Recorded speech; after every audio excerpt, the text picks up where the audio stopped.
Good morning and welcome back to Rubik's WCA North American Championship 2026. It is day 3, Saturday morning, and we are in the middle of an action-packed weekend of cubing.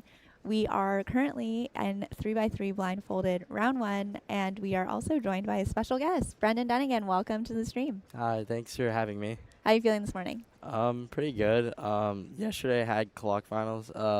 Didn't go my way as intended, but I still had a lot of fun. So, I mean, there's nothing to be mad about. So I put my best effort into it. So Yeah. How has the weekend been like otherwise, and like what do you think of the city? Have you been around? I've had a lot of fun this weekend already. I haven't been that around the city much, but it seems pretty beautiful. I've just been hanging out with my friends outside the comp. So, yeah, it's been a lot of fun. Yeah. Okay. Obviously, like you were talking about yesterday, clock didn't go your way, but you obviously are also just known as an all-rounder and have a ton going on. How do you approach a weekend like this with like so many different events? Like what's on your mind, or how do you like kind of stay focused on what's right in front of you? Well, I just try to like have fun in all the rounds. So like, yeah, I don't know. I was really nervous for clock, to be honest. Like my confidence wasn't really there. So I just was like, okay, well, I'll just have fun.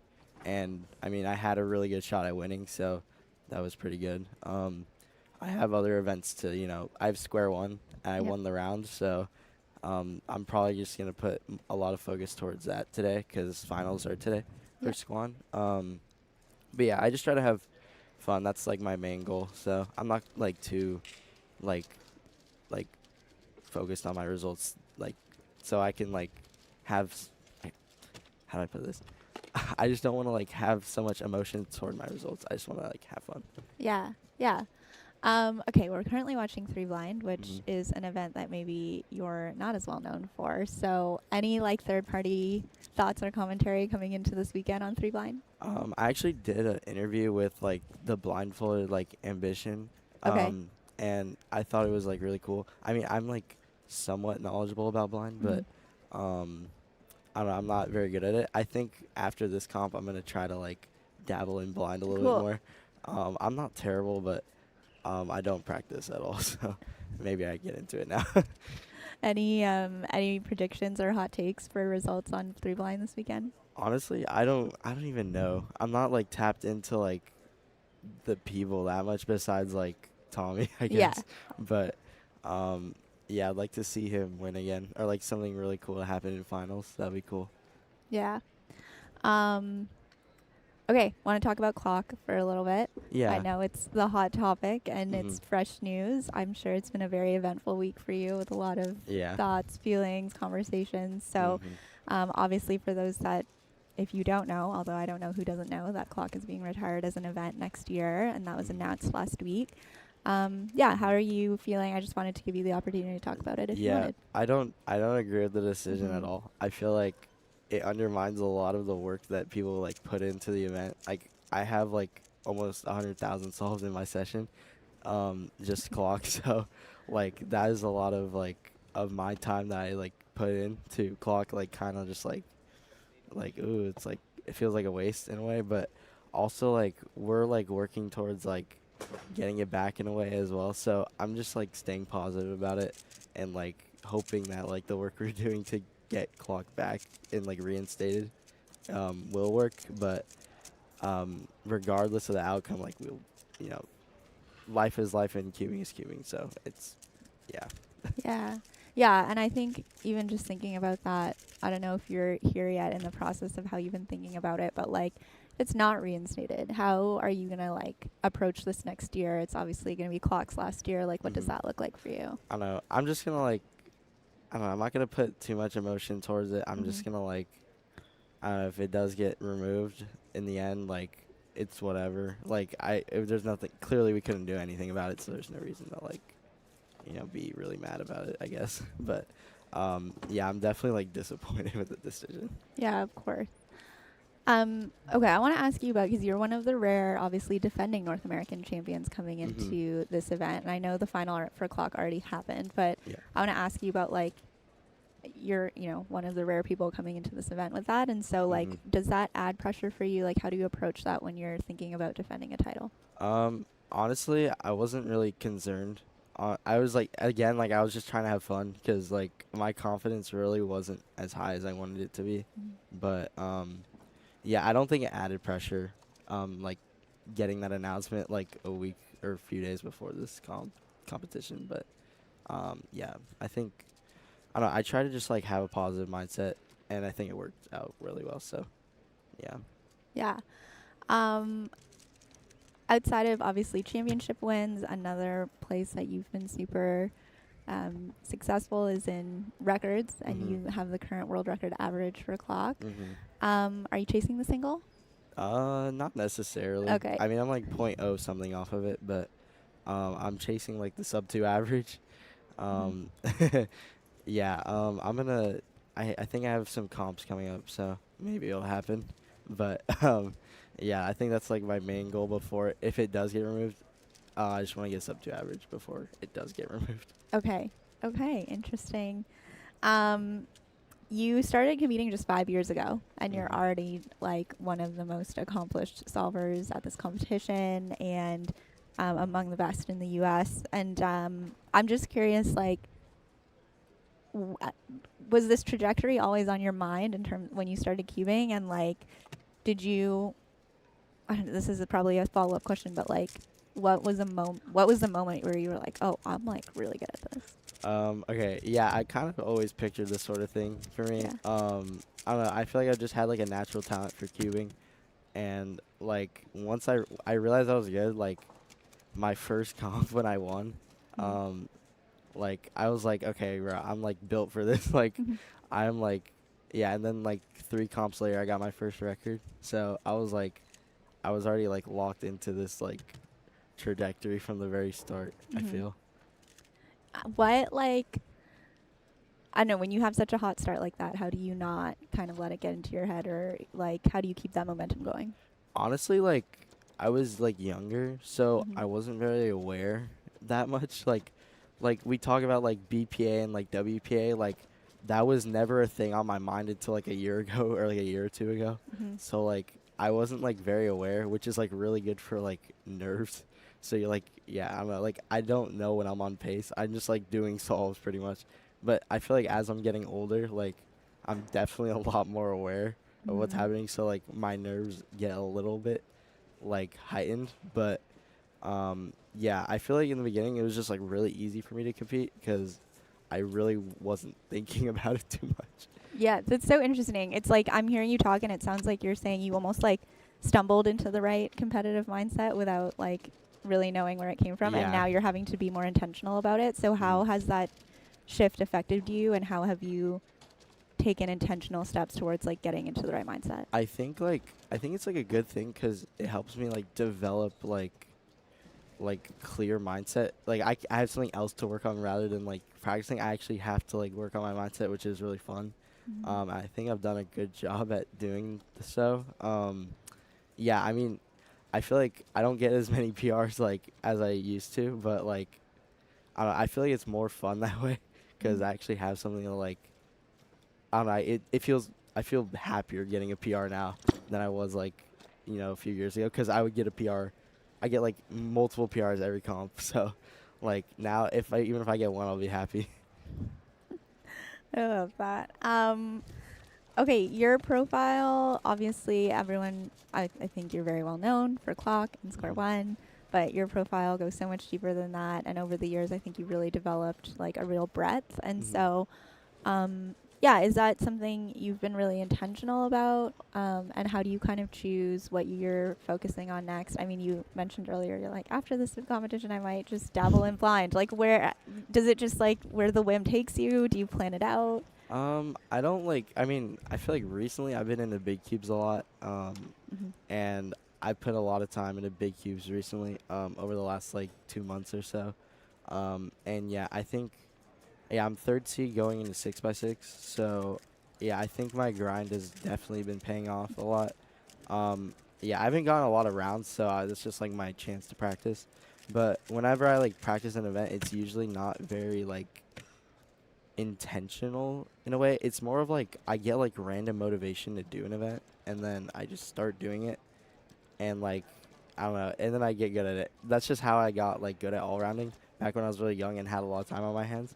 And I still kind of do the same thing, but to a lesser extent because I have less time. But Hmm. yeah, I'm not super intentional. I just like it's like random, like it's like getting like 2 a.m. motivation to do something, like, or like I'll just see something on like YouTube, and I'll be like, ooh, that's cool. Like maybe I should get into this. Like I don't know. Yeah.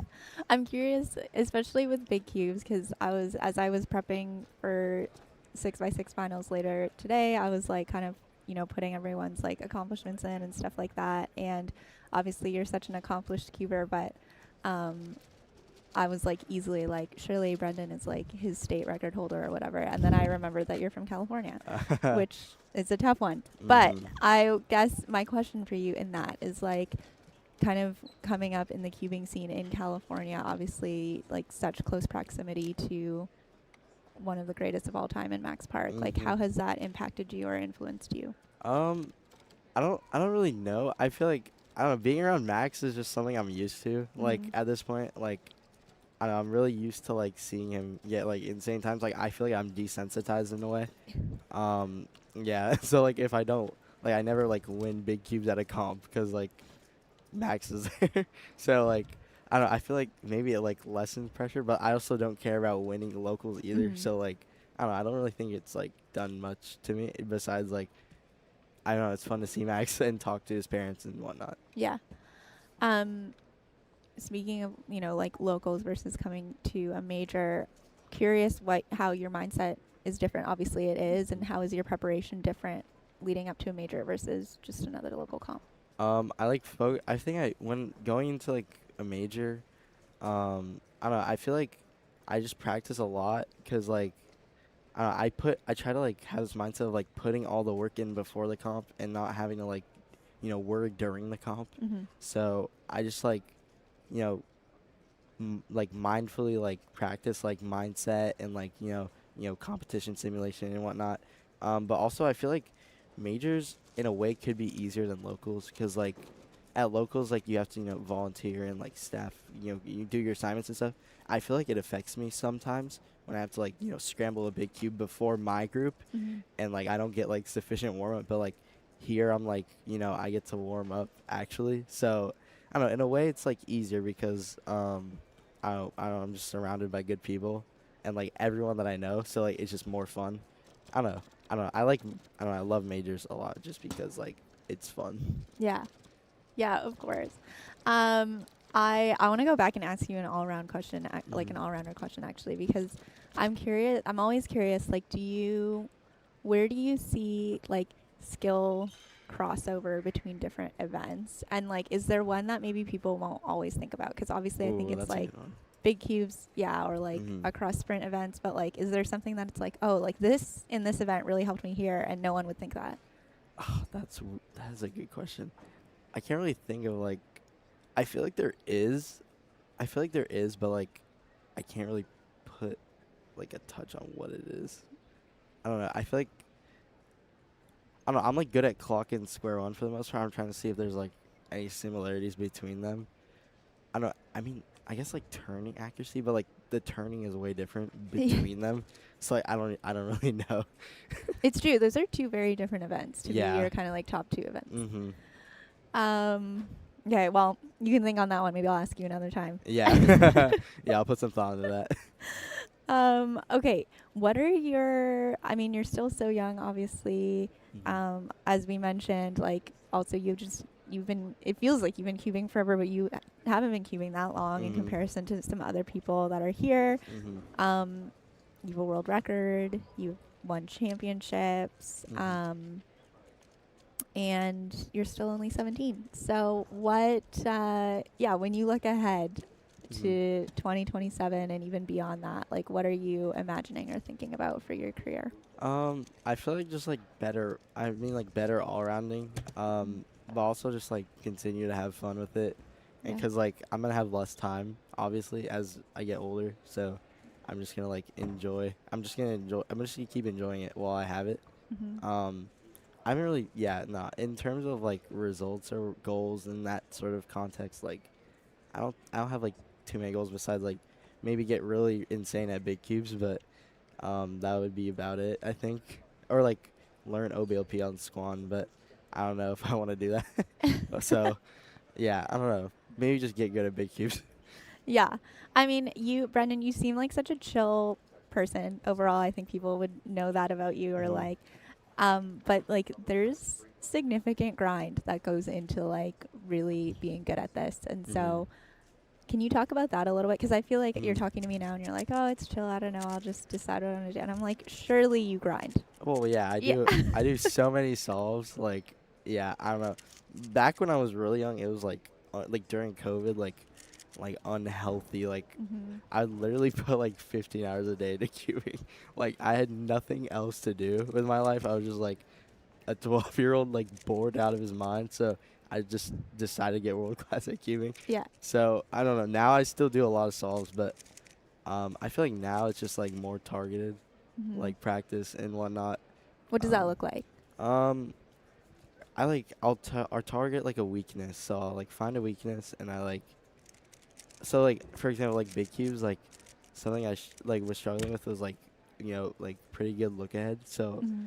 like maybe in the stage of the solve that I was like struggling with, like I would do solves right, focus on that part only. Like I'd be mindful towards that part only and like pretty mindless for everything else because like I was fine at it. So that's how I kind of like target my weaknesses, I guess. But in the grand scheme of things, it's mostly just solves. Yeah. So yeah, I don't know. I put multiple hours a day into cubing for sure. So yeah, it's definitely a grind, but I don't know. In the end, it's all for fun. So Mm. yeah. I know we'll look for you in Square One finals later today, Mhm. and you had a lot ahead, 6x6 final, obviously. Mhm. Um, what what else are you looking forward to in this weekend? Maybe like non-event wise or non-competing wise. Um, I don't really know. I'm just like, I just want to have so much fun. Like I don't know. Yeah, I just want to like, I want to try to watch more. Mm-hmm. I feel like I don't watch as many rounds as I should because I'm just sitting at the table like doing solves. But I think I've done a good job so far at like you know yeah, I was like watching some of the rounds and it was like, oh yeah, this is so much fun to watch. Like, maybe I should do this more and maybe it'll like ease my nerves. Who knows? But yeah, I think I just want to like spectate a little more, but also do well and have fun. It is, yeah, it is really fun to watch. Mhm. Do you have you're so connected in the community Mhm. and have so many friends and know so many people, and so I'm wondering if you have like a dark horse pick for a North American champion in Ooh. another event. Oh. I feel like Henry could win 6x6. I li- that's I like that. Oh, we just heard a Kevin Hayes oh boy over there, but Mhm. we'll take it. Heard it Mhm. here first from Brendan Dunnigan. Brendan, thank you so much for joining us on the stream. Anything I didn't ask you about? Anything you want to say? No, just thanks for having me. It was really fun talking. Awesome. Thanks, Brendan. We're going to cut to a break and we'll be right back. Cubing and competitions have been such a big part of my life for a decade now. I don't know where I would be without this whole community and organization. I've met some of my best friends thanks to WCA competitions, and I'll be forever thankful for that experience. So. I don't know where I'd be in life if it wasn't for this community and this organization. You've made me feel all the emotions in the world. I've laughed, I've cried, but all along the way, I've had the best times of my life.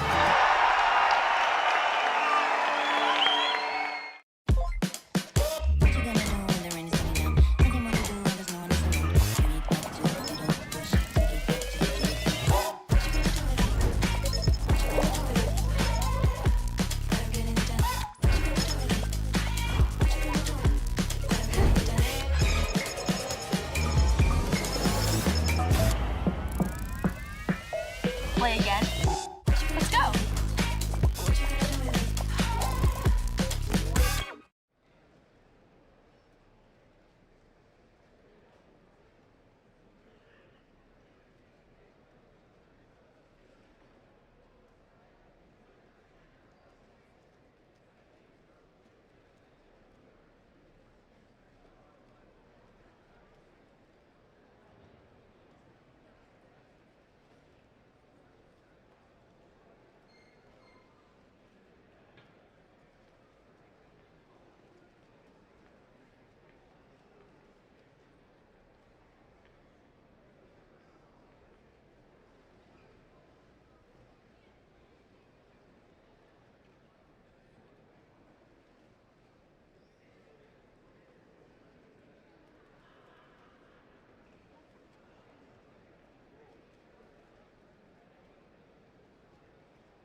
welcome back to the Rubiks WCA North American Championship 2026. My name is Carter Thomas, and I'm joined here with Brandon Lynn. We're going to be starting off our second group of 3x3 blindfolded very shortly. Coming up in this group, we have current world record holder Tommy Cherry. He has an 11.56 single. Also notably, we have Noah Swore, Ro Hessler, Liam Chen, Andy Wong, Timothy Castle, Ryan Pilot, and Andrew Tao.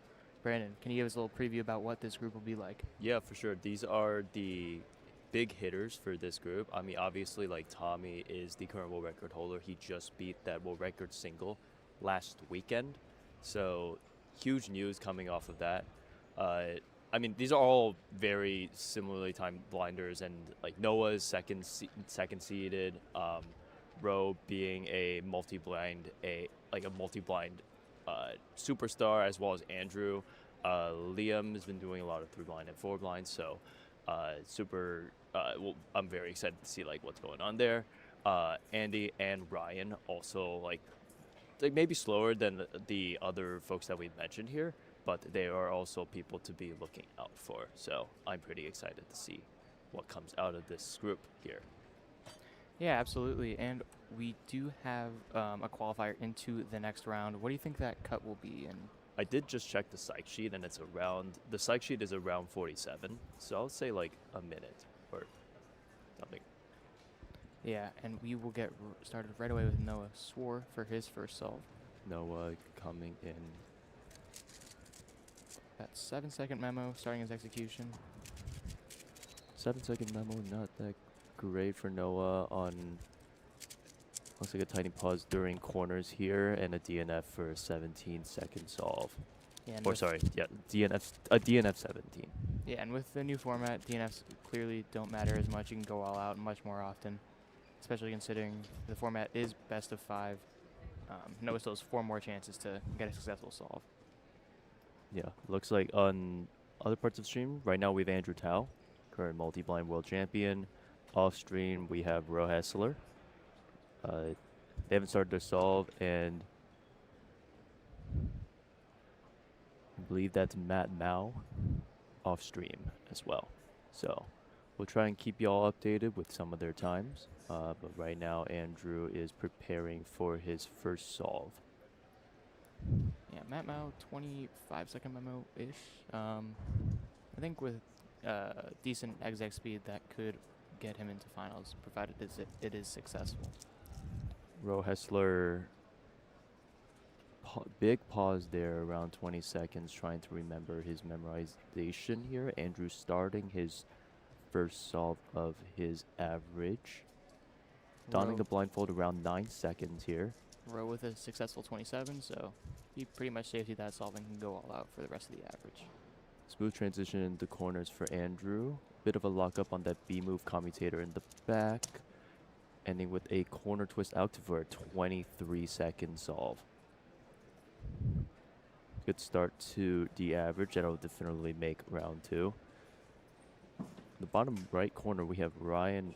That is Ryan with a 10-second memo. Joshua Gao with a 22.40 single. Also starting off his average strong here. Here we have Ryan again. Struggling a little bit through corners for a 30-second solve. Yeah, it might have also been going safe there, given his PRs are a lot faster than that. Yeah.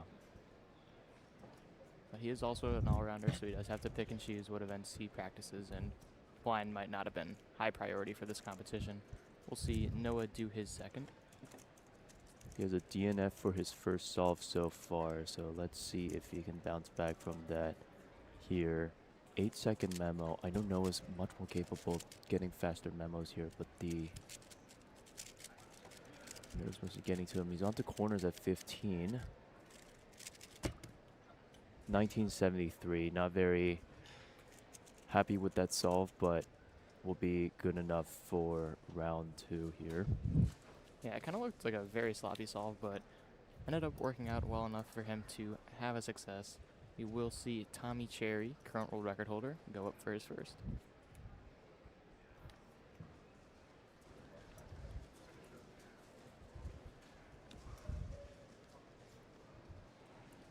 Tommy starting his first solve. Oh, 5-second memo. Low fives. Pretty at good that. for, pretty on par for Tommy here. Onto corners at 10. He has insane TPS here. Unfortunately, DNF for Tommy in the first solve. Yeah, pretty far off of a successful solve there. He might have done a few moves off put. But yeah. Liam Chen here with starting his first solve with memo at high 7s here. Off stream, row DNFing at 29.6. I think the edges here aren't too bad, but the corners look like a little bit of a pain. Liam finishing with a 19-second solve here, the fastest single we've seen so far for this first solve. And this is Zachary Cribb, local Wisconsin cuber for me. He's a 194 clock single, most notably.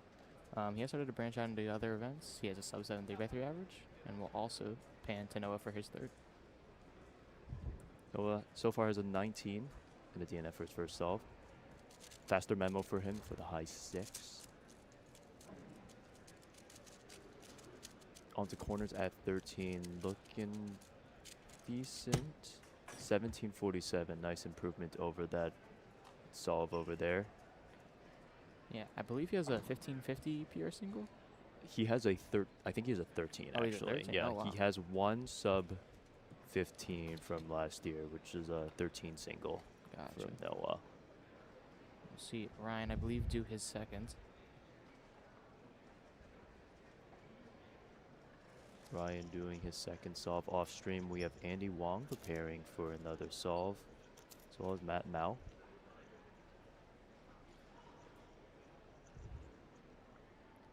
Oh, that might be a DNF for Ryan, yeah.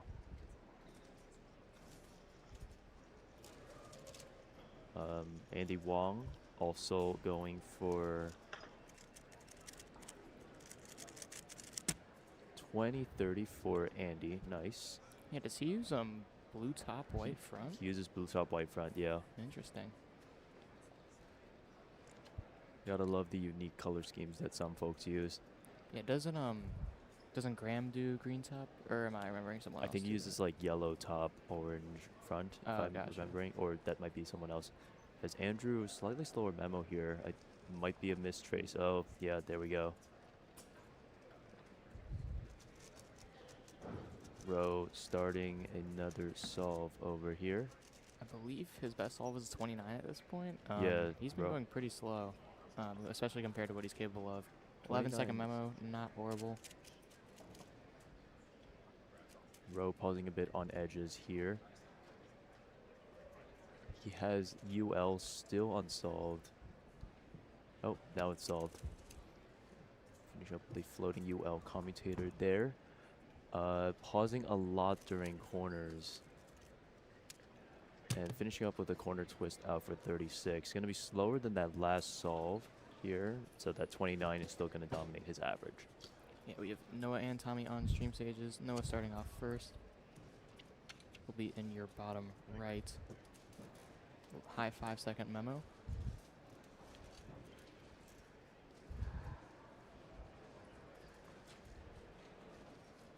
Tommy starting his solve here. Noah in the bottom right with 1780. Looks good. Tommy starting his memo at 6 seconds. Yeah, it's pretty decent average pace for Noah. He has 3 successful solves already. Oh, 1483 plus 2. Yeah, looks like a plus 2. 1483. He got the corners really quickly for... sorry, I meant Tommy got the corners very quickly there. So it made up for the slightly slower memo time for him. Liam Chen to another solve. And Tommy, with that plus 2, still has the best solve of the round by far.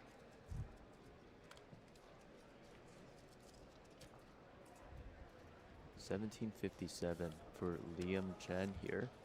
I don't know if that's his second solve or third solve. It's like his appears to be his second solve of the day.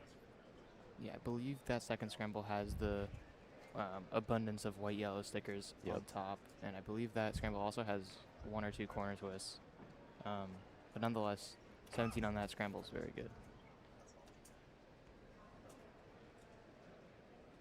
Andy and Ro both starting their solves here. Ro on camera right now.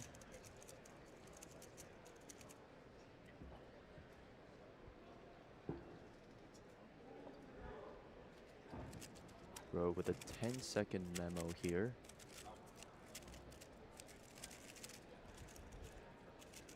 A bit of a pause at corners at 17. Gonna be maybe slightly better than the 29. Oh no, it's a DNF on edges. In the bottom left, we see a 1572. Is that Andrew? I can't tell with the blindfold on. It's Ryan. Yep, 2007 for Ryan. For a lot of these competitors, you're going to see memorization around the 5 to 10 second mark here. On occasion, just like 4 to 5 seconds for memo here. Noah coming up for the 5th and final solve. Let's see if he can make an improvement over his 1747 best solve.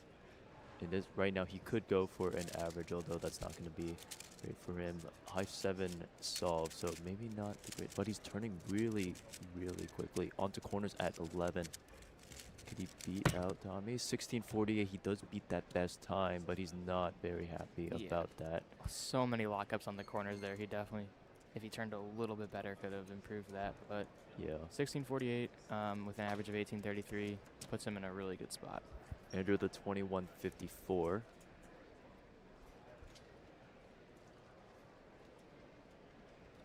We also have Jack Pfeiffer on stream. I believe he made finals at Nationals 2023 for 3 blind, but we see a DNF here.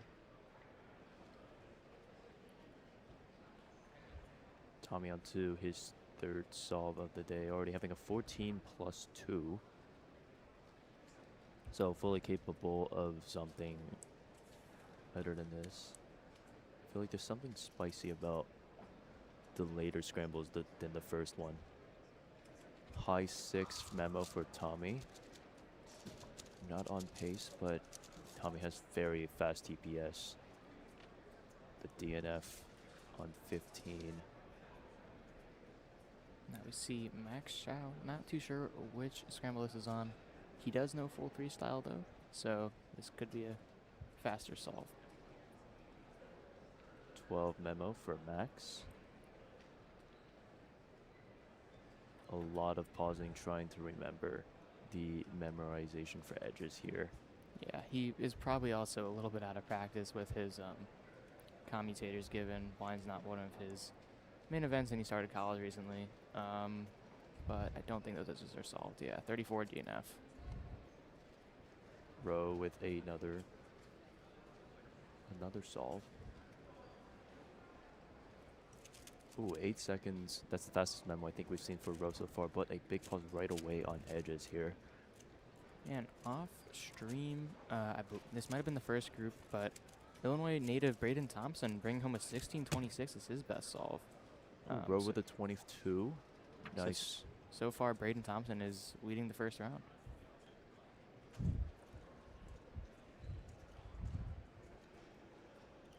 Fine Pilot with another solve here. He already has a 20-second solve. High 7 memo for this shove currently. This is looking good as long as the but the big another pause during corners.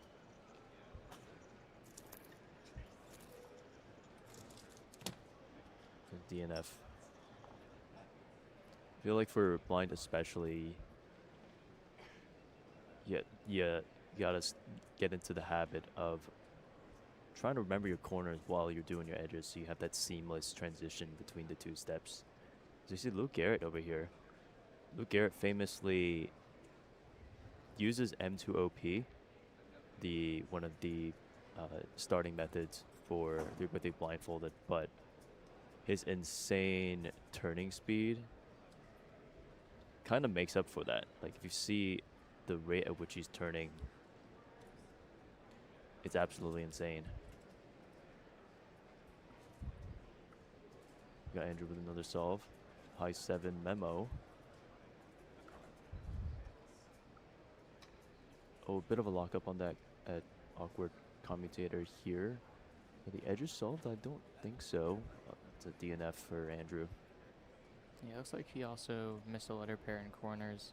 Luke Garrett successfully getting a 42. Also in that bottom right corner, we see a 27. Not entirely sure who that is, though. I believe that's Mason Lingenderfer. Tommy on his fourth solve. Will there be anything spicy?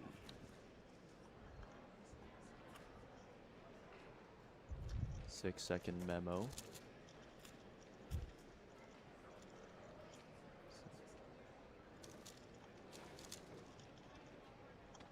Ooh, another DNF for Tommy with like a 9 alger. Andy Wong with a high 7 memo. This actually looks really good for Andy. Andy with a 1636. Yeah, it looks like this fifth scramble might be where it's at. Noah getting his best solve on that scramble. Andy's PR is a 1561, so pretty close on that solve. Yeah, not bad for Andy. It probably shook his head just because it could have been better, or just thought he could do better. Liam Chen is up. Not sure if we got his fourth solve on camera here, but regardless, he is doing another solve at this moment. Low 7 memo for Liam. At corners at 12. A slight pause there in the middle of corners, ending with an 1888. He already has a 17-second solve, so that's not going to make a difference in terms of his rankings. Yeah, we'll see Ryan Pilot, I believe, do either his fourth or his fifth. So far, I believe we've seen a high 20-second solve from him, but nothing too great for his standards. Ryan Pilot, another solve.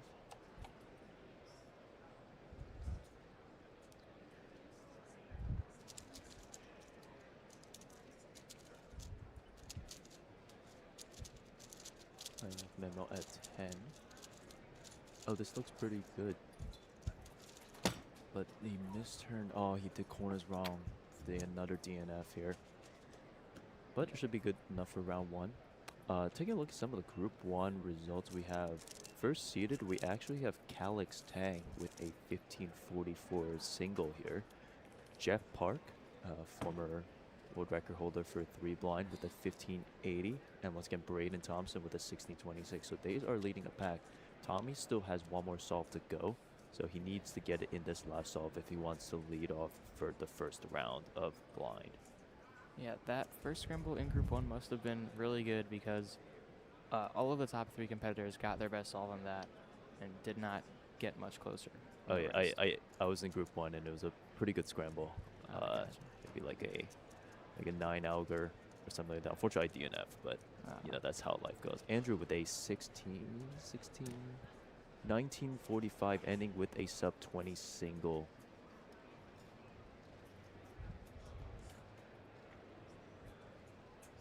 Put nicely in that.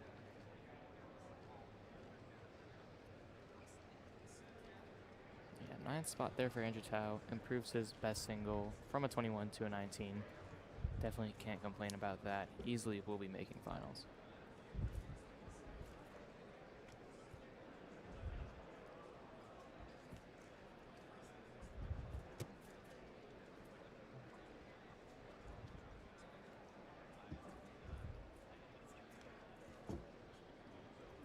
Off screen, Liam Chen will be starting another solve. So that was his 4th solve that we saw previously. Starting his 5th and final solve, Liam has a 1757 as his best single so far. Can he do better? 6-second memo. This might actually be it if his exec is flawless. Corners at 12. Looks like there is potential here. Last out to finish it off. Ooh, 1742. Narrowly beating out his best single so far. Yeah, will not advance him up the rankings. He'll stay in the same spot. Needed to get a 1687 to move up at all. Tommy with the mid 5 memo here for his last solve. Can he improve on his 16-second solve that he has so far? 15:04 DNF. Oh, so that +2 really did not work in his favor. Regardless of the +2, if he had not gotten the +2 on the solve 2, he would be leading this group, or the round, I guess. So kind of unfortunate there, but there are still 2 more rounds. Yeah, no real PRs in this top part of the field, but Quinn Maloney setting a 39.81 average of 5 personal record. I believe that's a pretty decent jump for him, so shout outs to him.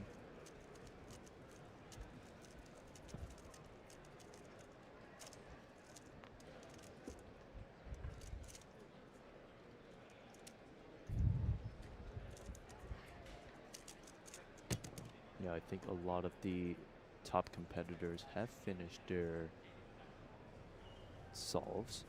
So taking a look at the top seeds here, no sub 15s yet. Well, there was technically one from Tommy in solve 2, but unfortunately it was a +2. But so in first place right now we have Calix Tang with a 15:44 best solve, narrowly beating out Jeff Park, who has a 15:80 solve. Oh, is this Mike Huey? It might be. I believe this is the famous Mike Huey. Give a little more background about him. Yeah, for sure. Mike was, when I started cubing, Mike was one of the pioneers of doing blind. I saw Mike all the time on like speed solving forums. He's still at it. I believe he is going to be. I think he made a bet with Stanley about if Stanley podiums, which he did. Mike's gonna do an hour of 4 blind practice every single day until he gets a sub 6 mean. Wow, that was not a good bet if he intended to not practice 4 blind. No, I think Mike is more than happy to do this. He's a trooper. Yeah, he got a 152. I believe that was a success. He didn't look too happy with the time, but sub 2, pretty solid and respectable. Yeah, I think most competitors are finishing up their last few solves. Coming up after this, we do have Scube round 1 going on for until the beginning of lunch here. So we have a lot more action packed for y'all for day 3 and day 4 of North American Championships here. Thanks for tuning in, guys.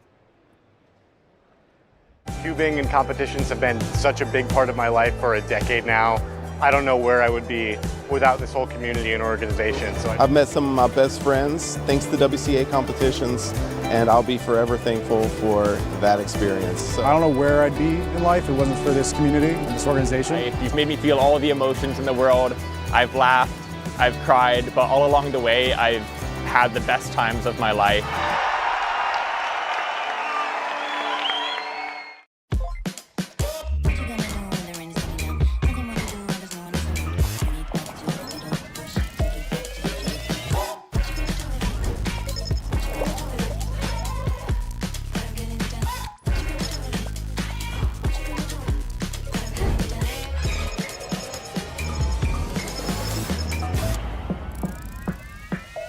Play again.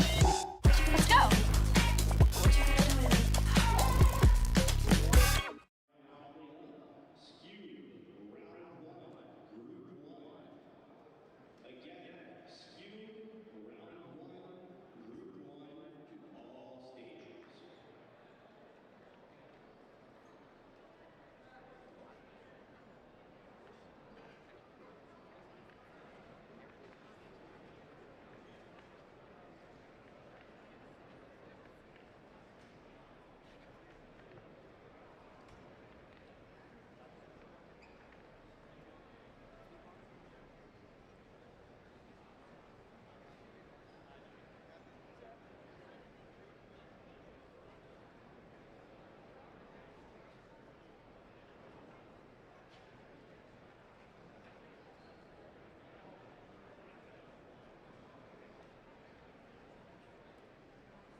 Welcome back, everyone, to the Rubik's Cube North American Championships 2026 presented by the World Cube Association in the Cubicle. I'm Zachary Miller, and we got an exciting Scube round coming up here. This is one of those events here at this competition that could really go anyone's way, and there's one person here right next to me that it really could go in his way. Again, we got the one and only Dom Radici here. Thank you so much for joining us, man. I'm so excited for this competition. I hope you've been as well. It's on your home turf. How have you been taking it in this weekend? Yeah, it's been super fun. I'm super glad to be here. I've just been having fun with all my friends the past 2 days, and now it's time to get serious.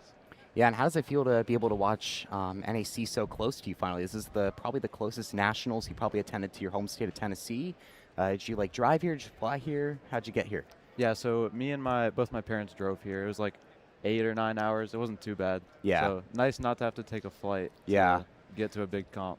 Yeah, I had to fly in 8 hours total from Yukon out here because I was out traveling before this. So, and definitely understand that feeling of driving here and just getting here in time and being oh, I can just go to my hotel room and not have to deal with an airport or whatever. Yeah. Get in my bag, whatnot. But yeah, this should be a very competitive round. We got Noah Swore on the stream right now, 297 for him to start. But right now we're watching the first 3 groups of Scube, and obviously you have such a good lens into this event, being as world class as you are. Are there any cubers in this event or these first few groups do you think you're keeping an eye out for specifically this weekend?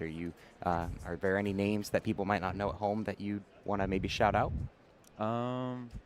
A big one who's been coming up recently is Jacob Levy. He's been doing a lot of practice up for this competition, and he's been posting daily competition simulations on his Instagram and stuff, and they've been looking pretty good, so it's looking promising.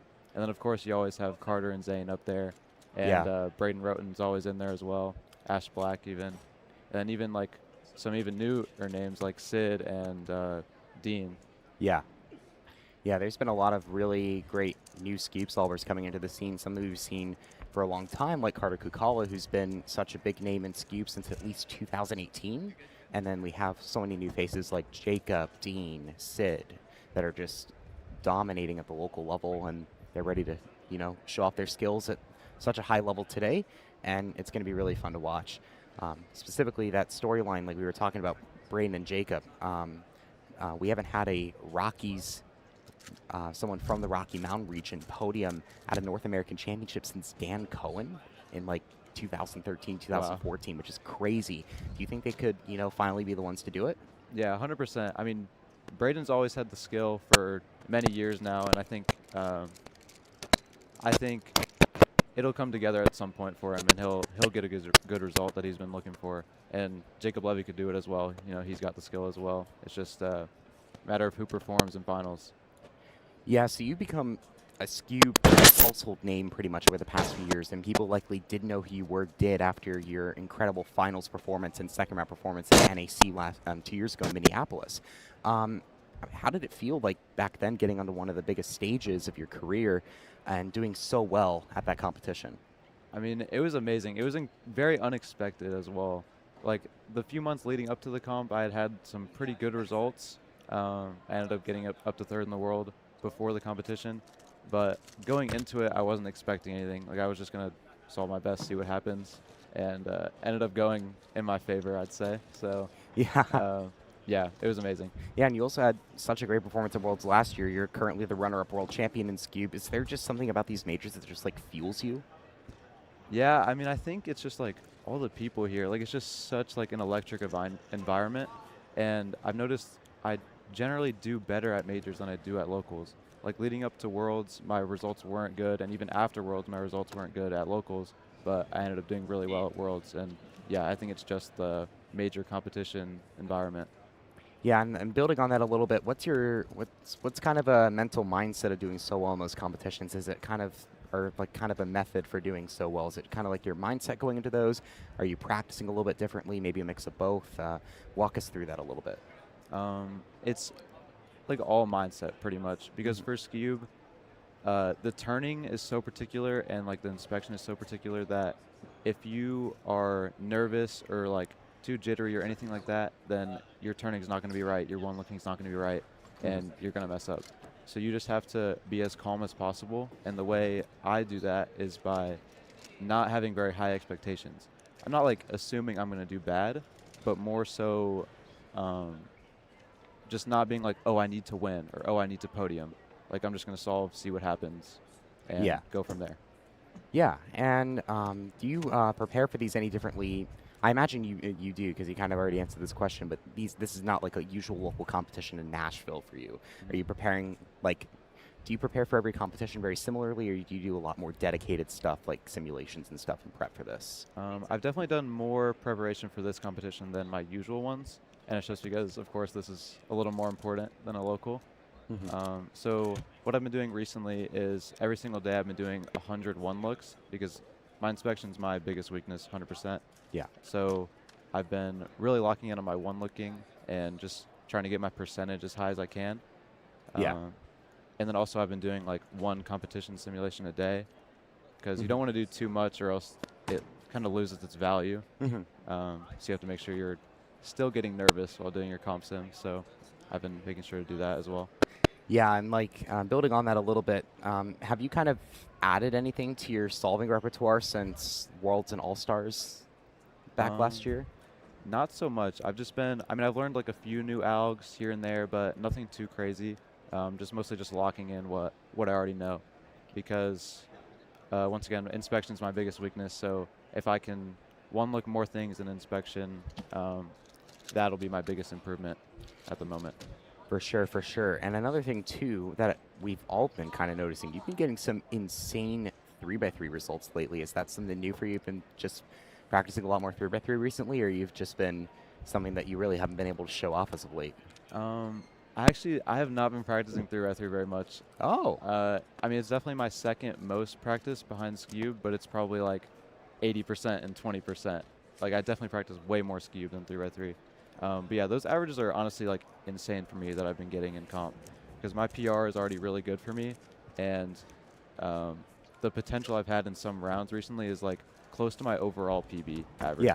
Like, I have a 5.17 PB average, and I've almost like gotten that in comp. Wow. A couple times. Yeah. Which is just, I don't know, it's just insane for me. Yeah, I mean, it's got to feel good just doing so well in competition. You know, you've been working your butt off. You just go and you just pop off, right? So is that like kind of a similar feeling to how you've been doing recently in Scube as well? Because I know you got super close to breaking your own 153, maybe inching lower than NAR at the warm-up competition you went to before this one.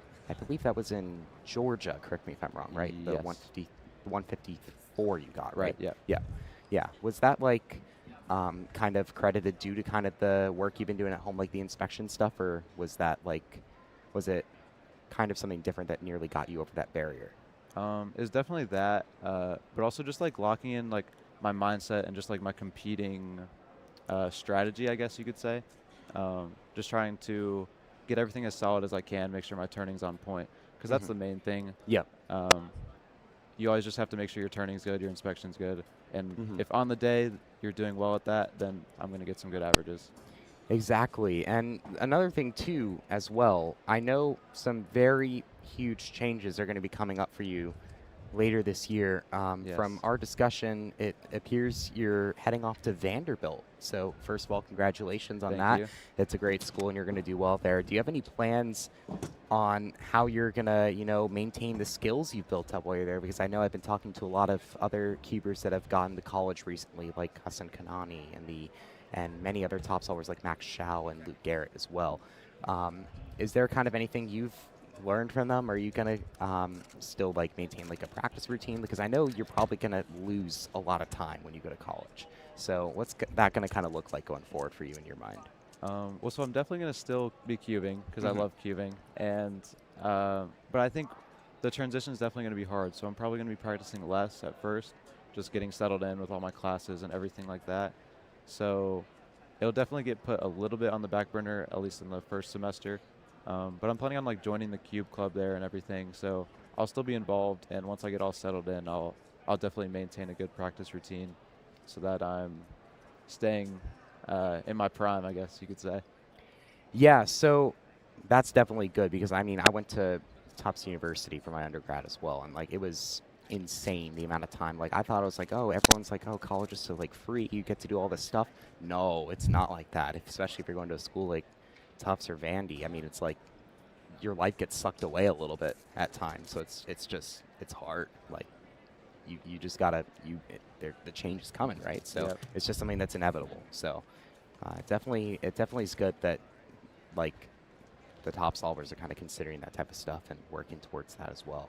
As we kind of finish up this first group of Scube, going more back to Scube solving itself, if you had to maybe give advice to anyone in this chat who's maybe looking to get better at Scube in the future or improve their results in competition, what advice would you give them? Like, what would you tell them to maybe work on at home? Well, first of all, you have to enjoy it, of Yeah. course. A lot of people don't like Scube because it's just sledge at the start. But if you like that, then keep going. And if you don't like it, then I wouldn't put your time into it. But if that is something that you're enjoying, definitely you want to learn intermediate, first of all, if you're just getting started. Well, learn beginners. And then once you know how to solve it, then learn intermediate. And I'd say once you get around like the 6-second barrier, then you can learn advanced, which I have a tutorial, not to like plug myself, but I have a tutorial on advanced that a lot of people have used. Yeah. So yeah, definitely look into that. And yeah, just enjoy it, honestly. Because if you enjoy the event, you're going to practice it more and you're going to get good. It's just how it works. Similar question to that, but this one's also going to be pretty like a fun question per se. If you could give any advice to Dom 3 or 4 years ago as he was getting started with getting his improvement done, what would you tell him to do? I would definitely tell him to not procrastinate learning stuff, because I procrastinated learning how to one look big time, and it took me placing 4th at Nationals 2023 to actually lock in on it. And also just like learning algs, I should have learned EG2 way sooner. I should have learned TCLO way sooner, which I still don't know TCLO, but I should have actually locked in on it when I had the opportunity and had the time. Yeah, just learn stuff when you have the time. Don't procrastinate on anything. Yeah, so I think that's mostly all the questions I kind of had for you. That was a really good conversation. I guess we can kind of just sit back and watch some of these more, this next Scube group, which is now starting. We got some more fun faces in this one. We got Rowan Stow on the red stage that will be competing as well. He's a very good solver in his own right, as well as Brendan on the blue stage. We got a lot of really fun, you know, Rowan's a really good Scube solver from the south. Brendan's one of the best all-rounders in the world, and he's really, really good at Scube as well.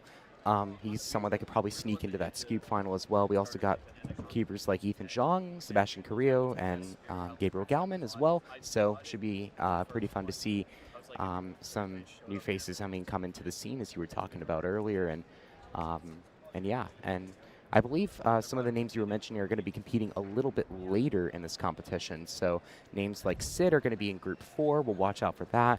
We also got Jacob Levy will be in Group 5, so that should be pretty fun to keep an eye out for as well. Dean and Quinn, the national champion last year, Quinn Maloney, as well as Dean Suskin will be in Group 6. Also got some former world record holders in Group 7 with Simon Kellum and Pyraminx. His Pyraminx skills, he's also really, really good at Scube as well. Brain Roden and some of the other top solvers like Zane and yourself will be in Groups 8 and 9, so we'll definitely keep an eye out on that as well as we keep going in our, I believe this is our now 4th or 5th open event that we've now held this weekend. So Scube was one of those events, right, that was open qualifying this weekend. So if you had an average, you could compete in Scube. Unlike some of the other events, like for example, Clock, you had to have a sub 6. Square One, you had to be sub 12. 7x7, you had to have like a sub 240 mean. I wanted to kind of also ask about that while we wait too. Like, what are you thinking about like the current formats of, you know, this type of stuff? Like, do you think like these like open events are good? Like, do you think like qualifying times like this are good for majors like this? Yeah, so I like the open events because it allows much more people to compete, but I also think as like cubing continues to grow, I think championships are gonna have to like, they can't grow forever, right? Like we can't have like a 5,000 person championship. So yeah, it'll definitely have to get to the point where the cutoff times or the qualification times get stricter, I think. I think that's just the way it's gonna have to go. Of course, it's great to give everyone a chance to compete, but I think moving forward, that might not be so feasible as it keeps growing. We're approaching the top of the hour, so we're going to likely take a quick break here. But before we let you go, Dom, any quick messages or shout-outs you want to give out to the crowd? I just want to say thanks to everyone for watching the stream and supporting everyone. Hopefully I'll give you guys something fun to watch and ski. We'll see what happens. All right. Yeah. All right. Thank you so much, Dom, for joining us. We'll go ahead and take a brief break here. We'll get right back to the action of Scube here in Raleigh at the North American Championships. Cubing and competitions have been such a big part of my life for a decade now. I don't know where I would be without this whole community and organization. So I've met some of my best friends thanks to WCA competitions, and I'll be forever thankful for that experience. So I don't know where I'd be in life if it wasn't for this community and this organization. You've made me feel all the emotions in the world. I've laughed, I've cried, but all along the way, I've had the best times of my life.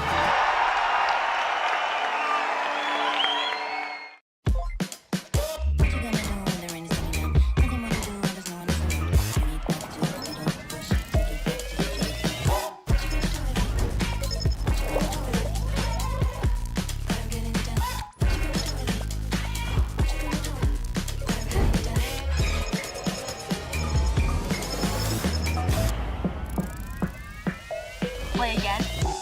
Let's go.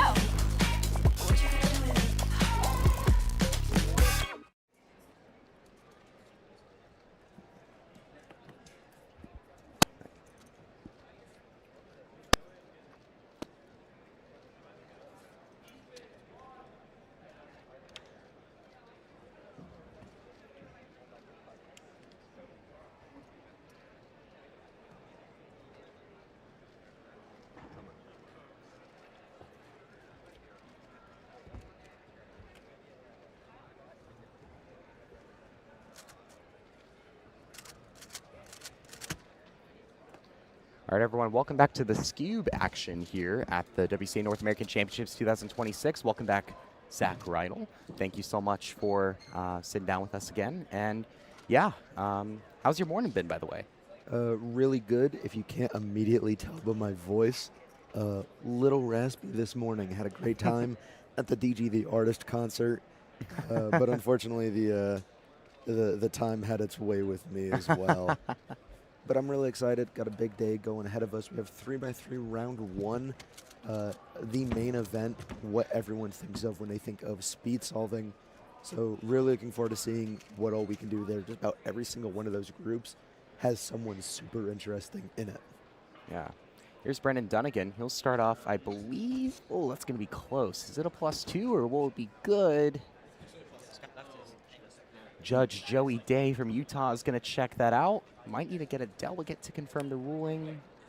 We'll see what card he holds up. The suspense. Might need a delegate call. Yeah, there. we might need a delegate. There's Rama from the Pacific Northwest. You want to call somebody? Yeah, maybe. All right. Looks like they're going to get a delegate over for Brendan. That time, that was also close, but this time that one's okay for Ron. Looks like they're going to get a stage lead to make the +2 ruling here. Here's Alex Cohen from the New England region. And the call is... This is the most suspenseful part of the competition, Zach. How many delegates does it take? Here's Elliot Perkins. I was going to say, hopefully, I think that is Brendan's first solve in the average, so shouldn't really make too big of a difference, hopefully, in the long run. It is a +2. 4-2 for Brendan okay. Dunnigan, 329. Elliot Perkins there. Yeah. There was like this video from the New England region that I always love. It was like, how many delegates does it take to figure out a +2? And there's like 7 of us over there, like, looking at Andrew Silva's Pyraminx or something. It was stupid. Well, in the Mid-Atlantic where we do it, I just make the +2 call. I'm perfect every time. Accuracy rate 100%. I'm positive. Bashi Carrillo here. Bashi Carrillo is a very fun name. He's one of the many cubers here from Illinois. Let's see how he does on this. I think it's either his first or second solve. Looks like he doesn't know the advance for the NS there. And he'll finish off with a 6.3. Very fast turning there. 354 though for, I believe that's Ethan Jong. is getting older. Everyone in New England's getting older. It's hard to tell who's who at these planes. I believe, unless I'm mistaken, that's Rowan Stow. 382 for him. Yes, I believe so.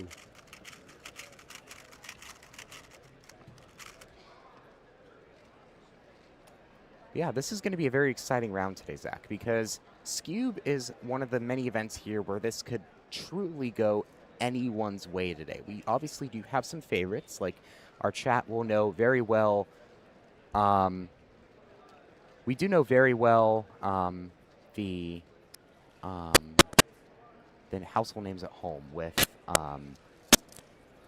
Carter Kukala, Zane Kanani, all those others. There's also so many different names, like Don Brudisi was mentioning things like, for example, Jacob Levy from Utah, Braden Roden from Colorado. We also got Sid Shavant. We also have Dean Suskin. There's so many different names coming into the Scube scene, too. Yeah, something very famous with really any sprint event that you have. It can go anyone's or any which way.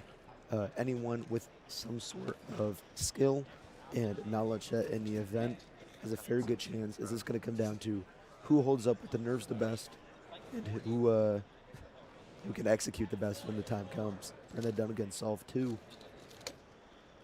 254 from Brendan Dunnigan. That's definitely much better than +2ing by a single degree. Elliot Perkins, 466, Great Lakes Cuber, now in New York.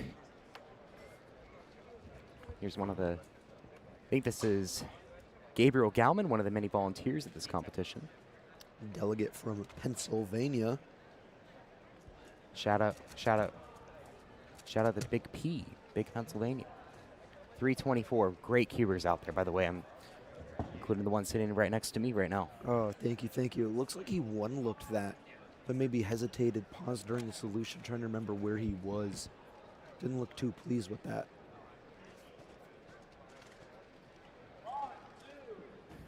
Yeah, I'm reading the chat right now. We're working on some technical stuff, so we will get everything fixed up.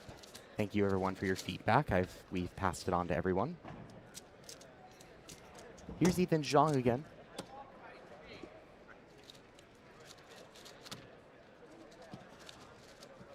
We'll get a 217. That's much, much better for him. And here's one of the many Utahns here, Canyon Pettit. They made all these really cool jackets for this weekend, Zach. Ooh, fun. And Rowan's not having his best round, 421 for him. He definitely knows he can do better. His PR is currently 2-1, and he actually beat Dom Rudisi in a few rounds down in the South recently. So he's been getting some pretty good results locally, but maybe, you know, that major pressure, maybe that major pressure is getting to him. Yeah, again, Dominic Rudisi does have that experience being atop the championship podium. I mean, you're Scube North American champion currently, the guy to go to, the person to trust. And we'll take another look at Gabriel Gauman again. I met him at a few competitions in Ohio when I was interning at the University of Michigan. Elliot's also someone that I've been 410 for Elliot. Brendan Dunnigan, we just talked to him earlier today, was a great interview. He's been competing with these aviators all weekend. I didn't get to ask him about that. Not sure if that was just a style choice or the lighting for him. I have to imagine that it's maybe just not taking things too seriously yet. Yeah, that's also the other option that I was thinking of as well. Yeah, going back to Gabriel, he's someone that I talked to a lot when I was interning in Michigan, when I was driving down to comps in Ohio and West Virginia. One of the nicest cubers I know out there. Their family's so awesome. Oh, a little bit of lucky turning there for Sebastian, 592. Here's Rama. Might have seen him recently on TikTok, 345 for him. Not sure if that was a miss one look or maybe just a very fast, or at least a decent solution to the two opposite layers solved. Let's see if Rowan can recover a little bit here from those earlier times. We have him on the overhead. And oh no, his center popped out. This is not the round you want to be having. That is, oh my goodness. So he's definitely counting a 4 at this point. He's definitely counting a 4 and a 5. He is quite worried potentially about if he's even making semifinals. Yeah. Oh my goodness. Wow. That, I mean, you walk through everything at majors, right, Zach? That's like the one thing that's really, really hard to, expect, right? Mm-hmm. So it's just, man, I hate when that happens because there's so many good cubers here and then the unexpected happens, right? And it's just, Yeah, I mean, well, with these advancement rates going into these semifinals, I believe it is either top 60 or top 100, but whatever it is, we could only let so many people through, and that just means that some great solvers just aren't going to make the cut, unfortunately.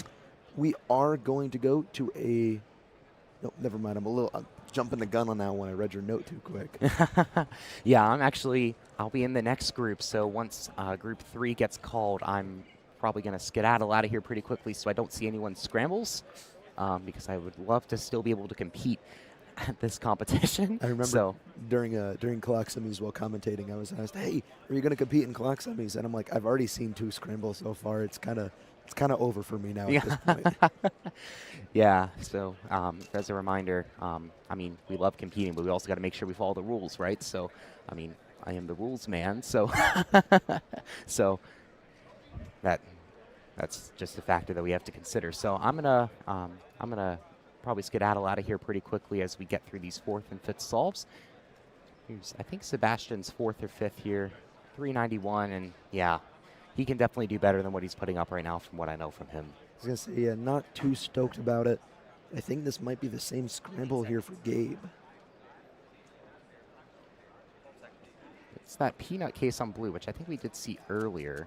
So we'll see if he, oh no, maybe it was just a very similar face. Ethan John 358 off stream, that will likely end his average and his cube day. I think he will likely squeeze into semifinals with that, but I think he did count a pretty high time. So we'll see about that.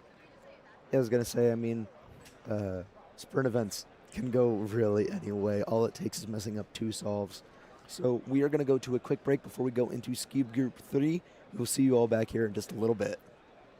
Cubing and competitions have been such a big part of my life for a decade now. I don't know where I would be without this whole community and organization. So I've met some of my best friends thanks to WCA competitions, and I'll be forever thankful for that experience. So. I don't know where I'd be in life if it wasn't for this community and this organization. You've made me feel all of the emotions in the world. I've laughed, I've cried, but all along the way, I've had the best times of my life.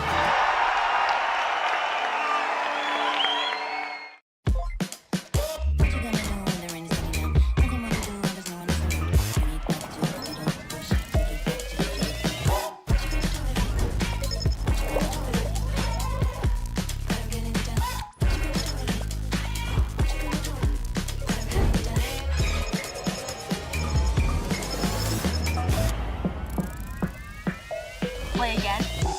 Let's go.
Welcome, everyone, and happy 4th of July here from the Rubiks WCA North American Championship 2026 Manussing Hall. I'm on with Owen Stotts, who you probably know better as Speedcubing on YouTube.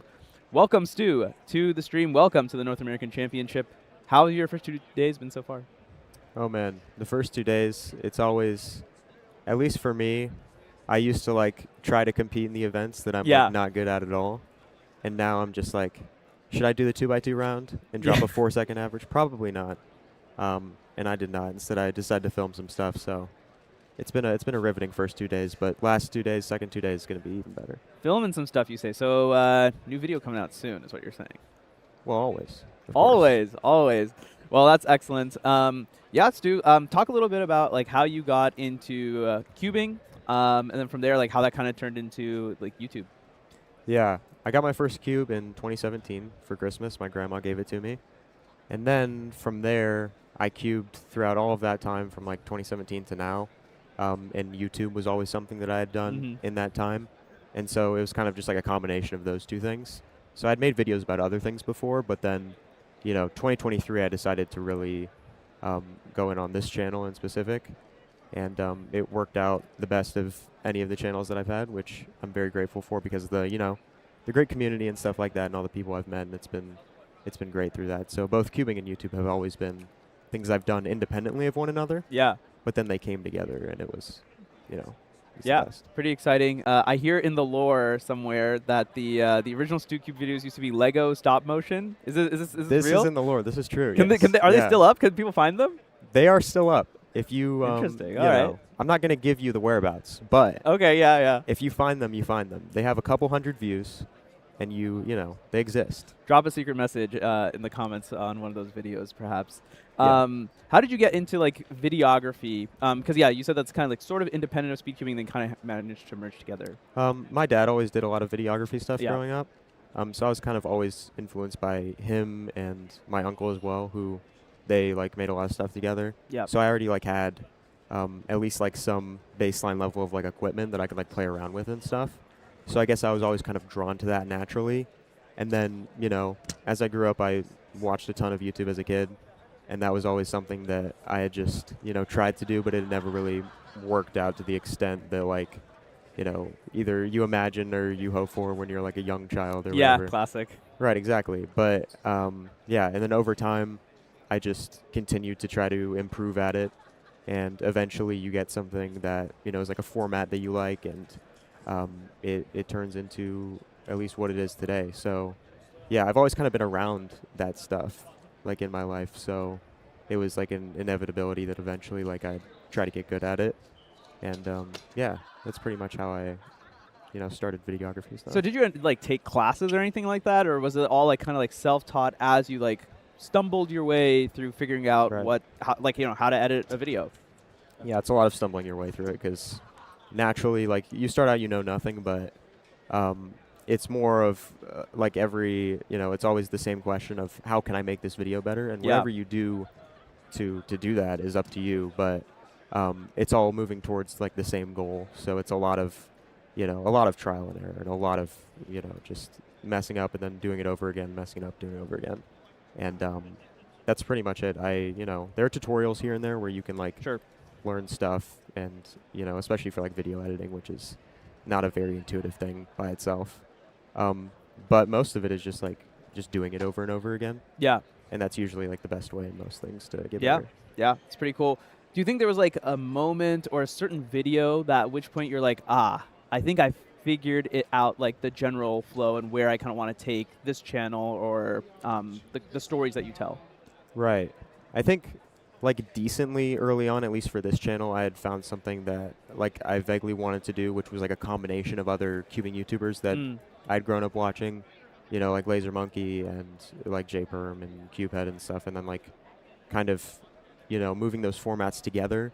And then as it's gone on, I've kind of tried to like deviate from that a little bit and like make it more of my own thing, but it's still very influenced by all those people. Yeah, certainly. So, it's just like anything creative. Like, it's all just every influence that you've had in your life, like, combined together. And that's like you and like what you make. Yeah, they say the great artists yoink and twist They do, is yeah. another way Yes. to Yeah, another way to put it. For sure. Yeah, you have a very unique style in Speedcubing YouTube. And actually, I think it's actually, to me, it feels much more similar to like your Summoning Salts or your Leminos, who are covering like speedrunning or video games or even just like entire like weird mysteries on the Right, Lemino's channel is crazy. What kind of like, I guess, like pushed you to go away from like, you know, your unboxings, your competition vlogs, and kind of move into this untapped area, so to speak? Yeah, I think it was just like growing up watching a ton of those videos that had always been what I was kind of interested in. Like even if Lemino is inherently very different from what I do because it is like hour-long documentaries and, you know, but the storytelling is what really holds all of those, you know, YouTubers together. Like Summoning Salt, like you said, Lemino, it's both of those guys are both incredible storytellers at the core of it. Right. And that's what makes them as good as they are.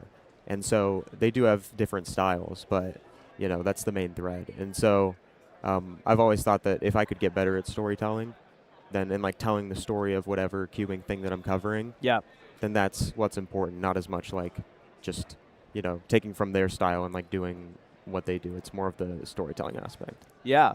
What makes a good story, in your opinion? It's a big question. Yeah. I used to think that, like, I used to pride myself on, like, oh, I can make anything interesting. And that used to be, like, what I would say to myself. And then I would go and, like, make a video and be like, I can definitely make this interesting, even if it's not already. Yeah. But as I've, like, matured in making videos, I've kind of realized that you make it a lot easier on yourself. Yeah. When it is already at least kind of interesting. Sure, yeah. And so it was kind of like outgrowing that, like the pride that I held in that, and like coming to my senses and realizing that like if I do already have something that's interesting, it's going to be a lot easier to make the video, and the storytelling is going to be like 10 times better because I'm not like forcing things, you know. So a good story, at least to me, a lot of the time is something that you could like just go and you could like write the story without really thinking about exactly how to say things. I see. And you could like sum it up pretty shortly in you know, neat and tidy way, and then I can expand upon that later when I'm like actually writing a script or something. So it should be like pretty simple at its core, but you know, very like powerful as well. Yeah, certainly. I mean, the stories you tell are certainly they're thrilling. I mean, obviously, to those of us in the community, we already know a lot of like the plot lines and stuff like that. So the way that it gets presented, I think, is really interesting. I'm actually curious to hear about what kind of reception have you gotten from people outside of Speedcubing, right? Because from what I understand, at least, you have a lot of viewers who are like, I don't know about this community. I know about the Rubik's Cube from like 40 years ago. Yeah. I didn't know that there was this world record, this controversy, whatever. So yeah, what did those people on your channel have to say in like the comments? Exactly. That's what I found is that you can't just, well, at least for what I do, you can't like just stay inside of the community because the whole goal is to get Speedcubing outside of the community, and everybody's, you know, making a lot of moves nowadays to try and do that. So that's great. But yeah, for me personally, it's more of like making these topics as accessible as possible. And then, like you said, you do end up getting on some of my videos, like a majority of the comments that you'll see are people who don't exactly know what's going on.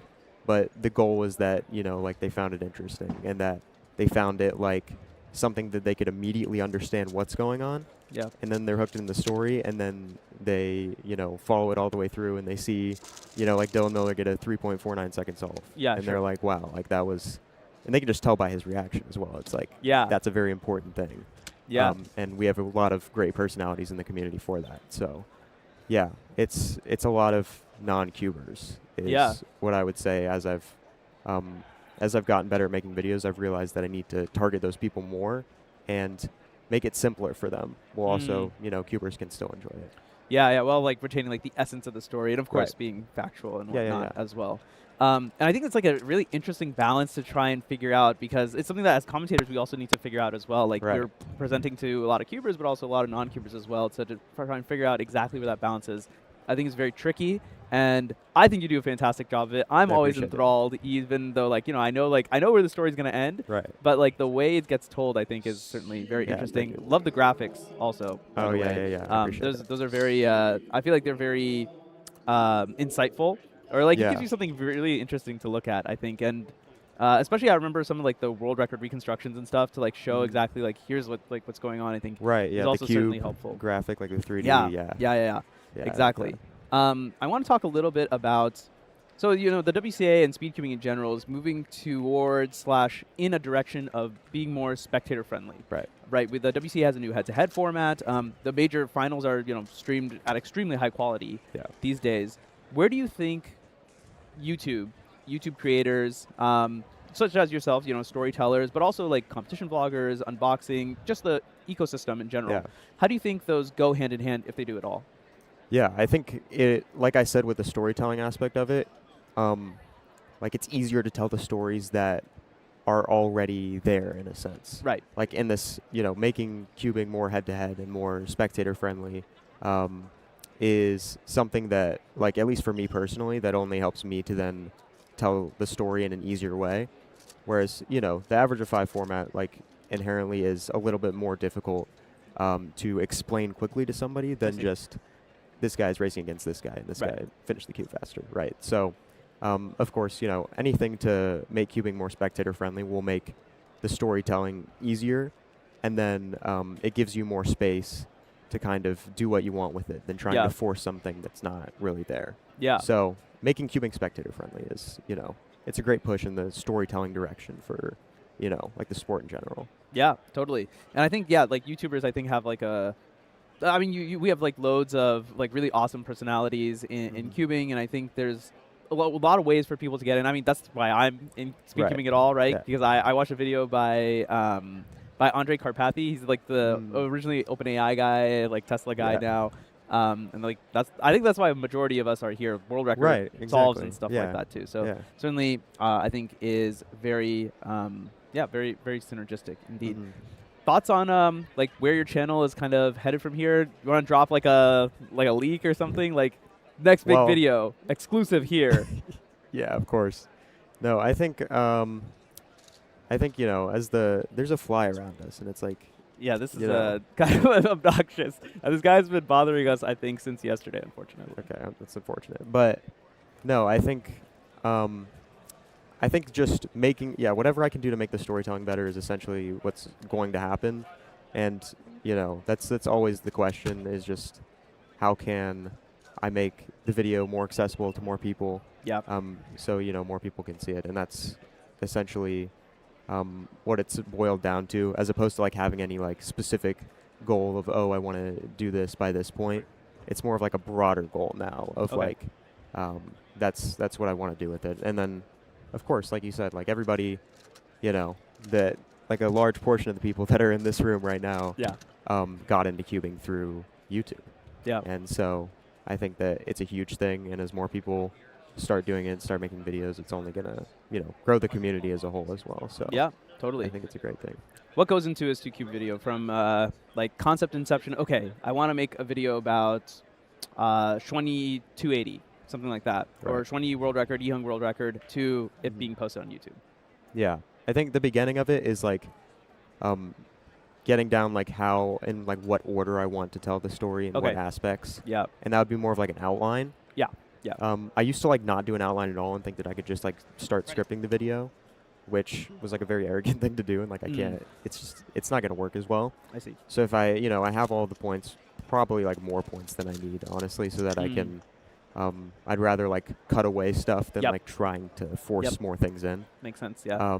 And then I'd like at this point, like I'd only really make a video if I knew that I had enough points to where it would work out, and I wouldn't like get so stuck in the creation process of like trying to force other things in that don't really fit into the story. Got it. So once I have that, then I can just usually writing the script is a quite simple process from that point if I already have enough points for the thing. Sure. So yeah.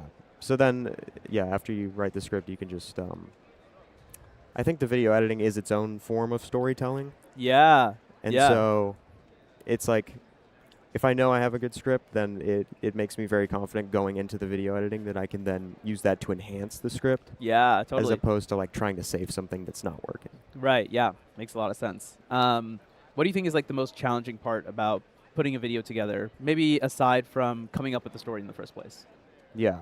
Like having a story that at this point that I know works is always challenging Yeah. because there's a lot of things. Yeah, you just don't want to force anything like that's not really going to work into Yeah. something that Yeah. that will.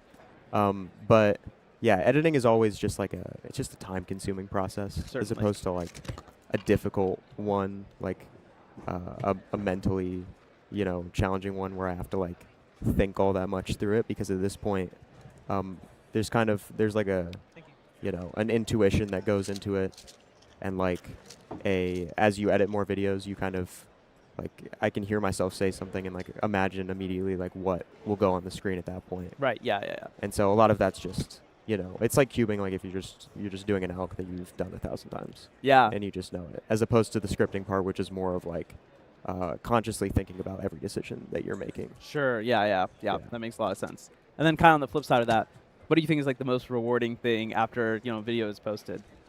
I think just after editing it and like seeing the timeline in your Adobe Yeah, Premiere Pro or yeah. whatever it's pretty satisfying. Yeah, and then posting it, and then I think the single most satisfying part though is looking back at my videos from like a year ago or something, and just like being able to point out flaws in general that you couldn't have possibly seen at that point. Yeah, I see. I think is so cool. And especially like if I go back even further. Yeah. Then it's like 3 years ago, like when I first started my channel, around this time 3 years ago, it was like I can see it's like a completely different thing. Yeah. And I can see all of the points where, the video wasn't as good as it could have been. Yeah, and totally. That's very, very rewarding because it's direct, feedback and direct it's showing improvement. Yeah. And I think we look for that in everything, and like cubing and everything. It's True. If you can see your averages go down, you're more confident. We got to get like a montage or something, like Stu Cube through the years or something. Maybe Yeah, at like yeah. the 1 million subscriber special, perhaps. You got to drop that. That's actually a good idea. See, I'm giving you content, so Dude, you are. I'm charging a royalty on that though. You can take some AdSense revenue. yeah. I want to ask something about like controversial topics. What is your approach to covering things that are a little bit sensitive? For example, you had a video about Martin Telesforo. Right. Things along those lines. Is there like a different kind of process you kind of go with that, or is there like, just talk to me about like how you put that story together. Yeah, for the Martin Telesforo one in particular, if I remember, it's a lot of like trying to be as objective as possible with the story, because at the end of the day, like I'm not really like I don't think I should view myself as like an opinion on the story. I see. Like if I do give my opinion in a video, it might only be like a short little segment that and it's kind of a lot of like getting over yourself and being like, well, I shouldn't inject too much of my own opinion into this content because it's more of showing the community as a whole and what the community thinks about these specific things. Sure. And so, yeah, that's been a lot of like what the whole Xuan Yi Yihang thing has been, is what does the community think? What is the community saying? And how does that impact these competitors and the people around them? And so, yeah, trying to do like objective journalism, it is difficult, but, I think it's like the best way to do it. So like for the Telesforo video, it was a lot of looking at what the community was saying at that point. Right. And then forming the story around that. Right. Yeah. Right. And especially since that one happened quite a while in the past, Right. like there's like things that are like, oh, people were talking about it, but then it wasn't written down anywhere, stuff like that. So Yeah. certainly it comes to almost investigative journalism. To Yeah, some I love extent. that. Yeah. I love. You got to add that to your LinkedIn profile, perhaps, like investigative journalist, perhaps. Yeah. Okay. Yeah. As we kind of like wind down here, Stu, I think that there are so many cubers and so many just young people watching who would love to get into video production, making cool stories, to like, aspire to be like someone like you, or even just to like put little things together for their friends to see, little opinion pieces. What advice do you have for people who are just starting out but are looking to make it big in YouTube? Yeah. I think the most important thing that I've found is like focusing, like unless you just want to, make the videos for yourself or whatever, I think just in focusing on improvement in specific is very rewarding. And, there's something to be said about like if you make the same video over and over again, like not only are you probably, not going to see any actual improvement in your content, but then, you're not going to have the motivation that you need to continue going, because like for me, I see it like a year down the line, like the videos are going to be, you know, as far improved as they were like from now a year ago. And so I think improvement is what like really keeps you going. And so you can like keep going as much as you want, but at the end of the day, like if you don't like try to make the video as good as possible every time, then you know eventually you probably will run out of whatever you need to make the video. So I'd say if you're getting into it, just like you know your first video is not going to be good. Obviously, there's no way. But like believe in the compound interest of it and the fact that if you make like 100 videos, you will be like 100 times better than you were the first time. And you can guarantee at least some kind of improvement by that 100th video. Yeah. And like by the time I'd gotten to the 100th video, I'd even forgotten that I was even trying to do that. Right, yeah. So you kind of get like lost in the process, and eventually you realize a lot sooner than you expected probably that you've just improved so much, and that's the most rewarding part of YouTube, I think. There you go. Yeah, I mean, extremely inspiring stuff. I'm going to leave you with a hard hitter, and yeah, we didn't prep for this, but we can probably figure it out. Yeah, of course. What does the Speedcubing mean to you? The community, the solves, the viewers. This is your time to shine. Yeah, I think everything, man, because, you know, like I said, like I had a lot of YouTube channels before this. Yeah. But I'm, you know, extremely grateful that this one was the one that worked out because of the community we have around it and the people I've met through it, and like, you know, all the opportunities I've gotten and stuff like that is just something that doesn't really exist in other communities because of, you know, the blend of the nicheness of it, so that like if I was making videos about like the NBA or something, it's like you don't have the access that you do when making videos about cubing. Yeah, right. So like I can be here and I can film all these things and I can interview people, and it's you know, get to know them and stuff like that, and it's, you know, it's the best community I could be a part of for YouTube. So it's been special. There you go. He's a class act both on and off the camera, folks. This has been Owen Stotts of StuCube, of YouTube fame. If you see him around here at NAC, be sure to thank him for all his hard work. Say hi. I'm sure you'd love to sign some autographs, some basketballs perhaps, but don't show up with 12.5. That's the only thing. Show up with 15.5. 15.5, he says. Yeah, so there you go. Yeah. Thanks so much, Stu, for being on. Thank you, of course. I hope you enjoy the rest of your NAC. Film some fantastic content. And yeah, hope to see another upload from you soon, because I'm going to hit the like, subscribe, share, whatever. I appreciate it. Yeah, that's been StuCube, everyone.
Yeah, it's a lot on the table.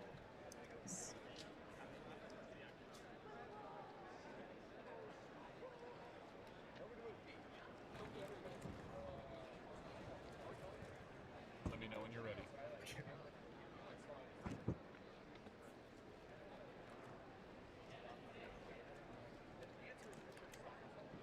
I'm ready.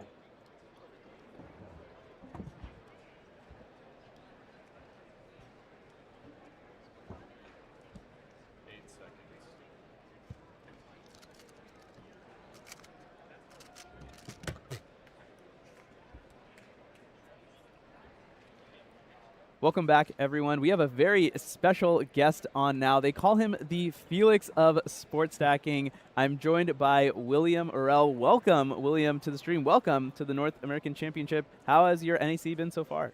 It's been a blast. Being able to compete on these huge stages, getting to see the whole energy and enthusiasm around cubing, like 1,000 cubers here. Yeah. I've never seen that many in one place. Rarely even seen that many stackers in one place. There's just so much love of it.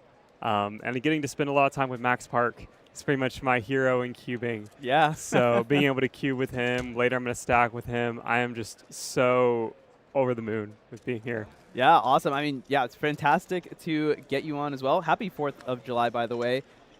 Got any fun plans for tonight? You said you were going to go stacking later. Yeah, so I would say for tonight, I mean, I probably want to spend some more time with Max Park. Max, I think, wants to do some doubles with me. Okay. So for any of you who are big stacking fans, doubles is where one person does one hand of the stacking, one person does the other hand of the stacking, and you're just perfectly in sync.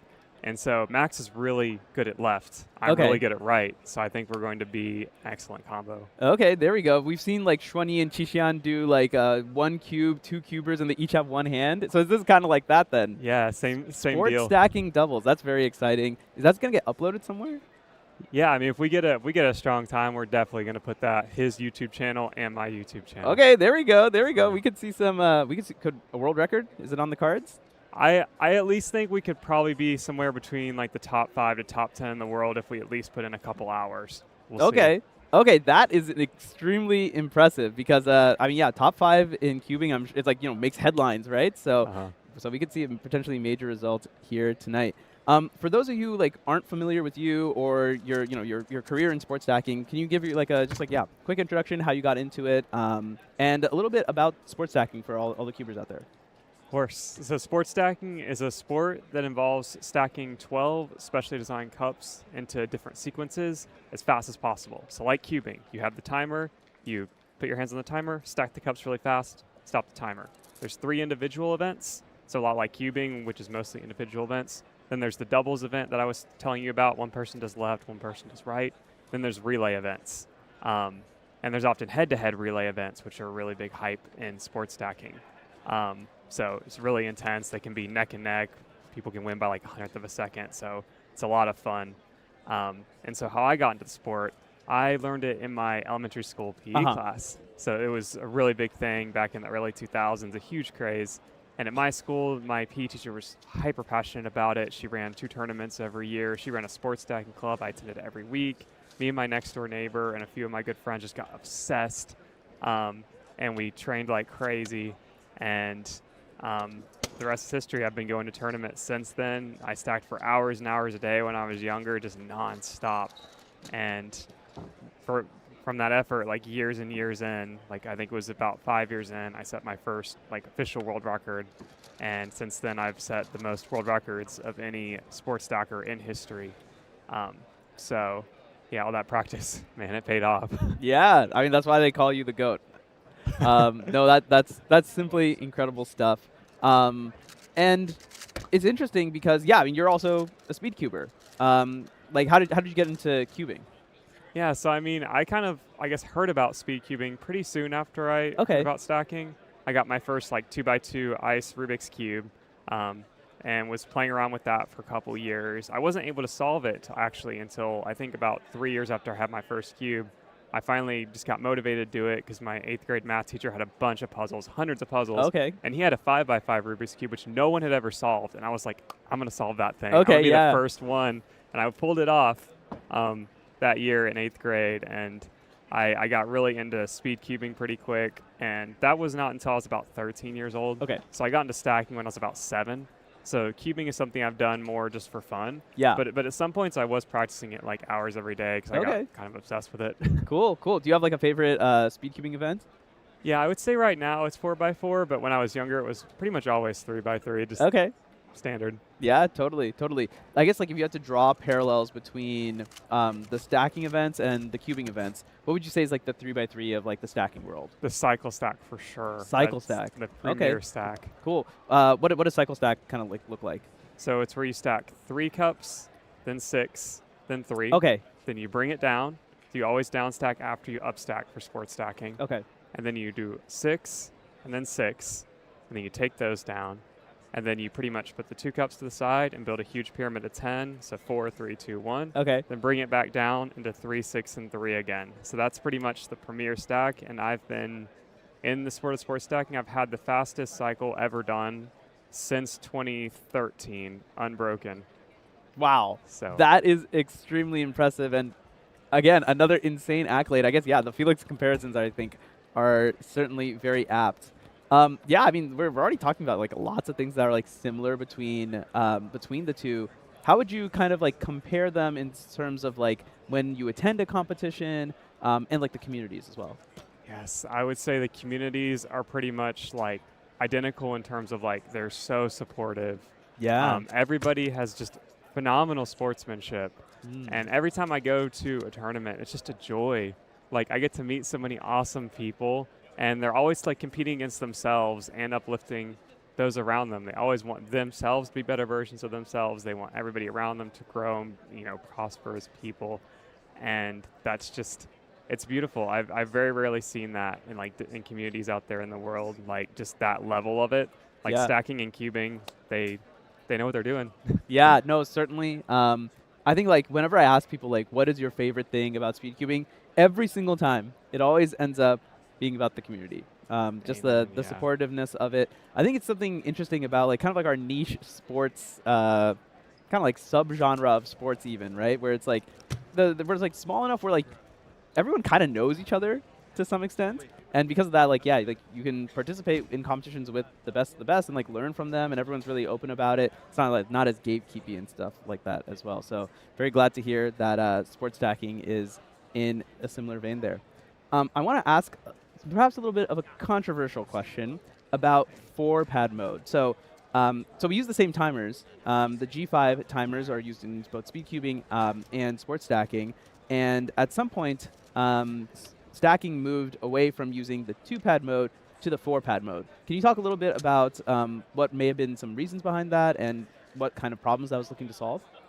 Yeah, so pretty much in sports stacking, kind of similar to how you guys are having sliding issues in cubing, we would have people who would be holding the cups while starting the timer, but way more often when stopping. Because when you're stopping, you're trying to save as much time as possible. So it's like you're kind of sliding while holding the cups and then stopping the timer. So that was happening all the time. Often, at tournaments, top competitors, there'd be 30% of top competitors would get scratched for it. And you couldn't tell it in real time. You had to do a frame-by-frame analysis. I see. So it was a huge problem. Like people would be winning competitions, then all their times would be scratched later. And it's like, well, who actually won? And like top competitors are getting really frustrated because it just keeps happening and they can't seem to get it right. And like it seems like we weren't sure about the judging. Like sometimes it seemed like it was a scratch, but it was counted clean. And then another one that we thought was clean was counted scratch. All kinds of controversies. So the WSSA just decided to design a timer where you couldn't really do that, where you had to have 4 pads and kind of pull your hands back.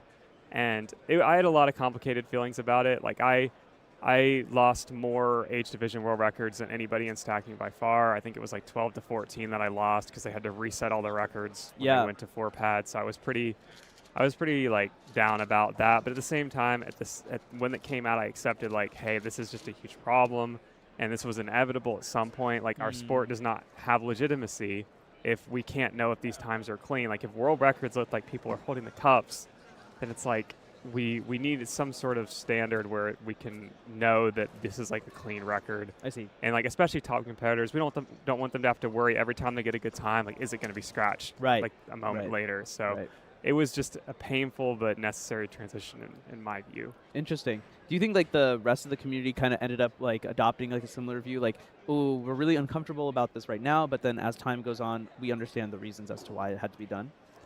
Yeah, I think a lot of people have come more to that side of things. I mean, it's been difficult for some because I mean, it's just really hard to adjust, especially in an older age, like to get the muscle memory right. You have to put in a lot of practice, and a lot of people more are just involved just for the community aspect rather than the competitive aspect. But a lot of, especially like the younger up and comers, they're used to it, and I've adjusted to it. I feel like completely. And so, kind of like in any sport or in anything, like there's always growth, and you just gotta adapt. So. Yeah, certainly. To me, it feels like, stacking and cubing are kind of like of a similar size, right? We're having like the similar size competitions and have like similar notoriety. Yeah, how do you think, I guess, like they compare in that sphere in terms of like the public perception, stuff like that?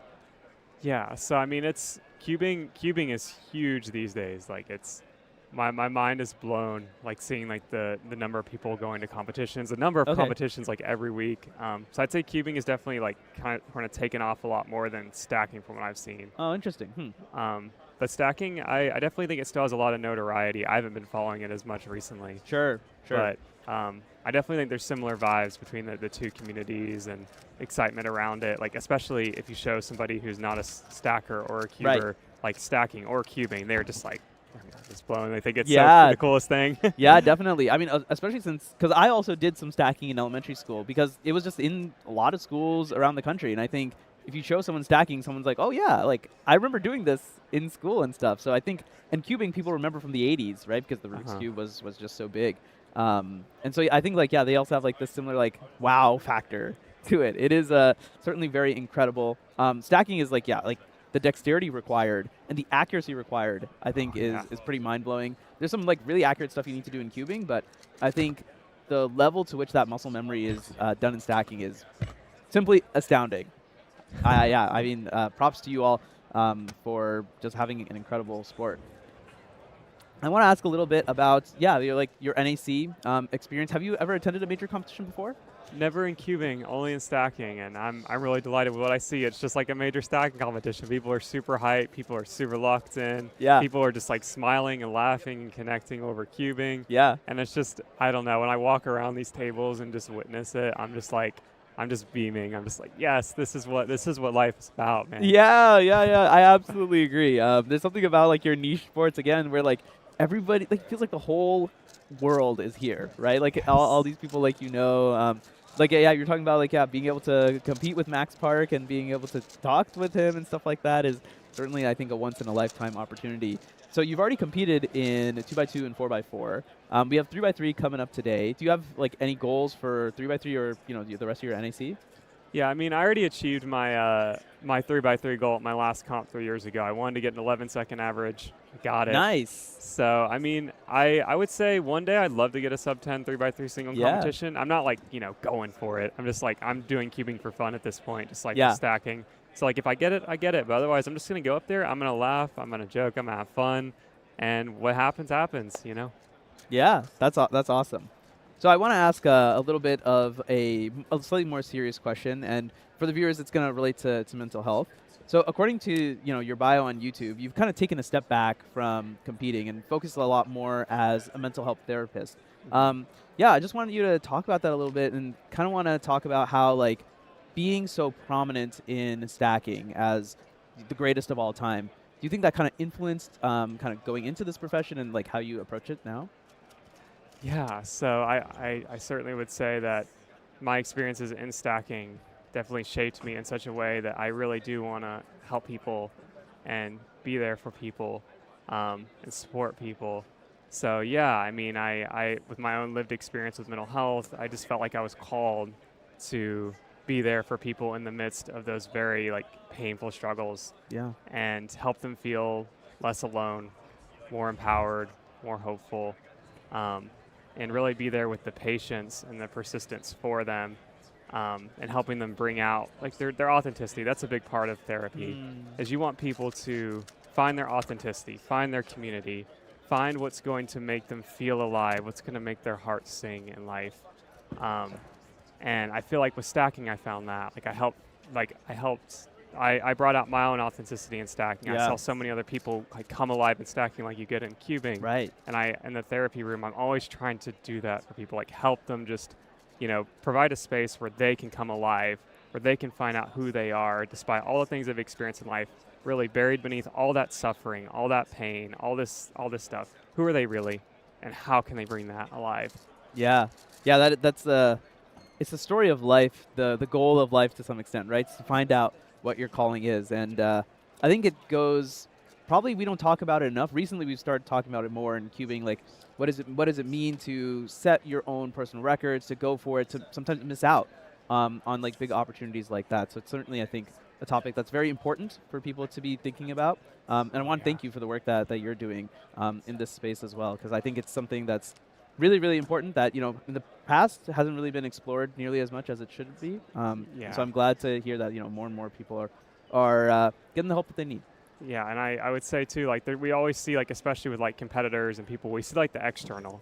And we often don't see the internal. Right. And especially for these top competitors out here, like, man, they are nervous and they have been through so many struggles themselves. Right. And they have their own internal journeys. And I don't know. I feel like being able to connect with people through stacking, like getting to really know who they really are. I don't know. It thrills me to be able to do that, like in stacking and now in therapy, like really seeing what it means to be human, what it means to be courageous and face our fears and achieve things that matter to us. Like it is just so exciting. Yeah, certainly. It's certainly very, very wonderful stuff. I kind of want to close on asking a little bit about where do you kind of see the future of like these niche sports, both sports stacking and speed cubing? There's a big push right now in speed cubing to become more spectator friendly. Obviously, we have big events like this. We have better streaming and stuff like that. Where do you kind of see these going? Do you think these sports can end up closer to like your esports or like even like your mainstream sports? I think so. I think there's certainly an audience out there for it. Because right now they might seem more niche, but I think that's only because they're not as well known or not as well celebrated as more traditional like sports. Yeah. So if there were more like, if there were more there's more cubing out there, like if there were even like in PE classes, kind of like stacking was, or things like that, if it was like a normal thing in the classroom or on TV, if people were seeing it on TV shows and movies and all kinds of stuff, then it would be like as big, I feel like, as like football, basketball, all that stuff. Yeah. Just for the kind of crowd who really gravitates toward it. So yeah, I think that's the right idea, that we just need to get the message out that this is a thing, so that people who really, like, if this is the thing that's going to make their heart sing, we need to help them find it. It has to be there for them. Yeah. And I think cubing could be way bigger than it is. Stacking could be way bigger than it is. It just needs to be more in the public sphere. Yeah, totally. Well, in speed cubing, I know we have an incredible cast of amazing people, amazing characters, amazing competitors. I'm sure it's the same in sports stacking as well. So that's certainly a message that I'll take to heart. As a broadcaster, people who work in this type of space, certainly I think it's a very bright future for a lot of like your niche sports, also because it's a lot easier to, like, YouTube is so big, for example, and it's basically a free platform that you can put stuff on and make loads of videos, reach millions of people, and yeah, like I think at the end of the day, stories are what ring true in the end. So that's stuff that we certainly want to bring out.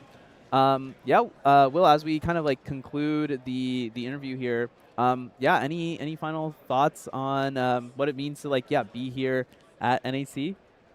Yeah, I mean, I would say that it is like a transcendent experience. Like I feel deeply connected to, I guess one of the terms for it that I like from psychology is collective effervescence.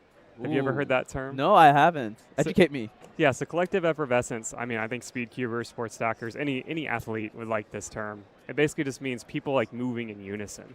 Ooh. So like minds are moving together, bodies are moving together, and we're in some sort of like synchrony together. Yeah. All in this room in a way that is like, there's some sort of like very like mystical vibe to it, but scientifically there's like all kinds of stuff going on that, I don't know, I'm a nerd, so a nerd of psychology, so I think about that, and it's like we become way more when we're together. Certainly. When we're moving together, connecting together, and so I feel so alive. I feel a part of something bigger, and there is no place I would rather be.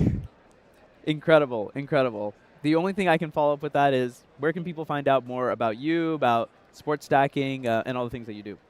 Yeah, so I mean, if you want to find out more about sports stacking, I mean, you can look on the WSSA.com. That's where you can find like competitions, where you can find, there's probably instructional videos on speedstacks.com. On YouTube, you can look up like how to do the 3-3-3, how to do the 3-6-3, how to do the cycle, how to do doubles, how to do relay. And definitely look on thewssa.com if you want to find like a tournament near you and go connect with the community just like you can in cubing. Like that's a good place to start. Like find other people who stack and find that enthusiasm together. That's the only reason I am who I am today, because I had a huge community around me my first couple years. Yeah. That's the only reason that I had the momentum to become this and find this joy in it. So go out there and find it, and yeah, go for it. With that, I mean, this is a fantastic interview. Thanks so much to Will Orell, the greatest, perhaps the greatest sports stacker of all time, for joining us here in our little community. And yeah, I hope you have a fantastic rest of your energy and go break that world record. Yeah, thank you so much for having me. It was an honor.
All right, everybody, welcome back to the Rubik's Cube WCA North American Championship 2026 presented by The Cubicle. Thank you, everyone, so much for coming out today to the stream. Again, we got another Southeast Cuber here in the booth today that we're going to talk to for a little bit. It's the one and only Caleb Chen. He's probably one of the fastest 3x3 solvers here at this competition. So first of all, thank you for taking the time to sit down with us. I have to ask, how's the competition been for you so far? It's going pretty good. I mean, I haven't competed in my main events 3x3 and 2x2 yet, but overall, even though I didn't practice the other events I competed in, I somehow made OH finals, which I don't practice, so I'm pretty happy about that. There you go. So, I mean, you made a pretty big name for yourself here in the Southeast U.S., right? So, but for those of you who maybe don't know you that well, feel free to give a brief introduction of yourself, maybe some facts, maybe some events that you made, like you said 3x3 and 2x2, maybe some accomplishments that you're known for. Give kind of the brief rundown. Who is Caleb Chen? Yeah, I'm a cuber from Georgia, and I basically mainly practice 3x3. I do a little bit of 2x2 and OH, but most of my practice is on 3x3, so that's what I've been really trying to improve and focus on. Yeah, so while Caleb is here, we're also going to be watching some really fast cube solvers in this group. Here's Dean Jacob Adama Suskin. He's one of the fastest cube solvers on the psych sheet here at this competition from California, starting off with a 189. We're also going to be keeping an eye out for He's already been competing. I think that was actually his last. We're transitioning here into Group 7 pretty soon, which will be solvers like Simon Kellum, Michael Nielsen, Ash Black, Parker Traeger, Max Murphy. So we'll keep an eye out for those solvers. But while we wait, the last time we saw you really on a big stage was at All-Stars up in Providence, Rhode Island. When you were there, you got 4th. Has anything kind of changed for you since then? Like, did you use that 4th place finish as motivation? Like, did it kind of spark anything in you after finishing 4th, or was that kind of a good performance for you around where you were aiming to finish? It did push me a bit, and I did make some changes after that comp. Like, I finished learning ZBLS and now I use full ZB. Oh, wow. Yeah. How's that kind of change been for you? Have you been, like, working on a lot of algs recently, that type of thing? I guess you could say that. I have been drilling my algs pretty consistently, and though I learned it after All-Stars, and it's sort of new, I do think I'm getting better at it and pretty ready to use it today. There you go. Well, we'll keep an eye out for that for sure. That's going to be really fun to watch. So, I mean, you've also started to make the name for yourself in other sprint events too, like 2x2 all the way back in 2024 at North American Champs here back in Minneapolis. I mean, did you kind of use that as a jumping off point for other events in 3x3? I'm kind of curious to hear that trajectory your solving has taken since early 2024. Yeah, I don't really practice 2x2 as much, but some of my 3x3 skills like turning and planning inspection and learning a lot of algs easily transferred to 2x2, which is why I was able to pick it up quickly. So whenever I practice 2x2, I'm indirectly practicing 3x3 too, so that's kind of nice. Yeah, so another thing I'm really, really curious about, you got started cubing and broke out when you were really, really young. So one of the top speed cubers in the United States that you probably know pretty well, given your cubicle sponsorship and relationship, Matty Hiroto Inaba, recently started some sort of elite cubers initiative for cubers in the United States. As someone who started off young, I'm honestly super interested in hearing your thoughts about what you think about those types of initiatives. Are you kind of excited to see top solvers investing time into younger cubers in the community? I think it's the right path, and I'm pretty excited to see for the future of U.S., like, especially because most of the Chinese cubers are really young, and we're kind of like shifting into that kind of mindset. So I'm excited to see how we will turn out and if we can match the Chinese people.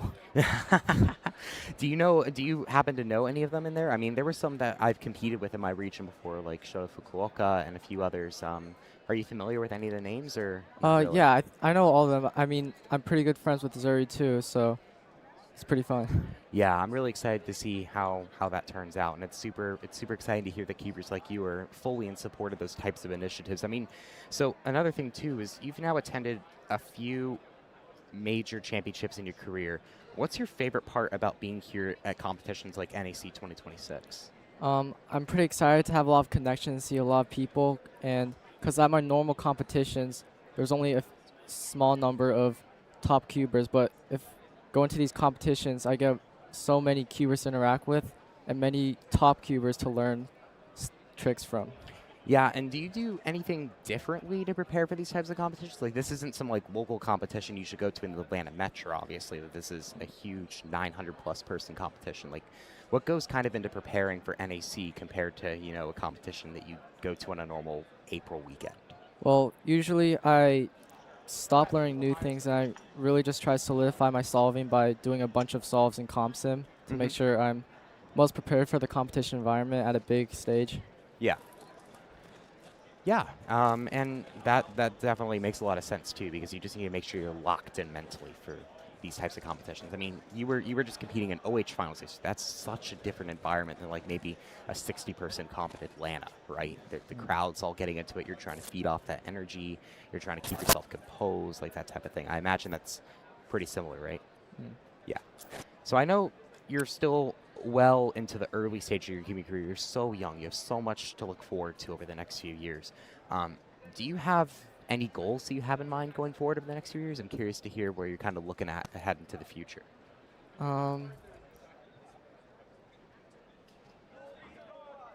Honestly, I'm just trying to get as good as possible. I mean, although I may have goals like in the future, right now I'm just trying to make my solves as perfect as possible, just trying to improve like all the ZB stuff and try to get as fast as possible.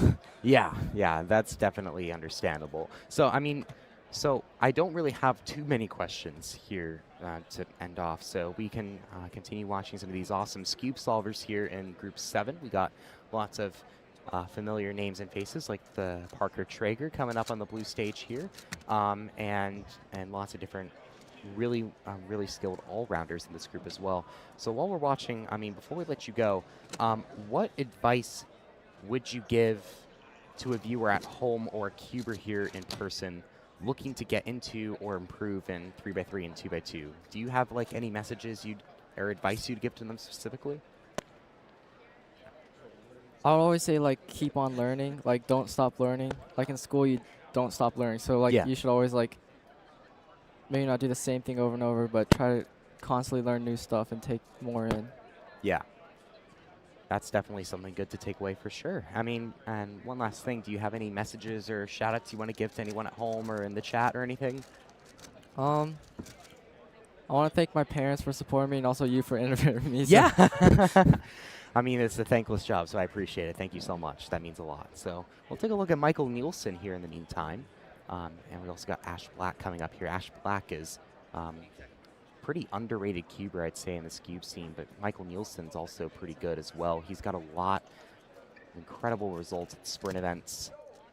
You see that turning there, 360 for him. Ash Black, they got second place at North American Champs in Minnesota in 2024 and also placed well in Worlds Finals last year.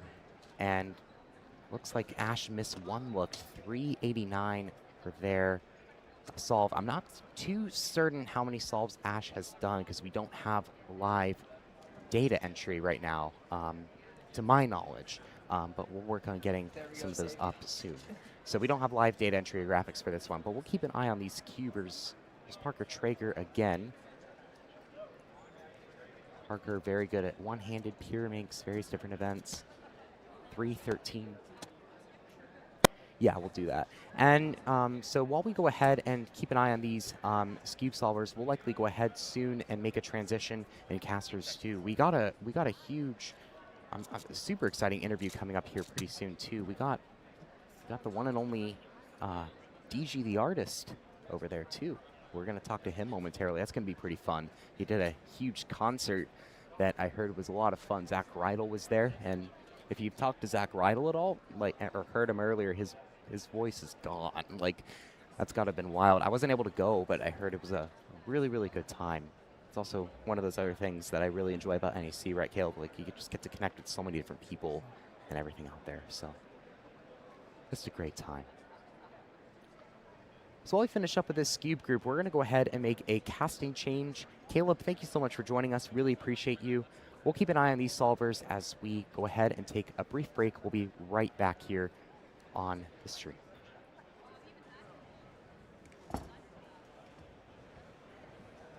8 seconds. 12 seconds.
Welcome back, everybody, to Rubik's WCA North American Championship 2026.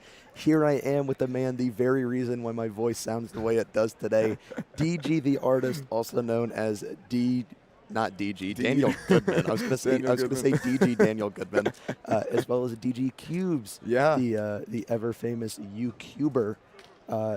You have quite a history with national championships, even though this is a North American championship. True. But before we get started, good morning. How are you doing? Are you feeling okay? There was you did just do a concert. I did last night. If you want to maybe share about that, or sure, just give a quick introduction about yourself. Sure, sounds good. Yeah, so I'm DG the artist. I think that's the name we got on here. Also known as Daniel Goodman. That's my real name. But yeah, I'm a rapper. I make music. That's my full-time job right now. So I had a concert last night that I did for a bunch of cubers here in Raleigh. It was really fun, like honestly one of my favorite concerts ever. I screamed on stage a lot. My voice is doing okay today, surprisingly, kind of fine. Zach's voice, on the other hand, Zach is a great crowd member. Like the audience was so good last night, you know, like just so much screaming the lyrics, having so much fun. It was a great time. I've been to all of your shows at major championships, and by far the best experience so far. I'm glad. Yeah, no, I feel like I've been putting the reps in. I've been doing a lot more performances since the Worlds one last year, and so I've gotten a lot more practice on stage, gotten a lot more confident with it, and like I feel like I know how to handle a crowd better. And so yeah, I think the crowd was really feeling it last night, which is great. I was gonna say, I haven't seen you perform since November, actually. If we count that, I don't know if we can share. I'll share, yeah. So I got married I had 2 weddings last year to the same person. My wife, Hien, is from Vietnam, so we had our first wedding in Vietnam with her family, and then the second one in the U.S. with my family. So Zach here was the MC of the wedding. He did a great job. It was so cool. Like as a glorified sound guy. No, but it was so cool because like I've seen Zach delegate so many competitions in the Northeast and everything. So I was very familiar with his ability to control a crowd and still get people like hyped and having a good time. So it was great. Yeah. And then at the wedding, I did a little performance. I did like 3 songs. So that was fun. And got married. And I got married. Yeah. Yes. No, it was a great wedding. I think I remember that was the first time I bought dress shoes. It was actually for that wedding. It feels like every time I see you, I'm buying a new piece of formal wear because I bought dress shoes then. Yeah. And I just bought my first suit jacket. Not this for the last concert. Week. No, but for this competition. But it's in proximity to you, and that's what really matters. That's funny. I was gonna say, you definitely don't need to dress up for a DG the Artist concert, but I'm glad you got your suit. I was gonna say I think I just had just like a t-shirt and shorts on, and I was still probably way too warm. A suit jacket would have been far too much. It was a hot room. I mean, there were a lot of people in it too, so that added to it. Yeah. Big crowd. Big crowd, yeah. Speaking of big crowd, Scube round 1 going on right now. I believe Group 7. We see a lot of fast competitors in this group. One of them, Michael Nielsen here, second in Pure Minx last night. Yeah. A little bit better than second. First place at U.S. Nationals 2018. That went to Daniel Goodman here. I had a question I wanted to ask you that we may have discussed, like just in passing discussion, but something that interests me, the mindset of top solvers, especially after a moment like that, when you finally stood up there atop the podium, or when you either when you stood atop the podium and you saw all the people there cheering for you, or just the moment that you knew you had it. What was going through your mind? Ooh, so yeah, this is a throwback. For those who don't know, I was 2018 U.S. National Champion for Pure Minx. People have gotten a lot faster since then. I was going to say 8 years ago. Come on. That's when I first started competing. That's crazy. But yeah, no. To answer your question, what was going through my mind? I mean, honestly, like I feel like being on the podium is kind of just like, you just feel proud. It's just like nice. It's wholesome. It's just a good experience. But like the real like extreme emotion is when I realized I won. Like, you've seen so many videos of national champions, world champions, all that. They always have like a huge reaction when they realize, because it's like, I feel like no matter who you are, whatever event it is, it's pretty unexpected to a certain extent, Yes. Like, there's so many good solvers in every event that, like, even if you're the best one, like, even if you're the favorite, anything can happen. Like if you choke, it's not yours. Especially in sprint events, there's a lot more variance. But no, I remember watching the vlog. Yeah. And of course, I mean, I knew at that point that you had already won, so I was just watching Right. the video of it. But seeing every single solve, like a buildup of energy, just like Yeah. you see like the fist pump like on one, and then like we keep going, and it's just like Yeah. more and more energetic. And then when you finally see the win, it's great. If you haven't seen that video, go check Yeah. it out. It's a great throwback. I miss the old style cubing vlogs. I feel like either we've lost that, or maybe I'm just not watching enough YouTube anymore. Yeah. We've ushered in a new generation of YouTubers. Indeed. Yeah. So Yeah. something I wanted to ask, of course, with your experience being a online personality and understanding digital marketing, buzzwords galore, do you think that has maybe helped you in your music career, or at least getting into promoting yourself in a different light that isn't cubing? Yeah, definitely. I will say music is a lot harder to grow in than cubing, in my experience so far. Like, cubing, it's got such a community around it already. So if you are watching this and you want to be a cubing YouTuber, a cubing content creator or whatever, you can do that. Like there's a community for you to tap into already. Whereas music, it's like, because it's a creative endeavor, you're sort of trying to forge your own path, create your own community. Like I want people who, I don't want just like fans of this artist that already exists. I want like my own whole fan base to care about what I'm doing. And so I feel like, through like doing the cubing YouTube stuff showed me that that's possible, because like I felt like I started out as a cubing YouTuber really just making videos reviewing cubes, and like people were searching for those videos, so it was easy to like find my stuff because it's like, oh, I need to see the Chi Pyraminx review or whatever, and okay, I guess DG Cubes has a video on it. But then over time, it became a little more like I'm doing Q&As and things like that, and putting my personality into it more, and so people were watching also for me. Which showed me that now, as a rapper doing that full time, like it is possible to have people be interested in just what I'm doing. And the cubing platform I created with DG Cubes has like given me a really good head start into that, because like a lot of the people who listen to my music now, like still a lot of my audience is cubers, which is awesome. So shout out to all y'all. If any of y'all have listened to my music, I appreciate it a lot. Let's say again, I promise I'll get to the music thing, but I have at least one more thing while we're talking about your YouTube channel. Yeah. Road to Platinum. When's the next episode coming out, DG? Well, okay, so the next things I need in order to be a Platinum member, at least by the original definition, are a World Championship podium and a world record and a continental record. I am an old man now. So I have all the things that, that you can do regardless of how other people do. I have a single and average in every event. That took a long time to get. Like the big blind means was difficult. But yeah, man, I don't know. I don't know if a world's podium is going to happen at this rate. I think the way it happens is if the WCA adds Curvy Copter. Because currently, as far as I know, I'm pretty sure I'm still like the Curvy Copter unofficial world record holder.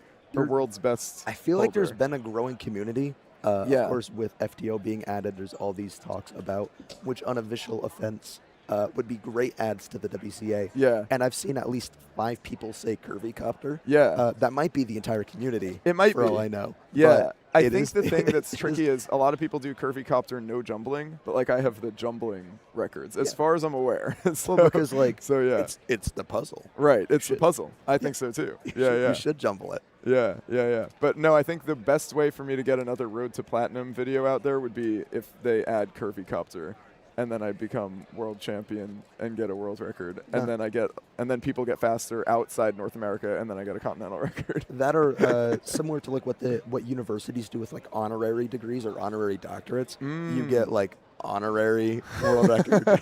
Has the WCA ever done that? Never say never. That would be, Probably say never. But Probably never say say, I don't but think never the say WCA would give an honorary world record, especially to me. I don't know what I would get it for. But no, that would be cool, yeah. I think my best bet, though, would be if they add some ridiculous events. Maybe not even Curvy Copter. Add 3x3x5, and I'll just practice more than anyone else.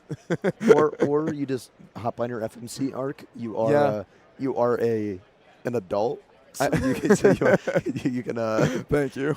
You'll be able to fit that into your growing age. Yeah, no, that's true. I actually had an FMC arc back in 2018, and at my peak I was 44th in the world.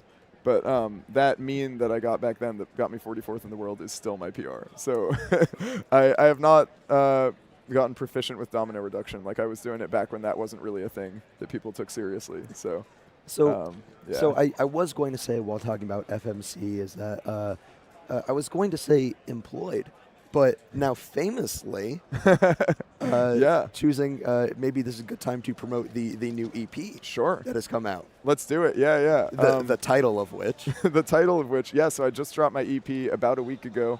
The title is I Quit My Day Job. Because I did indeed quit my day job to do music full time. I had been working at Twitch doing software development. And the whole time I was there, I was kind of dreaming of like pursuing my real passion of music and like really taking the leap and giving it my all. So I was saving up a lot at that job. So, you know, I would have some money to fall back on. And now I'm going all in, doing music full time. The concert last night went great. The EP has gotten some really good feedback from the fans so far, which is great. But yeah, check it out. I quit my day job. Fair warning, parental advisory. There's some explicit language on it, but ask your mom and dad and then listen to it. As I say, no, very fun. EP had a lot of time listening to it, especially at the second release party concert last night. Yeah. I treated last night a little bit like a release party. I did a release party in Washington D.C. where I'm living, or like near where I'm living. Last week, the day the EP dropped. But I wanted to treat this one like a secondary release party because, like, you know, all the Cubers, I had to, like, show off the new EP to them. So, of course. it was good.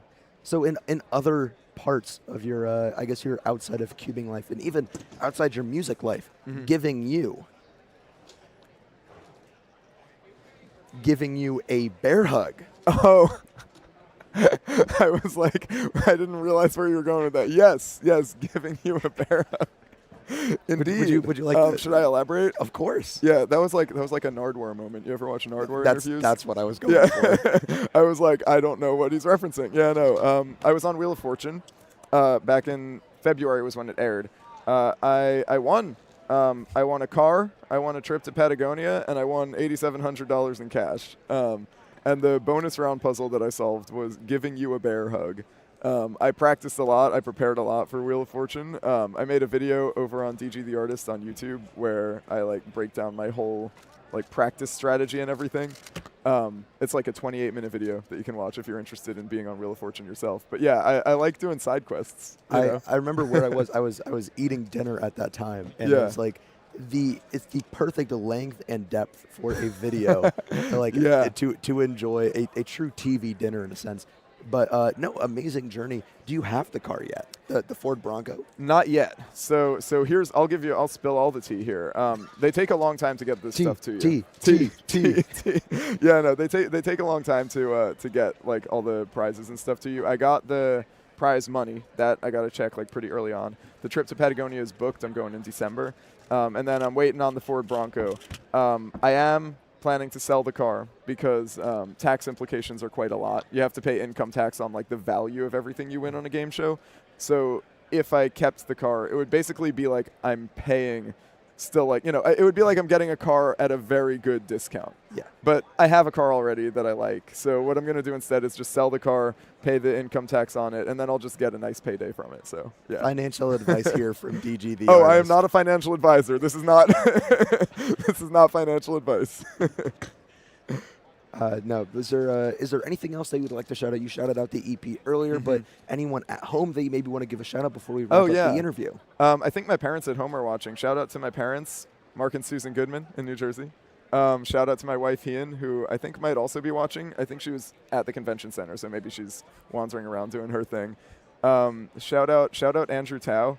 He's gonna win multi-blinds. I'm calling it right here. He did not perform as good at your concert last night. True. But maybe if you also want to share that story real quick. Yeah. Oh yeah. Sure. At my Cubing concerts, I do. I always love to shout out some or like give some stage time to blind solvers because I think blind solving is like the most impressive thing in cubing. And so what I did last night was I had Graham Siggins and Andrew Tao go against each other in a 3-cube multi-blind attempt while playing my loudest, most energetic song and like screaming in their ears to distract them. I Don't Want Potential, if you're looking to check out the song. The song is called I Don't Want Potential. There's a crazy music video out for it, by the way. If you search I Don't Want Potential by DG the Artist, you'll enjoy the music video. Anyway, they both got 3 out of 3, which was crazy. Yeah, it was, I was front row in the audience, and seeing that, like, Andrew did not finish quite as quick as Graham. I think Graham was actually done executing before Andrew even started. Yeah, execution. I think so. Yeah. Dude, blindfolded solving really is that crazy. It's insane, dude. Because like I can do blind, but I feel like that's why I'm even more impressed by the high level of blind solving that they can do. Because it's like the ability to solve while distracted. Or like the ability to just like go that fast and like store that much in your memory is just like extra mind blowing to me as somebody who can do normal blind, but not in that situation, you know. So we saw in 2024, Tommy Cherry did several cubes, but did them all individually. Yeah. And then at Worlds in Seattle, we saw Stanley Chappell do 4x4 blindfolded, which is about the equivalent of 2 cubes. Yeah. Worth of memorization. Yeah. We just saw 3 out of 3 multi-blind. What can we expect next year? Well, I don't know, man. I was honestly, to be completely candid, I was thinking of making this the final cubing concert for a little while, or the final like concert that coincides with the WCA competition. So maybe next year there'll be a little break. To be fair though, I did say that last year too, and then here I am again doing it. So who knows? But yeah, in the future, maybe 5 blind. I don't know. Maybe I'll get Stanley to come in again and give us a 5 blind while I rap at him. Who knows? I think what would be really interesting is to see you do 5 blind up there while rapping. So here's the thing. My 5 blind PR is somewhere around 11 minutes. So I think you might get pretty bored. it would take the entire set of you performing it just slowly. Yeah, for me to actually memorize it, that would not be great. That would not be great. And then execute it correctly with all of us shouting at you, trying to mess you up. Yeah. With love. For real. With love, trying to mess you up. Yeah. It might not be the best idea. But you could freestyle the memo. Freestyle. Like the memo. As your letter pairs come in, you turn it into a freestyle. You really want me to have a terrible time up there, don't you? You don't want potential, but I see potential here for a great bit. There's certainly potential. I will give you that. I'll keep it in mind. Maybe I'll have to do that next time. All right. Well, we are going to wrap up this interview here. Yeah. Daniel, it was amazing talking to you as always. This was great. Thank you, Zach. Even though I am very upset about how my voice sounds right now, thank you for putting on such a great show last night. Again, one more time, where can they find you? You can find me, honestly, I'm just going to plug YouTube, DG the Artist. I upload a bunch of stuff there about my journey as a full-time rapper. Every week, pretty much, I upload a video where I talk about what I've done that week as a rapper. You can find my music on Spotify, Apple Music, wherever, under DG the Artist, and Instagram at The Artist DG, because someone took DG the Artist. All right. Well, thank you again for coming on for this interview. Thank you. Daniel, it was lovely to talk to you as always. This was lovely. Thank you, Zach. I hope your voice gets better soon. I hope so, too.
All right, we are back here at North American Championships 2026 for the last group of Scube. This one I'm really excited for, Zach. We're about to see some of the top 2 seeds compete.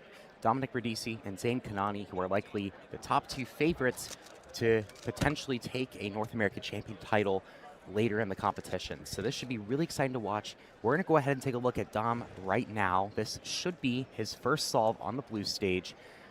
And we just talked to him earlier. He's really excited for today, and as you know, he performs really, really well at these competitions. Yeah, Like Dom is your current North American champion. 133. Looking to retain his championship title with times like that. Should be fairly easy to. Zane Kanani, who we're also going to see right now, former world record holder, so definitely nothing to scoff at either, even if he isn't trying to go back-to-back. Yeah, so Zane Kanani is someone that kind of popped into the ski world after COVID, along with 2x2. You know, before COVID-19, the COVID pandemic, when competitions were kind of paused for a little bit, yeah, just look at that turning that Dom has. He's so good. Like, just, it's incredible how good his turning is, and that's one of the things that always impresses me about Scube. Zane Kanani with a 167. A lot of really good times on this first scramble. Tyler Robinson, another Scube solver from Minnesota with a 360. Here's someone I know quite well, Justin Lee, another Massachusetts cuber. We'll get a 404. And Orion Hughes now going south to the Mid-Atlantic. Not really south, but south of New England, that's for sure. Yeah. Also, Scube main event. I believe New Jersey is where he resides from. Yes. Ryan Hughes, I have seen him at competitions. I've delegated in New York, so that would check out. We're going to go to the overhead because he put his phone in a water bottle in front of him. That's okay. Looks like he worked out to a U-perm, 277. A lot of really, really high TPS here. And here we see Matias Marcantoni Nunez here. Started off with a 231. How can he do on the second solve, 356? Dominic Radici back up on the blue stage for attempt number 2. Hot start with that 133. Hoping to make that time count, or at least any other good times count from here on out. So he's been solving really, really good recently, Zach. I mean, before this, at his warm-up competition at GA Cubers Pride, which is down in Atlanta, he ended up getting a 154 average, which basically barely missed his PR and also barely missed his NAR. So, but we'll go ahead and see what he sees here. It doesn't seem to be too obvious of a layer on this, so we'll see what he's able to get to here. And yeah, that's a bit of a lackluster turning there for Dom Radici, but a 286 there for that scramble by the looks of it. You could tell that he one-looked the solution, but unfortunately just got caught up in the middle of executing it. Also quite a high move count. I mean, the more moves that you do, of course, the longer things are going to take. Yes. Justin Lee coming back up. New England has quite a few fast Scube solvers. They obviously have the current national champion Quinn Maloney residing in Connecticut. Justin Lee and Saisbari Ramesh, both from Massachusetts. Both some of the top seeds entering into this weekend. We'll cut down to another Eastern Seaboard cuber in Zane Kanani, one of the many Virginians here this weekend. Zane gunning for both the 2x2 and Scube podiums at this competition. Solve number 2 for him. One look, but a miss one look. Very long solution, 533. Not going to be what Zane wants there. I think he'll be trying to harness the power of triple T for the remainder of his solves on his shirt. Triple sledge, definitely a 12-move case. Hoping to maybe bring that move count down there, Zach. Yeah, maybe a little bit there. Here's Matias again. And we'll also have Dom coming up for his next solve very shortly. Good turning there from Matias. A lot of people have been struggling on that second solve, so good to see him. Opting to not one-look there. All of the top solvers trying to one-look as many solutions as they can. That way they can, not pause during the solve. Yeah, and Dom Radici said in our interview with him this morning that he is looking towards improving his inspection, his one looking. That was a big focus of his previous practice before this competition. A 198, so that will count for him because he does have that 2. But that's around what he usually would like to see for Dom. Around mid-high 1 usually is when you know he's on point. Similar for Zane Kanani as well. If he's getting around mid-high 1, he's solving pretty good. You're going to be seeing some good results from him. You see, Ryan Hughes, unfortunately, does not have. We do have an overhead cam on the stage. Yeah, we do have an overhead on that ending. I was very worried that we were going to be blocked by the water bottle again. But let's see what Ryan does on here. You see that partial EG2 layer on green, opting to go for it for, no, 332 there. Yeah, just a little pause there after he executed the EG2 layer. I think he definitely did not one-look that case and had to spend a little bit of time recognizing there.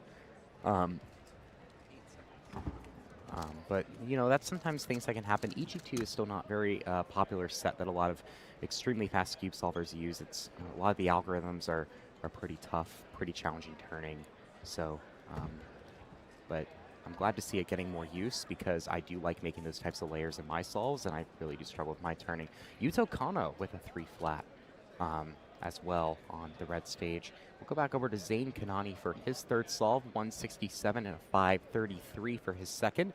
He's going to try to do his best here to make sure he stays in that mid-high 1 range is what we're looking for Zane.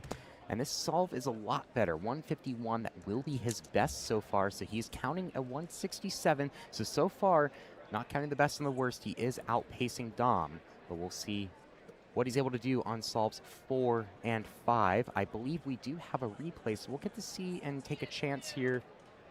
We'll be able to see what he was able to do here. But very easy elementary 1 look there for Zane.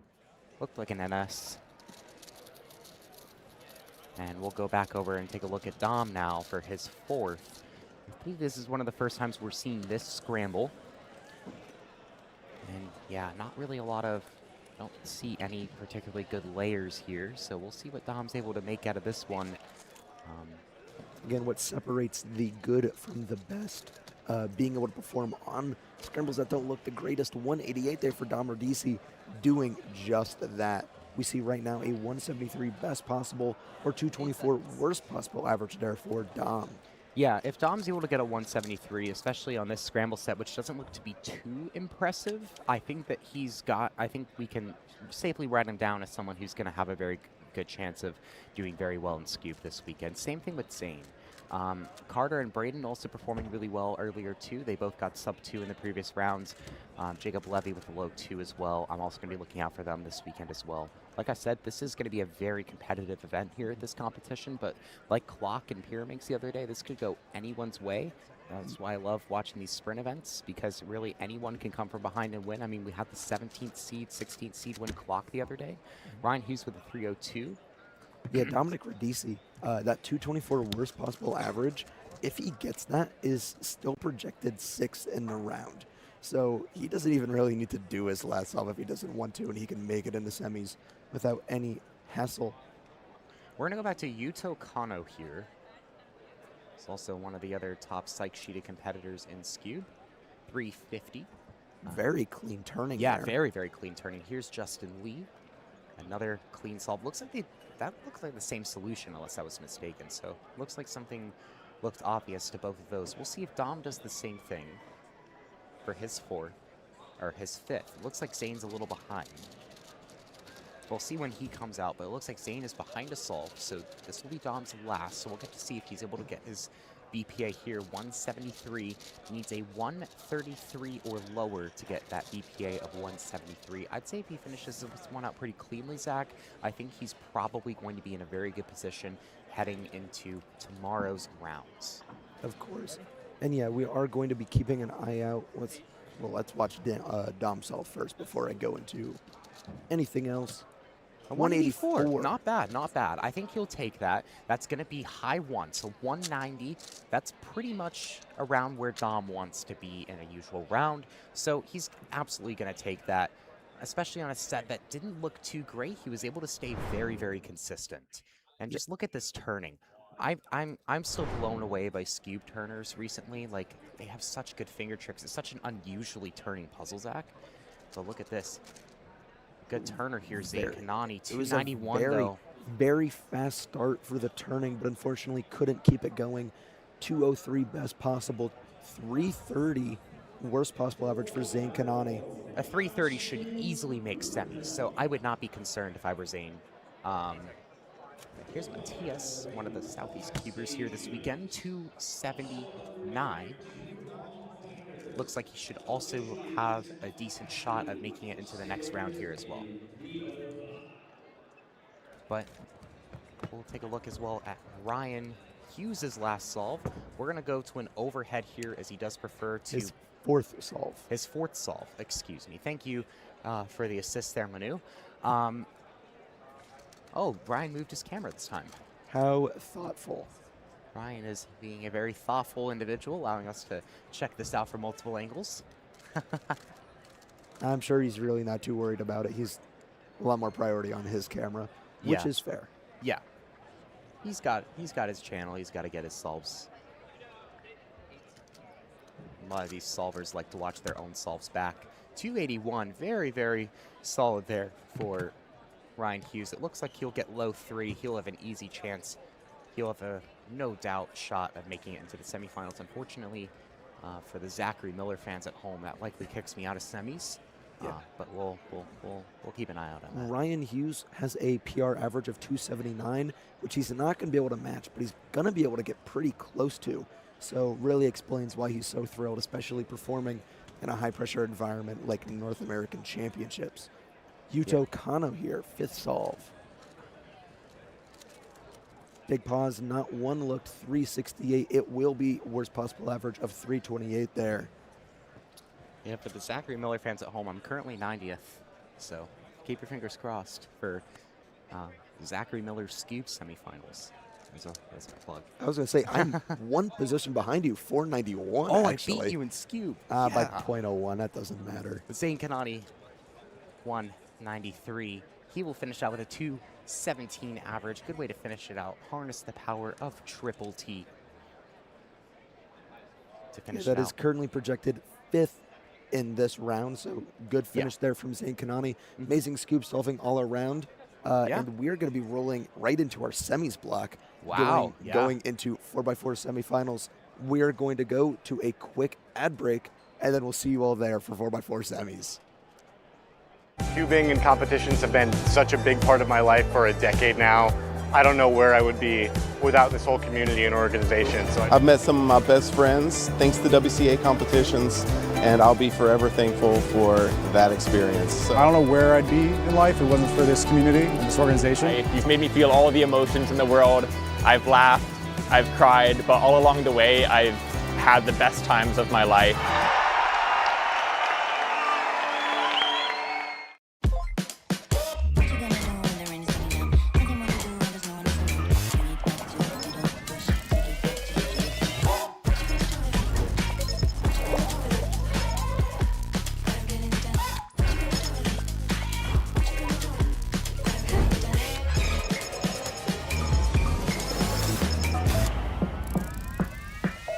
Play again.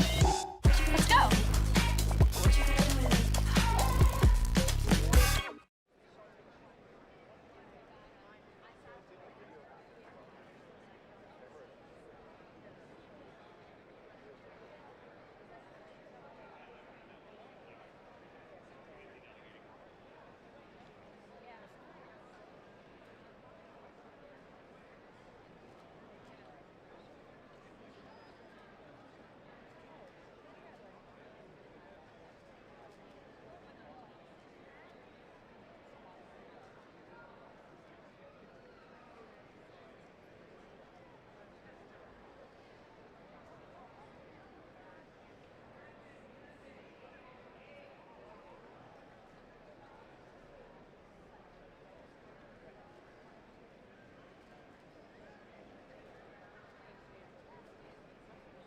We are moving straight into our semifinals block here at the Rubiks WCA North American Championships 2026 here in Raleigh, North Carolina. Alyssa, 4th of July here in the U.S. Beautiful day outside. Got a huge parade.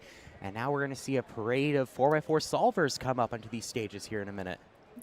I'm a little bit biased, but this is personally one of my favorite events. It's Yeah. really cool to see. It's like fun to watch. You get a good kind of like 20, hopefully a little bit less than 20 seconds maybe to really see what's going on. And anything can happen really in 4x4. You have so many different things to look out for. Obviously, it is the event that is most affected, I would say, by parity. So we have OLL and PLL parity, but we have some people who are specifically using a method to avoid it called OPA, OLL parity avoidance. Such a creative name. Yes. And and so, Zach, tell us who we're looking out for. Yeah, so obviously the biggest name in this final is the one, the only Max Park. He is a 7-time national champion looking for his 8th national title this weekend. For Worlds, he finished 2nd overall NAC 2024 behind Timon Koloshinsky, who's been his basically biggest rival in 4x4 right now. He has both NARs now. Timon was able to take both WR single and average recently. But there's going to be a lot of great solvers like we're going to be watching right now. Ari Randers Persson, he just PR'd in the first round with a 22.49 average, one of the few OLL parity avoidance users in this semifinal. He'll start off with a 23.92 for his first. The OLL parity avoidance users in this semifinal are going to also be the most consistent finalists in 4x4 this weekend because, you know, they don't have to worry about OLL parity. That's 1 or 2 seconds they don't have to maybe add to a throwaway solve. So a lot of them are really only going to see about quite a very, very little variance in their solves this weekend. So we'll be looking out for some of those users. Here's Parker Traeger. He was a Pyramix and OH finalist yesterday. I think he was an OH yesterday, but he was definitely one of our main faces we showed in our Pyramix final yesterday. He'll have a 31.83 with the table +2. There's also something you got to watch out for in these big queues. We talked about this a little bit with Omar Elaban yesterday, where he was finishing up that R perm, just the sloppy finish. So definitely something to keep an eye out tonight. Also something, I don't know if we can get the caster camera back on while we're waiting for some people to come back up, but Alyssa and I accidentally matched today. I don't know how that happened. I don't know if we can get the caster camera up, but we ended up accidentally matching today. So We did not plan it out, but we did not plan this out. This was not planned, but Max Park is about to come up and do his first solve. We saw a few others come up earlier in the semifinal. We had Arhan Serene with a 25.08, Nicolas Sanchez with a 26.30. So we'll go ahead and take a little of air and breathe and take a look and watch some incredible 4x4 solving from Max Park. Currently the North American record single and average holder, one of the, I'd say, probably one of the favorites, or the favorite to win today. Obviously, there's the story regarding Matty Hiroto Inaba. He's been having some really good rounds as of recently. He could make a shocking come up and finish second or third. We actually have him solving on the red stage right now too, so maybe we can get a dual view or a box view soon. But here we go, Max Park with a flip around 7 or 8 seconds. And he's going to go quickly into his 3x3 stage here as well. He's a very, very quick solver. The look ahead's always been there. And it looks like he's at last layer at 19, and he'll finish off with a 19.98 to start. When Max is on point in 4x4, he's usually getting sub-20 averages. His current PR is around 18th, where the North American record is. Here's our new one-handed North American champion, Luke Garrett, one of the many all-rounders of this competition. A 30.94, though, that's not what you want to see from Luke. He's usually in the mid-high 20s, so definitely not his strongest start, but, I mean, he's already had a great weekend, so can't really blame him. We just saw off screen as well, Matty Hiroto Inaba starting off with a 25.54.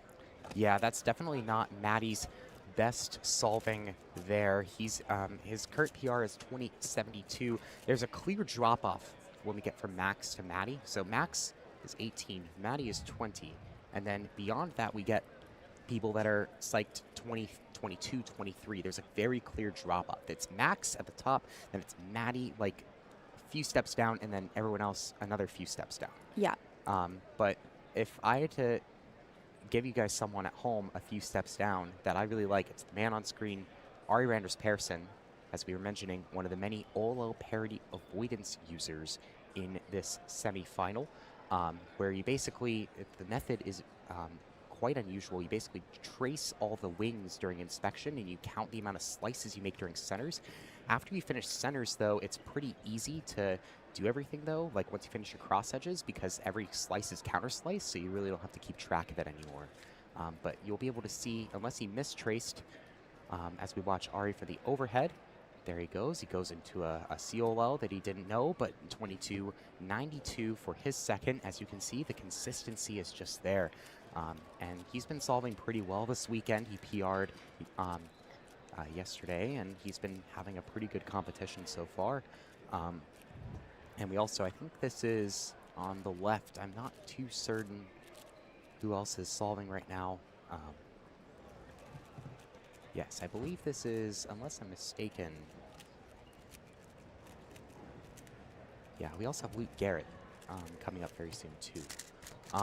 Ari, of course, is, you know, a very experienced competitor on this stage. Yes. And so that, you know, always factors in.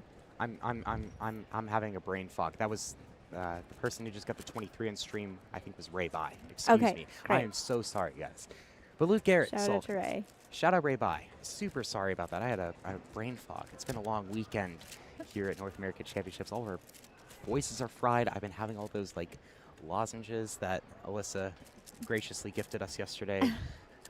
Luke with the Ola parity at 21. We'll get a much better solve there for him. 23.51. Definitely a much better start there than the 30. We'll go over to Matty Hiroto-Nava. He likes to solve under the table, so I'm not sure if we can get an overhead perspective here from that station.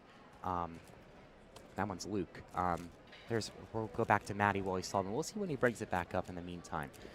Here it comes. There's here that we overhead. go. Looks like he's on Ola parity around 21, so he'll finish out with about a 25-second solve here. Definitely not his solving today. We'll keep an eye on Matty, especially going into the final today, because when Matty's on point, he can potentially contend with Max, but it just depends on how well he's on point, especially in 4x4. This is not his main event. I think he's way more concerned about 3x3 later today than 4x4. I think that's what's probably on his mind right now. I think he just wants to get into this final and practice some 3x3 during lunch. Here's Noah Swart. He's one of the few OPA users in this final. So it's basically the users of OPA are the people who primarily practice 4x4, like Ari, Brandis Pearson, and Ray Bai, and the blinders. Noah Swar, really good at 4 blinds, so naturally you're going to be really good at tracing, so OPA is naturally an easier method for you to be able to learn and utilize in your solves. Although doing an but OLL it looks like parody he may have just- mistraced there, Yeah. so it looks like he'll get a 32.02. Not pleased with so that at all. He double PR'd yesterday, I believe, so he's already had a pretty good 4x4 performance this weekend. Here's Henry Lickner, runner-up North American champion in 5x5 yesterday. He's really good at 4x4 in his own right. Hasn't had a round of 4x4 since Great Lakes last year. Performed pretty well. Was able to get close to his personal record, and now he's going to finish off with a 28.29. One thing I've noticed, too, with most of these 4x4 solvers is if you're a big cube solver as well, a lot of them do, like, different OLA and POLA parity algorithms compared to the other big cube solvers. Like Henry and Max and the others use, like, kind of a R-wide parity alg when all the others use, like, slice finger tricks. Interesting. So it's also super interesting to watch. Here's Ray Bai. So he's one of the other OPA users in this final. And so you'll be able to see as he gets into the last layer, he was on great pace, but he seems to have locked up during his POL, so 24.83 off stream. We'll go back over to Luke Garrett, though. We'll see if he's able to recover nicely after his 30. He did get a 23. Oh, but a little bit of a pause there, Alyssa. This might not be his best solve either, but we'll see if he can recover nicely during this 3x3 stage, get some good parity luck. No, not quite. And getting into POL around 26, and that's going to be good. I would not have picked up the cube there to check it, but it is It good. was good. It was No good. And also, penalty. yeah, I think, you know, some table luck there for Luke that didn't turn into a +2. All right, here's Matty Hiroto-Inaba. We will need an overhead camera to watch him. He's one of the 4x4 solvers that prefers to solve under the table, so we'll go ahead and switch to that now. After his centers around 4, he does his yaw duction very quickly, so he'll flip around 9 or 10 seconds. This is a bit longer, though, so this is not going to be a great solve for him by the looks of it.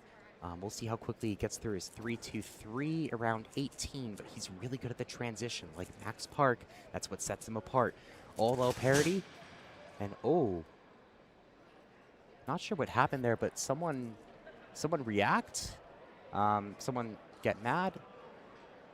Not sure if we can get a PTZ over there to check out what happened, if that was, there's a very, very loud noise. Oh, so something just fell over there. So a lot of the entire table just fell off the stage. The entire table has fallen off of the red stage. So they're preparing it now. We'll watch Max Park in the meantime. He's so good at pressure, so he's just going to solve through this, and he's just going to get a 19 like nothing happened. Casual. And look over there. This is what happened. So we have a shot. So this is the table that fell off the stage. So we had stations 8 and 9, or 7 and 8 of the red stage just completely fall off. I'm not sure if anyone was solving. I have no idea how that would have happened, but shout out to the organizing team. Shout out to the organizing team for very quickly volunteers. fixing it. So we might be getting a few extras. Ari's currently waiting. He's just gonna wait for all the commotion to die down. But I don't think I've ever had that happen before. Well, where's the NAC bingo cards? Was that on our bingo card? That was definitely not on mine. That's gonna be the wild card spot for sure. Okay, as things settle back down here. So it looks like we're gonna have a little bit of a pause, but we'll get Ari Randers Pearson. So let's go back to Ari Randers Pearson while they fix that over on the red stage. So he's gonna trace here. Look at him tracing. He's looking for he's basically gonna trace odd or even, and then he's gonna use that to determine how much he's gonna slice during his centers and his cross edges. And you can see him being very particular about the way he's making his cross edges, just so we can make sure he doesn't mistrace. So now he's going to go into his centers, and since everything is a counter slice, he doesn't have to slice back. So he's going to go ahead and enter it in his last cross edge. It looks like this is not going to be a great solve for Ari at all. I think he might have gotten a little bit thrown off by the table incident, but obviously you can throw out the worst solve. He has a 23 and a 22. He's going to be okay here. It looks like he did mistrace. So I think he's just going to go ahead and just take that and move on. But we'll go to Luke. Luke Garrett coming up next here, and Luke has a 30 in this average already. Yes. That we saw, and so he'll need to make sure that he is focused and that doesn't count, which I wouldn't be too worried about if I was Luke, but it can be in the back of your mind.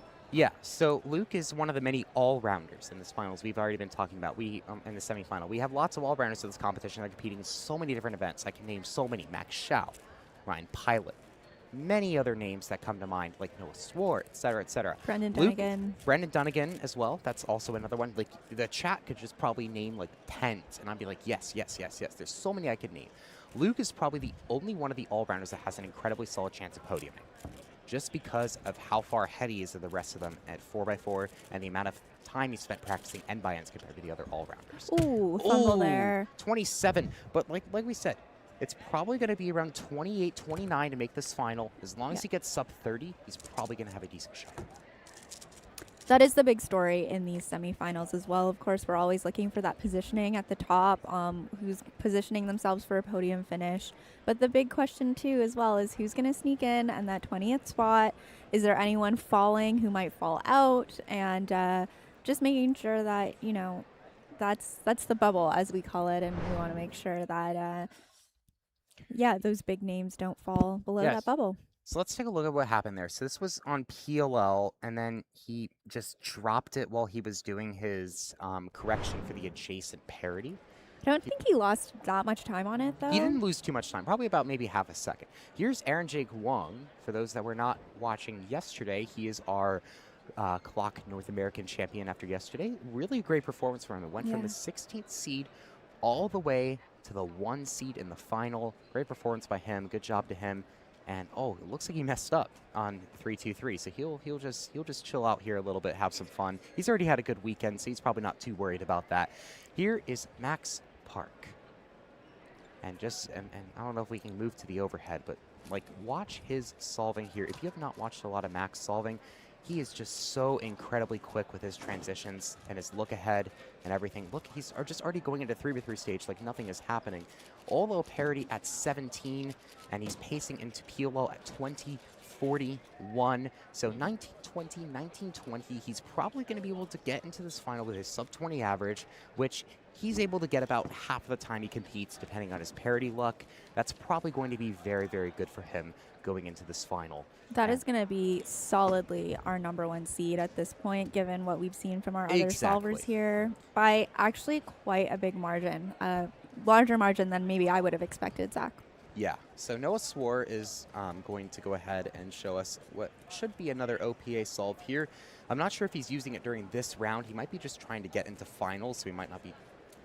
He might need a safety, so he might need to just do 4x4 solves as he usually does. But we'll take a look at this 3-2-3. And it looks like a little bit of a pause there while he was working through that double case. And it looks like he was able to avoid OLL parity this time, but no on the PLO parity, a 28-30. Definitely not as good as his average yesterday, but still on pretty good pace. It seems like a lot of people aren't doing the greatest in this 4x4 semifinal at the moment, so it's probably going to be about high 20s to make it into finals based off of what I'm seeing on the stream stage right now, Alyssa.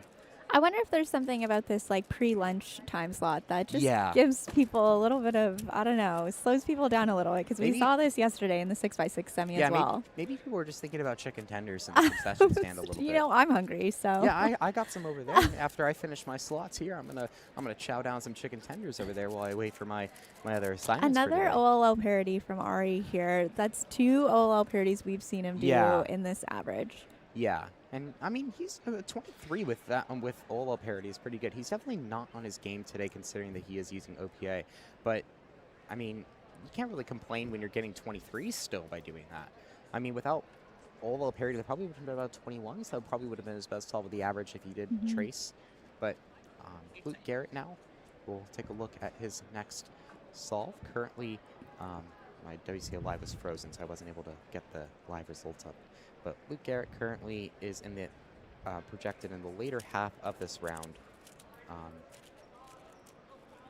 as the results are coming in. Yeah, Luke is, this is his 5th solve, and just looking to put something solid down here. Rounding it out, OLL parity, 2662. I didn't have projector view. I was like, why is Luke not showing up in live? And I was like, oh, I'm not in projector view on my computer. So he'll be around probably a 26. Yes. I think he should here. comfortably make it into the final with a 26 average. And that could possibly, depending on how people's game is later today, that could have a chance of finishing top 5. And Maddie with a much better solve there, 22.56 off stream. But we'll take a look at Max's finishing solving. 22.30. So not his best solving on that solve there, but still a very, very good performance by Max Park. Yeah, he's going to lock in that worst possible average, 20-27, which, again, is just going to be by a very large margin our top seed going into the final this evening. So off stream, we did also have some really cool results. Neo Juarez with a 20.52 PR single, as well Curtis Chai with a 24.23 PR average. He'll make it into the final, locked in, guaranteed. Arhan Serene, the Canadian, in the semifinal with a 21.32, making my fellow caster Alyssa proud. Also had some other good results come in too. Maddie Hiroto Inaba will finish out with a 24.61 average. That will also make it in. So anything sub 25 will be guaranteed in for this 2x2, for this 4x4, excuse me. 2x2 is next. 4x4 semi. We'll go back to Ari though. He still has, I think, another solve left. He's currently 23-22, 33-23. So he just needs to hold it together here and not count the 33. He'll be fine. Absolutely fine. He's probably going to finish 3rd or 4th. If he's able to just hold himself together here. It's always interesting in the semifinal because you have no idea what's going on with the rest of the group. And so you have no idea, hey, like, where is this average placing me? What position am I going to be in? All of that. I believe our chat monitor just died, so we'll get that back up in a minute. But some more results starting to come in as well. Max Park is now entered fully in. Looks like Jerry Yao is in with a 26-22. That so far is the guarantee cut right now. but it looks like high 20s is going to probably make finals here. So I don't think Ari has too much to worry about here. His WPA is 26.92, so he is pretty much guaranteed to make it into the final at this point. Yeah. Luke Garrett finishing out with 26.69. He is in. Some other names are starting to come in. Brendan Dunnigan with a 28.41. Oh, a very quick solve here from Ari. Oh. 22.35. So that will probably be going into this final second. So he will be going in as the second seed for this final. Very, very good performance from Ari so far this comp. 22 first round, 23 second round. He's doing a great job so far. He should be proud of himself. Well done. So Ari is going to, I think, get PPA there, so it'll be 23.49. Actually, Neo Juarez will probably come into this final second, but he won't be in the top 4 stations as he is representing the Philippines at this competition. Yeah, it's an action-packed weekend here, Zach. And a quick reminder that we want to give you all is to make sure you're following along with the WCA Instagram account all weekend. Exclusive coverage, exclusive interviews. Right now, you're about to see a short interview with one of the 4x4 finalists and finalists in several NBN events this weekend, Arhan Serene, fellow Canadian. Make sure you check that out on the WCA Instagram channel. Okay, we're going to transition to 2x2, so we're going to cut to a quick break, and we will be right back. As you wait through this transition, check out Sujin Feist's first 2x2 solve. Yeah.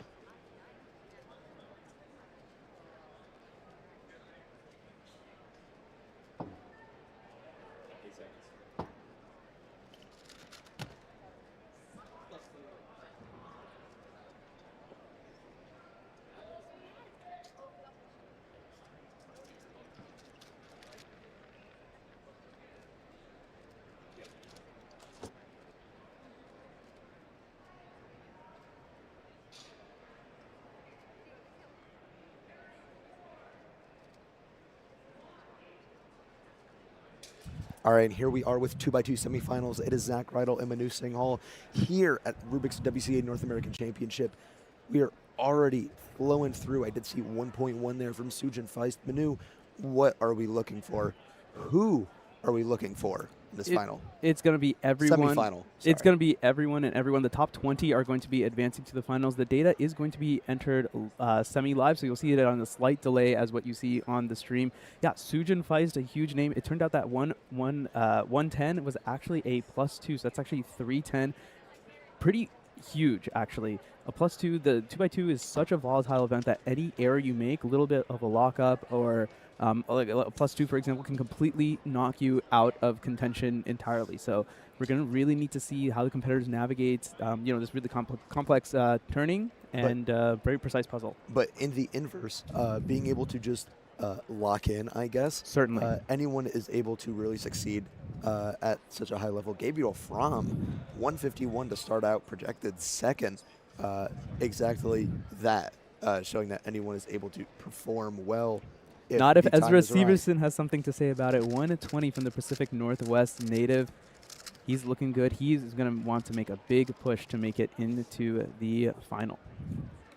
Brian Johnson recently grabbed 2 world records of his own in WCA competition. Really, really, really good at 2x2. What can he put together here? 131 on scramble number 1. Looks like there was juice on scramble 1. I mean, Sujin got 1-1 if it weren't for that +2. Aiden Dincher now. 8 seconds. Yeah, big lock up there, 140. He's not happy. Eyes are going to be on Kanani, not Zane, but Hassan Kanani. One of maybe not known for 2x2, but he came in here seated 5th above Zane. Yeah. I also want to shout out, as Hassan is doing his inspection, Sujin in the center. In your bottom left, that is the Mexican national record holder, Alan Rivera Banyaga. Hassan, 119. This is some good. We're starting things off with an absolute bang. That's the best solve of the round so far. First look at scramble 2 here from Sujin. 134. Looks like it needed to be a bit of a longer solution for the world champion Sujin Feist. Sid Reddy's going to move into your center screen now. 142 for him. Not sure if that's his first or second. In either case, that is a pretty solid solve. And that's going to trend him towards the top of the rankings here. Again, the top 20 will advance to the final.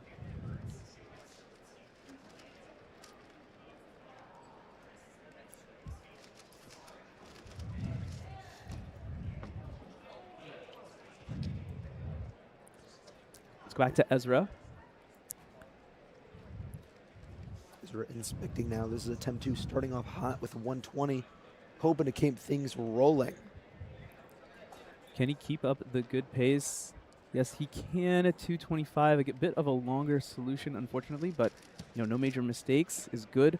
We see off stream from Canada, William Lavoie, 104, jumping ahead of the pack by 15 hundredths of a second. A tenth and a half, if you will. A tenth and a half, indeed. Brian Johnson currently sitting in 5th place on the projected ranking. Scramble number 2. Sujin needed a longer solution here. Can Brian find something shorter? Put that FMC brain to work. 172. That is a better result for him.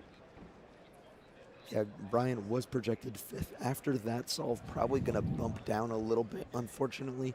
Hayden Dincher, another one of the big names here in this semi-final. Second time I've made that mistake. It's so hectic, and every solve matters so much that it really does feel like a final. And for some folks, it will be a final. 131, great solve. Luke Garrett, 119 on the first, one of the top solvers in the world just in general. He's actually moved to the back now, and back Sujin. That major +2 at the beginning. Now, if anyone can bounce back from that, it is going to be the world champion Sujin Feist. What a way to bounce back. 107. 107, just easy. Yeah, I believe that counts now a 130 for Sujin. So definitely well back on pace to make his way into the final round in a top seed position. Yo, also shout out to my guy Dom Shoji, the Western champion in 2025 in 2x2, 131 on solve 1. Let's go, Dom. Bring the heat. We are Ezra Severson again.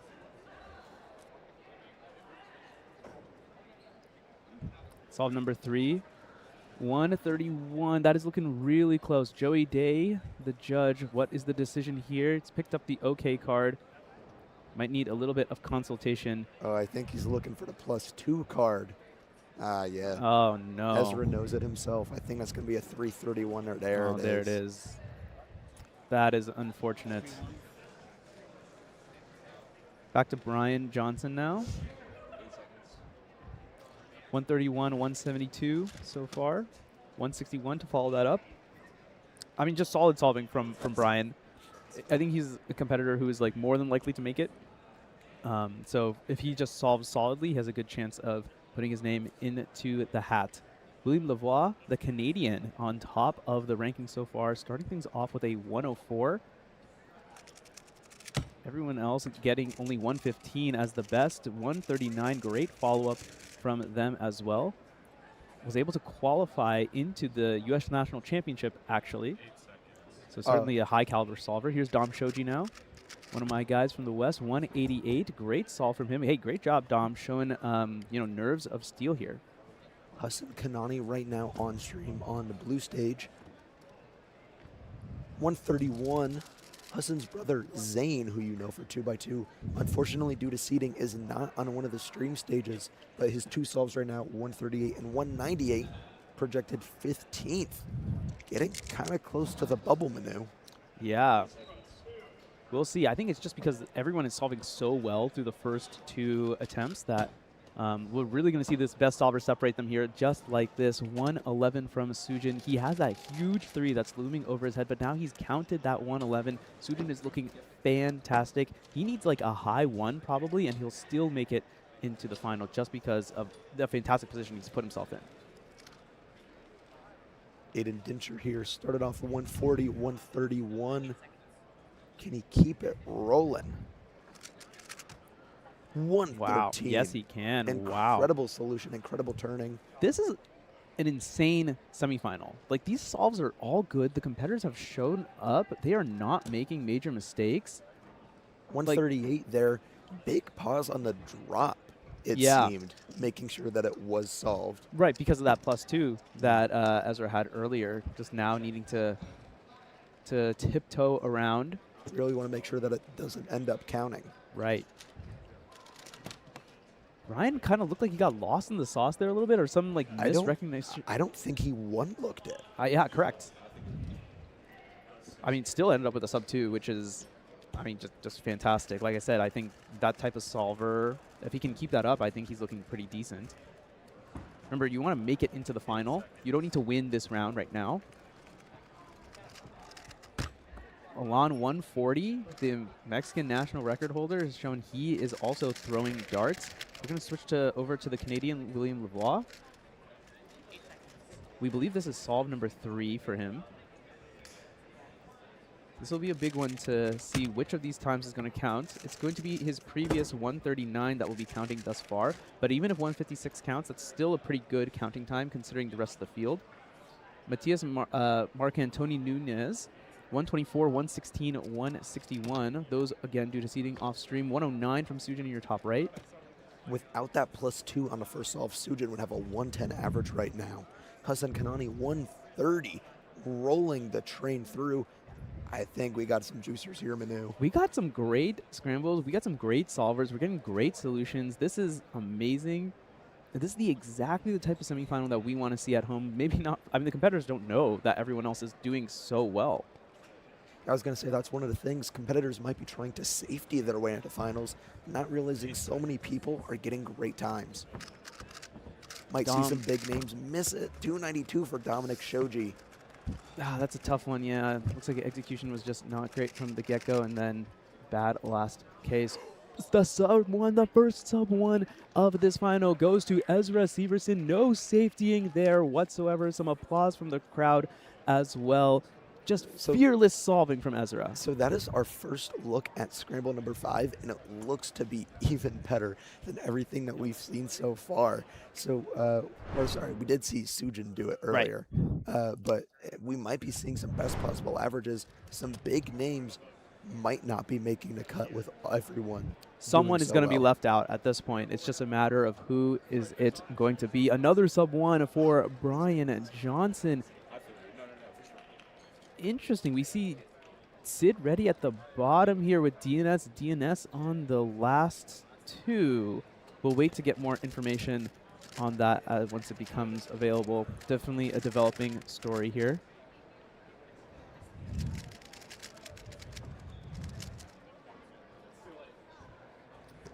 Oh, I think the sub 1 from Brian. Okay, sorry, that was the replay. So. Alon kind of warming up a little bit, getting his head in the right space. Should be solve number 4 for him. Switching over to Hassan also. This is solve number 5. This is the one where Ezra got sub 1, Brian got sub 1. 127, best possible average there for Hassan Kanani. With a .79, another applause from the crowd. 127 for Alon in your top right. That is the fastest solve from this round so far. Zane on solve number 4 actually got a sub 1 as well. And we know that this one is a juicer, so we could count that sub 1. He could count 106. And with 138 counting, he has a best possible average of 112. William Lavoie, 109. Looks super relieved at that. That was just number 4. And we still have number 5 coming up. So we could see best possible there. 104, 109, 139 counting. Could also be a great average there for William. I wish I were a lot better at math because I could just run these numbers in my head right now, but everything is happening so quickly. Of course, everything will be populated on WCA Live. Rowan Stowe also getting a sub 1, so that last one is a juicer. Absolutely confirmed for everybody. Speaking of confirmed, Luke Garrett confirmed to make it into the finals with a 133 average. Dom, I think, might be on scramble number 4 right now. This one has sub 1 potential as well. 175 from him. It's kind of crazy. I thought that like a high 1 might make it into this final, but it's looking like it's going to be better than 1.5, potentially. As I say, I mean, we have some big names right now in the 1.5. We actually have 5 competitors in a range of 1.55 to 1.57. We'll list them out after Aiden Dincher does his 5th.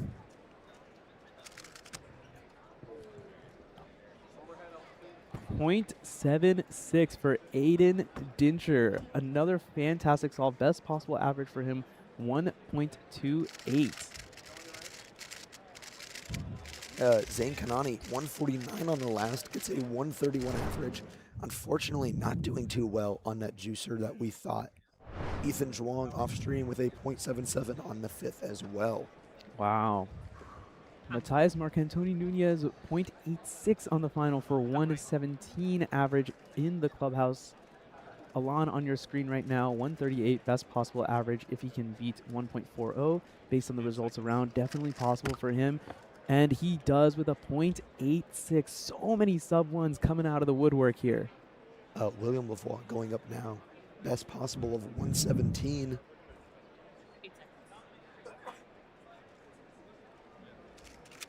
He gets it.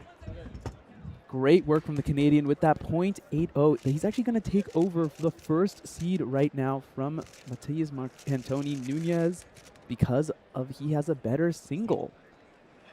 Tied on the average, best possible average for him, 117. Once that gets entered in, you should see him jump all the way up to the top of the rankings. Not sure what happened to Sujin's last solve. I thought he got a 109 on his last. It may just not have been put in yet. Again, we are doing semi-live data. I think Hassan Kanani right now is projected third because his average is better than both Zane, his brother, and Aiden Dinters. Just incredible stuff. Dom showed you for his last one, 0.91. He's popping off right now. He's actually on the outside looking in, 165. He did get the best possible average. And he got what he needed to currently be projected 20th. He may have been able to clutch back up and get his way into finals. Maybe. It's a super quickly developing situation. We are following it as closely as possible. There are 4 stages. We only have cameras on so many stages that can see so many competitors at once. So we're just trying to get all the data in as soon as possible. We're going to call up the Square One finalists. We'll have to see as the data is finally getting entered. That Solve 5 was so critical. A sub 1, very doable for a ton of competitors. That's going to completely shift these rankings up and down. And it's looking like Dom Shoji, currently projected 20th, may have barely just snuck in on there, the bubble. Waiting for results to come in. We are waiting on Jack Pfeiffer's last. We're waiting on Ezra Severson's last. Yeah. And I think that is it. It is going to take it's going to take better than a 1.65 average right now to make 2x2 finals. Big names not in the finals: Quinn Maloney, Jack Pfeiffer, Rana Rama, Eddie Artsy, Elliot Perkins, all not making the final. Yeah, I mean, this was an extremely competitive semifinal round, and it's a sneak peek as to what you are going to catch later today. 2x2 is one of our 4 finals that we have here. We actually have a tie for first place in this group.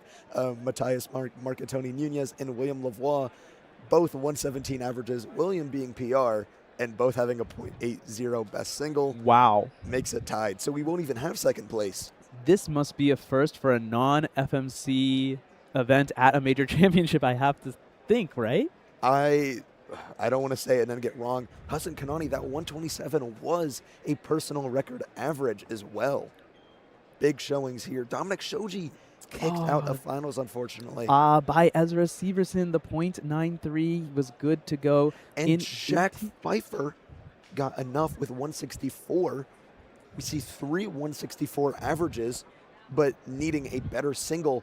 Jack and Evan Waters having those to make it into 2x2 finals. So I see Ezra's mom right here. I'm trying to signal to her to let her know that Ezra's in. Is it worth yelling at her?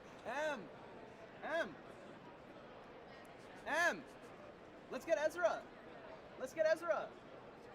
Yeah. Now go find him. Get him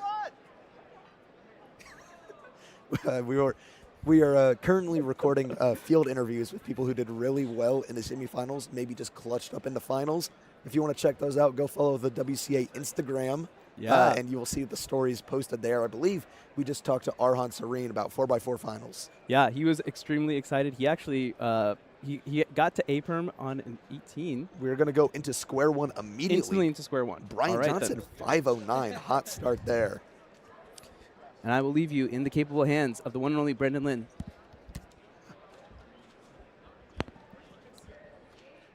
I didn't realize it'd be you, Brandon. It's nice to see you. Yeah. Hello. We got some Square One going on now. This is a replay of Brian's solve number 1.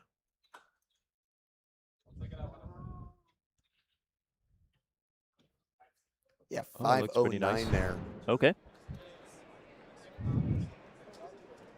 Brian just got done competing in 2x2. Big names to look at in this group: Brendan Dunnigan, Hassan Kanai, Max Shaw, all of them sub-6 averages in the first round. Brian Johnson, also another big name to look at for the current world record single holder. Going to be a lot of potential in this round. Let's see what it's going to take to make it. For If sure. I had to guess right now, projected, it takes an 893 average. Depending on scrambles, that could fluctuate anywhere up or down. Definitely. Max Shao now up here on the blue stage. Definitely dependent on scrambles and nerves. Square one is one of those events that really punishes bad turning, and so if you're not turning accurately just because of nervousness, it's going to really be punishing here. But anyway, Max Shaw with was a 4-2 and an L on the bottom. So just an easy 2 slices to scallop kite here. Let's see what Max pulls off. Cube Pause shape for- at 2. Pause for OBL. Pause during PBL, not one looking at. 6.666 is the time. Grab some chocolate. That's for the Danish community, isn't it? Isn't it the Danes that give out chocolate for all timer digits being the same? Irrelevant. Ryan Pilot now here on the red stage. Ryan Pilot, of course, the former Square One single world record holder. Former 2-time. Mm. So Brian Johnson here inspecting now. Again, started off hot with 509.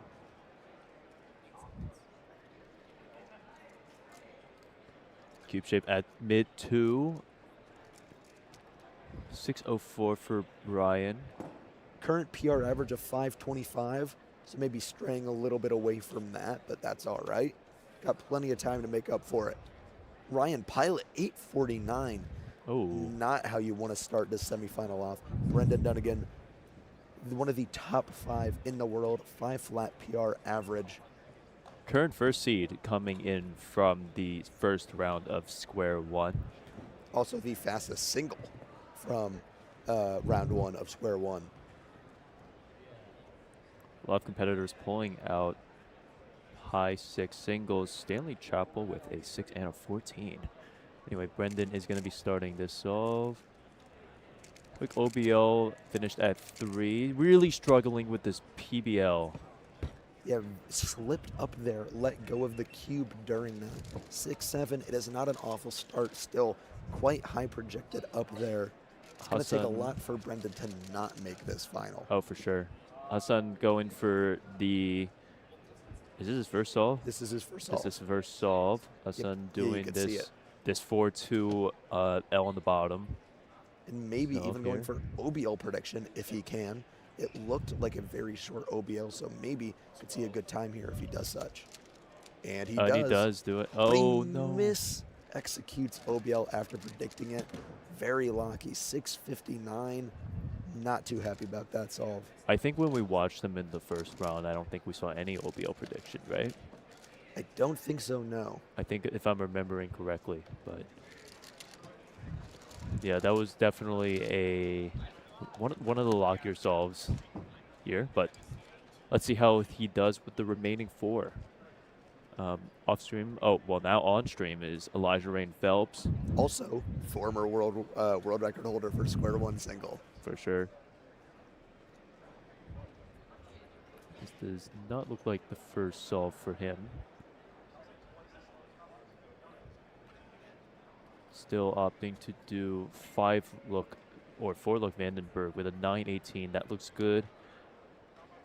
Brian Johnson inspecting for his 3rd solve of the average.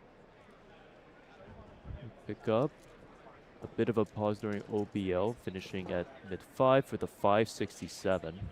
That's going to be counting right now. It's a great time. It is ahead of what he got in round 1, so hopefully maintaining that pace. Thank you. Max Shao now here back on the blue stage. 666 on the first one. Hoping to improve that now. Still too early to say who is going to be the top contenders for the second round. A lot of these competitors are still coming on to their second solves here. This is fist, but not the two slicer. Not the good fist, opposite fist. Does it pretty quickly. A bit of a mess up during OBO there, ending with a 546. It's an improvement. Ryan Pilot off stream 620. Daniel Carnock on his second solve as well. Low 4 at OBL, finishing with a 644 for Daniel. Pretty average solve for them. Stanley Chappell, see if he bounced back from that 14. Doing the OBL at mid 3. Ending with a 681 for Stanley. I didn't realize Stanley knew OBL and PBL. Yes, Stanley is on very good pace right now. Hassan Kanani started off 659 again, hoping to improve that. He's going for sub 6. That 6 though that he already has, that mid 6, going to take him away from that. Hassan starting his second solve. You can see we have the opposite fist cube shape here that we've had in the second scramble.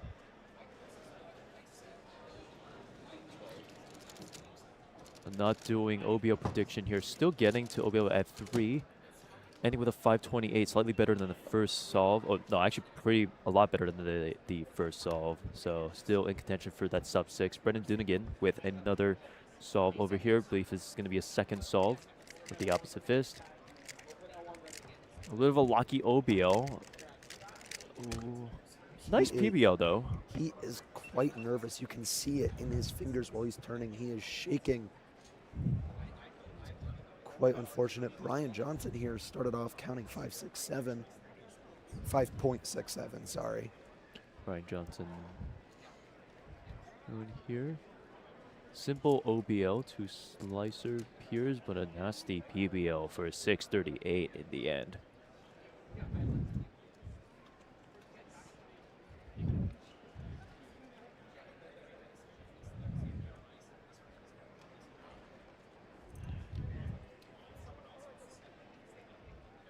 Off screen, and now on screen we have Carter Kukala. Not sure which solve this is for Carter. I think it's Carter's third solve.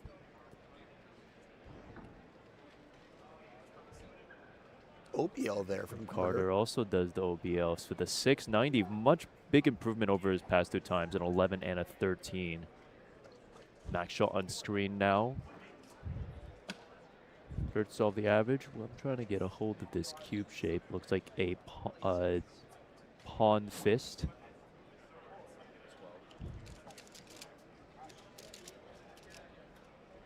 Got a hesitation right before PBL, 620.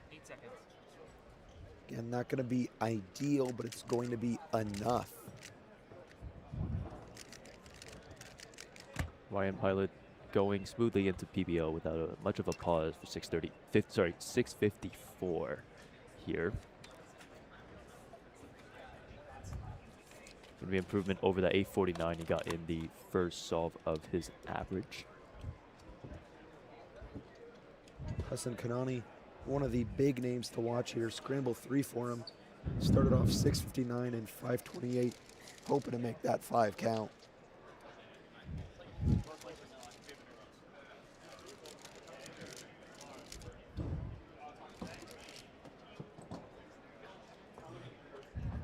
All right, Hassan starting the third solve here. Let's see that pawn fist here.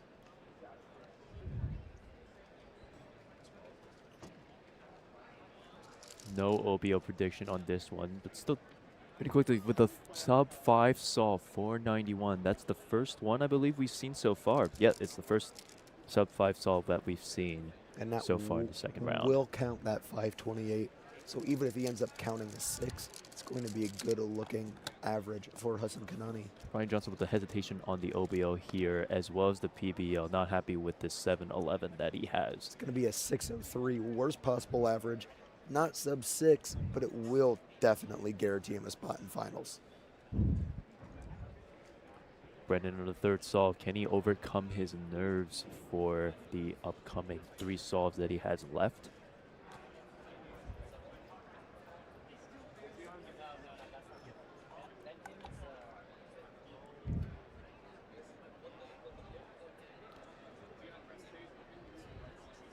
On fifth scramble here. Bit of a locky cube shape with a OBL at 4. PBL nice, but with a 581 in the end. Best solve for him so far in this round. A little bit of fanfare for the audience. Of course, Brendan, a fan favorite. Got to show love to the fans when you can.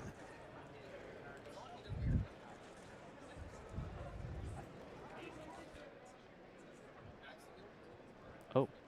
And here we see Ryan Pilot coming up on the red stage.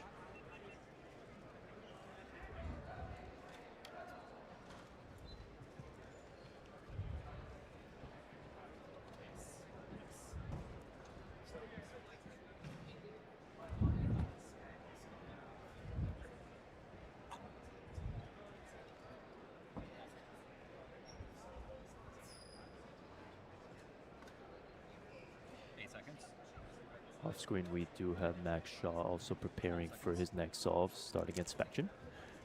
Ryan Pilot, pretty good, pretty fast OBL here, but a big pause big before PBL is going to yield a 665. Which is counting because of that 8 he started his average with. Max Shaw also solving in the top right corner, ending with a 641. Going to be quite average for the relative to the times that he has. 783 there, can't tell who it is just out of frame, no worries. I think Ethan Juan. Seems to be celebrating quite well for that. Elijah Rain Phelps, 786 on a Benjamin Gottschalk, former North American record holder.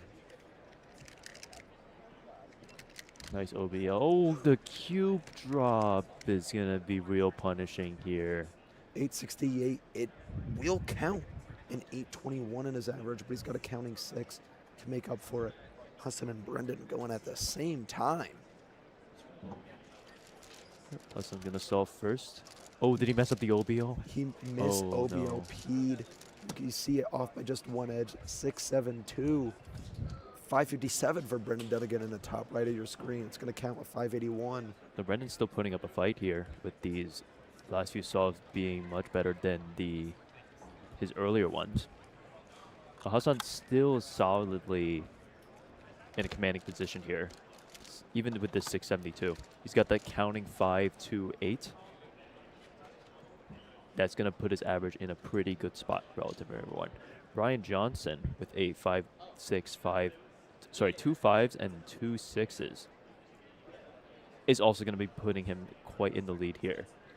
Competitors are finishing up, or rather starting their 5th solves here, so be getting some good results to see the top-seeded competitors for the second round and who's making it. We do have some guaranteed finalists. Stanley Chappell and Ezra Fish, 780 and 793 averages respectively. So sub 8 going to be the average to go for here.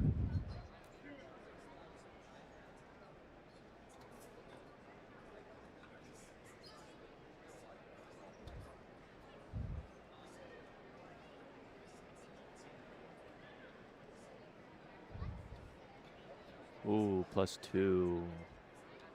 945. We have a Ryan Pilot going.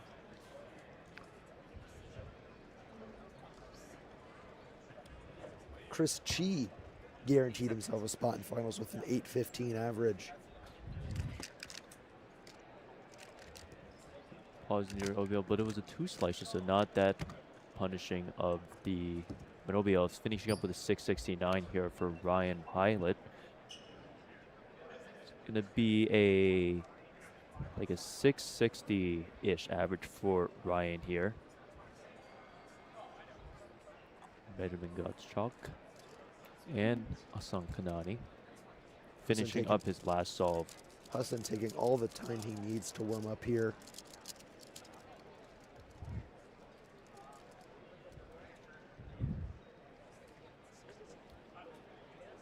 Still going to be a toss-up between him and Brian for this first place spot. Benjamin with a 6 on the last one. That's going to give him a good average. Lucas Lippman Bruno, 822 is now the average on the bubble. He's guaranteed as a Oh, a finalist. 469 for Hassan. That's going to give him accounting 4 and accounting 5. Best possible average, 559 there. Will move in as our first seed. Max Shaw also on his final solve. A bit of a slip up. Loses grip on a Brenna Dunnigan in the top right of your screen. Maybe a 660. Ooh, I'm not sure if that is a +2 or not. That's going to be a sketchy call, or you got to get a delegate in. Shout out there to he is. Dave Krasny. Dave Krasny and Stone Payne making the calls here.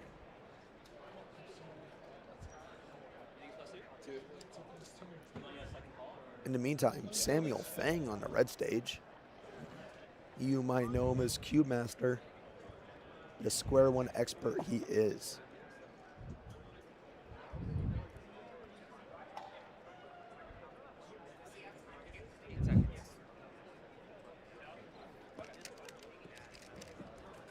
Samuel Fang finishing up at OBL 4. But they've done a 2-step PBL here with 804 in the end. Sam Fang still has one more solve to go, but I was going to say, Sam Fang does do CO prediction, so that 2-slice OBL that we saw earlier actually just ended up being OBL prediction for him. So started off a little hot there and then got kind of nervous going into PBL. Looks like we've got John Esperaz doing the final call for whether or not this is a +2 or not. This is always tricky with the square one slice, because it's not a very even. Oh no! I mean, it's not going to kick Max Shaw really out of finals. It's not that detrimental.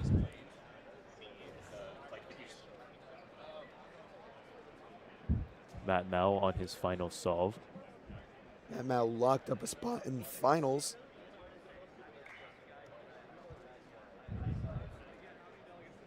And it looks actually like 8:47 will be the cutoff time to make it into the final round. 663 for Matt Mao.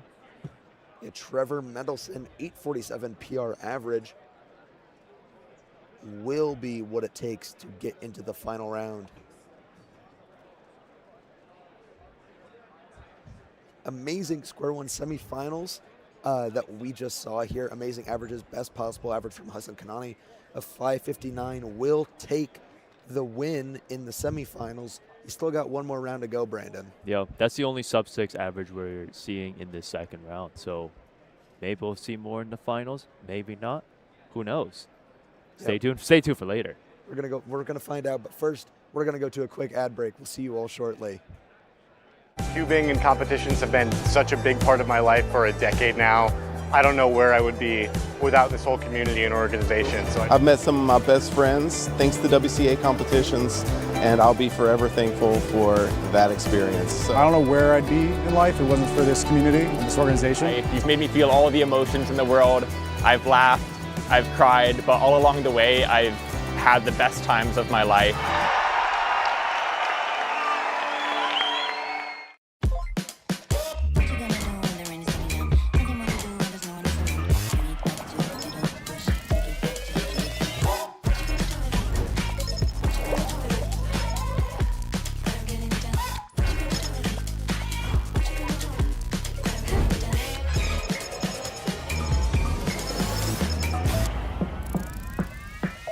Play again. Let's go.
Hey everybody, how's it going?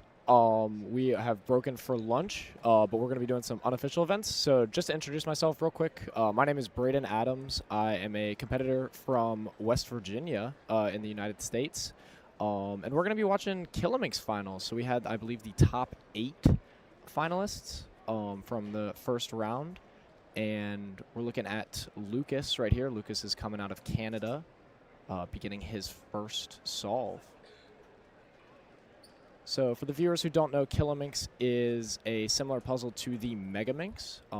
As you can see, Lucas right there holding the dodecahedron puzzle, and 13.96 from him. That is a really good time for Killamix. A lot of these competitors you'll see are also quite fast at Megaminx. You know, a lot of these guys are, you know, kind of our top players in Megaminx.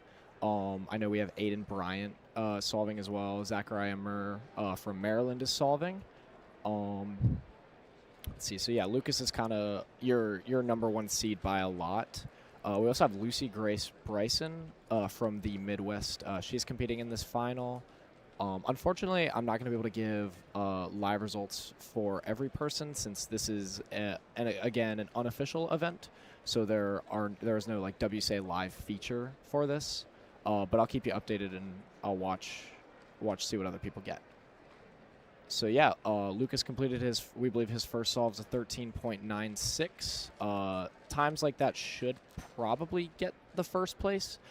Jared Stinson from the Southeast with a 21 to start. Curtis Chai, I don't believe has done any solves yet.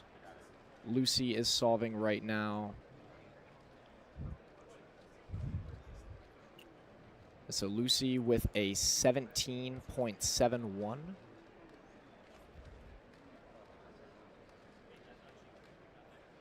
And yeah.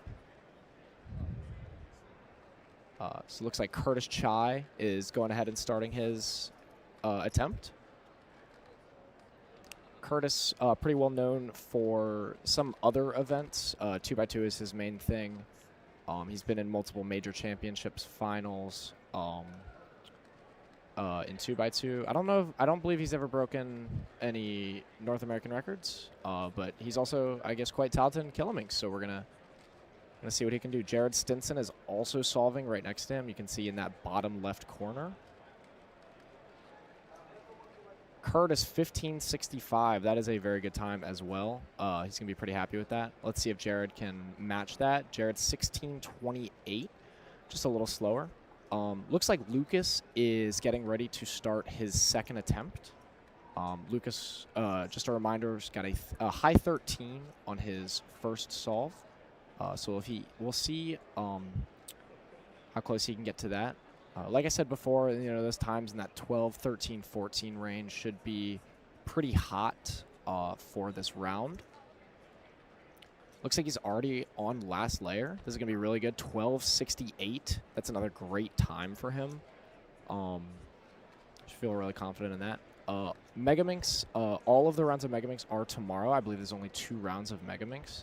And so this is probably a good warm-up for these guys before competing in their official Megaminx rounds. Looks like we have a competitor on the top left. I unfortunately don't know their name. Looks like they're on last layer as well. 11, 12, 13, 15.08. So yeah, it looks like we have times, you know, ranging in this low 10s, you know, to the upper teens. Killamix, a longtime favorite for the unofficial events community. You know, we see him now more than ever. People are, you know, getting really interested and excited in competing in unofficial events. And I think it's really great. This competition has featured so many. You guys are going to see right after this 3x3 team blindfolded. And that's an incredible event to watch. Oh, the competitor next to Lucy, unfortunately, their display is off. Looks like he signaled 10-4. Could be incorrect with that.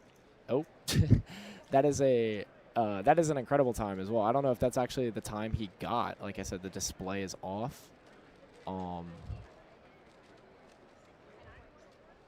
But yeah, looks like Curtis is going up for his, believe, 3rd.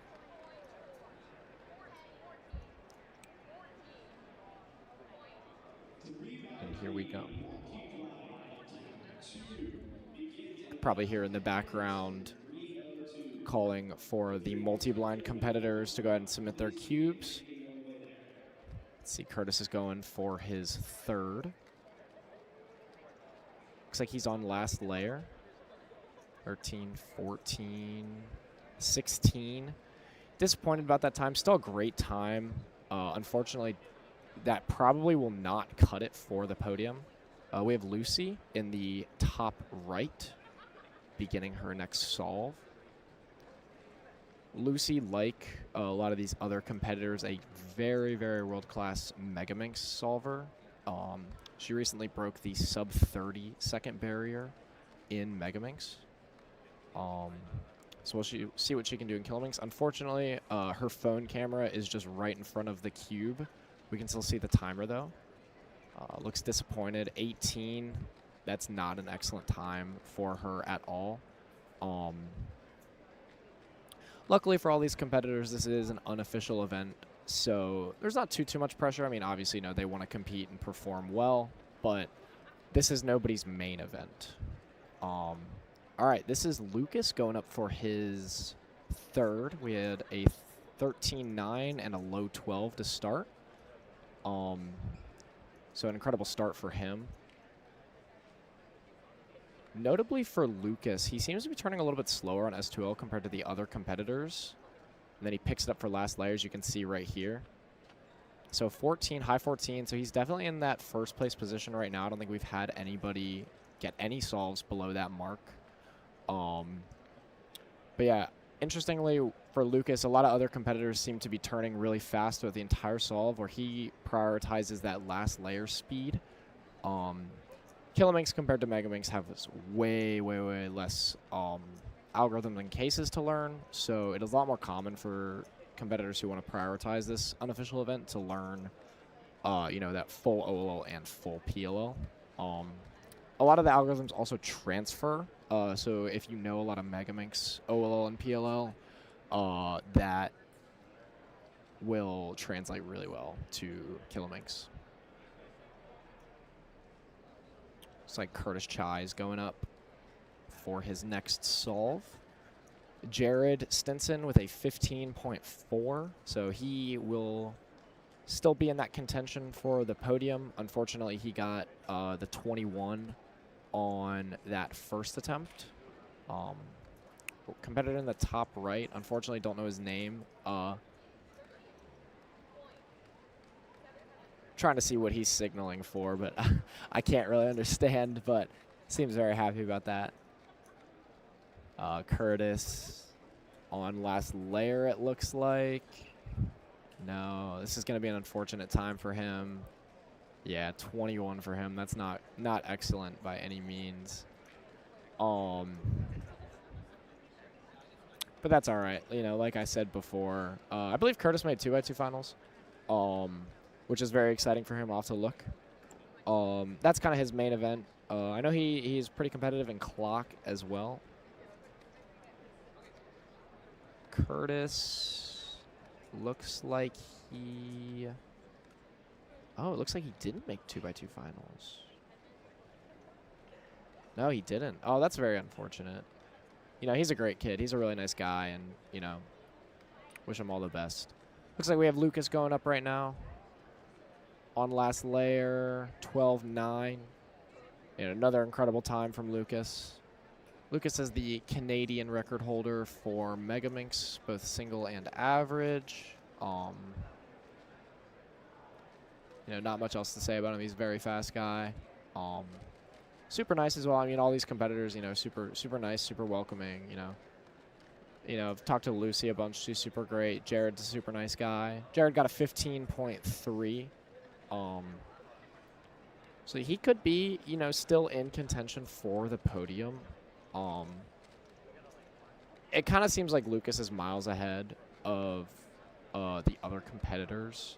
I wish I knew the name of the person next to Lucy. He seems to be doing quite well. We do have 8 competitors in this final. I know you guys can only see 6. We also have Zachariah Murr He is from Maryland, and he's another super nice kid. He is getting coaching right now from Declan Wilhelm, Megaminx coach. His times have been rapidly improving. I know he has the Maryland state record for Megaminx. So we'll see what he can do tomorrow. Like I said before, Megaminx, both rounds are tomorrow. So that'll be the time for, all right. The competitor right next to Lucy, still unfortunately don't have his name, but he seems to be doing incredibly. Unfortunately, also, we don't have his display on, so we don't know his name or his times, but it seems like he's doing quite well. Curtis 14:43. Lucy's solving right now. 14:1 is pretty good. We'll see what Lucas can do on his next solve. Just to recap, he's been pretty consistently in that 12, 13, 14 range. Looks like this is his cube coming now. We'll see if he can get, continue that like 13, 14-ish area. And I would assume that would get him the win. I think the only other competitor that could be around that range is the guy sitting next to Lucy. So we unfortunately don't know his name or his times. But just based on the looks of what he was, how he was competing, he looked like he was also in that, 12, 13, 14 range. Looks like Lucas is on last layer. 13:3. That's an excellent time as well. Believe that was his last. Jared Stinson also solving right now. You can see him in the bottom left corner. Looks like he's on 12, 13. Don't believe he's on last layer yet. Looks like he's now, 18:35. So that will count, and that will not, that will count, and that will probably kick him out of the podium, unfortunately. But, really happy all these competitors got to advance to the final round and compete in one of their unofficial events. Looks like that is pretty much the end of the round. I believe after me, we're going to have Sean Mack and Zach Rydell come and commentate for 3x3 Team Blind, which will be very exciting. I know we had a North American record broken in the first round by Xavier and his partner, Tim. They got a around 19-second solve, which is incredible. You can actually see Xavier in the bottom left with the red shirt on. So yeah, it'll be a super exciting event. This competition also had a ton of other unofficial events. I know there was 2x2x3 Banana Cube.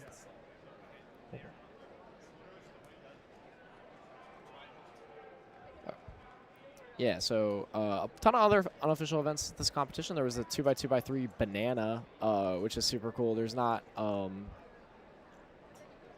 ton of coverage of that event at competitions a lot, but it's cool that competitors got to compete in that. Mirror Blocks was another super popular unofficial event that was held this weekend, as well as Mirror Blocks Blindfolded is another great unofficial event. So there was a ton of them this weekend. So big shout out to all the organizers and staff members who helped with the unofficial events. I think I'm getting kicked off. No, I'm not getting kicked off. All right. Kilomix is pretty much over, yeah. I'm getting kicked off. All right, well, that's my time. W's in the chat for Brandon Adams here. I don't know if they probably can't. Manu, everyone say El Manu in the chat. Zach's voice is not doing super well right now. We are going to mute Brayden Adams. Bye, everybody. See everyone Thanks for having me. Team Blindfolded Finals.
And welcome back, everyone, to Rubik's WCA North American Championship 2026 here in Raleigh, North Carolina. I am Zach Rydell, joined here with Sean Mack. What a strange sight to see. Oh, you have the cord wrapped around the mic. Oh, that's my First-time commentator here, Sean Mack. Sean is a Hey, guys. 3x3 expert. Made it into one-handed finals earlier at this competition. Also, might be a pick to get it into the final round of 3x3 at this competition. You'll see him on 3x3 round 1 coming up later. Right now, we have 3x3 team blind. Some of the favorites for this group right now going from the first round, the team of Tommy Cherry and Calix Tang, using 3-style, the blindfolded solving method, doing quite well with that. Second seed, though, Timothy Yang and Xavier Valadon getting XNAR single of 19.39 using CFOP. That's going to be a team to watch out for, too. My pick to win the event.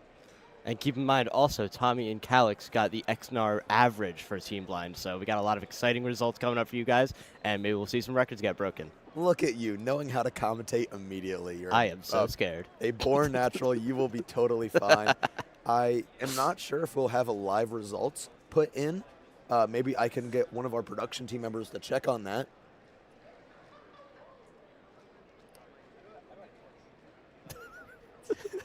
So we're at a very, very bare bones crew right now. In the bottom left, see 2 of our teams solving right now. We have the team with Rana Rama in it and Panache. 29.58 there. Nice little dap up.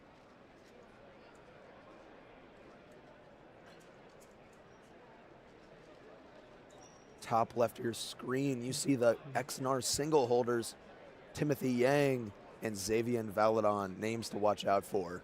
And Tim and Xavier are using the CFOP method, so keep in mind the single and average XNAR records are actually using different methods. Tommy and Calix using 3-style, the blind method, and Timothy and Xavier using CFOP with like coded callouts for which F2L pairs and OLLs and PLLs they're going to be doing. It's really exciting to watch, and we'll see them get into their solve now. Yeah, even though it makes sense to be using 3-style, trying to keep everything as simple as possible, CFOP, there's a lot of potential for cool solutions. You and I, back in the day, have had some very cool solutions, even getting me to do ZBLL. Me and Zach did Team Blind a couple weeks back, and Zach and I, 3160 for Timothy Yang and Xavier Valadon. The issue is with those fancy solutions, they're harder to communicate. So you got to really be able to like know your partner and know how they work in order to really make them like understand what you're trying to communicate for sure. And Timothy and Xavier are definitely the type of team to have that on lock. 23-10 there for the team of Curtis Chai and Ethan Zhuang. And here we go. Yeah, Tommy and Calix. Calix memoing for Tommy, if you will. Memoing and immediately executing instead of just doing all memo and then all execution. Makes sense. Corners are solved. Tommy showing a bit of the bottom of the cube to Calix. Calix ducking and weaving here for a 24.93. Wow, that's the first sub-25 we've seen so far this final. No, it's a DNF. And also, no, Curtis and Ethan got a 23, Sean. Oh. That's okay. Everyone makes a fool of themselves sometimes. That's my fault, Curtis and Ethan. Shout out, my boys. Calix being very kind to hold up the DNF tag for us, so we are certain it was such.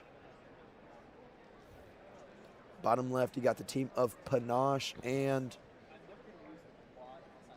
Ishan Donavali. Sorry, it's hard to see with the blindfold and a sight blocker. I really have no indicators of who is who. Another team to look out for is Liam Chen and Daniel Gregg. In the last round, they got third place in the first round, and they got a 25.07 average. So they're really a team that is in contention for this podium spot, or even maybe a win if they get lucky. Yeah, one of the most important things about team blind solving is the chemistry you have with your solving partner. Daniel Gregg and Liam Chen, bestest of buddies right there. If you see one of them at a comp, you see the other. That's for sure. I've always noticed that.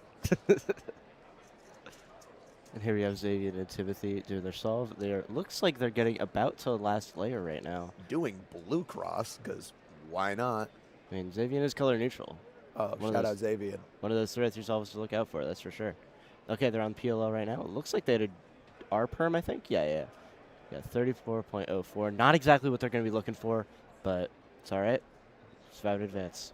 Although it is the final. 22 flat there for the team of Curtis and Ethan. Wow, really? Sneaking their way into an early lead here.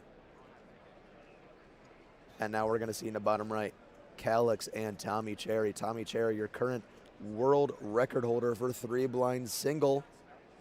And Calix Tang, your first seed going into 3-blind semis later on at this competition. Certainly a super group, if you will, of Tommy and Calix, that's for sure. Each of them incredible blind solvers in their own right, but when they're together, they're just practically unstoppable. Unfortunately, though, a little nerfed now that inspection is no longer untimed.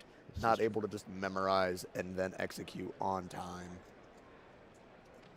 24-17, not too shabby, but still behind a team of Curtis and Ethan.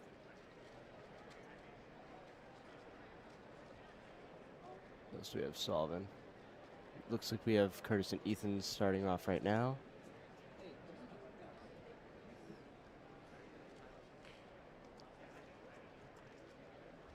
They're about almost 20 seconds into their solve.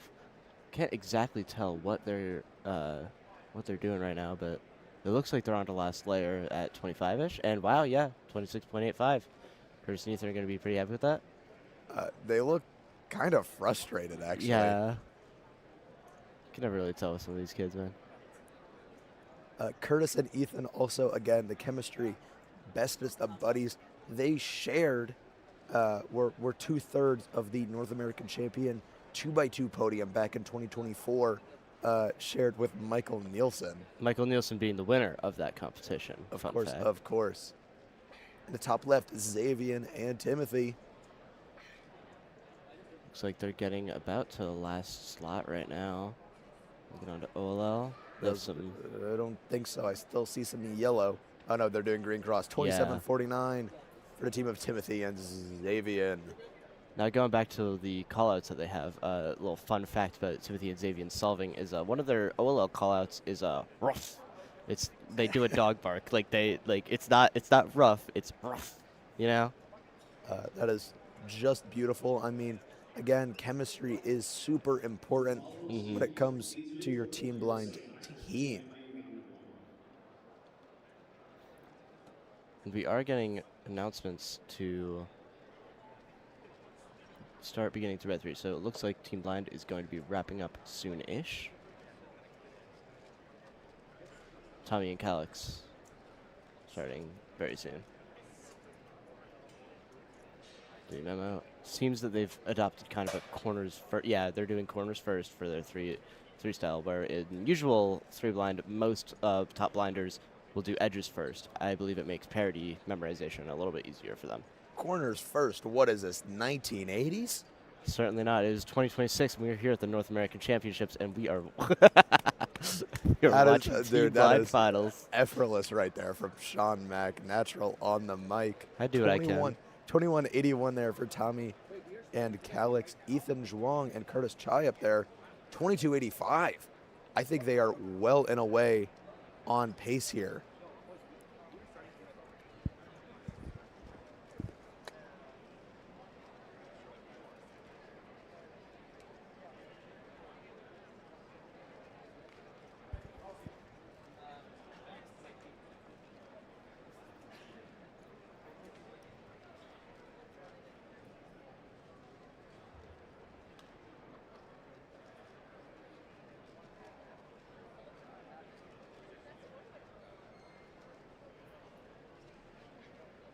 $23.96 there for the team of Xavier and Timothy.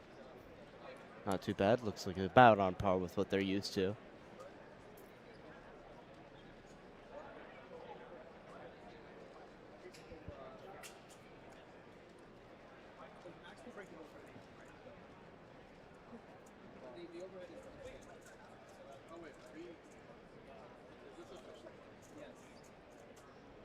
See the team of Curtis and Ethan practicing before they go up to do their final solve. Always got to stay warm in these types of situations, especially in a final. Even if it's an unofficial event, these guys are going to be nervous, man. This is what they spend a lot of their competitions practicing, because Team Blind is just straight up fun. There's no doubt about it. Tommy and Calix on their last commutator, 22.31. They're really looking in good contention to take this win. That's for sure.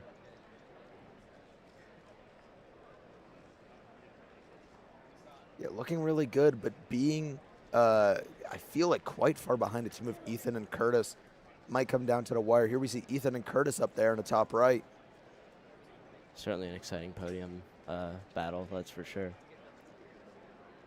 Let's zoom in a little bit on this team, see what's happening. Looks like they're on to Sexy Sledge last layer, yep. And it looks to me like a E-perm, yep. Yeah, 28.40. Not exactly up to par with what they're used to, unfortunately. Worst possible average there, it seems. Curtis patting his friend on the back. It's just team blind, guys. It's going to be okay, I promise. That's the kind of camaraderie we love to see at these cubing competitions, especially in a team unofficial event like this one. That's Timothy and Xavier, potentially their last solve. Oh, on to PLL at 21. Nice, beautiful 23.56. Yep. Wait, Ethan and Curtis hugging it out. I think they won. Might not even matter what Tommy and Calix get on our last. Again, as soon as we get results, we will let you know.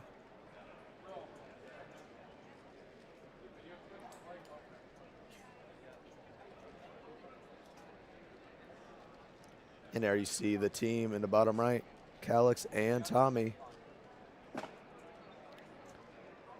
Tommy adjusting his mat to make sure he gets the optimal starting posture, if you will. It do matter. Indeed it does.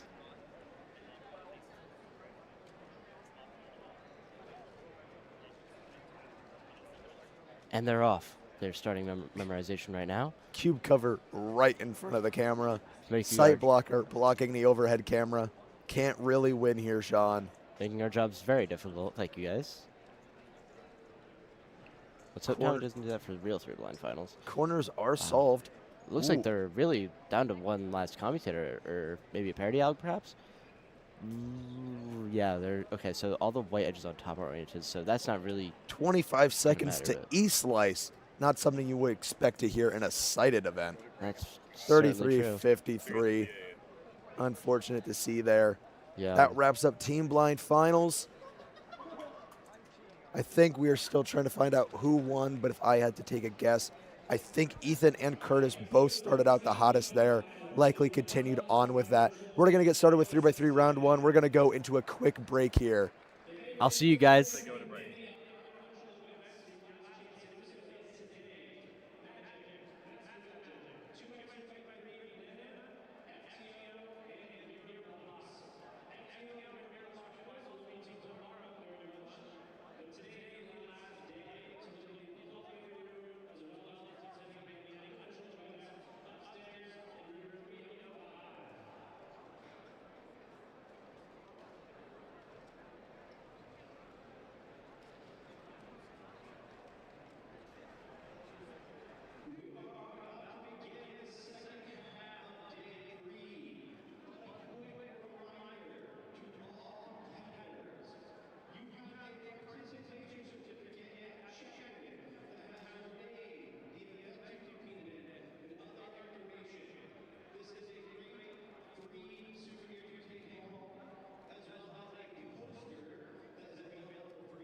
What is going on? Why is there so much interference? What is going on? This doesn't make any sense.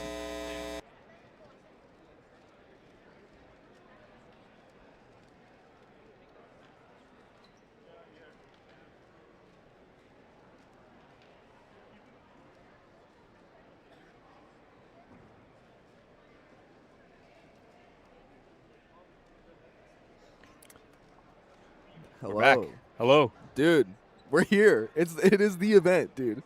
It's your event. It is my event. I do love this one. This one is kind of amazing. We have started Group 1 3x3 WCA North American Championship. We're going to have some amazing solvers on today. Up front right now, we should have Micah Yao. I think I'm like 99% sure. I trust you on this one. Thank you. Thank you. Micah's going to be a white-yellow solver. Let's see. Going through here, pretty clean start. We're loving this, actually. Good pace. Sub 7. Go on pace to sub 6. That nice little A-prim there helps out a bunch. I didn't see anything too crazy on that scramble. I don't know about you. No, I mean, you saw more than I did, but I saw some decent enough execution for Solve 1. You know, Yes. everyone's kind of waiting for this event to happen. It's day 3. You know, there's plenty of people that signed up for only 3x3 that are, you know, aiming for the top. And oh, yes. It's easy to psych yourself out in a situation like this. And starting off with a 6-4, you know, for some people it's not the best. For some people it's, you know, could be better, all this and that. But you definitely can't complain with a start like that in round 1. Oh, yeah. His, like, cross +2, +3 was really solid, and then transitions were good. Krish narrowly beating him out with a 641 to Micah's 644. And then we're going to have Zaruri Chang in our top right, Gan Speed Ace. And he's going to – dude, Zaruri beat me Westerns. Great solver. Very, very good. Part of Maddie's Elite Cubing initiative. Going to be a CN solver. Slightly locky turning, but still getting his way through these. And then just unfortunate PLL exec. No. I'm not going to do it. I'm not going to do it. The inclination was there, but I'm not going to do it. I appreciate that you know better. Okay, thank you. I've been told I shouldn't do that. Yeah, Zaruri, you'll see, like, dude, he's so good. Like, he might be the future of NA. You know, he's very, very good.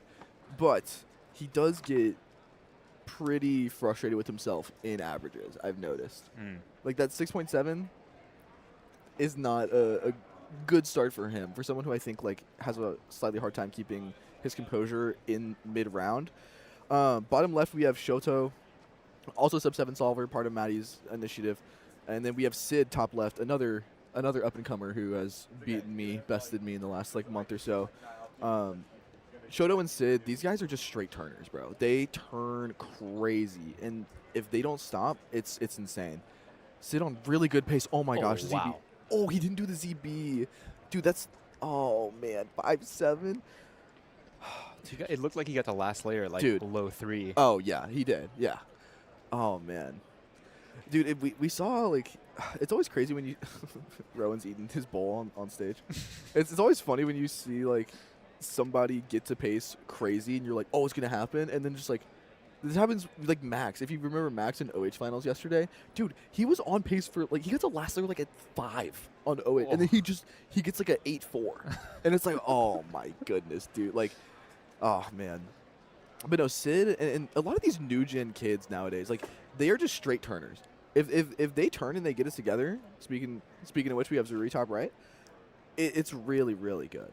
But it's the consistency that comes with that a more experienced, slightly more developed solver is able to kind of cultivate. We got Micah bottom right. Let's see here. It must be interesting from your perspective too, you know, like you said, getting the last layer super early, and like we saw there was a ZB and someone just might not know it. You know it, you know that it's like, it could be just a really, really, really easy scramble, and if you do the OLLPL, all of a sudden you end up with something that no one wants, you know? Must be frustrating to see that in some way. Oh, yeah. I mean, look, I don't know any ZBs. I'm going to be real. So, like, I'm not the guy to kind of be saying this. But for someone like Zaruri, who can get on pace really good, and this pace not looking there, unfortunately. Both, like, the first 2 solves looking not great, just locky, choppy, whether it's nerves or he's in his head a little too much, you know? I will say the good thing is that his fluidity in terms of look ahead seems to be there. It's just the execution is bad. Right. And execution errors, and like this is what I was saying. This is the hard part of being a turning kid. I've been a turning kid for forever, dude. And oh my goodness, please, I like kind of envy the white collar solver in a way. You know what I mean? where they're just like solid and like they just kind of get it done. But yeah, like his fluidity in terms of look ahead is there, which is a great sign. Execution errors. I've talked to Maddie about this, and he's kind of like the mentor of a lot of these kids. He has said that he kind of just views it as like you kind of just like let it happen. If your turning's bad, whatever. You know, you kind of expect that to a degree. And you don't need to do anything intentional about it because you kind of get in your head and psych yourself out. I've taken a different approach to that. I think you should be much more intentional about how you're approaching your turning and seeing and figuring out what's been going wrong. Like I was talking to Sid at Southerns, I was like, dude, like you're just shaking a lot. Like just like calm it down a little bit. Like just loosen your grip a little bit and you'll be good. Sid's starting off with this 5.7, and this is really good pace. He's so fluid, dude. He just doesn't stop. Wow. Like the solution's too long. The solution's too long, but it's 6.5. Right. And you know, but this bodes well. This is exactly what I saw at Southerns, and then he ended up pulling it out in finals. Sid is going to be a dark horse for finals, I think. I mean, sub-6 solver, you know, but I think he's showing his recent stretch is very, very solid. Shoto bottom left getting 6.7, and then we have Zaruri getting ready for his third solve. At this point, I think you kind of just accept that you have it counting 6.7, and you hope that that's the worst thing that's going to be counting. Mm-hmm. I mean, you have no choice but to move on. Like, your options are you move on and you don't. I think some people have a hard time moving on. Of course, yeah. And that's where this is where it becomes important to see whether or not he's going to be able to do that and kind of come back from a pretty rough, locky start. And really, I think we're looking for better turning because his solutions are clearly good, like you said. It's just, can he kind of calm his brain down and get his fingers to cooperate with what he wants to do? He's pretty locked in on his orientation. That's a really good sign. Much cleaner. Ooh, good start. Yeah, this is better. Yeah, this is solid. I mean, falls apart in last layer, but. Oh no. Oh my goodness, that hurts. That does hurt.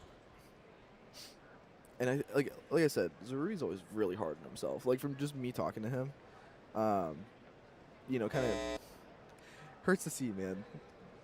The poor kids, dude. But this is exactly what happened at Westerns. And then he takes a set off Max Parker and head-to-head finals. So it's like, you know, we have to keep in mind that it is just round one, right? Your world is not crumbling apart just yet. It's not semis. And I'm sure we'll see the kids bounce back, man. But in my opinion, my perspective, it's always good to have a solid showing. Like round one, I don't think you want anything crazy. I don't even think round two you want anything crazy. Like I think you just want to be solid and just be consistent. Most majors, people are going to probably underperform unless you're like the extreme outlier like Timon or something where you just get sub 5 no matter what the situation is. But if you can just be solid, I think it's really reassuring in the future rounds to know that you're on pace, get that good seeding. Because if you're, you know, we don't know exactly what seeding is going to be like, but you're aiming for that top 16 if you're one of these competitors. And you want to get there as many times as you can in the previous rounds. And if you start off and you're like 30s, that can really stress you out in the future rounds. I was just going to say that if you have, you know, it's like you said, this is just round one. It's not the end of the world. But going into round two, coming from a position like that, where maybe you're not doing great in round one, you put a lot of pressure on yourself to kind of come back from that, maybe even do better than you expect yourself to do and just push yourself harder and harder and just, it stacks. Those nerves stack and they don't really go away unless you're able to actually perform that way. Yeah. Most definitely. I mean, Shoto just dropping another 9-1. Mike is solving very consistently this round so far. Sid top left, slightly lucky in that start here, and getting his way through it, but this is just not going to be enough. Yeah, wow. Too many lockups. And I kind of like that reaction from Sid. Just brushing it off?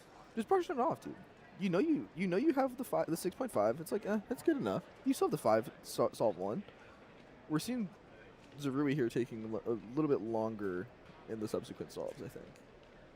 Hopefully that pays off. We've seen 3 not so great solves, something he doesn't love, something that he knows he has to come back from. And it's a matter of how he's going to do it, whether he's going to put too much pressure on himself and crumble or be able to recover. Seems like we have a lot on this scramble, actually. Pretty big blocks. Looks like free pair on white. We're going for orange here. and pretty reasonably long pause there. Long last layer, 7-0.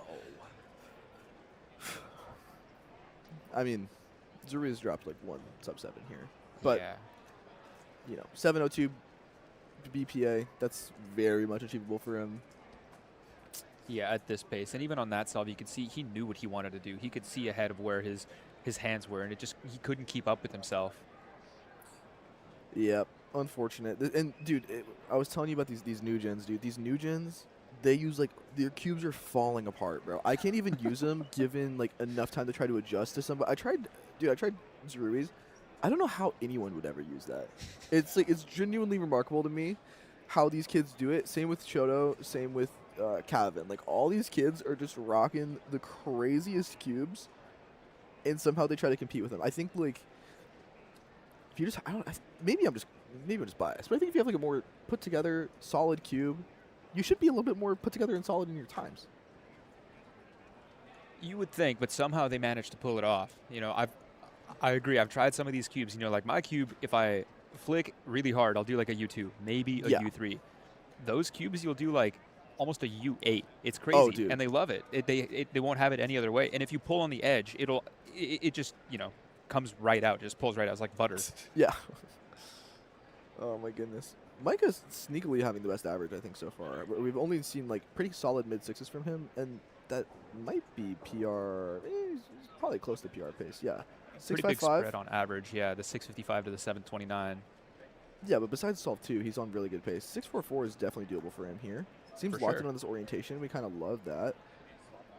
Okay, let's see if he can be super clean here. Oh, too long into that second pair. Yeah, this is not going to be it. This is going to be close to WPA. You see him, she's shaky too. That's unfortunate. No. 729 either way. Close to 729. Zerui 5-5. That feels good. There we go. You needed that one. He figured it out. Yes. The average is over. The average was over after kind of solve 3.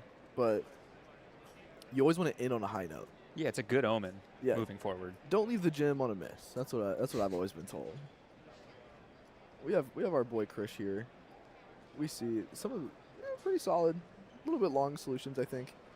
Then we get this E-perm. Don't love to see that. Yeah, it's okay, Krish. Here's what it is. We go next. GG go next. So we have Sid here, hoping to brush off that 8. We actually don't know. I said I liked his reaction, but exactly how he's going to come back from that remains to be seen. We do see this little block on yellow. See if he can take advantage of that, and it seems like he does. Pretty fluid OLL skip, clutch, 6-1. Not bad. Take those. And that was an average where he's going in with a 5, 6, and an 8. So kind of a little bit of everything. Nothing. He hasn't found his flow. He hasn't locked himself into anything. And coming out with the 6 is a really good spot to be, where you have a good solve, you have a bad solve, and you're kind of landing right in the middle. Most definitely. Maybe I'm not giving Sid enough credit. It looked like OLL skip to me. Oh, I didn't quite catch it. It looked like OLL skip to me. So in the world where this is OLL skip, meh. You probably want it to be better. Last year's a little locky, but in the world where it's not OLL skip, good job, Sid. Congrats. Hey, these days could be anything. He might have forced an OLL skip. This is true. That kids are doing a lot these days. Oh, locky into that nice little C shape, and then yeah, not too pleased. That's fine. Oh well, laugh it off. Funny number. You can laugh that one off. I know it took a lot for you not to say anything. I will refrain from now on. We have Shoto here. Let's see. Dude, he looks so locked in. I'm loving this, actually. Dude, he's dialed. There's nothing else in the universe but this one station. There's nothing else but this singular cube. Oh. Long transition into what seemingly was first pair. Nice transition to that OLL. Slightly lucky on that AUF there, but 7-2. I think that's one of his better solves of this round so far. I've only really seen I remember seeing like a 9 in there and some other maybe low 7s. Sid here, if you put up a 6-1 average, that's very solid. That is, I think, very comfortably going to project to make finals. Oh, overhead, lovely. We have this big block on white, and we also have these edges solved on yellow. They work for both. Sid's going to try to build an X cross here. It shouldn't be too hard. Nice little turning. Oh, it's just too long. Oh, man. And then finishing off there. No. So WPA with a 693 average? Yeah. That kind of hurts. Well, look. Wow. Silver lining, his solutions, starts seemed fine. I think a lot of times whenever you're in that situation where you're trying to just get a good average, like you get up on the stage and you just don't think at all. Siddeley seemed like he was more composed than most of the other competitors here. His turning was ridiculous, too. Like, once he saw something he wanted to do, his bursts were insane. Yes, It was just kind of the in-between periods between those bursts. Most definitely. And we're about to hit a little in-between period of our groups here, and we will see you for Group 2 right after this ad break. Cubing and competitions have been such a big part of my life for a decade now. I don't know where I would be without this whole community and organization. So I've met some of my best friends thanks to WCA competitions, and I'll be forever thankful for that experience. So. I don't know where I'd be in life if it wasn't for this community and this organization. You've made me feel all of the emotions in the world. I've laughed, I've cried, but all along the way, I've had the best times of my life.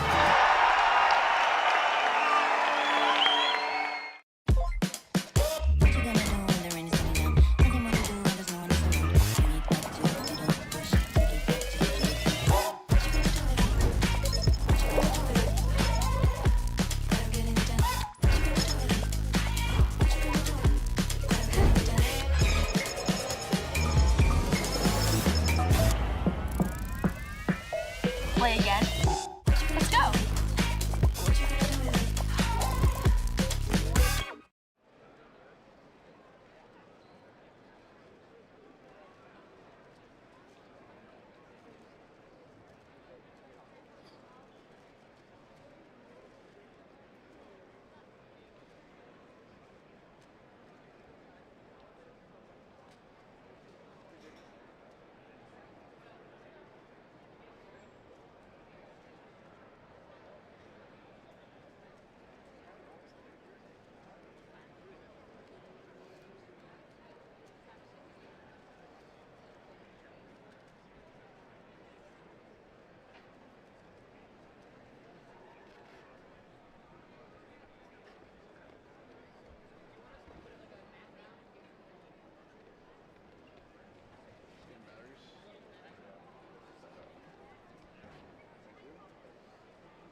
Awesome, and we are back with Group 2. It is, again, me, Dylan Miller, and my fellow here, Dan Pashtukov.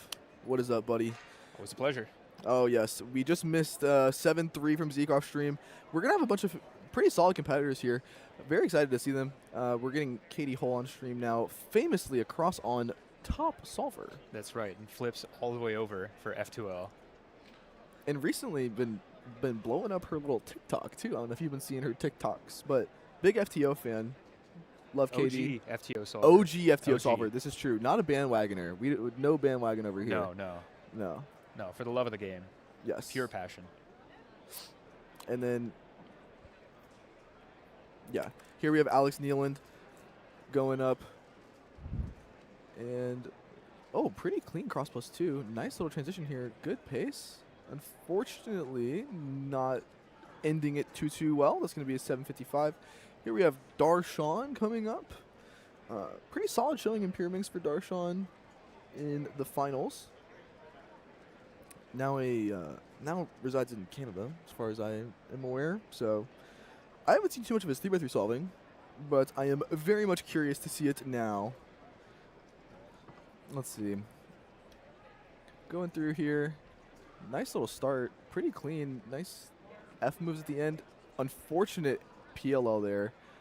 Or dude, he gets like the 4 edges flipped case. Yeah, the rarest OLL. Yeah, it's oh my goodness. We saw like he made that turning look effortless.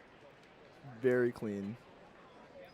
Simon looks like he just messed up cross somehow. Had that free pair and then just got a little stuck onto this LZB recog. Does he know it? Oh, he got there, dude.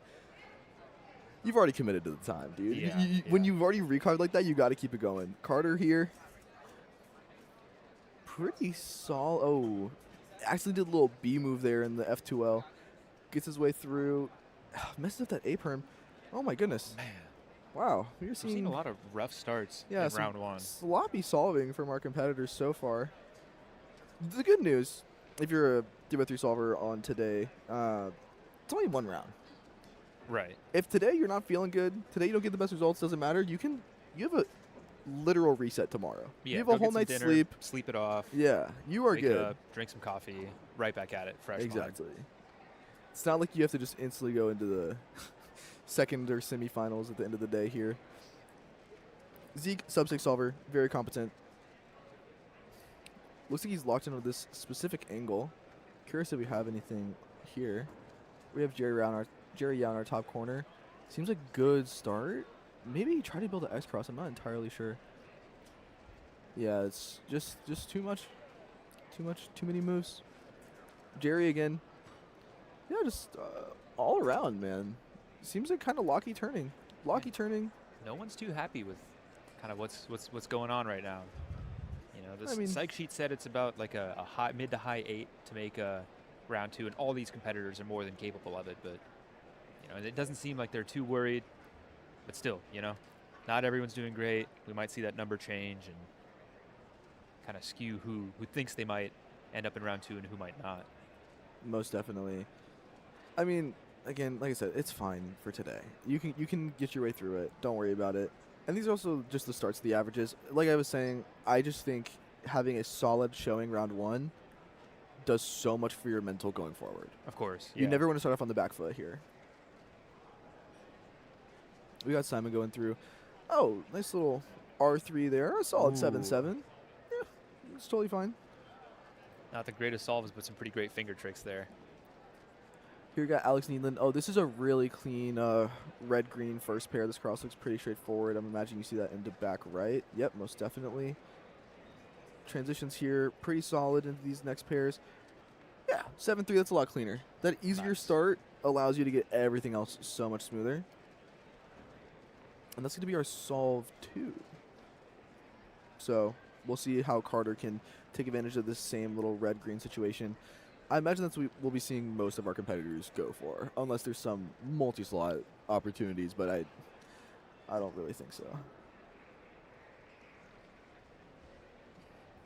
Interesting. Seems like he went for a different first pair, but this F12 is on pretty good pace. Yeah, does the little clean U-alg into our PLL. Much better than that start here. Oh, Taliki off stream almost pull a Jaden McNeil. Darshan inspecting with this same. He didn't end up going for that first pair either. Interesting. Little look back on that PLO. What's back there?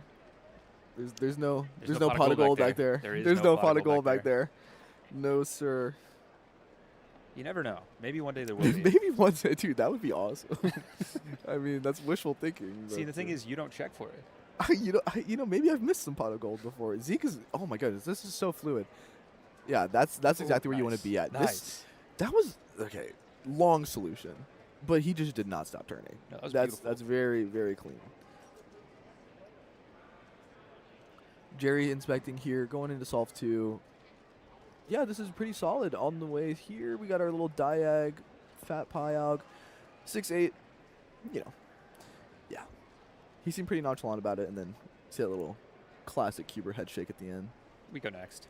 GG go next. Seb looking very patriotic today with his beads, dude. We love that. We had a parade, actually, at the competition. We did, yeah. Woke up to some bagpipes. That was interesting, right outside of my window. That's awesome. See, Seb, I was talking about it, like, the kids nowadays, 7-9, okay? Seb has a very good average. right? It's like mid 6 or something. Something like that. Yeah, he has a solid average. The thing is, though, he is a TPS kid, and TPS kids don't normally have high consistency. This is why we saw like Zaruri kind of struggle. This is why we saw Shoto kind of struggle. Seb, Sid being slightly inconsistent. It is so hard to control your turning on a major stage as someone who is a TPS kid. Oh, Alex Needland, top right corner on really solid pace and just locks up hard on that ZB. Oh, feels bad. But that's pretty promising to be on that pace. We have Carter going on here. Through his F2L. This is not great pace. Good transition into the PLO. Decent last layer. That's fine. Yeah. That's fine. It works. Oh. Seems to be saying something about the overhead cam, so I don't know what that's about. Yeah. Here we have Darshan. Darshan off stream dropping a 9:36.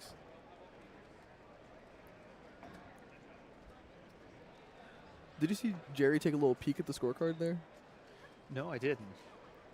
Is that something you ever do in your rounds? Oh, I cover the scorecard when I sign. I don't like to think about my times. I film the timer. Yeah. So if there's any kind of dispute, I got evidence, I got receipts, but I never like to look at my time. That's tech. That's tech. What about you? Are you looking at that thing? Are you Oh, crunching I check numbers? it all the time. Dude, we weren't talking about it. Jerry was on crazy pace. He got to UZB or TZB like I think mid 3. Whoa. And then unfortunately just huge lockup. Maybe I don't know, maybe he just doesn't know the alg. I think he knows T. But no, it depends on the situation. Sometimes I look at the scorecard expressly.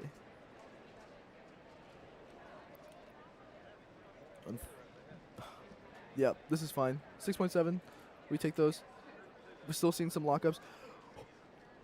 And is this? Do I believe my eyes here? Is this Manu Sighal on the live stream? Oh my goodness, this is amazing. Manu knows a handful of ZB. Maybe we'll see some craziness come out from him. Oh, it's ZBLS. Oh, he doesn't know H. Skip. Oh, he knows it. Oh my goodness, goat. Stone cold, dude. Oh my Light work, goodness. no reaction. That is my senior delegate. Oh man. Okay, Alex Needland coming up here. That just made my day. Oh, that's unfortunate. Forcing diag on that too. Oh no. man. Oh man. There's a curse of rough last layers right now. Yeah, man. I mean, that's the issue with doing CFOP. Carter seems to not really know what he was getting at from here. You saw him like immediately after he finished cross. He kind of does a little look down. That tells me that he wasn't super confident in the start. Maybe he did cross +1 and isn't too sure of what the follow-up was going to be. But you just got to do more reps. Just trust your inspection.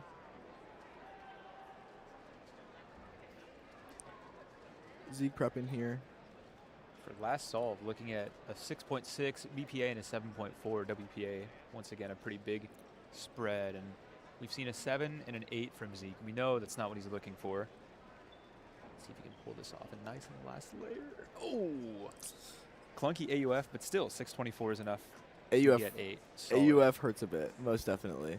We saw on that scramble 5, there's free pair on white and then like kind of made block on yellow. You can kind of choose to go with either or.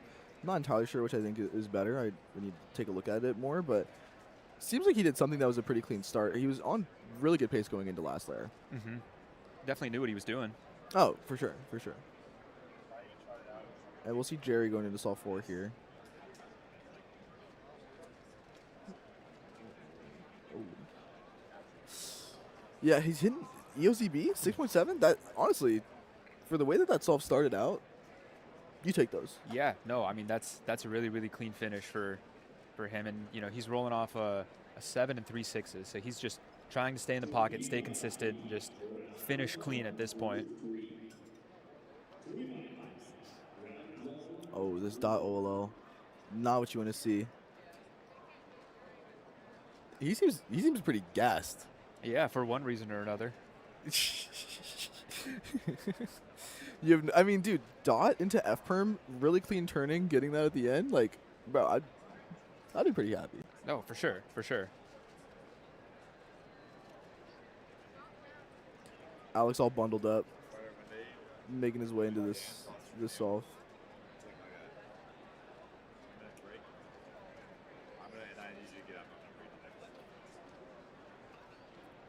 This is the solve 5. That's what I was saying. We have the free pair or we have the block. It seems like he's angling for this block on yellow. Pretty clean. Pretty clean. Last 2 pairs, pretty big pause going into it. EOZB. Oh, and just can't get the ZB done fast enough. Sebastian rounding it out too. Not stoked with it. No. Not happy at all. And it's, again, going back to the momentum in round 2. We know Sebastian makes round 2. It's just, can he come back from the kind of subpar performance that he didn't want in round 1 and reset tomorrow, get that rest, wake up in the morning and have a fresh mindset to try it again? Let's see. Making his way through. This just seems very long. Very long. Few pauses. Is what it is. That seems like the story of the round for pretty much all of our competitors. We take those, we move on, and again, we try again tomorrow.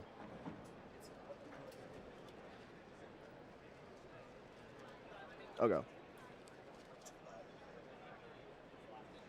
We have Jerry coming up. Last solve here. And he's kind of in a good spot right now. 6'6", BPA, 701, WPA. I don't know if that's necessarily a good spot. As far as it goes for this round, from the performances we've seen, you know, he's stayed clean here. We've seen people get on good paces on this at last solve. Like I said, right. A bunch of stuff you can build off of. First pair pretty solid. Going into this little last layer. Oh, this is nice. Yeah, Nice. You hit the BPA Clean. pretty easily. Clean. Yeah. Very Yeah. well done. There's a lot of stuff you can pretty reasonably go with on there.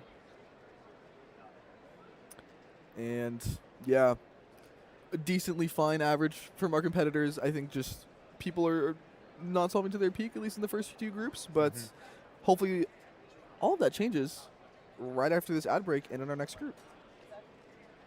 Cubing and competitions have been such a big part of my life for a decade now.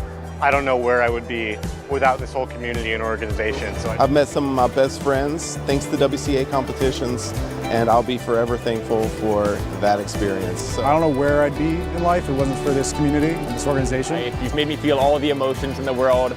I've laughed, I've cried, but all along the way, I've had the best times of my life.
Welcome back, everyone, to the Rubiks WCA not the World Championship, the North American Championship 2026. Manu Singh Hall on the mic here with one of the WCA's board members, Abdullah. Abdullah, you were also a stage lead at this competition, so you got a lot of work in the background. How's the comp been going so far?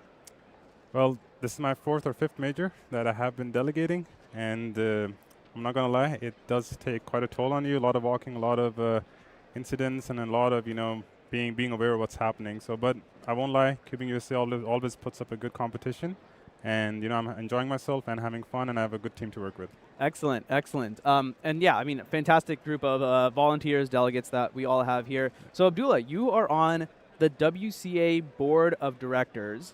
Because the WCA is a nonprofit, the Board of Directors makes decisions and stuff like that. Do you want to talk a little bit more about why, what exactly the Board of Directors does? Yeah, so the board of directors, like any other board of directors for a non-for-profit, right? It's the governing body, the highest authority. Our job is to make sure that the WCA is being served and it's guided through the process as laid out in our objectives and the motions for the WCA. And as the board, we're responsible to making sure that competitions like these, the sponsors, if we are hiring, in our case recently we hired an executive director, some of these major decisions. I'm working on world championships, continental championships, working with the sponsors, the teams that are organizing those, appointing leaders across the world for senior regions, for regional delegates, appointing team leaders, appointing committee leaders, and also sometimes creating working groups. The list goes on and on and on. But I would say the board work is not what you do daily if you're involved in cubing, the competing part. This is more of the boring part, but it's still a very fulfilling job because whatever effort we work and do behind the scenes, we see them in competitions like these. And at the end of the day, as we're all volunteers, we're all putting in time. We're taking time out and putting in. So our, gratification and satisfaction and payment is to see events like these happening, people getting world records and championships. And I think that's a very good thing to have for a community like this. Yeah, totally. I think some people don't know this, but I think it's important to point out the board of directors is currently 5 people, and they are actually all volunteers. So the only employee is Dan. He's the executive director, which is technically a different position. Do you want to talk a little bit about the difference between the board and the executive director and their exact roles? Sure. I mean, if you look at the WCA, we've been here for over 20 years, but the community has grown exponentially, and we were all volunteers. Obviously, as volunteers, there's a limited amount of time that you can take out. And as the previous board of as the board of directors in the past used to do, they were taking care of a lot of operational issues. They were, you can get an analogy of similar to how managers sometimes manage individuals. The board of directors was kind of being forced into that role as well. We were having quarterly meetings. We were following up on every single detail and contract, and we were kind of taking our time with the governance and strategy, vision, building a new purpose statement, addressing the values, and in general, just working more on the direction on where to take the WCA. And for that specific reason alone, for the past 3 to 4 years, we've been working on a paid position for the WCA. And in this case, it was an ED role. And we were fortunate enough to have one of the community's longstanding members, Dan Smith, who was hired for that role only recently, and that has been a great, you can say, burden off the board's shoulders. And now we can actually decide on, making sure we're focusing on the competitions happening, our sponsorships, meeting with folks, reviewing and approving contracts, and replying to all of those hundreds of emails that are sent to our inbox daily. Sometimes I tell folks that I sleep and I wake up and my inbox has 40 emails. and I have to just go through quickly, before I go to my actual job, I have to go through some of these emails and, reply to them. But we're fortunate that, I'm here, Dan is here at the North American Championships, but there are 4 other board members, and it's all a team game. They're working in the back end right now, supporting us because we are so busy with the competition and actually coming and talking to folks here that we cannot really keep up with all the stuff that's happening in our emails. Yeah. I mean, you guys are just popular. That's what all the emails are. It's all fan mail that everyone's like, thank you, WCA, for doing so awesome stuff. I mean, you've been around in the community for a long time. How did you get into cubing, and then what made you interested in the board position? Oh, that's a very deep question and a heavy question for me. I've been cubing since 2013, and my first official competition was in 2014. I still remember that because my parents, when they dropped me off, they ended up getting a traffic ticket because they took a left turn accidentally, and that memory has been ingrained because they drove me quite a bit distance into downtown just to get me to my first competition. So it's been a long journey. I became a WCA volunteer back in 2018 in the ethics committee, and then I became a delegate in 2019. And eventually I became a full delegate in 2022. But since then I've also been part of the disciplinary committee and the integrity committee where I was a senior member. And then in 2025 I finally thought that, okay, I've spent a lot of time in this community. I've met a lot of good people. I've already given thousands of hours. I have no count of how many hours I've given and thousands of dollars towards basically this, I would say, organization. So I was like, it's maybe time that I'm also I play a role in making sure this community, I play a part in taking the WCA forward. And I applied for the board of directors last year, and I was elected as one of the members. And then on the board, I have served as the treasurer and the vice chair, and most recently, I'm now the chair of the WCA board. Yeah, awesome. I mean, yeah, fantastic stuff. I think that's the left turn parking ticket story. I think is hilarious. That's a good one. It's a memory that will live forever alongside the great memories that exists with the WCA. Being around so long in the community, what's kind of surprised you the most about how cubing has grown recently? Okay, so even my first competition that I've been to, there were over 100 people. And then some of those people, I look back at my past videos and I see them, and they're some of my closest friends now in cubing.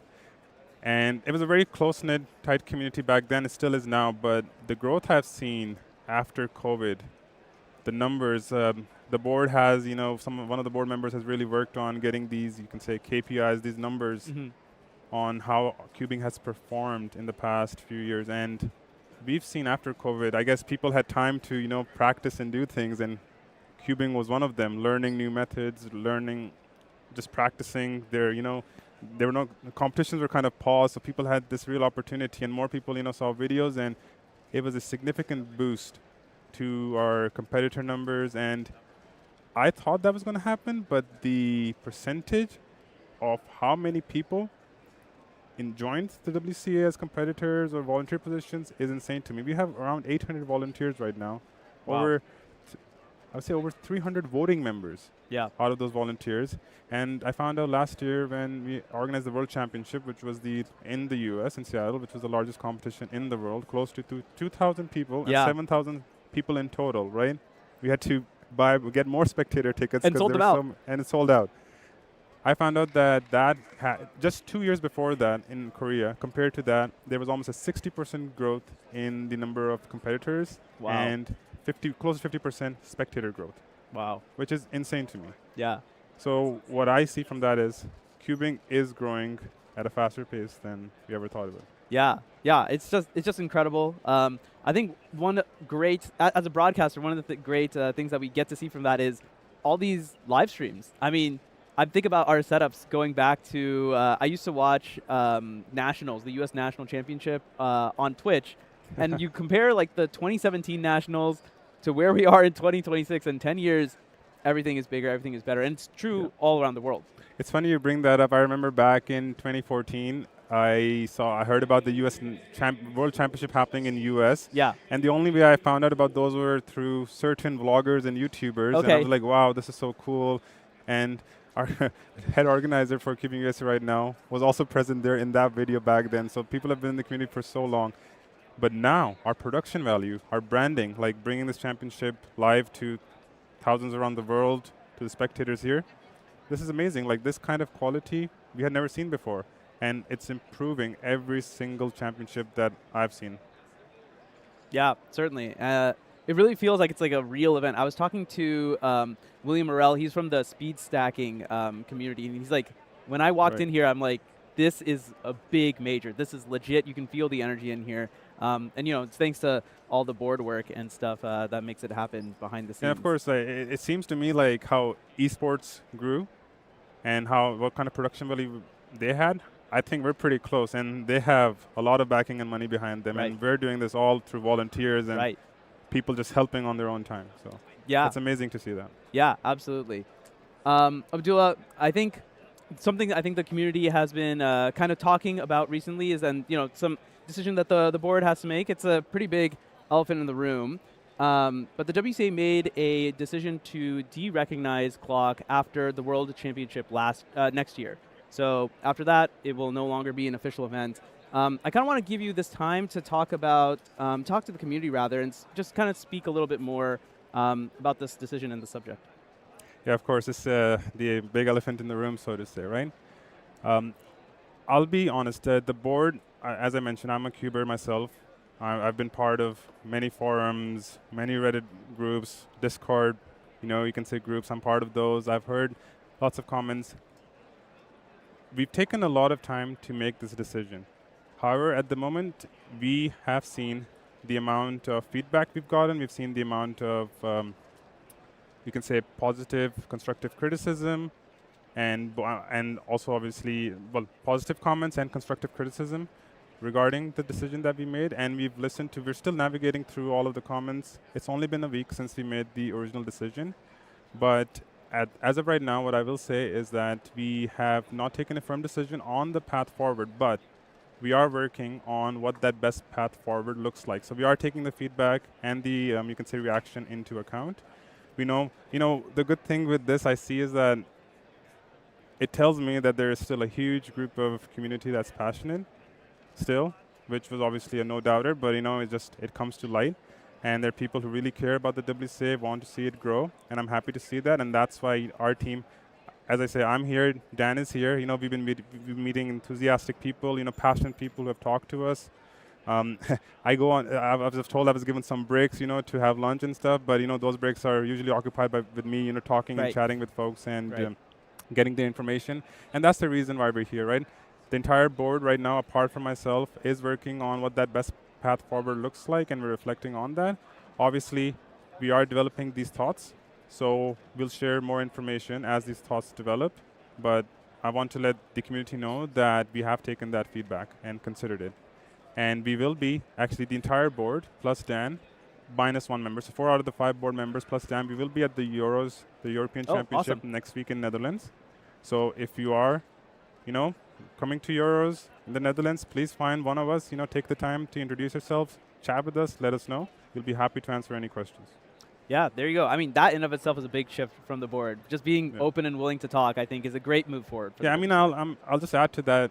Unlike other sports organizations, this is a pretty unique board, we're competitors ourselves. We've been in the community, we volunteered our time, and we're walking around amongst, the community to be open and, to engage with parents, competitors, cubers, whoever, sponsors, it's open. Yeah, I mean, Dan, I think, has been chatting his mouth off. Dan is a people's person. He loves this, and I'm happy he's doing that because that's one of the main reasons we have him as an ED as well. He's our face, so to say. Yeah, certainly. Stay tuned for all things WCA. Abdullah, let's leave off with one last thing. Yes. What does cubing mean to you? What does the community mean to you?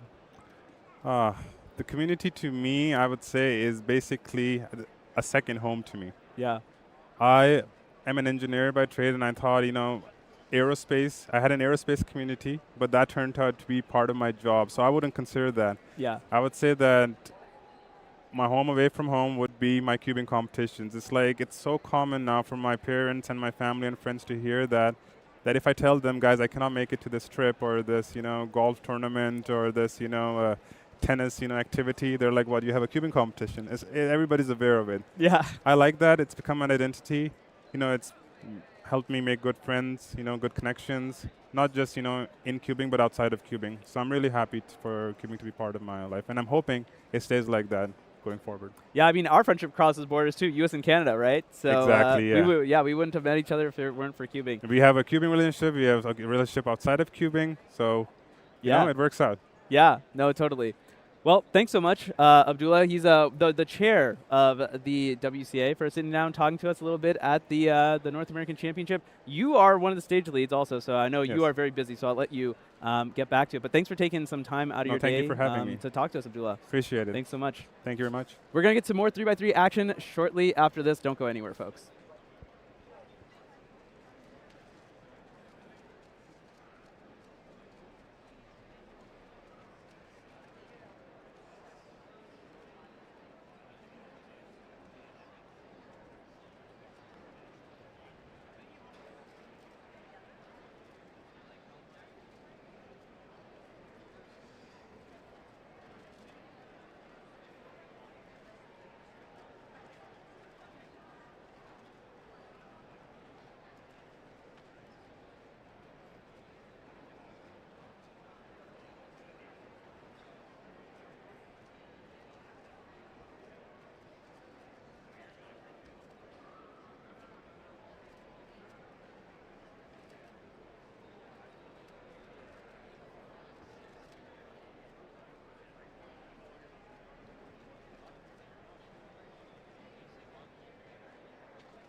Welcome once again to the 2026 Rubiks WCA North American Championship.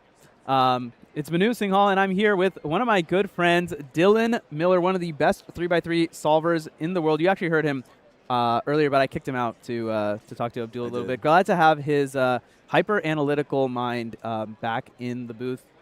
Dilly, what have we seen so far? I missed groups 1 and 2 because I was competing. What have we seen so far? Well, we saw Carter Thomas PR 3x3 average. We did Let's not go. see too much else, unfortunately. A lot of our competitors that we were really high on, as Benjao gets a 5.8 here. Zerui, got BPA, but the average was 7.02. Yeah. And then we saw, Micah Yao was sub 7. People were kind of all over the place. Nothing really great. Zeke gets a 6.7 average. Just pretty sloppy solving all around. Sid was actually looking pretty decent, but then it falls apart on last. Counts an 8. What are you going to do? Round 1. Round one. That is what you're going to do, right? Not exactly what you want to be seeing. Right.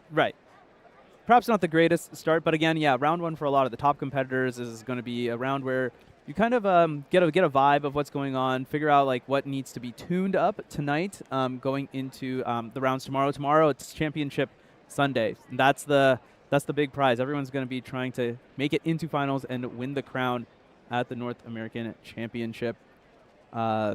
Yeah, it's the main event. It's 3x3, the event to be watching.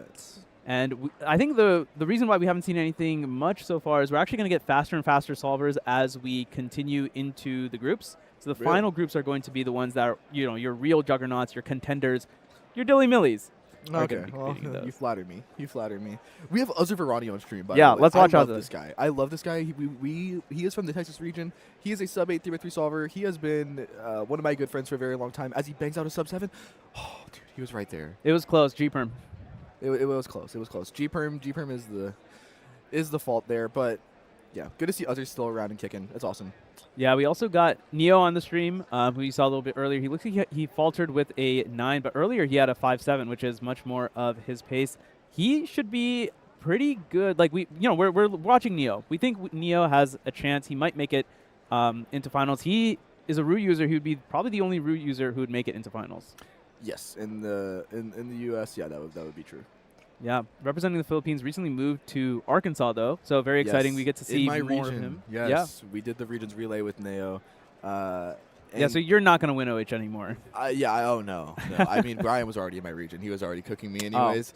Kevin off stream, I don't know if you saw. He was pointed to PTZ. He seemed pretty gassed up that we're taking a look at a 3x3 solve of his. Sure. Yeah. I actually gave Kevin a little bit of coaching at Westerns. Okay. So we'll see how it goes. Okay, cool.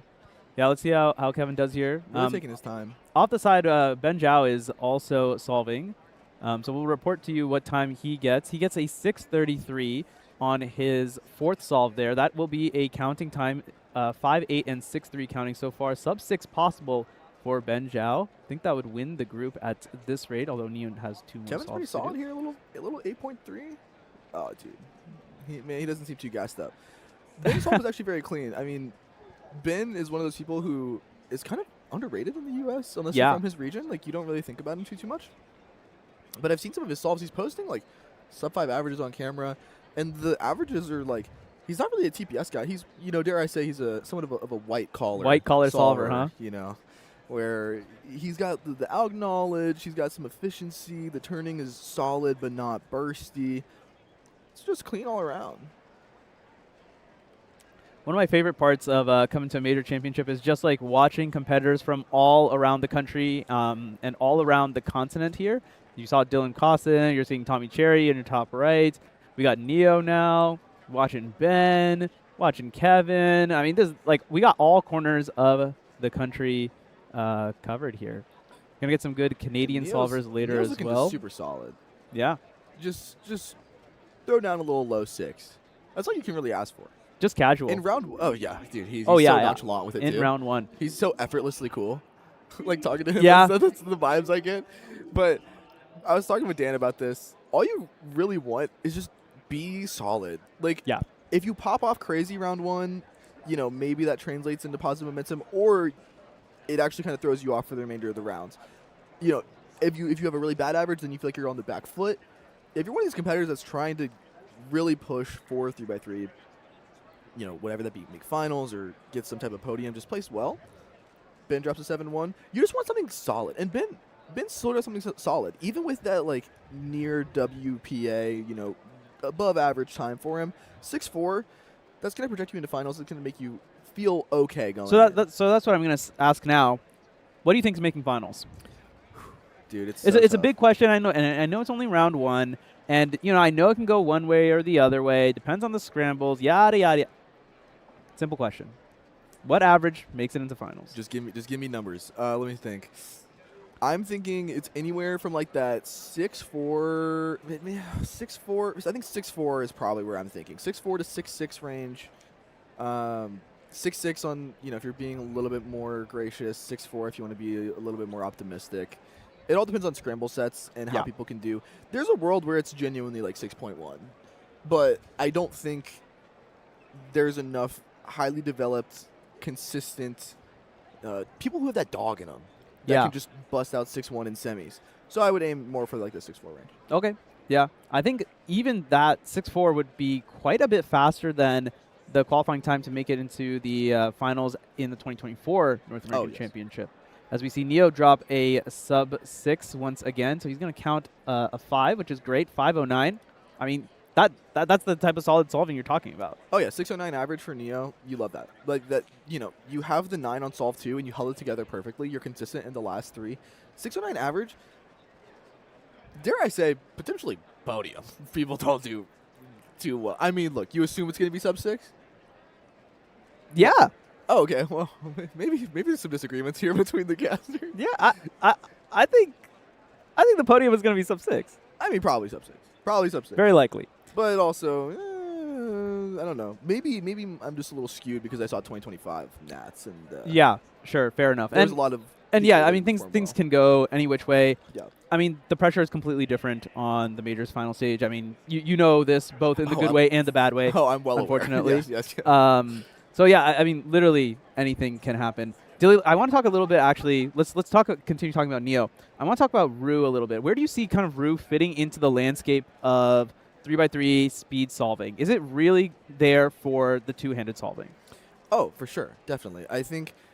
Look, man, I'm not too knowledgeable on the Ru method and its intricacies, but I do think that if you learn EOLR, then you only have 60-ish intuitive LSEs. You're essentially learning Ru ZB. If you do Ru ZB, yeah, man, your move count is really low. And people are getting better at inspecting second block. The Ru community has made it to where they're finding optimal first block pretty much every solve. I think optimal second block is what they're looking forward to now. I don't see a reason why, if Ru was the method that we had decided from the beginning to make standard, we wouldn't be at least sub-4. Okay. Yeah. Okay. So you think it's basically Ru is starting the race late, essentially. Yes. And not only are they starting the race late, no one is really running the race for them. Yeah. Yeah, it's a very tight-knit community. Imagine the world where all these top CFOP solvers, instead of dedicating themselves to that method, they did Ru instead. Right. The pool, the population for Ru is just not nearly as high. Right. Right. And so they're missing out on a lot of potential prodigies that would have pushed the method even further. Yeah, makes a lot of sense. And then there's the resource gap as well. Of course, I mean, if I look up a Ru tutorial, I'm sure I'll find something, but it's not nearly going to be at the same depth as your 3x3, your CFOP, your beginner's methods, etc. I mean, yeah, certainly very interesting to consider. I don't think we'll see more Ru solvers in the field, at least within our top competitors. I think that we're not in this competition. No. Yeah, I don't think so. No. You'll want to tune into the European Championship, which will also be on the WCA YouTube in a couple weeks. They got a lot of Ruers there. I think we're getting ready to go to an ad right now, just a quick little group transition, and then we're going to bring you some more 3x3. We're only halfway through 3x3 here at the largest competition in the Western Hemisphere. So stay tuned. We're going to get some fast solvers on your screen real fast right after this. Cubing and competitions have been such a big part of my life for a decade now. I don't know where I would be without this whole community and organization. So I've met some of my best friends thanks to WCA competitions, and I'll be forever thankful for that experience. So. I don't know where I'd be in life if it wasn't for this community and this organization. You've made me feel all the emotions in the world. I've laughed, I've cried, but all along the way, I've had the best times of my life.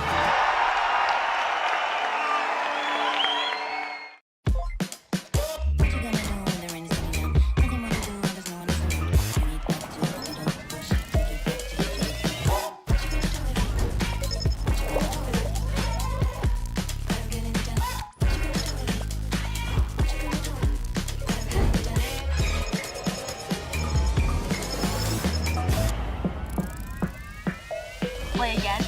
Let's go.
Broken that PR in probably a year, if I want to say. Okay. Yeah, normally don't practice 3x3 at home. I was kind of switching cubes there, but ultimately settled on a slower one, and it worked out pretty well. Not bad. Not too bad. Good to see good results come out from our stream team as well. Because, yeah, I mean, all the commentators, everyone, we're doing double time back here. It's not just, hey, they just talk on the mic and then they, like, go have fun. Everyone's running around. All these the cameras that are getting moved around and stuff, that's all being managed by us. And, of course, the lovely production team in the back. All right, enough talking about that. Let's talk about the competitors, including one of the best competitors in this group. This group 5 of 3x3. This is Brennan Lin. He was your 2023 Canadian national champion. He's joined by another Canadian, Arhan Sareen, in your top left as well. Brennan, yeah, I mean, one of the best solvers in Canada. He's a really, really solid solver. Actually, recently, he hasn't been solving as well, so I'm really hoping he can make a comeback here at NAC. Yeah, absolutely. I mean, in comparison to his Canadian peers, he is up there. Only people who's probably better than him are Kyle Santucci and maybe Bill Wang, but he doesn't really compete anymore. 7-11 there to start off for Brennan, not great, but still beats 7-12 from Arhan. by 100th of a second. And then we got Lucas Kuchai in the top right as well. Yeah, I mean, a trio of Canadians. Other competitors you are going to see, Eason Peacock. He is a phenomenal solver, an up-and-coming solver, very young solver from the Northeast. You're also going to see, speaking of the Northeast, Alexei Sinyavin. We'll get a couple solves from him as well. On the blue stage, we're going to see Carson Wijaya. He's one of the best solvers in the Mid-Atlantic region, alongside Ray Bai, one of the best solvers. I mean, all these guys are the best solvers because they're at the North American Championship. They're on the stream. We want to highlight them because they are just amazing. Yeah, and this will ultimately kind of give us a preview of what our 3x3 finals will be. Carson Wijaya, you know, Arhan and Brennan are kind of in that middle area where, given the right circumstances, they could sneak on. Alexei in the top right, Ray Bai in the bottom left. Ray with a 691. He'll want something faster than that. Alexei with a 710. Andreas Lambropoulos in the top left as well, one of our featured competitors from right here in North Carolina, actually, so maybe a little bit of home field advantage. I don't know. Do you think home field advantage exists in cubing? Maybe a little, just because of friend groups, honestly. Like, if I were going... Friend groups, huh? Yeah, because if you're around people who you're more comfortable with, I feel like your heart rate kind of lowers and there's less things to kind of focus on. Huh, okay. That's interesting. Kind of my thinking there. Interesting. I like it. But between a local and a major, since hopefully, like, the people you compete with come here, it's not nearly as different. But if I were going to a local in, like, middle of California, like, might be a little harder to compete and acclimate there. But majors, I think it's more a product of the stage if people do poorly. Yeah, there's something about just walking up onto that elevated stage that just changes everything. You look out and you see, like, there's, like, an actual audience there. Like, we got a sea of chairs. You see all the hanging out chairs where people are just having a blast, and you can go out and you can see people that you've only seen online and stuff. Definitely changes the environment to some extent. Lucas 779, a little bit better for him. Arhan with a 6, also a little bit better. They want to continue that trend of improving every solve.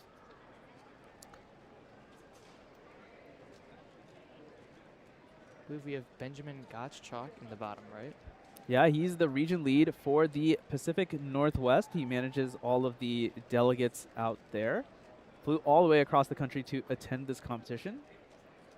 And yeah, I mean, yeah, he's one of the volunteers for the WCA, so appreciate all the work doing behind the scenes. 9:49 for him. Ray Bai to his left. 691 on solve number 1. Can he do better here? Yeah, he not quite. 708. He's going to need to clean this up a little bit. I believe we have Carson in the top left, Brennan in the top right. Brennan will get started first. What time can he put down here? Can he beat the 2 7s that he currently has? He can, but not by much. 667. Last layer looks like didn't quite work out for him. And here's Carson now. 713. I actually thought he was doing okay, but I think maybe lost the sauce there in last layer. Yeah, I kind of thought the same thing happened with Brennan. I believe he got to OLL at around 4 seconds, which should pretty easily be a low 6, but certainly wasn't the case for him. 6-6 isn't bad and will easily make the next round, but definitely not something he's looking for. Just based on size, I'm guessing that Eason is sitting in the bottom right in the in that blue hoodie. 751. Yeah, I mean, he's just a super talented solver. Actually, he was pretty close to making Worlds Finals last year. I mean, considering his age, that would be an incredible result for him. So he is definitely going places. You want to watch out for him this year, certainly, but certainly in the years to come as well. Also, off stream, Andreas with a 669. That's a pretty solid time for him. Arhan Serene, the Canadian, 690 for his efforts here. We also have a UCuber appearance. We have Jesse, also known as JR Cuber, one of the older staples in the community for the YouTube scene. A lot of newer competitors have not, unfortunately, been able to watch his videos, but very respectable 3x3 solver. I believe averages in that 10 to 12 second range. So not a great solve for him, but a talent nonetheless. Yeah, awesome to see, you know, OGs still being around in the community. I think a lot of people get into Speedcubing by watching videos and stuff like that. So just great to see also like competing at such a top level. 9-second solve for Alexi. He's shaking his head. That's not a particularly good one for him, unfortunately. I mean, the good news is that 300 competitors will advance into round 2.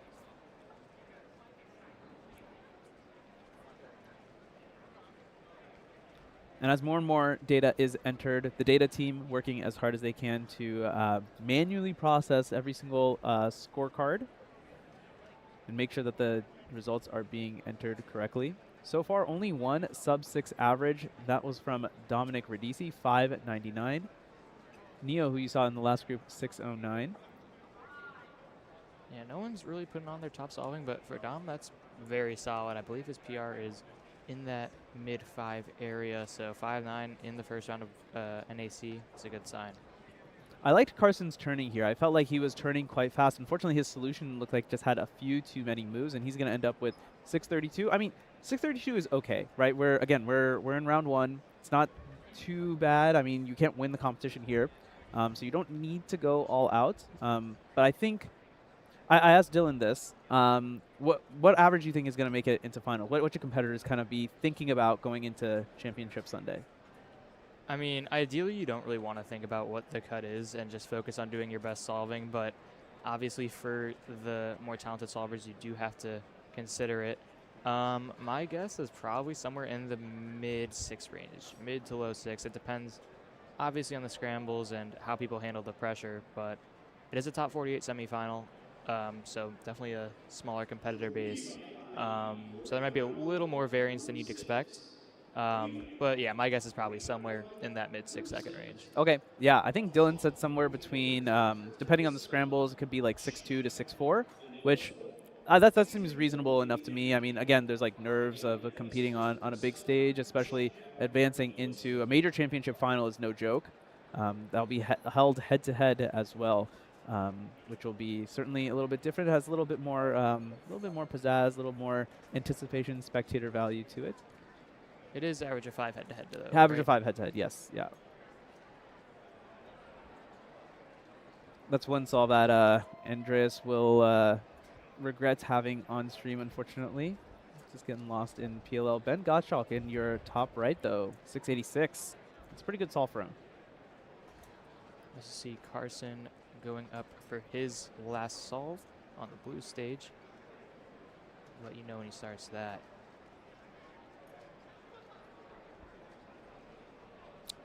Yeah, here's Carson now.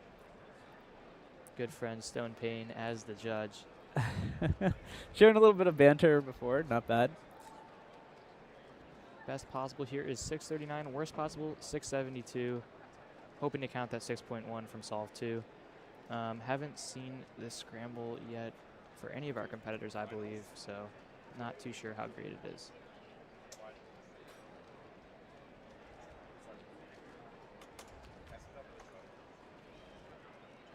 I mean, yeah, this looks like a pretty solid start for him. And yeah, 553, he will get the best possible average. That's more like the Carson Wijaya we've come to know as of recent. That definitely could have been a sub 5.2. He got to PLL, high 3, low 4, and JA you can definitely do in under a second, so fumbled a little bit there. 843 from Alexi, not fantastic for him, and that will be counting, I believe.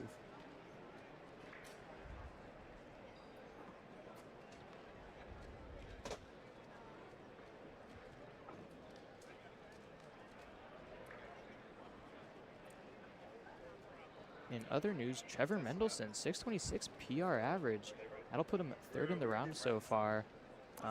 Yeah, watch out for Trevor. So Trevor is from my region in the San Francisco Bay Area, and he was like up and coming even a couple years ago when I moved to LA to do my master's, and he was already improving at a really fast rate then. And to hear his name coming into like an NAC, like to get PR at NAC is no joke.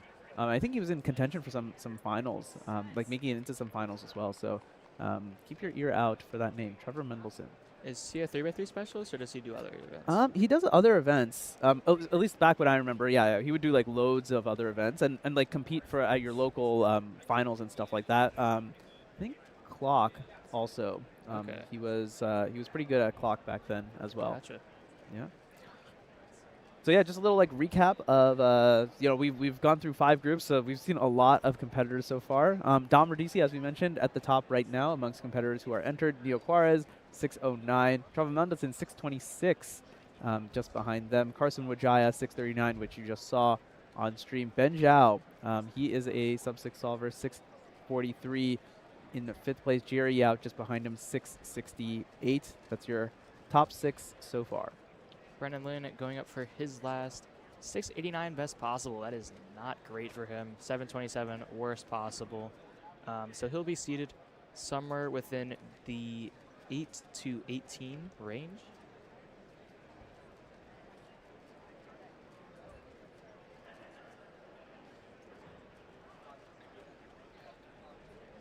So yeah, even though he can't get a sub-6 average, he'll still want to put his best foot forward here. 664. It felt like it was like a little bit better, but still didn't feel like the entire solution came together there for Brendan. Yeah, definitely some unwanted pauses there. Really just needs to clean up how he's generally solving. There's not really one step that stuck out there. Braden Roten here, not sure what solve he's on. I believe he's also a sub-7 to low 7 solver. He's actually in group 6, so this is actually probably one of the early solves coming from him. So we're going to start to see a new batch of solvers here. Unfortunately, a big cube drop and a +2, 2 critical errors. You get one solve that you get to give away. Use up all your bad luck on that one solve. Yeah, we got Max Shao and Aaron Jake Wong ready to go. Maybe we can try to split screen them, but Aaron hasn't started inspection quite yet. Max, I believe he color neutral, or no, he's white only. It looks like he's looking at white. Or yellow. Never mind. So Max is on paper, he's one of the better solvers in this field, has an official sub-6, but because he's been focusing on other events and as he gets older, hasn't had the same time to focus on 3x3. So his results have fallen off to some extent, but I think one factor that he does have is he has so much experience on these big stages and just being clutch, especially, you know, in his other events, Square One in particular. I think that's a real X factor that he has, and he can kind of turn that on and find himself like into an NAC final for 3x3, especially if the rest of the field is kind of struggling to keep up with those nerfs. Yeah, and he also recently broke a 3x3 PR. He had a 3-second solve, I believe, sometime within the last few months. So he still definitely has some gas left in the tank for his 3x3 solving. You see Brendan here starting really not a great start. A lot of S moves. He must have solved his cross wrong. Yeah, it's unfortunate. Unfortunate to see from Bendy. He's a color neutral solver. He's been doing a lot more 3x3 recently, but just a misstep from him, which is a bit unfortunate to see. I think he's going to kick it up a notch as he continue into the rest of his average. Yeah, really not great solving on this first scramble. I believe we saw a few +2s and then a 9 there from Brendan, but I believe Nicolas Sanchez 694, Caius Young 764. It's not bad for him. Michael Nielsen has his cube. The cube cover is off now, so no more extra inspection time, extra warm-up time. It's time to go, go, go. As you saw last night, he is a very clutch solver. He knows how to take the pressure and turn it into diamonds. Yeah, I've noticed he starts off his solving pretty slow and then gradually speeds up. I saw this in Pier a little bit too. Maybe it's transfer from trying to solve the tips as cleanly as possible and then moving into turn spam when you finish the rest of the solve, but curious if that transferred over to 3x3. See Aaron Jake Wong, current clock North American champion, going up for his second solve. I believe he started with an 8. Yeah, 850 on his first, so not a fantastic start for him. Oh, a 530. 530. Okay, all right, Aaron. Good stuff from him. Yeah, that was a Sledge Inverse Sexy last layer. A pretty clean way to end the solve. A little bit lucky, but getting lucky is not a crime. Certainly, certainly. On the other side, on the blue stage, Brayton Roden was just solving. He got an 879. He actually almost DNF'd off by a slice, but realized it just before he stopped the timer. So unfortunately, he's going to be counting that 8.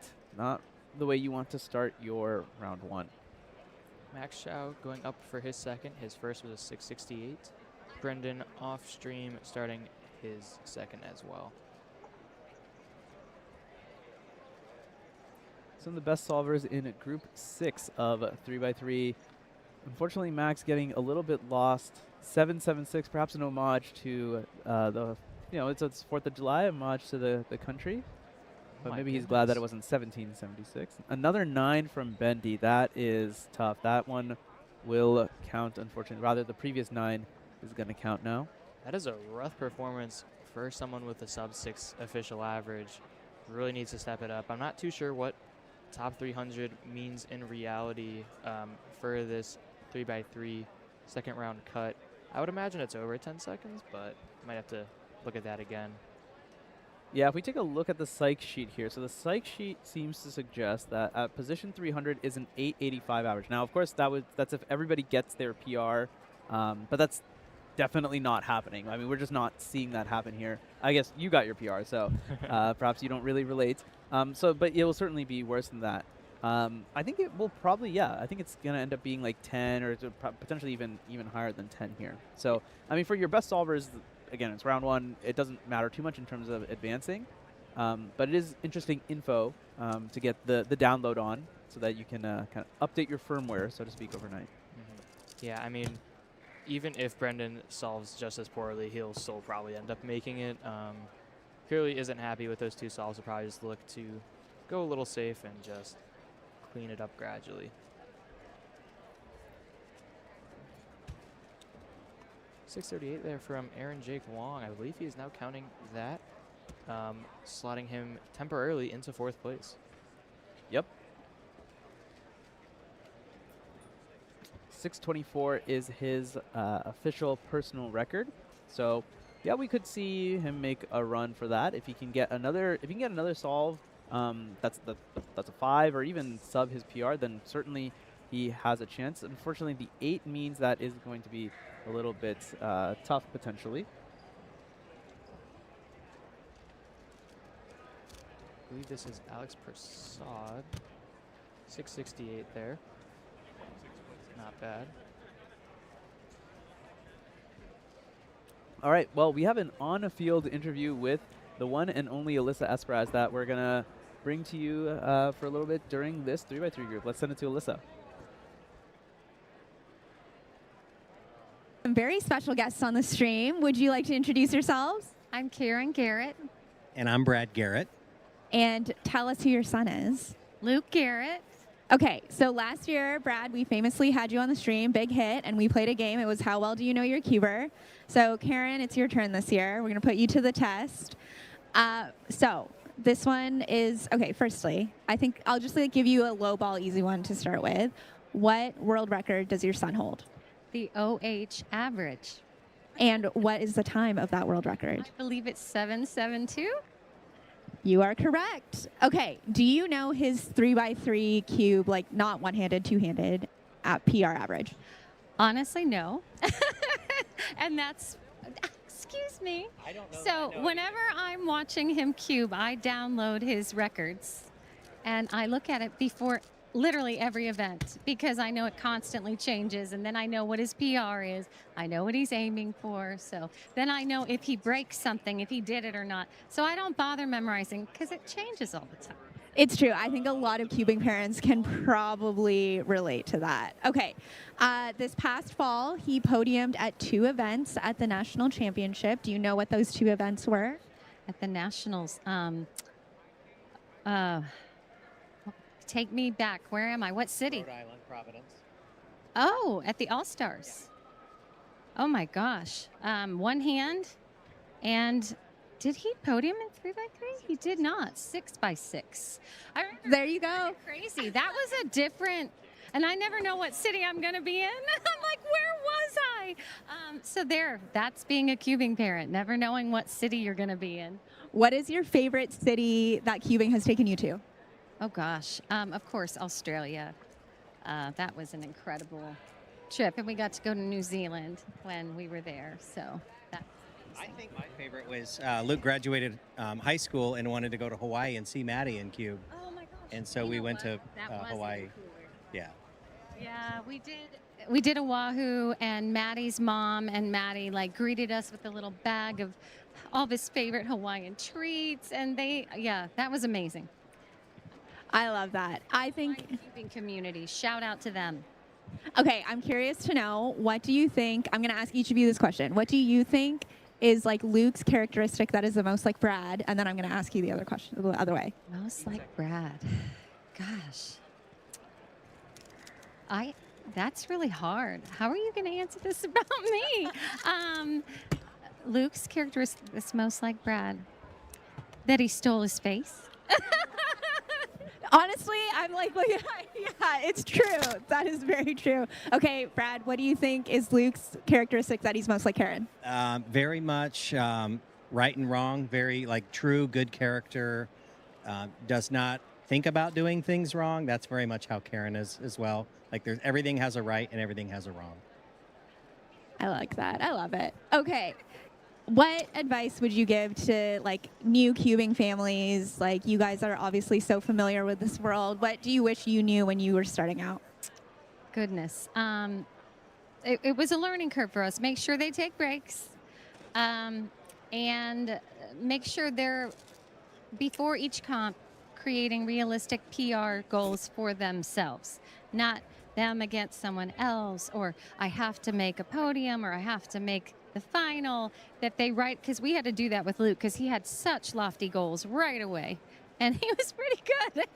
But it was devastating for him at first. So we were he had a notebook, and we told him right before your comp, you have to write down what you'd like to hit, and as long as he had one PR every time, he was good, and he could see his progress. So yeah, little bites. Don't be too hard on yourself. Enjoy. Have fun. We always say to Luke, have fun, even right to this day. I love it. I actually want to ask you about this, and either one of you can answer this. Luke made a video this past year about cubing and mental health that I thought was just so powerful. And I remember when I watched it, I was like, who are these kids' parents? Because it was such a great video. And so I'm curious just what your perspective on that has been, watching his journey with mental health as it relates to cubing as his parents. Like that video, I was so proud, and I told him, you have no idea how many kids' lives you just touched. You probably saved lives, and like right when that went out, like you don't even know, like, and you put yourself out there, you're vulnerable, and I know what a huge difference it made. And he just said he felt like he had to. So yeah, it's been amazing. We're really proud of him. Yeah, and I would say for me, cubers today, like, well, even when Luke started as kids, and a lot of cubers literally grow up in the cubing community, and so remember that they are kids and that they're growing and learning. I think the thing for me with the video was not only just letting people know that they have similar thoughts and experiences that Luke did, but also making it's okay, right? And it's such a high pressure community when you're in the top of the cubing community, and social media can be amazing and it can be not so amazing. And I think just understanding and accepting. And so yeah, we're very proud that he made that video. Maybe don't read everything about yourself on social media. We love you guys. You guys are awesome. Such a staple in the U.S. cubing community. So thanks for all you do and all the encouragement. Wishing you all the best for the rest of the weekend. I know it can be nerve-wracking as parents, so cheering you guys on too. Thank you very much for having me. Brad and Karen Garrett, Luke Garrett's parents. Thank you. And we're back here in 3x3. We've actually had two competitors who are chasing their PR. So Aaron actually missed his PR chance, but the fact that you even have the possibility to PR is a great position to be in. And we have another competitor, Michael Nielsen. He has a chance to PR as well. 6.45, we believe, is the time that he would need to tie his 6:21 personal record average. Let's hope that he can chase that. Of course, his cube is being scrambled right now, and then we'll see what he can bring to the table, bring to the solving table when he comes up for solve number 5. I think this is solve 5 for Max Shout too, so maybe we can get a little look at the scramble here, see if we can get any sort of download. Yeah, Aaron did yellow here. It looks like Max is looking at the same thing. Or maybe he just switched away. No, it sticks with yellow. Yeah, I mean, it looks like white had a lot of edges that were unoriented. A ZBLL from Max, perhaps? Something didn't quite go correctly there. 930 for him on that final one. It looked like he did ZBLS and then got a Soon case, which he probably doesn't know. Okay. Did Soon and then did a U-perm. So probably not the best last layer strategy, but nets him a 705 average. Yeah, among competitors who are already completed their average of 5s, that is 15th at the moment.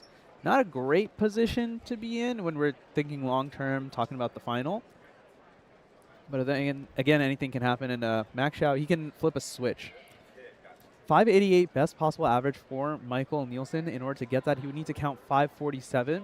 I'm going to probably call that pretty unlikely. I don't think that's going to happen. But sub 6 is maybe on the cards, but I think he has a decent chance to at least tie his PR here. 645 is the time we're looking for. Yeah, very doable for someone of Michael's caliber.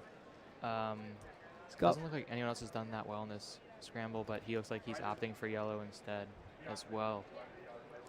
Yeah, originally looking at white, but then I think yellow seems to be the right choice. Got a little bit locked up there.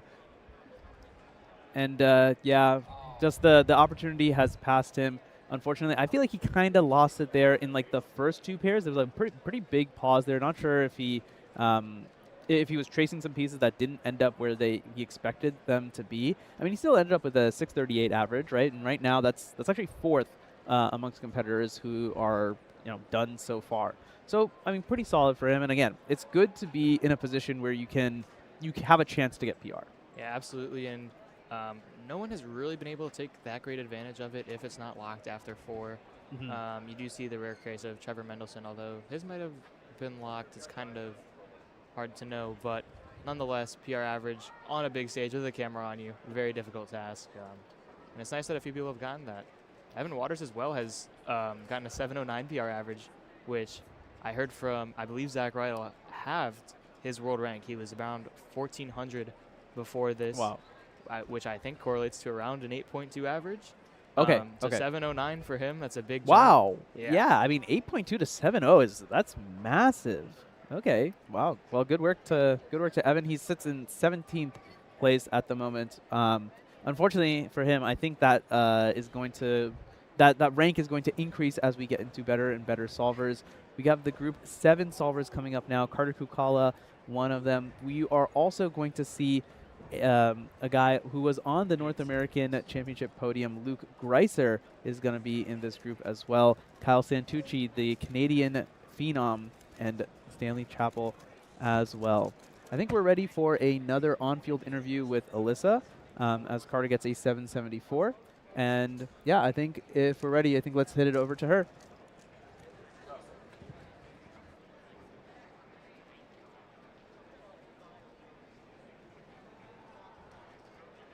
We're going to play a quick game first, and then we'll introduce you and do a cuber reveal. But we're going to do how well do you know you're a cuber. So first of all, when did he start cubing? He started cubing when he was about 8. And what year was his first competition? It was in 2015. Do you know what his PR 3x3 average is? It is 532, I think. Let's see. Close, 538. Almost. Okay, this might start to give it away, but what place was he at the last North American Championship? He got 3rd in the last North American Championship. And he's a part of a kind of new... 12 seconds.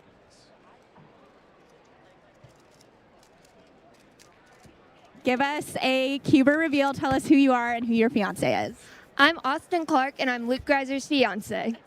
Great job. You got them. You know them well. Okay. I'm so curious to know, what did you think of the whole cubing world when you first got to know Luke? So my first cubing comp was when I was a freshman in high school, and it was a Great Lakes comp, and I went, and I just was kind of in awe because I had no clue that this was like such a big community, and I loved how it was more like personal goals. Yeah. Do you know how to solve the cube? No, I can do like the flower pattern. Will you ever learn, or is that like a no, never mind? He's tried to teach me a few times. Maybe eventually I'll get it down, but I'm not so sure. Well, I feel like it's a rite of passage. Eventually you will. So at some point. I don't think you can stay away. What are you hoping for Luke, and what are you just looking forward to for the rest of this weekend? Well, I just hope he has a great time spending time with his friends and the people he loves to cube with, and that he accomplishes all of his goals and gets some new coaching clients. Austin, thanks so much for joining us on the stream, and wishing you all the best for the rest of the weekend. All right, thank you.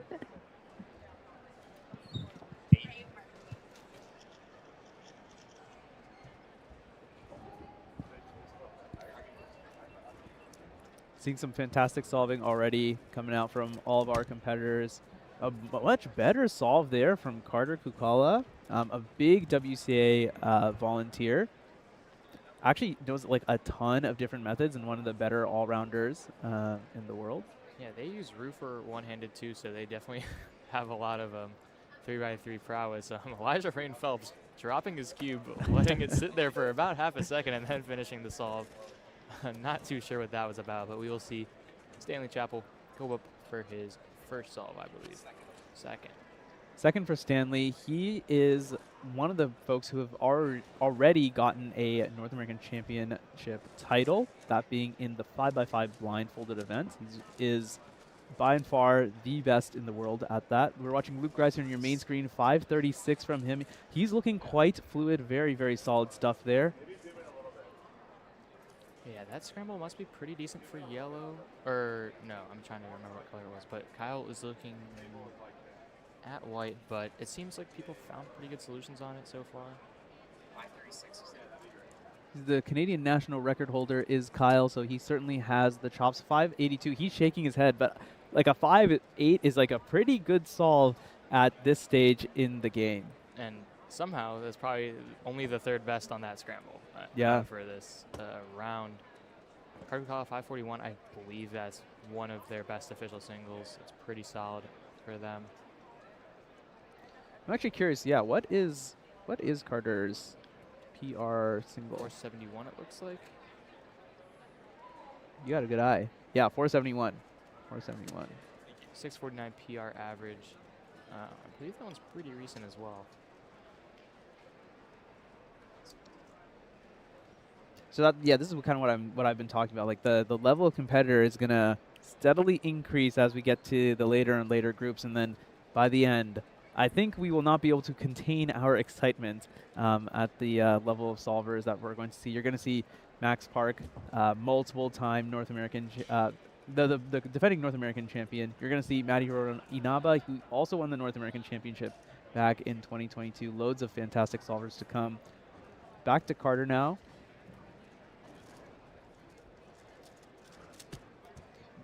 Ooh, pretty good fluidity, but unfortunately that +2 right there at the very end, just spelling a little bit of doom there. Probably over if we're looking for any sort of PR for Carter, now counting the 7. Blake Thompson over there getting a 10. That'll be counting, I'm pretty sure.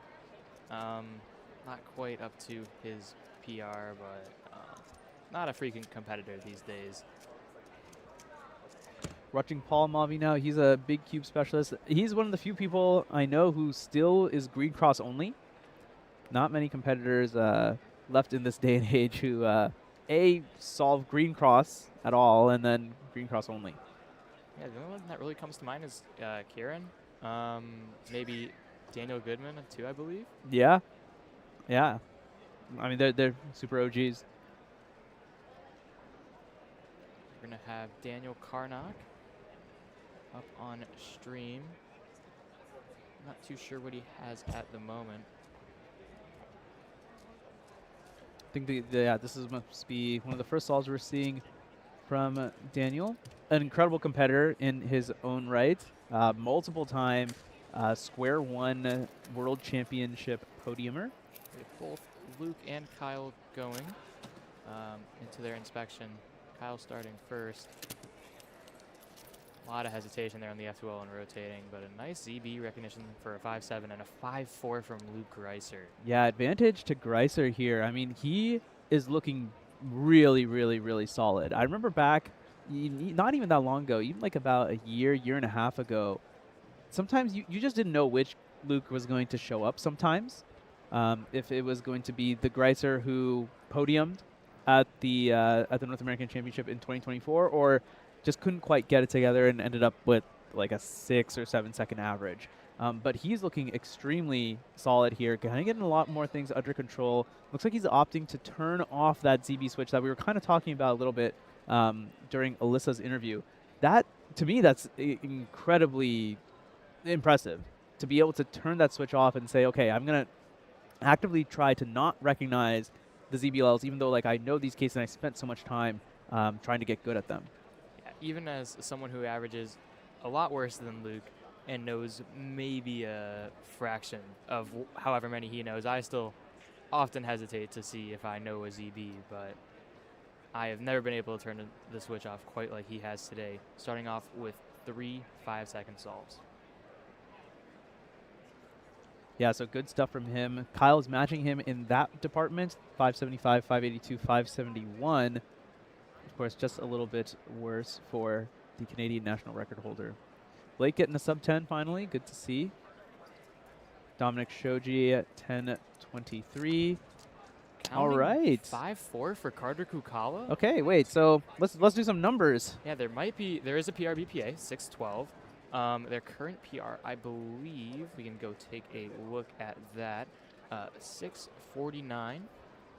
So we can do some math on what Carter needs for PR here. 649 minus 541. 774? Yeah. 626. Doable. Definitely. Very inconsistent average. If they manage to PR, they might be a little upset at that, counting high 7. Luke Reiser here going for his 4th. Great start to the solve. Not great cases. Does a ZB there, though. Yeah, EO into ZB it looked like, but the +2, unfortunately, is going to break the string of sub-6 second solves. Oh. Kyle with a sub-5, the first sub-5 we have seen at the North American Championship. trying to get a replay of that for you. He's shaking his head despite it being fantastic solve. Perhaps could have been a little bit better, the recognition, whatnot, but great stuff from Kyle. They didn't quite get to see what he did there. It looks like a white cross. Pretty simple X cross on that solve, but we will see a replay shortly. Stanley Chapel, 661. Not too bad for him. That is counting 707 as his best possible, 805 as his worst.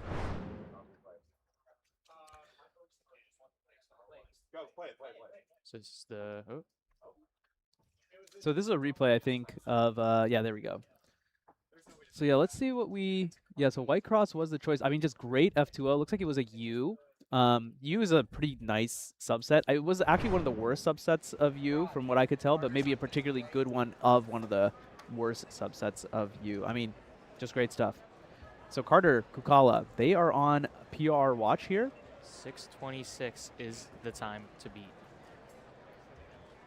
This fifth scramble, I believe we haven't seen quite yet, but white looks pretty nice.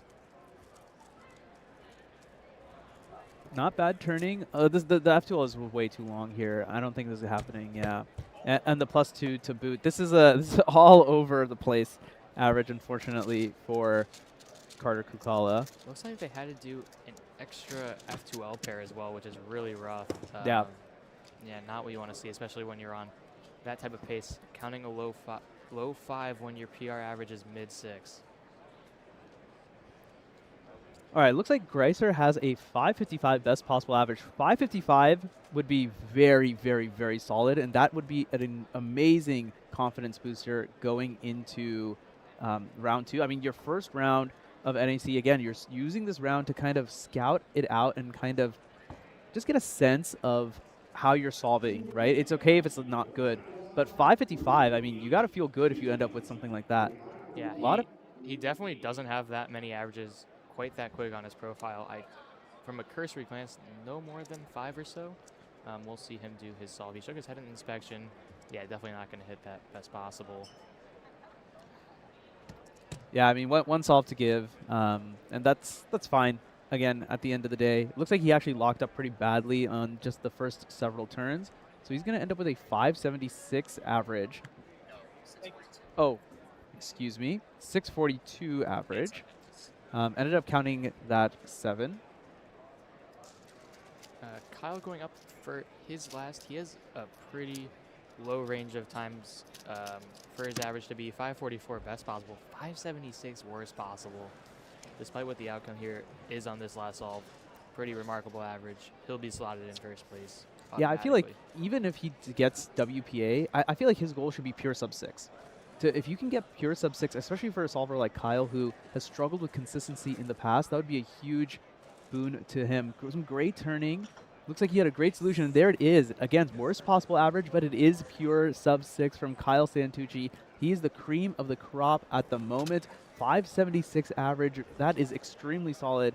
And if he continues to solve like that, he is going to put himself in a great position to make it into finals. There was some nutty F2L here at the end. He might have misoriented an edge, but a nice LZB there to finish it off. 592.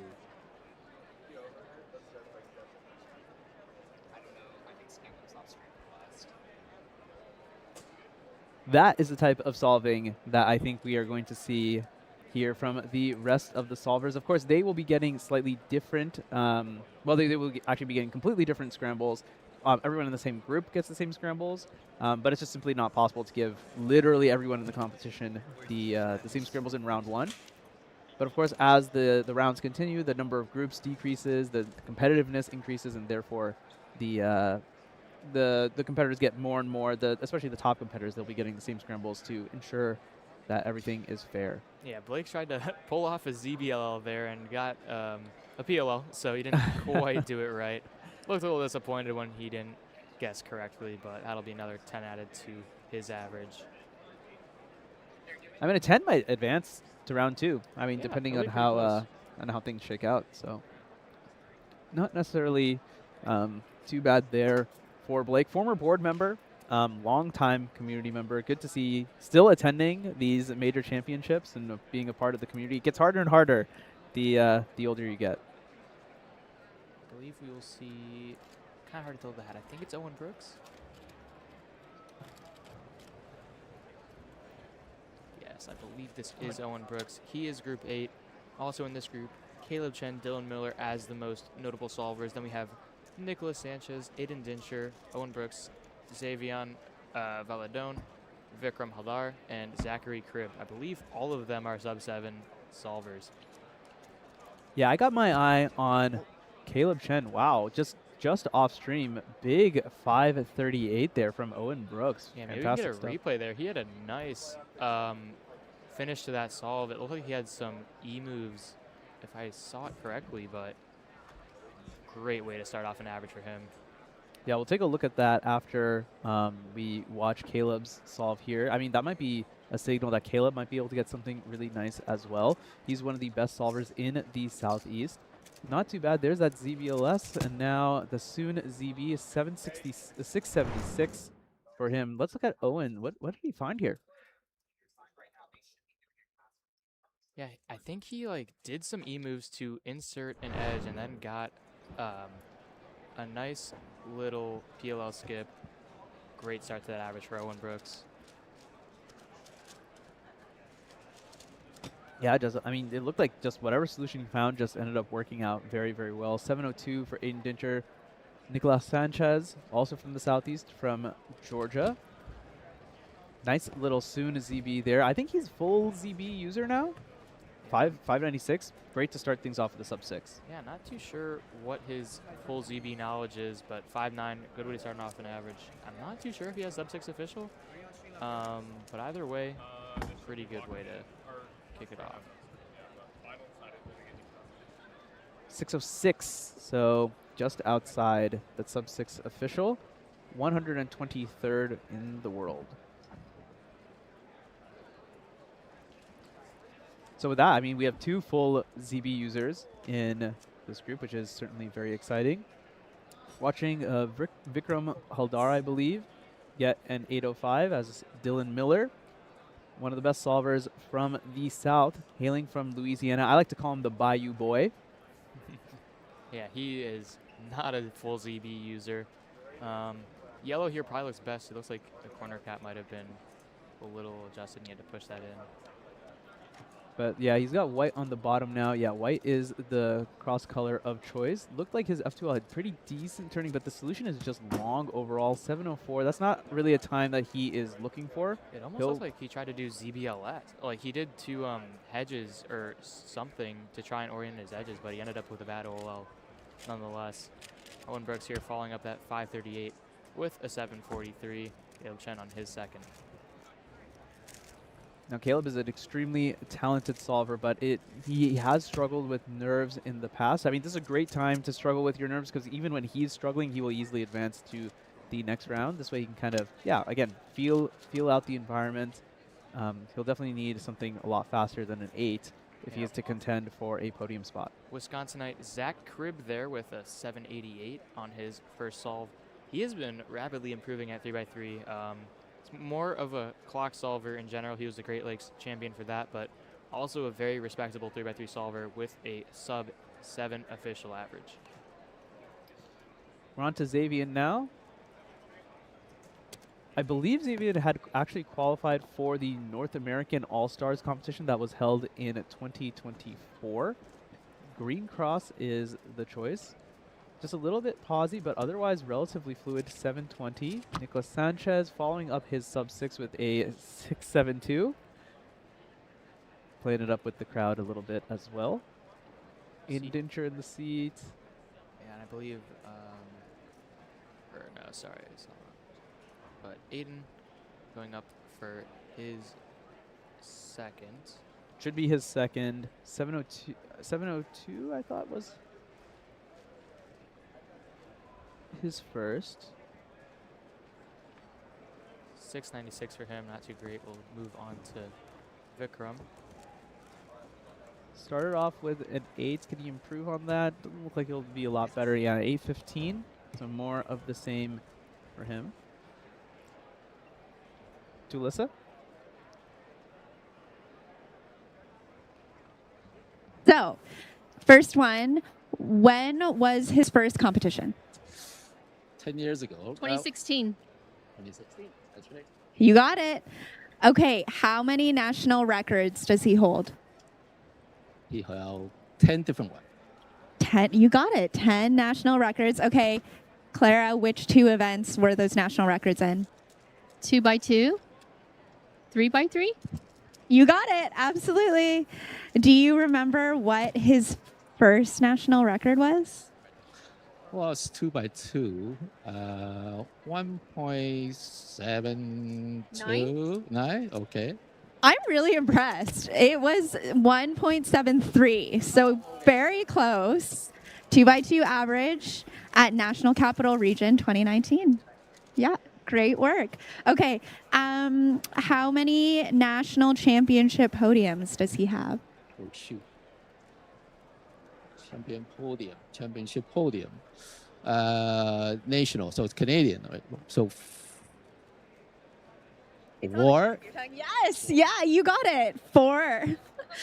I'm very impressed. Okay, and we are at North American Championship. He has 1 North American Championship podium. What was that and when was it? Oh, I was in Toronto, 2022. 2x2. Second place in 2x2. Okay, give us the Cuber reveal. Who's your son? Brennan Lynn. From Canada. And this is, introduce yourselves. Clara Lynn. And Jameson Lynn.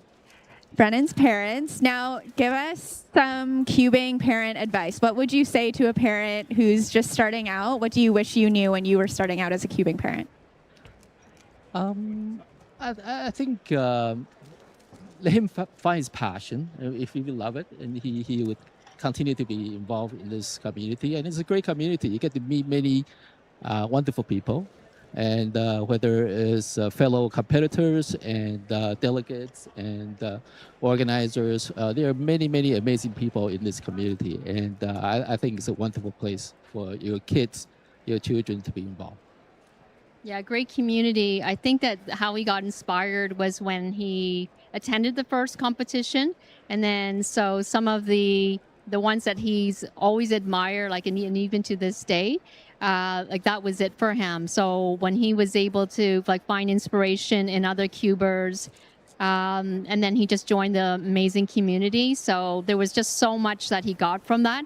And I would encourage like kids just attend the competitions and just keep going. Jameson, Clara, thanks so much. The cubing community is a better place because of parents like you. So thank you. Back to the booth.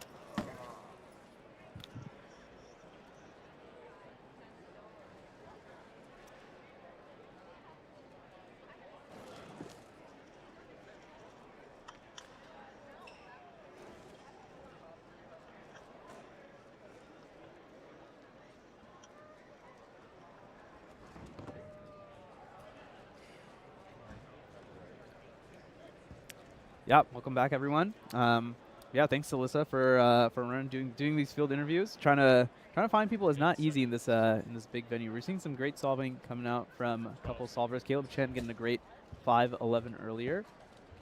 Yeah, Zach Craig with a 5.53. His PR singles a 5.01, so pretty solid performance there. Nicholas Sanchez 6.20. That will count towards his average. See Vikram, I believe, do his 4th.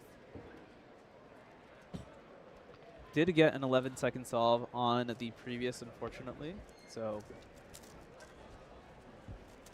yeah, definitely off the pace of what you would have wanted to see. All of his solves have been in the 8-second range, despite having a 6.9 official average. Definitely not what he wants to see. Move to Xavier here. I mean, yeah, nerves get even the best of the best. Turning is hard, man. It's hard to turn accurately. It looks so easy. Like the best solvers make it look just effortless. But yeah, being able to turn accurately is extremely difficult. The amount of precision and look ahead needed to be able to pull it off is just hard. Because Aiden gets a 676. 8 seconds.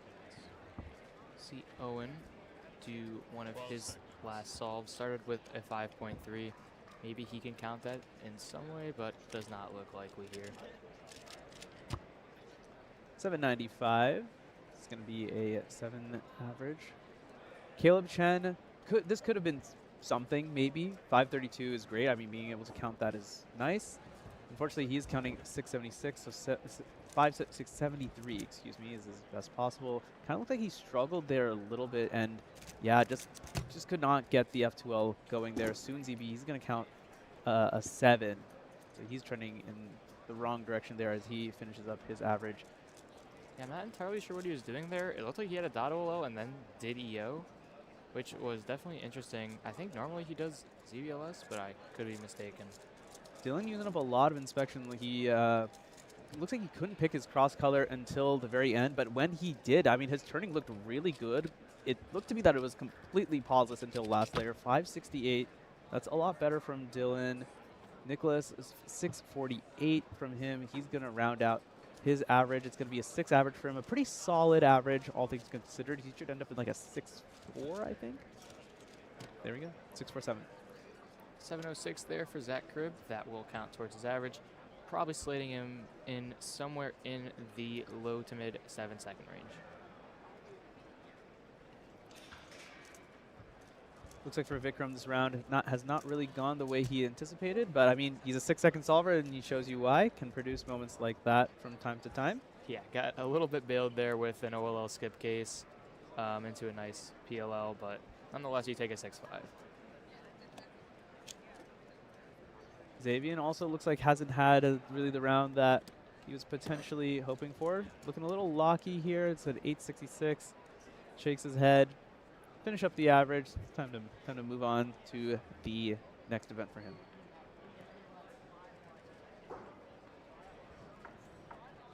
Aiden Dincher, I believe, on his 4th solve, currently has 3 6s so far. Might try to add to the count here.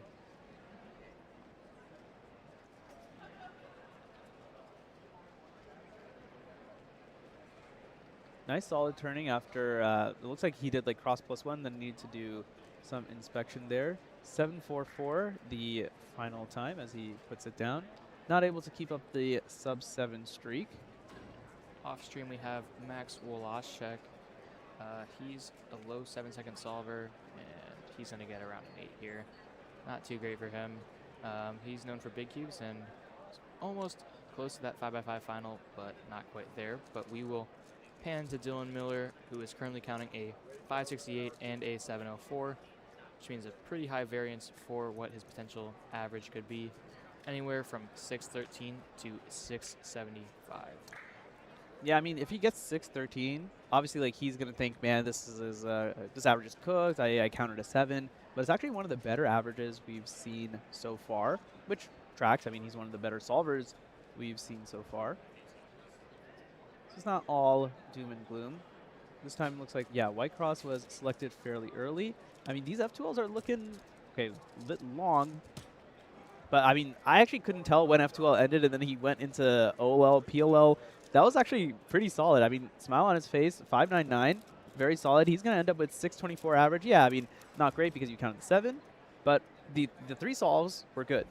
Yeah, the start to that solve looked really quick, and then it kind of looked like it fell apart. Had some wonky last pair solution, but here we'll see the replay. Yeah, done the first 2 really quick. Okay, yeah, there we go. There's the OLL PLL now. Yeah, bad OLL, but pretty easy PLL there. 599 for Dylan will make a 624 average. Yeah, able to turn through it. He actually ended up with a better average than Caleb.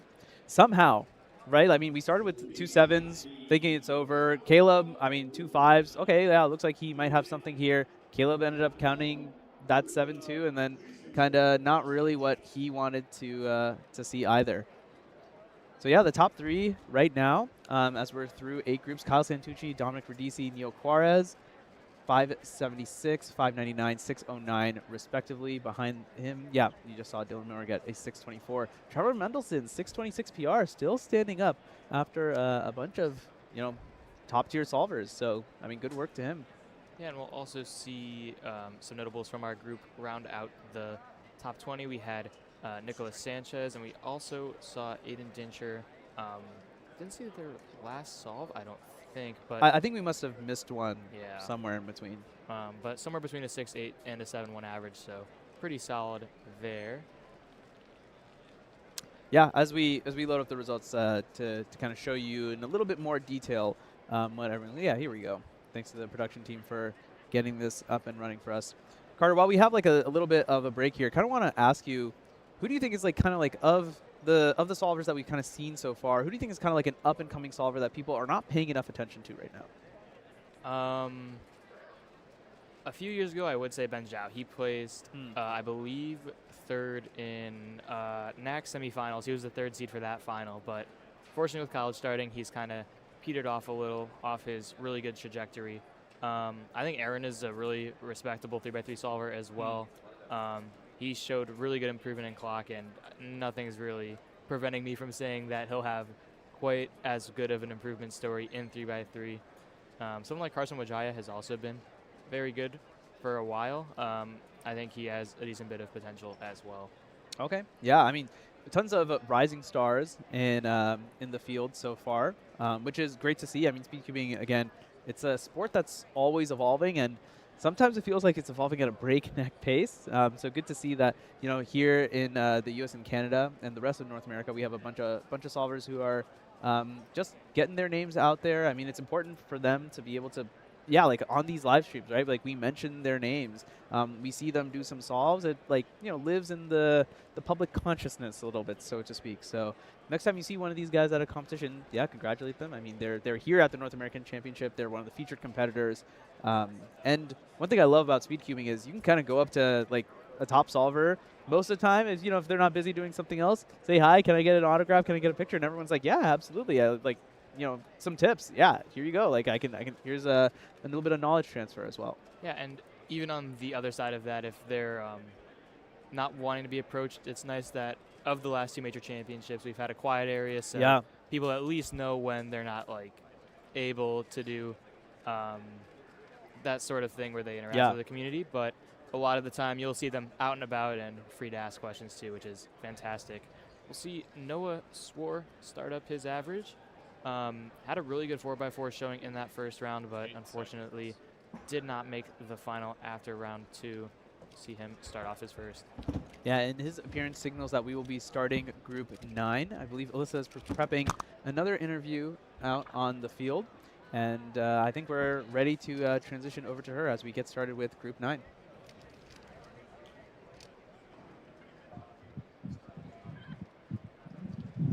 All right, some more special guests. We're playing How Well Do You Know Your Cuber? So what event is he the highest ranked in the world? OH. Do you know his world ranking? The last time I checked, it was the 87th. Yeah, 87th, I think. Yeah, fact check. It's better, actually. You flip the digits. It's 78. Yeah. What is his PR average? 10.02. Correct. Okay. This one's easy, but he won a regional championship. What year was that? When was it? I was 2025 in the fall at Richmond, Virginia. Mid-Atlantic champion. Okay, give us the reveal. Who's your cuber? Sean Mack. And introduce yourselves for us. Heidi Mack. I'm Aaron Mack, also known as Sean Mack's dad.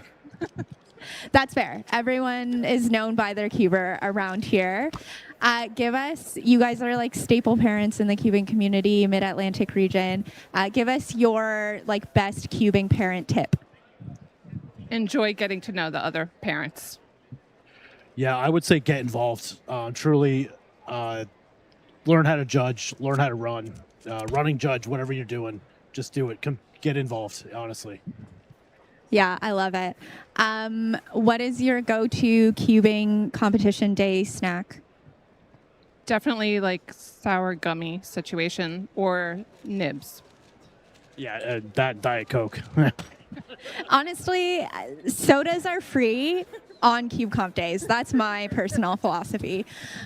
What do you wish that you knew when about like for Sean when you started cubing? You go first. Oh, I would honestly say I did not know and maybe not expect. I did not know it was so community oriented. I love that aspect. When we first started, we were really like sports parents. Like, this is a hockey game, this is a soccer game, cheering, showing emotion negatively sometimes. We've learned from that.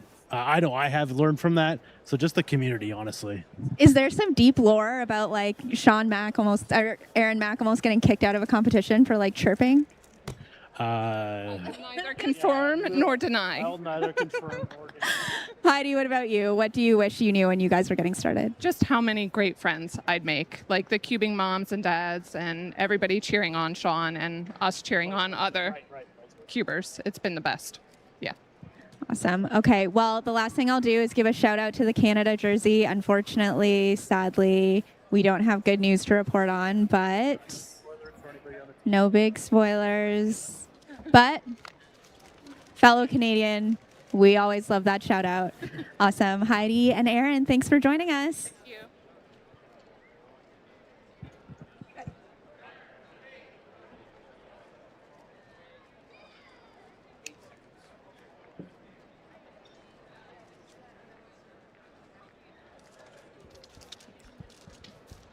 Welcome back, everyone. We've seen a couple of solves in Group 9 of 3x3. We're going to be watching that kid, Kevin Prince. He's an up-and-coming star from the eastern seaboard side of the country, 6'11" official average, and I believe he is not even 13 years old.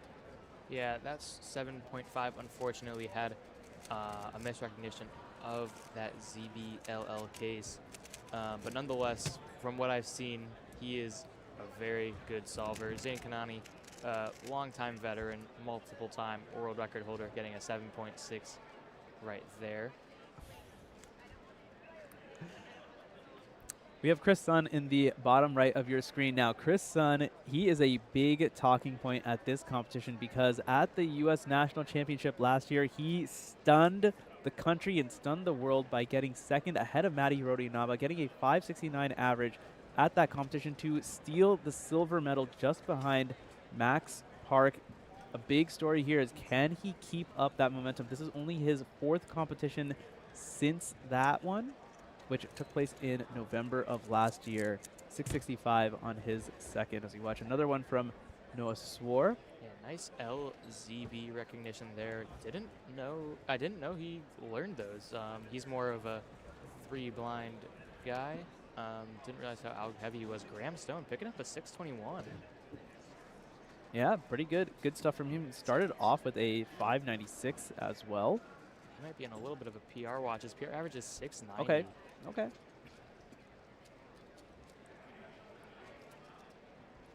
From Mexico, we bring to you Alejandro Daniel Salcedo Corvera. One of the best OH solvers on the continent, was a finalist in the OH final, which we held yesterday. Unfortunately, not able to get it to go, but he was 3rd place on the overall South American podium at the South American Championships, which took place a couple weeks ago.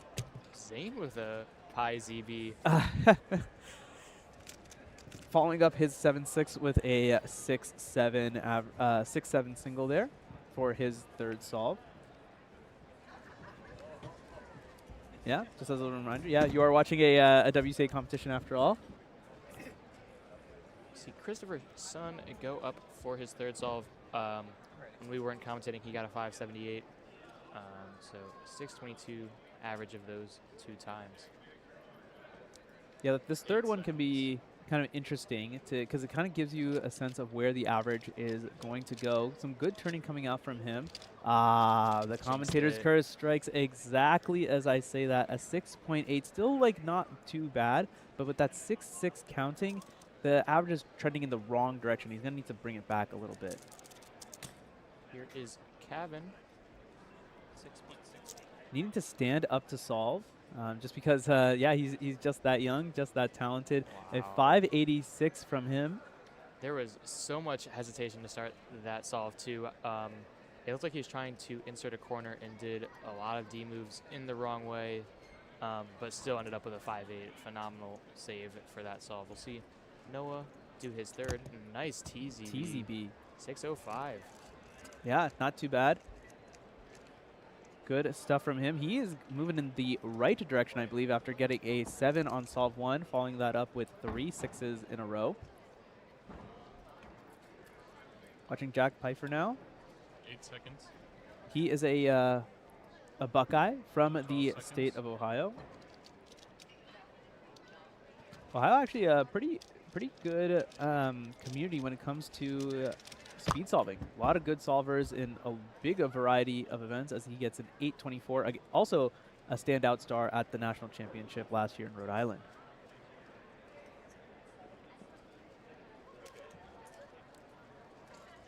So I believe Noah can get a PR average here, if I remember correctly what his average was.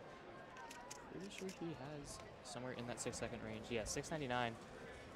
Oh, okay, yeah, so this is definitely possible. Yeah, currently 655, BPA 711, worst possible.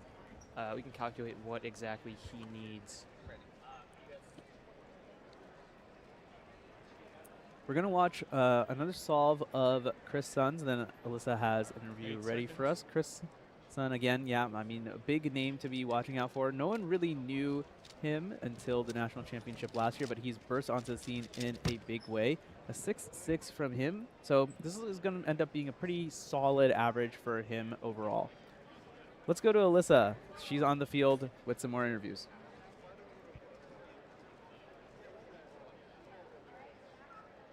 How well do you know your cuber? So let's start with, how many North American records does he have? 3.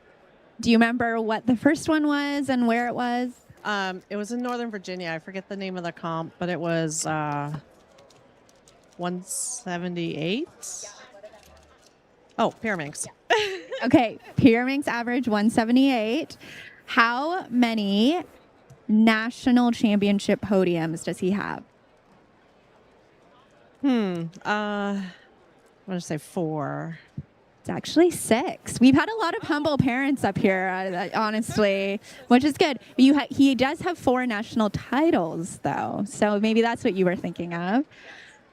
What was his first North American championship win? Oh, Toronto. That was easy, yeah. And this one's going to probably be easy as well, but he has 1 world championship podium. Tell us what event, when that was. Pyraminx, 2nd in Seattle. Very good. Okay. Okay, maybe we should go a little bit harder. Like, do you know what his first competition ever was?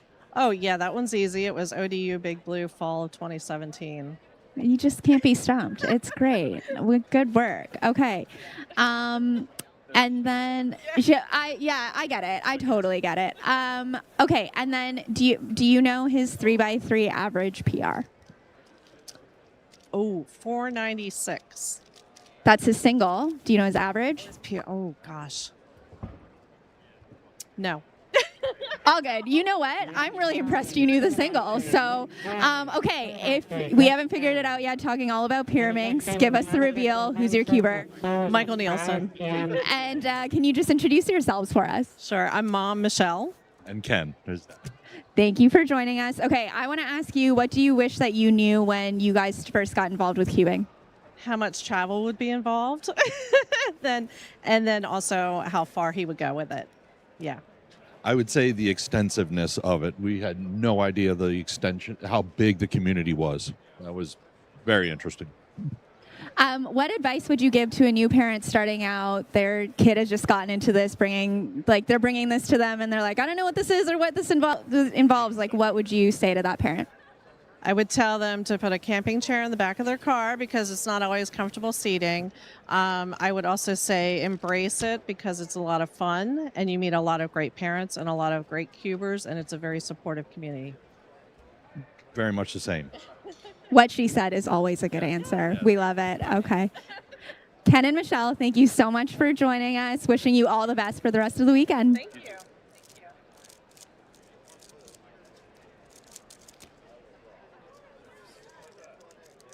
All right, folks, a couple great solve there from Chris Sun to round out his average. Off stream, Kevin Prince getting a 662, Ryan Pilot on stream getting a 581. Just completing their averages here as we look ahead to Group 10 of 3x3. Oh, boy. Here we go. 2 big hitters are going to be on the stream for Group 10. Brian Johnson, that's a name you've been hearing a lot of recently from your region of the Midwest, the Great Lakes region. 2 world records to his name as of recent. A great 3x3 solver, 520 official average. I think that puts him easily top 25 in the world. And the one and only, the current North American record holder. He set it last year at the national championship, 4.72 to his name. The hero from Hawaii, Matti Hiroto Inaba. If you've been watching his Instagram reels recently and his stories, he's been getting some insane solves. You will not want to miss out on that as Brian steps up to the solving station. Yeah, we're going to get things started off here. We're going to have a short commentator switch as we watch Brian do solve number 1.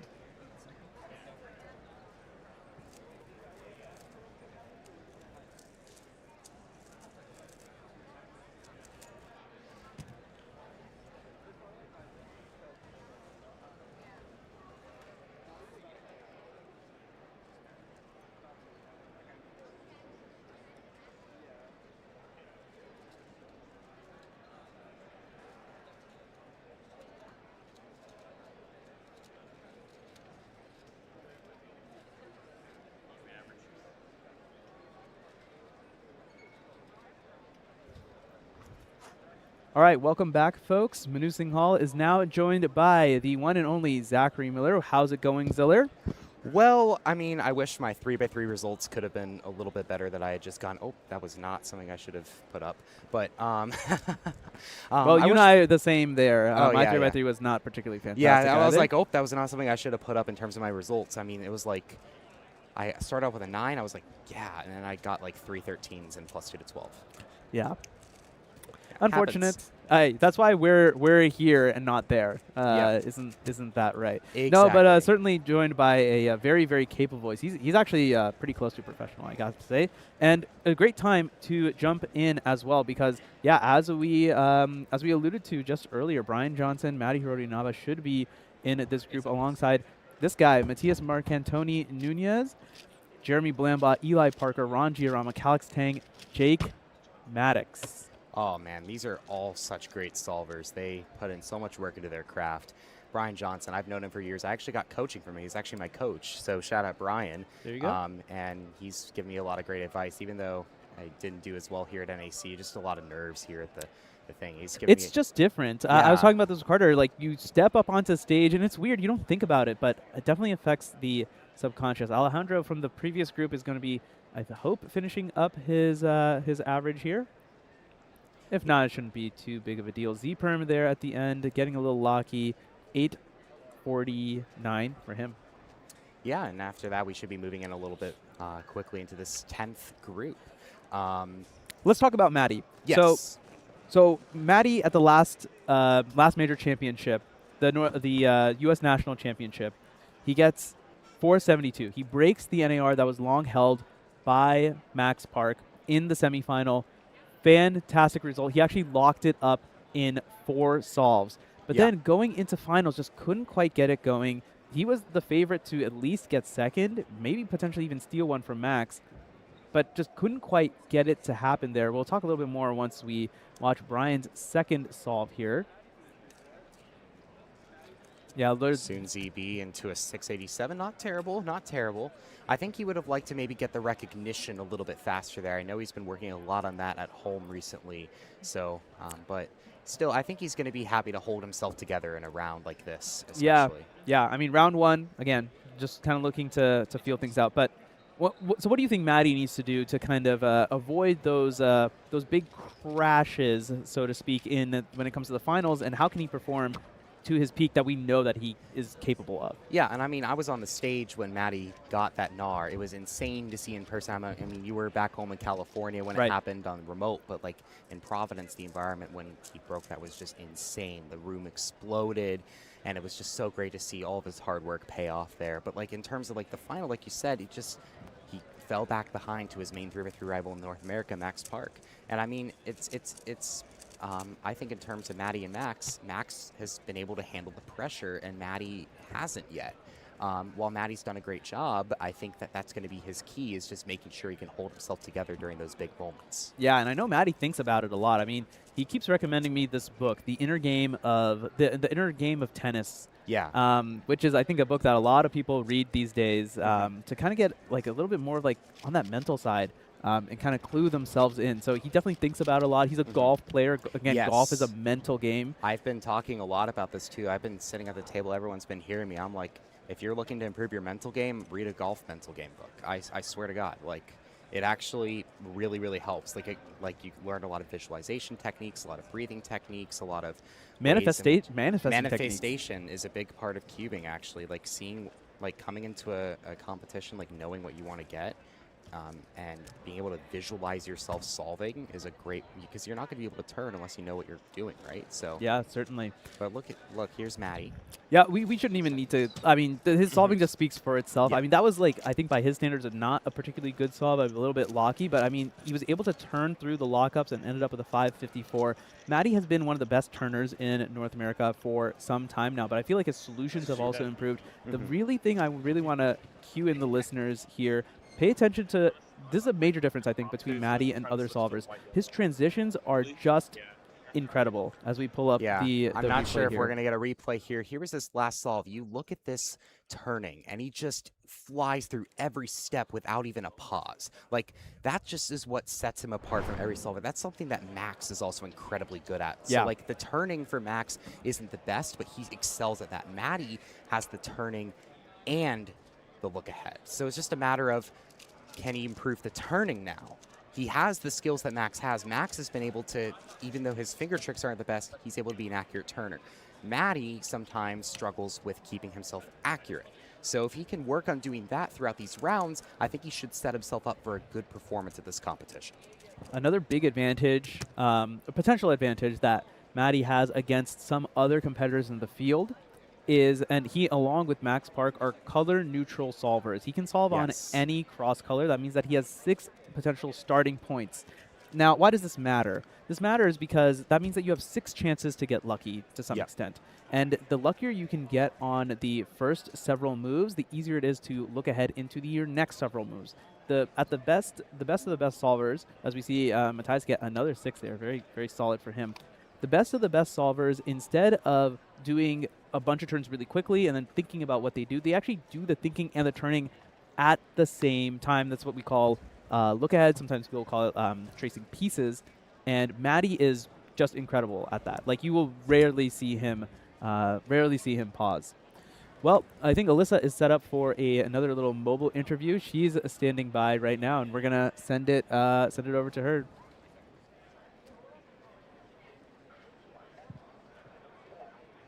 Okay, we're here for another round of How Well Do You Know Your Cuber? Are you ready?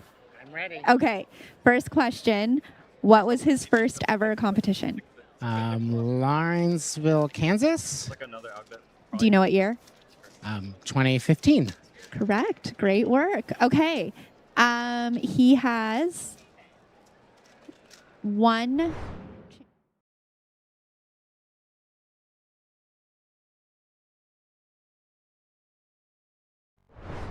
2020. What year are we in? 2024. Pyraminx.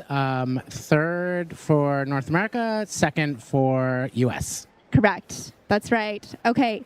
Do you know what his winning time was or the time that he got to get that podium placement? 2.03. Again, so many humble parents out here. It was just 2.00 flat. Everyone's just like shooting above, and then I get to correct them and be like, it was better. Do you know what his PR 3x3 average is? 7.76. Again, very close. 7.80. Great work. I'm so impressed. Okay, one more. Let's see what I can ask you.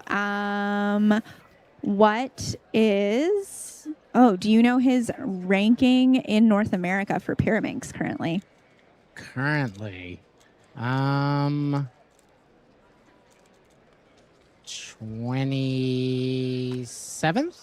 I'm like so impressed. 23rd. Very close. Okay, give us the reveal. Who's your cuber? Marcus Kamen. And introduce yourself to us. I'm Herschel Kamen, Marcus's dad. Awesome. Thanks for joining us. Now, I would love to know what's your best cubing parent tip? Just go with the flow. Let them be them. Let them do what they're happy with, and just support them doing it. And call it a sport. Very important. Always call it a sport. What's the thing that's most surprised you about the cubing community? How welcoming they are. I mean, we've been doing it 12 years now, but how welcoming, and how, while there's competition and of course everyone wants to win, they're really supportive of each other. And if you get a good time, people are happy for you. Even if it's at their expense, they're happy for you. So it's really fun to be part of. Do you have a go-to competition day snack? Used to be bananas. Now it's protein bars. He likes protein bars. Very healthy. I've heard the candy, sodas. I was like, sodas don't count on comp days, but yeah. Okay. Protein. Awesome. Herschel, thank you so much for joining us. Wishing you all the best for the rest of the weekend. Thank you.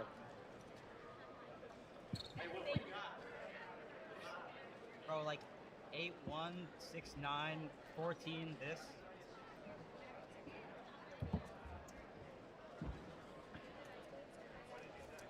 All right, thanks, Alyssa, for the interview. Let's watch another one from Brian Johnson. This will be his 5th solve. This average has not really gone the way that he has wanted. Not a single sub-6 in this average. For someone who has a 520 official average, would have wanted to see a little bit better. Worst possible average, 706. Good news for him, it's only round 1. Yeah, and I mean, yes, exactly. Like, this round is mainly just going to be getting through to the next round and because it's just going to be sub 10, right? You're not really going for the moon here. You just need to be consistent, not like lock up, pop, etc. Like, as long as you avoid disaster as a top solver, you're pretty good. Here's Jeremy Bolenbot. He's actually the fastest solver from the Rocky Mountain region, coming to us from Arizona for this competition. And he's going to put down a 773. He has a low 6 average, if I remember correctly. 601. So 601. He's very, very underrated. He's someone that I actually would watch out for in the later rounds, someone who could sneak into that 3x3 final on tomorrow. So definitely keep an eye out for Jeremy. Here's also Calix Tang. He's another cuber from NorCal, an area that Manu also knows pretty well. Was just in Team Blind finals with Tommy Cherry. And he's also really, really good at other events like 3x3. But this one's not going to be his best work, 843, but you know, we're not looking for perfection here from anyone in this first round. It's just chill, get through. It's about 400 or so people make it to the next round. It's a pretty huge second round. So yeah. And based on the solving that we've seen, we were thinking like, yeah, it might end up looking like a 10. Of course, we have a couple more groups of 3x3 to go. Ron Giorama, I think he had one solve that was like a 12, which is super far off. A cuber from the Pacific Northwest. That is a great solve though. 551. Fantastic stuff from him. Not sure if that was a ZBOL, but in any case, like, good turning, good solution, leads to a good time. Yeah. Here comes Matty Hirota Wenaba back. He already has a 5.5, pretty much consistent 5.55. While we were doing the interview, we were talking about this. The issue is the inaccuracy in turning is coming up a little bit here for Matty. We've been noticing some of the PLLs have been a little bit more locky, not as fluid as he usually is. That's probably going to be something he's going to be working on today and tomorrow, but we'll see if he's able to come back a little bit of keyhole, the PLL, and there it is again, the E-perm 640. That's not the turning that we know well from Matty. Matty is doing all of this work to lay he's surveyed the land, he's laid the foundation, he's starting to put up the structure of the house, but then right at the end, when it's coming to putting the final touches on, the paint color is just not there. Yeah. Like the homeowners association is coming after him because he's decided to paint his house chartreuse, right? Of course, E-perm, not great. Obviously, you want to see a better case there. Y-perm on the last. These diode cases are not doing it. But the turning the solutions are looking good. I mean, he's picking orange cross quite a lot, which I think is a bit different from him as well. Just needs to adjust it a little bit. So no pure sub-6 average for him. Kyle Santucci, the only one who has been capable of getting that thus far, but he's still slotted in first in terms of the projected ranking. Back over to Jeremy Bolenbot. I don't think we are live tracking Jeremy, but I've seen multiple 6s and 7-second solves.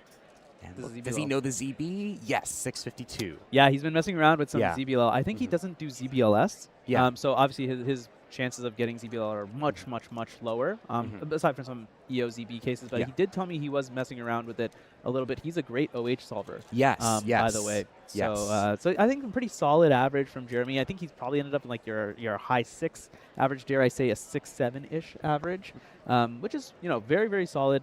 By the way, you cannot miss him if you're at the North American Championship, primarily because he's going to be wearing that fedora anyway. Yeah, he's wearing that fedora. He's easily recognizable. You will be able to point him out in the crowd. He's also super nice to talk to. I've only talked to him a few times. I love his energy. Yes, I love his energy. He brings a got really, such good really, energy. really positive, really fun energy. Even when the solves aren't going his way, he's a class act about it. I mean, Yes. I think that comes with the fedora to some extent. You Yeah. put it on, you're like, all right, I'm a professional Yeah. now. Yeah, and we're now going to be getting into Maddie's last solve here while we transition into Group 11, which for those at home, you should be really excited for this one because we're going to be getting to see Luke Garrett and Max Park do some 3x3 here momentarily. But first, let's go ahead and take a look at Maddie Hiroto Nava's final solve before we change casters here. Maddie Hiroto Nava has multiple 5s and a 6. We've been pointing this out already. The turning has not been there today. We'll see if he's able to make something happen on this final solve, finish it off with a bang on the 4th of July. Some fireworks here. We need to see some fireworks here at NAC. We haven't really seen a lot today. We've been trying to find those great moments. Green cross from Maddie. That was a clean PLL. That's a the good best way to one. end it. Yeah. 5:21 to end it. And yeah. Yeah, I mean, that is much more like the Maddie we know. 568. He's going to put himself at the top of the round 1 at the North American Championship. Getting the replay ready for you there so we can analyze exactly what's going on. Green cross, I mean, I think he's more comfortable with stuff like that, easier to look ahead. And yeah, here we go. Yeah. Pretty smooth turning. Look at that transition just great. into Olwell. Just great. That is something that just sets apart Maddie. Like, he's just able to, his last layer recognition is insane. So we now have some tracking on Jeremy Bullenbot as well.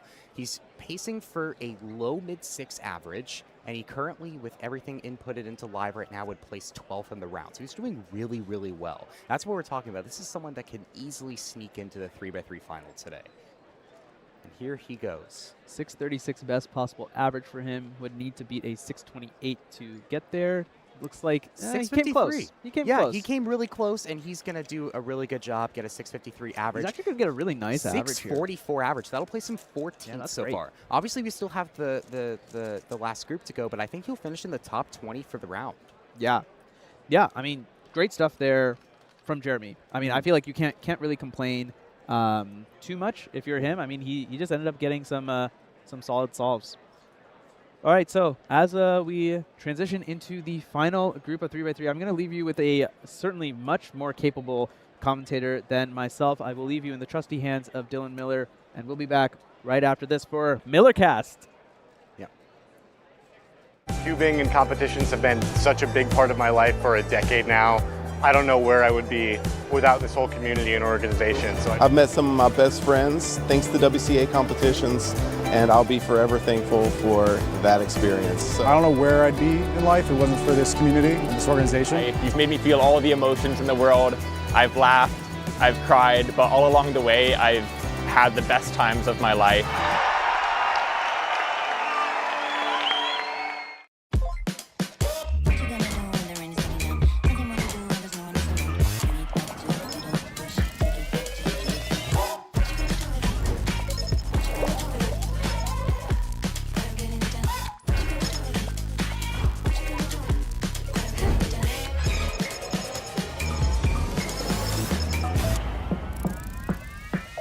Play again. Let's go.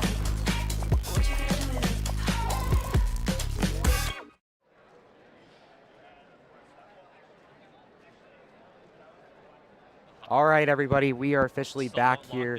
We got a Miller double cast, Zachary Miller here with Dylan Miller. Before anyone asks, no, we are not related. I wish. He's awesome. I love Dylan. Thank you. I appreciate the glaze. It's very sweet. Luke Garrett, first solve. This is someone that is going to he's already had a great comp. Won OH yesterday. 3 seconds. And now he's got 4 rounds of 3x3 to show off what he's got. He's going to start off with a green cross. Really quickly into the PLL there. 575 with the E-perm. Not a bad start there. No, not at all. He didn't seem too happy with the scramble. I mean, as a CN solver, he did lock into something pretty quickly. Maybe that's just a way to kind of be safe. You just want something solid here. And pace into F2L, or pace into last layer from F2L. Very, very clean. Transition into OLL. Turning's great. Slight lock up in that 4th pair, but overall, super, super solid start from Luke for the cases he got. While we're waiting for Max Park as well, we're also going to be tracking Curtis Chai, who's currently the New England record holder for 3x3, as well as Henry Lickner, as well as also in this group. So we're going to be taking a look at him as well. Nathan Phillips DNFing 791. Not the best start for him there, but here's Curtis Chai from Connecticut. Really, really smooth turning. 3rd and 2x2 at NAC 2024, 655 to start. Currently has 8 Connecticut state records. Really, really well-rounded cuber here, Dylan. Yeah, seems pretty gassed off that 6.5. I mean, I don't think there was anything particularly amazing or poor about it. You know, you kind of just sit down and get your solve done. Just try to be solid. Yep, and here comes Max Park. Here is probably the solver that everybody here in this room and everyone at home in chat has been waiting to see today. The real question of today has been, can Max continue his 3x3 dominance at majors, or will someone else finally take his throne? This is where it's all going to start, this first solve right here.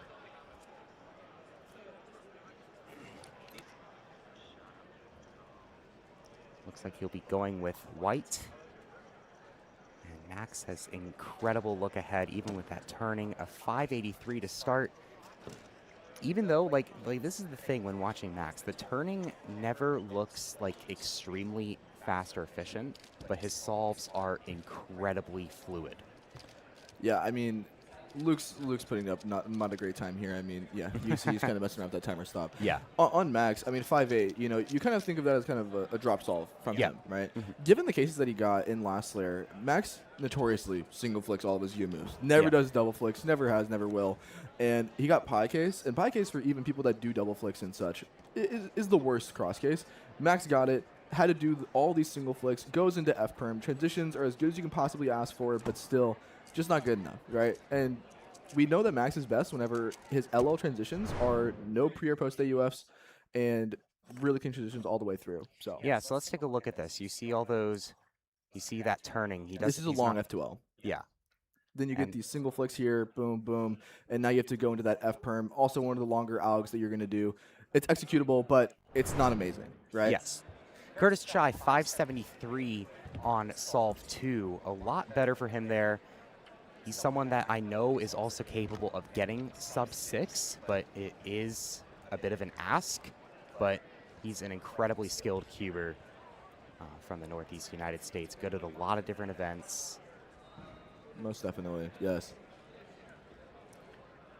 Here comes some other cubers as well, as we kind of go in waves with this group, as this one's a pretty fast 3x3 group here. Everyone in this group is going to be pretty fast as we get into the later groups of the competition. Here's a replay of that Curtis Chai solve. CN solver, by the way. I don't know if that's known, but Curtis is CN. And the solve is just clean. I can't tell if that was necessarily an OLO skip or not. Yeah. I'm also a little, I think it might have been, but into J-perm, right? Yeah. You know, you like that. JB on last solve too. You know, you're happy to see those cases when they pop up. Yeah, I think Max and Luke are going at the exact same time, so I'm not sure if we can get a box, but here is Max's second solve. And it looks like Luke is going off stream right now, and he's going to get a bit of a better time than the last, but still not great for his standards, obviously, a 644. Oh, this is so clean for Max. Yeah, 584, yeah. Dude, you talk about Max being consistent. First two solves, 0.01 difference. Yeah. Like it's like in the way that it happened is entirely different, but they're almost the exact same time. Luke kind of fumbled around on his solve off stream. He was rotating around a little bit too much. We've seen that from him. We got a replay of it. Will likely come up here as it was off stream as we were had the camera on Max. So we'll go ahead and take a look at what Luke just did here. Yeah, too many rotations, rotating back and forth. Eventually gets into this F double sexy case, and then you get that wide that wide move G perm. It's fine, you know, but that rotation, Luke is best whenever, and this goes for anybody, but best whenever there's no pauses. Everything is very clean and super straightforward. Curtis Chai 623, a little exasperated with that one. Yeah. Not quite too sure why. It's funny. He starts off with 6.5 and he's like, let's go. Yeah. And then he gets to 6.2 and he's like, oh man, what are we doing? There's something about that solve that I think he might have just wanted to do better. Like Well, of course. that's I mean, I know Curtis well. I've competed with him in New England for 4 years. I've delegated like half of his comps that he's been to in his life. So I know him as a solver. He's someone that is sometimes like he's very good mentally. Like he's very mentally hardened, but he's also someone that knows he can do better. Oh, He's for like sure. Yeah. Yeah. I relate to it is good to be relatively strict with yourself, but give yourself grace. You know? Yes. I mean, if Yes. we didn't catch the majority of the 6.2, so I'm not sure where things kind of went wrong, but at a certain point, mid-average, like, accept that something went wrong, but then GG go next, and just try to be clean. Try to be solid. Luke Garrett here, I believe this is solve 4. Yes. Seems has pretty a set on 5, yellow. 9, and a 6. It looks to be planning out quite a bit on yellow. A lot smoother than his previous, but the rotations again has been. He's not the happiest with that one either. 589. I think, like you were saying, there was I think about 3 or 4 Y2s during that, or 3 or 4 Y rotations, excuse me, during that. Yeah. Luke normally gets away with these all the time. Yeah. And if I'm being honest, I'm looking at these solves. They look like traditional Luke solves. Yeah. It's just the transitions between pairs maybe aren't exactly as clean as you might see at home or in previous competitions. And it's leading to 0.0, 0.1 time losses across the board. That's the difference between a 5.5 and a 5.8. Yeah. Here's Max Park. In terms of transitioning, that's his skill set in terms of going between pairs. We'll see what he's able to do on this scramble. Looks like he's going for orange. Really quick last layer and a 527. I thought he was going to get a 4 there, but that last layer was a little bit. I think he got one of those PLLs that has double moves in it. That has double moves. That's where he you're slowed watching down. the time loss in real time. Curtis Shy 616. We're looking at a solid average from Curtis. This might be PR potential. Oh, yeah, 604. It's 0.01 off, I think. Right? Yeah, that might be 0.01 off. Let me check Curtis and see. I can also get my stream assist to help us out here. Curtis, yeah, 603 is Curtis's PR, so his BPA is 0.01 off. So he's having a really good round, regardless of how he's feeling. So here's that max replay again. We can kind of see and look into that time loss a little more too. Mainly in that last layer. Yeah. Everything else here is relatively solid. This start is super clean, very efficient, wide moves, rotations, only one in the whole solve. Perfect transition to that OLL. Even with the double moves, you have that F prime. Slightly weird F prime execution there, but gets it done nonetheless. It doesn't really matter. Luke will finish out his 3x3 average here. 603 the BPA, 727 the worst. Very good pace here. That's so great. Nice. There you go. That's a great way to finish it off. 476 for Luke. Showing off the inverse 6-7 there, and he'll finish off with a 603 average. I mean, he's probably happy to finish off there with a 4, given how the rest of the average went. Yeah, I mean, you get a 9 solve too. It's like your back's kind of against the wall here. This start's really clean. You see his turning is a lot better, transitions a lot cleaner, and then just get really nice OLL. Has that B move exec, but solves corners off the standard AUG, and now you just have that U prim from the back, and that flows amazingly for Luke. Nathan Phillips will finish off with a 694. I also believe that is his last. Luke did go for yellow on his 4, and looks like that's what we're seeing Curtis inspect now. Yeah. Looks like he's going to do the same thing for 5. Same really solution. nice. 571. He gets BPA, and he's 0.01 off PR. Oh, my goodness. Wow. Dude, that was crazy. earlier. Same solution. Yeah, I think that was the same Presumably solution. same solution. I mean, you get the same LL. You assume it's the same. I think the Curtis and Luke did just do the same solution. Yeah, that's crazy. Luke, Curtis Chai just barely missing PR in the first round of NAC. Wow, what a round for him. And here's Max Park's 4th solve. The blue stage I think is a little bit behind red, so we'll see Max and Henry now while we wait for blue to finish up. Ooh. 665 for number 4. And that's going to be so far his worst, but he does have 3 5s. He's totally fine. 611 WPA. WPA won't win the round, but he'll be happy with 611. I might be mistaken here. I think Max just missed PLL skip on that solve. There was OLO CP on that solve. You see, he had a really big pause going into that OLO, and then just misses the proper corner solved ALG. Maybe we could get a little replay. I don't know if we have the overhead on that last Max Parks solve, so we can see. We don't. Okay, so we might have to go back and look at that later. But and again, his last solve, his OLO, full of double moves. PLL that he gets, full of double moves. Yeah. And that's where you kind of see that time loss. That ends up being that 6-6 for him. You see his F2L is still on pace. There's like no double moves, a lot of quarter turns, very clean transitions, but then you just get stuck with that unfortunate case. And then that's the difference between his like 5-8s and that 6-6. Yeah, here's Henry Lickner, runner-up 5x5 national champion yesterday, 635 for his 4th. And that it just keeps getting better, just slight increments, 699, 68, 68, 63. So he'll have a mid-6, around mid-high 6 for his average, regardless of the 5th solve. Keep an eye out on him, because we know that last scramble seems to be decent for a lot of people. So we'll see how a lot of these solvers on blue handle it. Here's Daniel Gutierrez, another New England cuber, Connecticut, born and raised, currently in Massachusetts now. So a very older school name as well. Oh, most definitely. Finalist at a lot of nationals in 2018, 2019. Still has held up his 3x3 skill as well.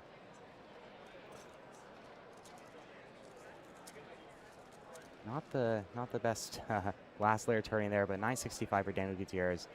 Believe that will likely be his last, unless I'm mistaken. Yeah. Just too many pauses in there for Daniel. Unfortunate. Yeah. And then you do the ZBLS off the dot, and then you get stuck with like kind of mid last layer. It's just it's just tiny little things digging at you, like in all the stages. Yeah. Daniel has one more solve, but this is Max Park's final solve of the round, and this will likely be one of our final 3x3 solves that we'll take an in-depth analysis of here for today, as the rest of the 3x3 rounds are tomorrow, I believe. BPA would win the round here. BPA does win the round here for Max Park. Needs a 527 or better. And last layer, just not the best cases there. 626 to end things off. That should still be sub 6. Yes. Yes, 598 is the average for Max Park. That will place him 3rd so far, just behind Matty Hiroto-Naba and Kyle Santucci, who both had some incredible solves earlier. Only 4 sub 6s in the round. Yeah. Is that not insane? Yeah, I think a lot of, I'm thinking about it. Wow, I was totally expecting for there to be at least 7 or 8.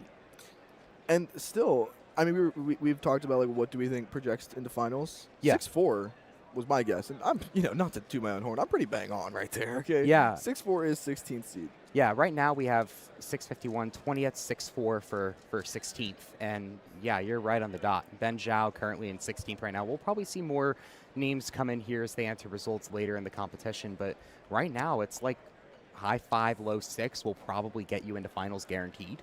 Oh, yeah. What I think happened here is the top end did not perform very well. Yes. The middle of the pack performed very well. Yes. We see Trevor up here getting a 6-2, not projected previously.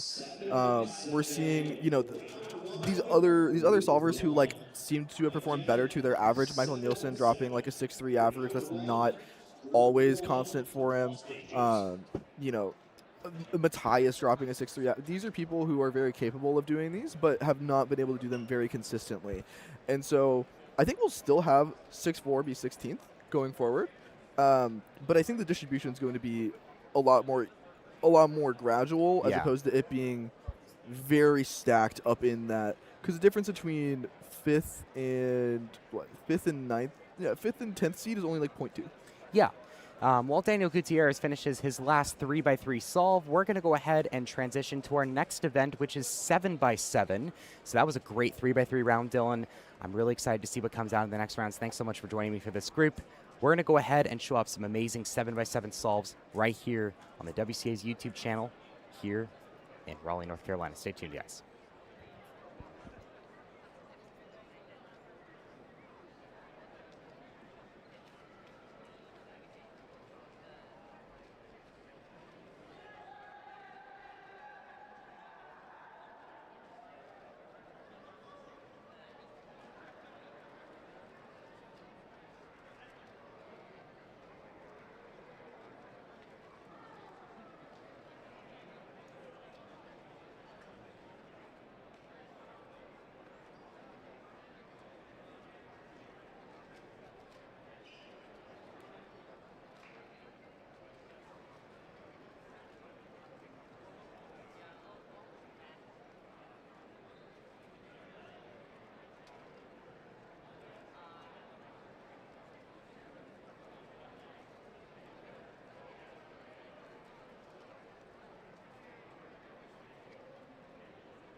Cubing and competitions have been such a big part of my life for a decade now.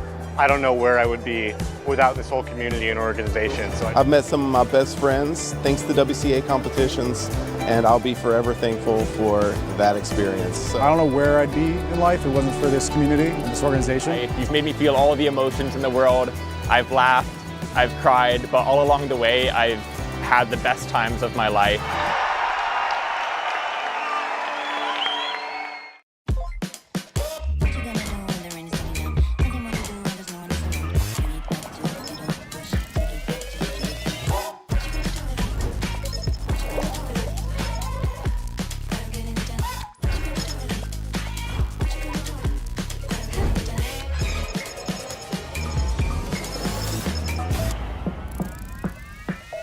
Play again.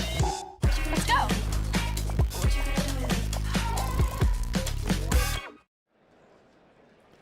Welcome back, everybody, to Rubik's WCA North American Championship 2026. I am Zach Reidel, joined here with Michael Nielsen. Michael Nielsen. Hello, how are you doing? Dude, I'm chilling. I did well in Pyraminx yesterday, and then I did really well in 2x2 and 3x3 today. So I'm really pleased with my results, and I've been having a good time. Outside of that, just hanging out here as well. So I was gonna say, making sure to drop the doing well, not the doing good. As we talked about a couple days ago. So it's always so great to talk to you. Our second interview, back again at a North American Championship. Yeah. You've made quite a name for yourself already with all of your accolades and your electric personality, also your socks, and your many Pyraminx podiums, including second place yesterday in Pyraminx finals. But for those who have not seen you before, could you please introduce yourself? Yeah, I'm Michael Nielsen. I'm from Virginia. I solve Pyraminx. That's like the main thing I'm known for in cubing. I do 2x2 as well, not as well as Pyraminx, but I've been on like a bunch of Pyramix podiums and gotten some accolades in it as well. That's how most people in the community know me. And the voices are rough. And you're reigning North America champion in 2x2. That's true. For about the next hour and a half, I do solidly have that title. In about an hour and a half, I'm going to have to contest that, and hopefully it goes out the same way it did last time. But I mean, we'll see. I mean, you are in finals, so you've been able to hold on to it for at least another few hours. Yeah, that's true. I didn't make 2x2 finals at Worlds or All-Stars in 2025. So actually the last 2x2 final I was in at a major was one that I won. So I'm just saying I'm on a hot streak. It might have been 2 years ago, but I believe. I'm a fan of it. I was going to say Michael 157 has made its way into my everyday vocabulary as a reference to clutch. So again, just going back to Pyramix yesterday, of course, keeping up that streak alive of second or better at every major since Toronto. What was going into your mind going into the average, maybe trying to reclaim the North American Championship title? What were you thinking as yourselves went on? Well, I do want to bring up, so you brought up like the big streak of like podiums and whatnot. I do want to mention that that's like strictly post-pandemic. The last major before the pandemic in 2019, I did podium there as well in Pyramix. So that extends the streak by like 3 years and one comp. Was it third or second? I got third. But the podiums. I've been tracking second and better. See, I do like that. That's I like those spots on the podium more than third. But the podium streak does extend quite a while. But as far as my thoughts going into the round, rounds 1 and 2 were pretty not ideal. I had a lot of issues just kind of like settling into the competing environment and like controlling my nerves. So in round 1, like the first 3 solves were just abysmal. And then I was able to get together on the last 2. And then in round 2, I had trouble on the first 2 solves and then got it together on the last 3. So I was a little worried about like being able to handle the environment in finals, because finals are always a lot more difficult than the early rounds. But I was able to get it together. I wasn't nervous at all. The only time I was like really, really nervous was when the rules for the final were getting explained to us, which I don't know. I think it was a lot of the anticipation for the final, and like I was afraid I'd like forget something or not understand a rule. But after that, I was really relaxed during all my solves, and didn't have any nerve issues. I just kind of focused on each individual solve, and things turned out pretty well. I was going to say, yeah, second place out of how many competitors, how many hundreds of competitors? Yeah, close to 1,000, right? Yes, I think around like the 800 mark for Pyramix. So nothing to be too upset about. Very good finish. Throughout your solves, was there anything, at least in the first and second round, do you ever have the idea of maybe trying, like, I know safetying is a term often used in blind solving, but I've seen it with some sprint event competitors trying to safety a reasonable average and not try and turn all out and be potentially too risky making it into finals. Is that anything that you consider viable, or anything that you've considered doing, or how do you structure your first few rounds going into before the final? Yeah, that's an interesting like topic, I think. A lot of my like approach to competitions just as a whole is more centered around getting wins instead of getting records, which I think is evident if you look at my profile. There's significantly more of one of those than the other on my profile. Other people value things differently, but I've always held championships in higher regard to records, because the championship, everybody's there under ideally the same circumstances or very similar competing environment, and with a record you can compete 100 times a year, get 100 tries, and then maybe somebody who's just as good as you competes twice. And so it's like, does the record really mean this guy is much better than that guy? It's a lot harder to compare and really say that you are like the best or better than somebody, whereas like at a championship it's a more even playing field. And also with like my mindset going into finals, I was just like really happy and like grateful to be competing here. It was just a really, really fun time. I think in the last year, it's kind of weird because like I am an adult, but I feel like I've grown up a lot in the past year.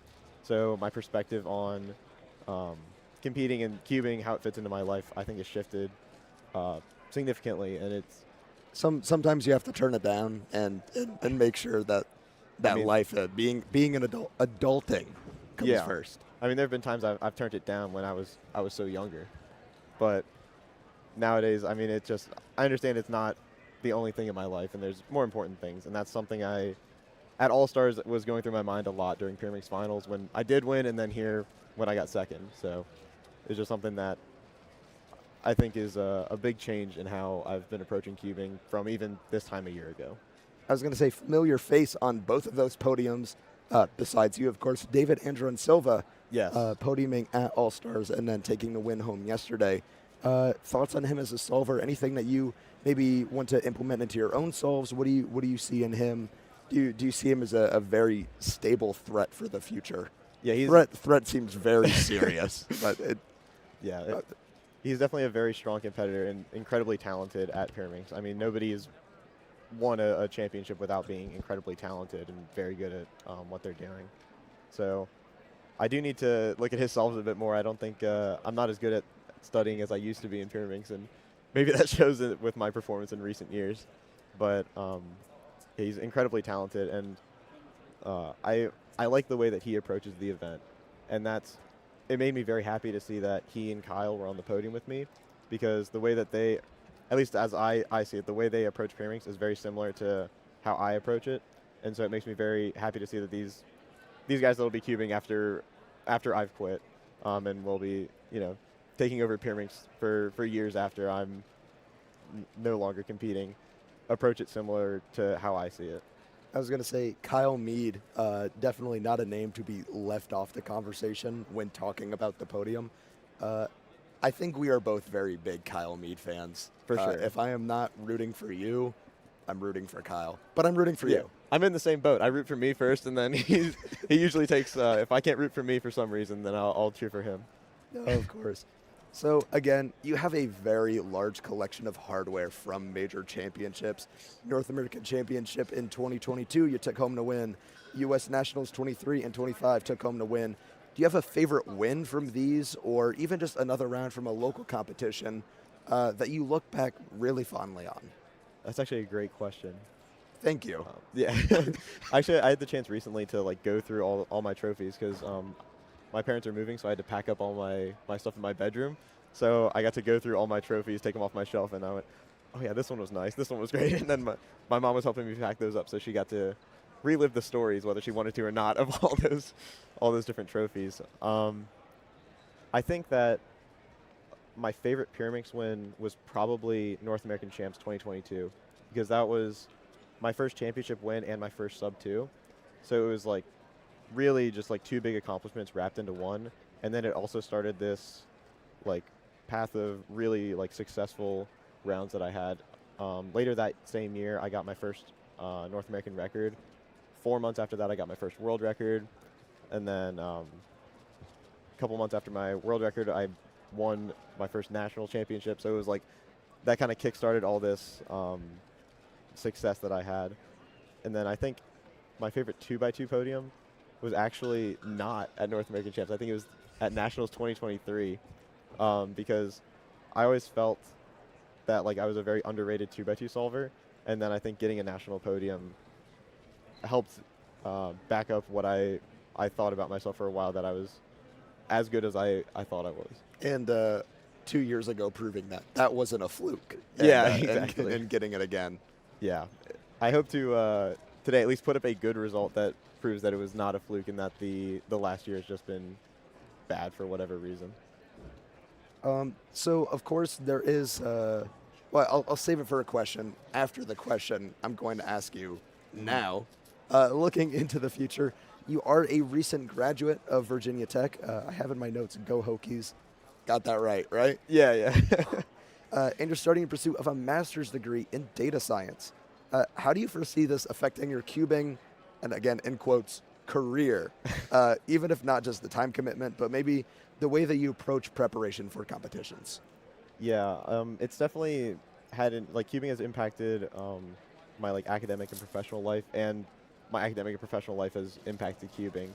Kind of chronologically in that order as well. I think a large part of my college application process did revolve around including cubing, because I think it is a big differentiator.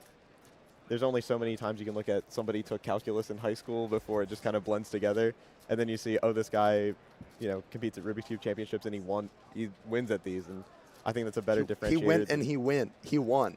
Yeah, and then I think that's a bit better differentiator than, oh, this guy did calculus and statistics in high school, and then that also, I think, helped me get the internship that I have this summer. Cubing was a significant part of the interview process for that as well. I think just it differentiates you from everybody else who, I have a decent GPA and I have a couple extracurriculars. I think it displays like an ability to like stick with things and then perform at a very high level. They just had you do like pyraminx during the interview and like. I actually did during one of the interviews, but yeah, I had like mentioned cubing as well during earlier on, just answering some like the behavioral questions and whatnot because those are incredibly difficult to answer, and so cubing was my cop out for that. But I'd say that like cubing and being at school have had impacted the opposite way as well, where like I understand that like cubing is not my entire life anymore because I have so many other like things that I enjoy now. I have a bunch of great friends at school, and then doing the work there, I enjoy it enough of the time. And then working this summer is keeping me busy and getting me good experience. And then cubing takes a bit smaller part because I can't get as much time to practice. And I mean, that's just kind of the way life is. I'm not necessarily torn up about it. So hence why I wanted to ask that first before the other question. Putting a lot more effort and time into, like, again, the adulting thing. The one championship left to complete your triple crown. You've won the national championship. Yeah. You've won the North American championship. You have hold on. Can I take a sip of water? You cool? Yeah. All right. No, I think I know where you're going with this. With Worlds. Yes, the World Championship, the only title you have yet to claim for yourself. Yeah. Do you think you're going to make a solid run for it again coming up this next summer in Sweden? It's a great question, honestly. I don't know the answer 100%. At this current moment, I think that I'll be there. I don't know how good a bid I'll put in for the championship, but the World Championship does mean a lot to me because it is the one big accomplishment that I have yet to do in cubing, and I got close twice. I've discovered 2 ways not to do it, and I'm hoping to never learn another way to not do it. But yeah, I fully intend to go and compete in that. I don't know how that'll work with finishing up my education and then trying to take a big break. We'll see about that. It'll be interesting to see how that summer goes. But I fully intend to be there and hopefully make a good bid. Will you be done with your master's program by then? Yeah. The master's program is just a 1-year thing. So I've already taken like 3 classes towards it. So I'll finish that up this next school year. Sounds good. Taking a step back into the past again, a common favorite part of the major championship experience is the social aspect of it. There's a lot of competitors. Some might be your friends. Maybe. What are you looking forward to doing in Raleigh besides competing, or that you've done already and really enjoyed? Yeah, I had a great time yesterday. I after the competition went and played 9 holes of disc golf with a couple Mid-Atlantic cubers. It was kind of crazy for a beginner course, honestly. There were some crazy holes there, but it was a good time, and I got second at that as well. So big day for getting second yesterday. Who got first, if you don't mind me asking? Braden Adams. He's pretty good. He hit like a pretty far 40-foot putt. I was very surprised by that. It was very impressive. Uphill as well. There's only so much to do in Ohio, really. Yeah. Yeah, that was a lot of fun. I really enjoyed that, and then just like hanging out here is fun. Getting to see all the people that you see, once or twice a year. Parker Traeger, I love hanging out with him, but I only see him at like major championships just because we live so far apart. So I always enjoy seeing him and hanging out with him, and then it's also fun to see the people that you live close to because you can get them all together in one spot. So you can do group events like yesterday, going and playing disc golf. It's really just a great time. Yeah, I was going to say Parker Traeger, another one of the big names in pyraminx. Mm-hmm. Again, from your region, you guys meet up usually in regional championships. but again, at these major championships, you guys also see each other. He likes to take a lot more of a philosophical approach to pyramid solving. I don't know if you got a chance to watch his interview the other day. No. How closely do you feel like you align with Parker's intentions with like pyramid improvement? Do you see any of that, or are you just study solves, do Alex? I mean, I don't know. Without seeing his interview, I don't want to fully agree to anything. But I think a lot of time he and I have like similar ideas on things or similar perspectives. At least, if not the same, close enough that we see each other's point. And that's part of the reason that I get along well with him, and I like talking to him and hanging out with him. He's really a very talented pyramid mixer. It's fun to talk to the event or talk to him about the event. Talk to the event. Yeah. Yeah. I just want the pyramids there. The pyramids is now the interviewer talking to the pyramids. No, it's yeah, I really like talking to him about pyramids. He has a lot of like good ideas, and he has for a long time. Some of the some things that I don't really implement, but I think are cool. I remember from his solves back in like 2020. There's stuff you can do with like 2 flips. You can do it like any point in the solve, so you can like kind of cancel sometimes. And I think I have trouble like executing that sort of stuff, but I remember him doing that in a solve way back when, and so it's just kind of stuck in my mind since then. And I really think it's cool to see. A question I asked him, again, being like not a Pyraminx unk, but being I mean, I am an uncle, so I am a Pyraminx unk. doing like a different generation of Pyraminx solvers. Yeah. Is there anyone in the new generation? I know we talked about David Andron Silva. Yeah. Are there any Pyraminx solvers that you really think have a ton of potential and you're looking forward to seeing more on a major stage? Yeah, I mean, as far as like U.S. solvers, I think David is probably the one that comes to my mind the most, just because he has the hardware. You know, he got second at All-Stars and then he won here, so he has the proven track record. It's kind of a lazy pick, honestly, if you pick him. But it's like because he is so good. I wouldn't be surprised if he started getting records soon. It would, you know, be very fitting with his current track record. And then international solvers. Somebody I got to meet at Worlds, and I'm very excited to see him compete at Euros, is Arat Laduzera. I'm very, very excited to see him compete at Euros. Worlds did not break his way, but seeing him solve, and he actually got the European record not that long ago in Pyraminx average, and now he's 3rd in the world. Just an incredibly talented solver, and another one who has a similar approach to Pyraminx that I have, so I cheer for him even more because of that. But an incredibly nice kid and very, very, very talented as well. Awesome. Well, as we wrap up this 7x7 group, we're going to wrap up this interview, unfortunately. Any last shout-outs you want to give to anyone watching at home, any friends, family, coworkers, whoever you want? Yeah, I think my Nana's watching, so shout out to her. She's also like in Raleigh, but shout outs to Nana. Shout outs to my friends at Tech. I think Sam's watching. Shout out to Sam. He's awesome. I don't know if my mom's watching. Shout out to her. Yeah, and I'm just looking forward to the rest of the comp. I'll text my friends. You know, I'll let them know. And anyone that wants to find more Michael Nielsen, where can they find you? I mean, there's not much Michael Nielsen anymore. I've gotten pretty quiet on social media, but I have some cubing on my YouTube. It's just my name. Yeah, it's about it. The rest you let it be unless you know me in person.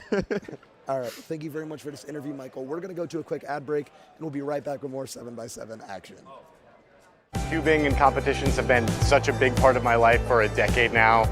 I don't know where I would be without this whole community and organization. So I've met some of my best friends thanks to WCA competitions, and I'll be forever thankful for that experience. So I don't know where I'd be in life if it wasn't for this community and this organization. You've made me feel all the emotions in the world. I've laughed, I've cried, but all along the way, I've had the best times of my life.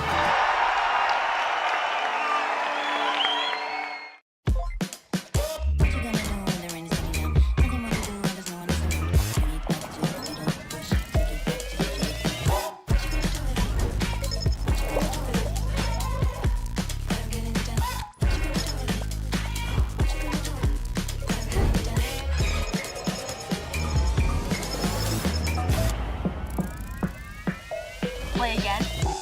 Let's go.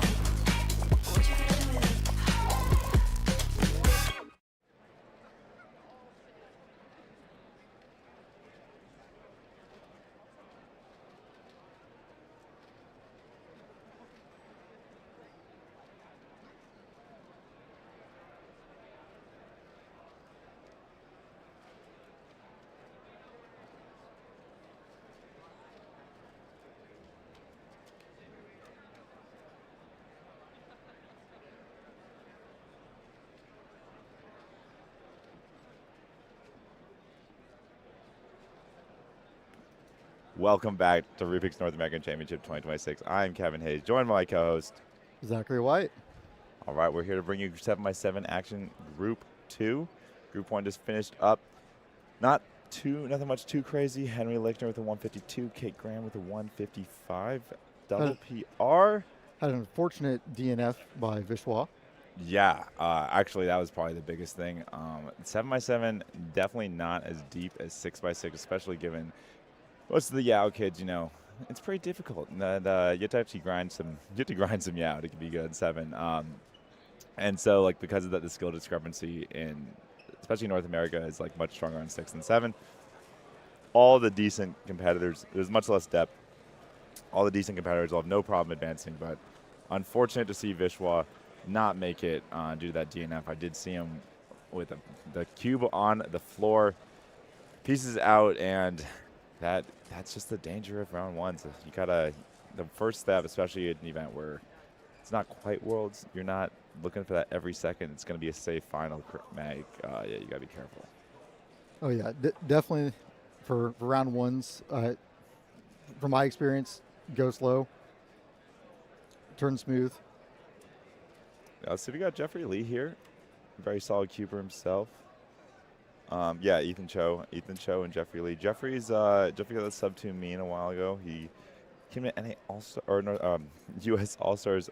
Didn't perform that well. He did tell me he didn't practice the most. He was very happy to get sub-2 mean. Ethan Cho is going to be in your will be on deck. He's at 16 seconds. He's the hardware master. Made half of the 6x6 finals cubes last year. Hand modded another half of the 7x7 finalists. Extremely accomplished though in his own right. 155 mean. 7x7 is definitely his main event. He has a lot of specifics there. He also does last cross edge before centers on Yao, which is very uncommon to be doing every single time. I have seen quite a few people recently doing last cross edge before centers. Yeah. I've seen an increasing number of people start to do that. Really? Yeah. All the time? Every time? Even when yeah. I know Omar is a big one who does that. Yeah, and Omar Kanik isn't very good at explaining why he's doing something, but no one has explained to me it. Something, in order for it to be good, it either needs to be there needs to be a logistical or a practical way it's good. Yao is less efficient on the bigger cubes, but because we are humans and pattern recognition is easier when you have the similar colors and the steps, there's a real reason why Yao works so well. And Redux is the opposite, where there's a logistical reason of there's lower moves. Yet no one has been able to really explain why the last cross edge makes sense unless it's really easy. Which obviously one of those things is when you get really good at those big cubes, especially, or any of those cubes. The whole point of those rules when you're building stuff is that if you really truly know what you're doing, you're allowed to know when you're allowed. You can know when you're allowed to break those rules. Ethan Cho here on last 4 at 147. Last 4 is extremely high variance, especially on 7x7. There's a lot of those good bad cases. He's looking out to be closing in on a low 2 here, or just under 2 if it's 3x3 stage can hold together, but just over 2. Low 2. I mean, very solid time. Yeah, I mean the sub 2 barrier is pretty common for most people's goals here. We're still at these top guys, especially if we're talking the world scale. Sub 2 is a gimme. Sub 150 is kind of the goal we're going for, and as we see, actually, are Omar, Jack, and Max all in this group? Yes. Yes. Oh, because I think Jack jumped. Did Jack jump rankings after the psych sheet closed and because Omar, Henry, Jack, Omar, Max, Jack are the big players here. Yeah, Henry got 152 and that's great, but honestly, Max is the GOAT. Straight up, it's not even close. 7x7 is now clearly his best event. He dominates, and absolutely. Omar's best event 7x7. He got 2nd and 5 last night. Jack is extremely strong in 7x7, 146, top 10. Let's see how Max does here, because honestly, I mean, it might sound crazy, but that 132 world record single we saw from him was pretty disappointing.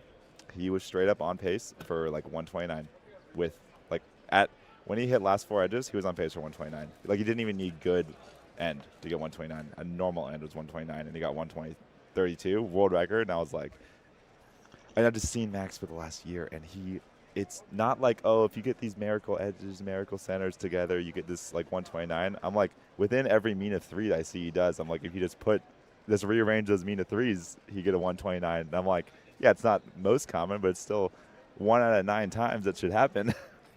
It will not be long until Max gets sub 130. Absolutely. Like it will not be long. Oh, this is a nice start, Max. Usually, Max, as I've always said, it's okay. As I've always said, Max, the absolute edge carried solver, 54, 55 flat. Centers are pretty pedestrian relative. I mean, they're very fast, but relative to his skill level at edges, like the reason Redux is hard is because of the edge pairing, and there's just so much going on and where to find it. And Max is the best in the world by a mile, and it's just amazing to watch. And his last 4 edges as well are just so smooth and efficient with no pauses, and especially last 4 because there's almost always a good thing to do. It's just determining what you're doing in real time quickly is just so hard. And here we go. We're at 128 last 4. I mean, that's just crazy. Are we hitting last 4 here? A rough couple of 9? On to 3x3. That didn't even look good. And 9 for last 4 is so fast. Like, this isn't 6x6, it's 7x7. Like, just a nice run-of-the-mill 146. Solid 146 from Max. The thing, though, now is that, like, Max, 146 is a great time, but, like, that is vulnerable. The skills have improved so much, especially with Omar Elbon, who we're watching right now. Although this solve is this seems to be a very slow solve from Omar. No, this is terrible. He's not even on the last 4. Like, Omar's, the thing is, I wouldn't worry about Omar at all. Like, he's just so chill. Like, as we heard last night, gets second, or gets third in 5x5, +2 and out, and he's just like, I'm chilling. That was a very unfortunate +2. But I mean, it actually, okay, it was a bit unlucky in the sense that I like freeze framed the video. Oh my God, Omar. Ooh, rough start from Omar. Mean is fully gone, obviously. One bad solve will kind of kill it in terms of getting a quality mean. If you're Omar, though, you are looking to try and hit those couple of low 140s because that top 4 seed, it feels good to be on the stream station as someone of the caliber trying to win. You want to feel like you belong. You want to feel like you're ready to go. And But again, round 1, no reason to do anything too risky. Just make it to round, or I guess finals. Yeah, but I mean, Omar safety is like 148. So I'd like to see a little more. Let's go. Let's hit over Jack. Jack's at 136 right now. He's onto the table, but he's definitely on. He's on last 4. Oh no, we're good. We got him. Yeah, you can see that. Jack was just telling me he doesn't realize he does those pushes with his finger. It's very interesting. Oh really? He's such a unique style. And like 156. Very solid time from Jack.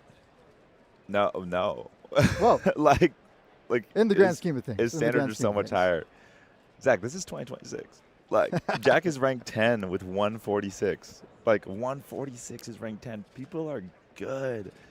People have gotten really good. People are so good. Jack is 3rd seed in this competition. It is gonna be tight. It is definitively, I'd say. I mean, it's Max, Omar, Jack, Henry, and then someone else really break into those top 4. I think pretty unlikely, and it's gonna be Max versus. I mean, it's actually gonna be interesting because we really haven't seen 6 yet, and like 6x6 round 1 was like. I mean, historically, one of the worst rounds I've ever seen in the major. We have the final coming up. I think we're going to see way faster times. 5 final was, like, people were doing okay in rounds 1 and 2. And 5 final, people brought the heat, and it was wild. Like, I think a lot of these big solvers now, they're so used to the excitement, the pressure, that they kind of save it up. They're like, I don't want to burn my mental energy early. I'm bringing it tonight. And this is very much, especially for these super top guys, they're guaranteed into the final tomorrow. 6x6 final is in an hour. All like it's very much a prep round. Like, yeah, you want to get a good spot, but you're so like, okay, like let's get some reps in. Let's feel strong. We're gonna get in 6 final. We got to crush it later. And you don't want to. I mean, it's hard to be like super on your game for like 3 hours and super energetic. And like, if you got to pick, everyone's picking the final for sure. Absolutely. We got Maddie's going too. We got Maddie and Brendan. We got Jeff Lee finishing up 216. What do we think is making finals actually? Because like let's check the psych. It's gonna be obviously a bit slower in psych. People compete a lot. All right, Omar. Let's get some speed going. Let's see. Oh, we got Ethan. Is Ethan? We got Ethan going. He's doing much better. Okay, he's on last 4. He did the last 4 at 140 low. It's going to be tough to get sub 2. Usually the last 4 take like 11 or 12 or maybe not. Yeah, see, it's like you get these double parity cases. And he's good at recognizing them. Okay, he's going to... No, he just did the double parity case. He didn't preserve to the end. As you see, like, it's not... He didn't, like... That's not a tragic last 4 at all, but it is a tough one, and it takes 13 seconds. And then, yeah, we get into 206. Seed 20 for this comp, 210. Okay, so it's going to be like 215 to make it. So, yeah, like, Jeff Lee's going to be on the bubble right now. He's sitting at a couple of 215s-ish. Got Max and Omar, definitively the 2 heavy hitters in this event. 143, 136. Like, the Max story is just so wild. Like, it's so impressive that, like, Max, I always say this, like, everyone tries so hard at Yao just to lose to Max and to do their they do their very, very best with Yao, and they have a good day, and Max is kind of like, and he still crushes them. Like, we'll see how Max is doing. He's been pretty. I mean, yeah, it's a big good comp for him. Like 5.5 NAR, 2 years old on that NAR. Like, I think people were questioning if he was really going to ever get it again. Like, that he's a fast NAR. His 5.5 results for medium, but he crushed it. Like, big final last night. See where he's at here. That's something pretty typical for Max. Though he typically always brings it for these majors. He always performs very well. There's very, very few instances of Max performing poorly in a major final. Is that last 2 or just finishing up green here? He's now in last 2. All right, last 2 of 47. He's going to hit that 50-second center range. All right. 53. 53-second centers on Max. So a little faster than last time. We're probably still looking at low 140. Omar's sitting here. He's in the middle of edge frame. Very big pause from Omar. That's not necessarily a bad thing, though. There's a common misconception of what a really, really strong solve looks like, and we'll get into that in a second. Is Max on last 4 yet? It's so smooth. All right, last 4, 124. Nice. It's gonna be low 140 probably. I think he's hitting around 18 for last 4 plus 3x3. You see, Max's last 4 is very strong. Good air slice parity, and even then it still took like 12. But also the ridiculous strength of Max is that he just burns out his 3x3 stage in 6 seconds. Although this is a rough 3x3 stage. Max, whoa, and a hardware error. A little bit of a lock up there at the end. I wouldn't think anything of it, but that's really uncharacteristic for Max. Max does not make hardware errors, and we were seeing a lot of them yesterday in 6x6. It was just unusual. To kind of go back to like what a top solve looks like. I mean, it's a big misconception that these top solves are all like pauseless, because it's really important to understand why the top competitors turn fast and don't pause. And it's not because turning fast and not pausing is good. It's because when you know what you're doing, you have to have intent. You needs to be intent, and there needs to be deliberateness. You can only turn as fast as you should turn slow enough that you can still track pieces while you're turning, and you should only be doing moves while you know what you're doing and you have a plan. And yeah, when you average 106 and you're posting a ridiculous video on YouTube on your best day ever, you don't pause and you turn really fast. But like, that is earned. And even in those types of videos, and like I may remember this in Taman's 4x4, one of his old world records, 4x4 average, you'll randomly see just a fat pause in the middle of the solve. Because these top solvers know that the worst thing you can do is doing turns that have no purpose. What I get scared of when I see someone in the final is when they start doing turns and just nothing is happening, because that indicates panic. And once you start panicking, it's all over. Like, the best cubers know it's okay to wait. You know, like, yeah, you're not going to be able to see everything at all times. When you're getting your PB, of course you are, but that's not every time, and it's totally fine to eat 2 seconds. You're Max. You can get a 132. You can pause for 4 seconds to get a 136. You have to trust yourself to do that. These top cubers do. They'll take that big pause, and you know what? They'll move right on through. And that's how you just like keep 2 second issue into 2 second issue. If you start panicking, it just snowballs and snowballs, and you lose where you are, and all of a sudden a 2 second mistake turns into 5 and you're out. And yeah, bummer solve from Jack there. Everyone it's not a strong round, that's for sure. It's pretty slow. Like, well, 6x6, you better be bringing it tonight, because I have no doubt Everyone in here is going to be bringing it for 6x6. 6x6 will be a very hyped final. I'm excited. I think. I mean, it's open. I wish I could be in two places at once. I wish I could watch and compete at the same time. But So someone here will definitely hold down the fort for you. Yeah, I'm just a huge big cube junkie. I can't get enough. All right, we got Max Basin 47, which is pretty rough, but for his standards, but well ahead of the field. Henry, like the guys that could bump into here, Henry or Jack is at 158 right now. Ethan's at 203. Like their ability to overtake Henry is low. They need huge low 140s, which I mean is doable, but just like not in their current form. And Omar 204. Yeah, like it's a pretty sluggish round. Okay, Cho is last 4 again at like mid 140. Or I think he might have been last 3. It's my bad. But yeah, I mean, we still got parity. Yeah, we still got parity here, and this is the one I think it's like technically the same. It's like personal preference. Although whenever you do it, immediately or wait till last layer. Yeah, I don't think you should wait though, because like how hard is it to recognize OLL? Like pretty easy, but like if you are doing your parity before F2L, like it gives you a chance to look for your F2L cases while you're doing parity, and F2L is much more complicated than OLL. I think you should be using that look ahead. You should use that look ahead during F2L and not OLL. All right, Omar, let's bring some actual strength here. Is that 23 for first 2? Yeah, very strong. That's good. We got Arhan also maybe on deck. Where is? Oh, we don't have his times in. Yeah. All right. These mega fast solvers, like low 1, under 110 is cooking. For Omar, probably hitting like 110 on like an average, like for a normal solve. You're seeing something under 110. Like on Lim's world record, it was like 102. Max about to start his solve here.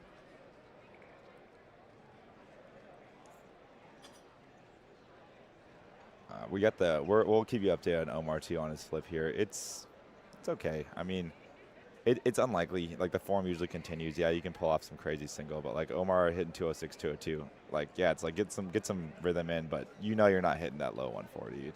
It's just not your round right now.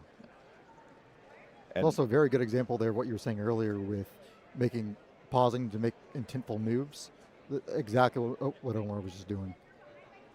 Yeah, I mean, I was talking about this Vishwa and 6x6. Like, you can tell a lot from someone with what their solving looks like when they're doing bad.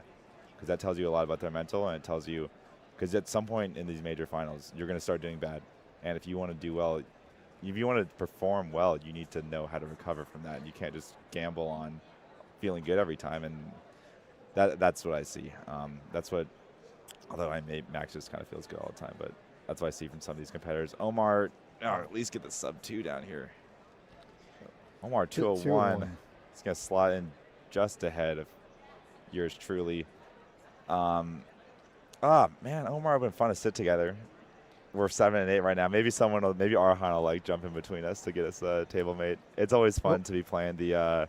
I'm already with Enrique tonight. Maybe I'll get him again tomorrow. The table mate game's always so fun. Max here is okay doing that Z2 all the 123 last 4. Yeah, again, pace for low 140. If he gets a rough case, if he gets a great case, it could be yikes. That's good though. Oh, that's an easy inner slice parity case to recognize for the double parity. Looking to be a low 140. That was the ZB 42.9. Smooth stuff. Arhan off to the side with a 156.9. Looks pretty jazzed about it too. Maybe he's another sub 2 mean. All right, Jack in here, 56 200. Yeah, Jack, you gotta prove your stuff here. I mean, it's a slow round. I'm assuming Arhan seems pretty happy. He looks to be doing some math. I'll bet he's either PR or checking the sub 2. So I'm gonna give Arhan, list him down as a sub 2. But if Jack gets a sub 2, it's only 5 people with sub 2s. Like, that's pretty pedestrian for the skill level you have this comp. But I don't know, yeah, like you just gotta position. You gotta feel good. You gotta feel good for tonight. You gotta feel good for tomorrow night. It's a long weekend finals every night. It does give you a lot of chances to like kind of reset. You don't have to burn these back-to-back finals, which I think yield to competitors not doing as well in the finals. But you sacrifice kind of like, it's like you gotta do 10 rounds over the weekend, and you cannot do like like 10 legit rounds you gotta be ready for over the weekend, and like you just can't do it. So you gotta allocate, and I'd much rather have everyone be on for the final than everyone be on for a couple of random semis and then one of the finals. Jack's a bit off the camera, but let's see his pacing on his split here. And interesting enough, the only person that I've really seen so far, there might have been one other that actually uses Redux, is Max. That we've Besides seen on stream here. 112 for Jack. All right, he's on good pace. We'd love a nice 140X here. Bring it all the way down, slot into that third position behind Max Henry Jack. Who's using Redux? No, Max is using Redux. I'm using Redux. Luke Garrett uses Redux. On 7x7, it's much more popular because it's just like, it's just brutally difficult to use Yao on 7. And like the guys who are good at it specifically grind 7 Yao. And the work pays off, but it is hard. And it's clear when you look at the rankings and you see who uses Yao. And like, if you're moving up from 5 to 6, your 6 is good, and then when you move to 7, it's tough. And that's a common case. Jack, rough end though. Fine from Jack. I think he's gonna, I'll slot into 4th. He'll probably be pretty jazzed to be tailmates with Henry. Max and Kate, Jack and Henry. Unless Arhan, we know Arhan seemed pretty happy. He was doing some math. I think his PR is like 158 though, so he probably, if he's doing math, he either just got sub 2 or just got PR. Or maybe he got a great PR and like he just wanted to know what it was. But pretty standard round. One of those, like, it's just like a distance event and like track and swimming where like the superstars are going to make it. We're all kind of situating ourselves, feeling good. And then tomorrow it's like pressure's on, and these guys who perform well under the pressure, Henry, Omar, like they drop so much time in finals and 5-5. Max as well. So we'll see. We'll get a big show tonight in 6, and there'll be definitely another one tomorrow. Oh, 6 and 7 finals are going to be electric. I have no doubt those are going to be some electric finals. I'm excited. Yeah, we're going to hit a break real quick, and then we'll be back for our finals block. All right.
zoom out on this camera.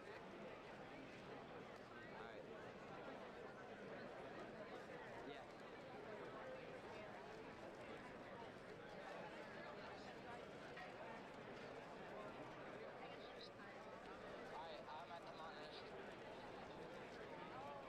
Is that good? That's perfect. Okay.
We are now ready to enter into our second set of finals here at North American Championships, and we're starting off with an incredibly fun one here with 4x4. There's so many different competitors in this final, but only one title to give. We're going to be looking forward to watching cubers like Max Park, Matty Hiroto Naba, Ari Randers Persson, Ray Bai, and more coming up here in just a bit, Kevin. I'm so excited to watch this. This is going to probably be Max Park's title to lose, but we're going to be looking out for jockeying for second and third, especially with how competitive this top half of this final is. Yeah, I mean, it's definitely Max's parts to lose, but it's not like 5-5 last night. 5-5, I mean, Max ended up running away with it in continental record fashion, but he was going to win even with the mediocre result. 4x4 is much more, it's tight, especially with a little bit more variance. Obviously, we're going to be talking about Ari Vander Persson, who eliminates his variance with OPA, which we'll get into soon. And we'll talk about that more, but we got to get down to Alyssa for these walkouts. It's been an action-packed day of cubing, and we have 4 incredible finals ahead of us. We are starting this evening with 4x4 finals. Here are your 4x4 finalists. In our 20th seed from New Jersey, USA, Carson Wajaya. In our 19th seed from Illinois, USA, Henry Lickner. In our 18th seed from New York, USA, Alexei Sinyavin.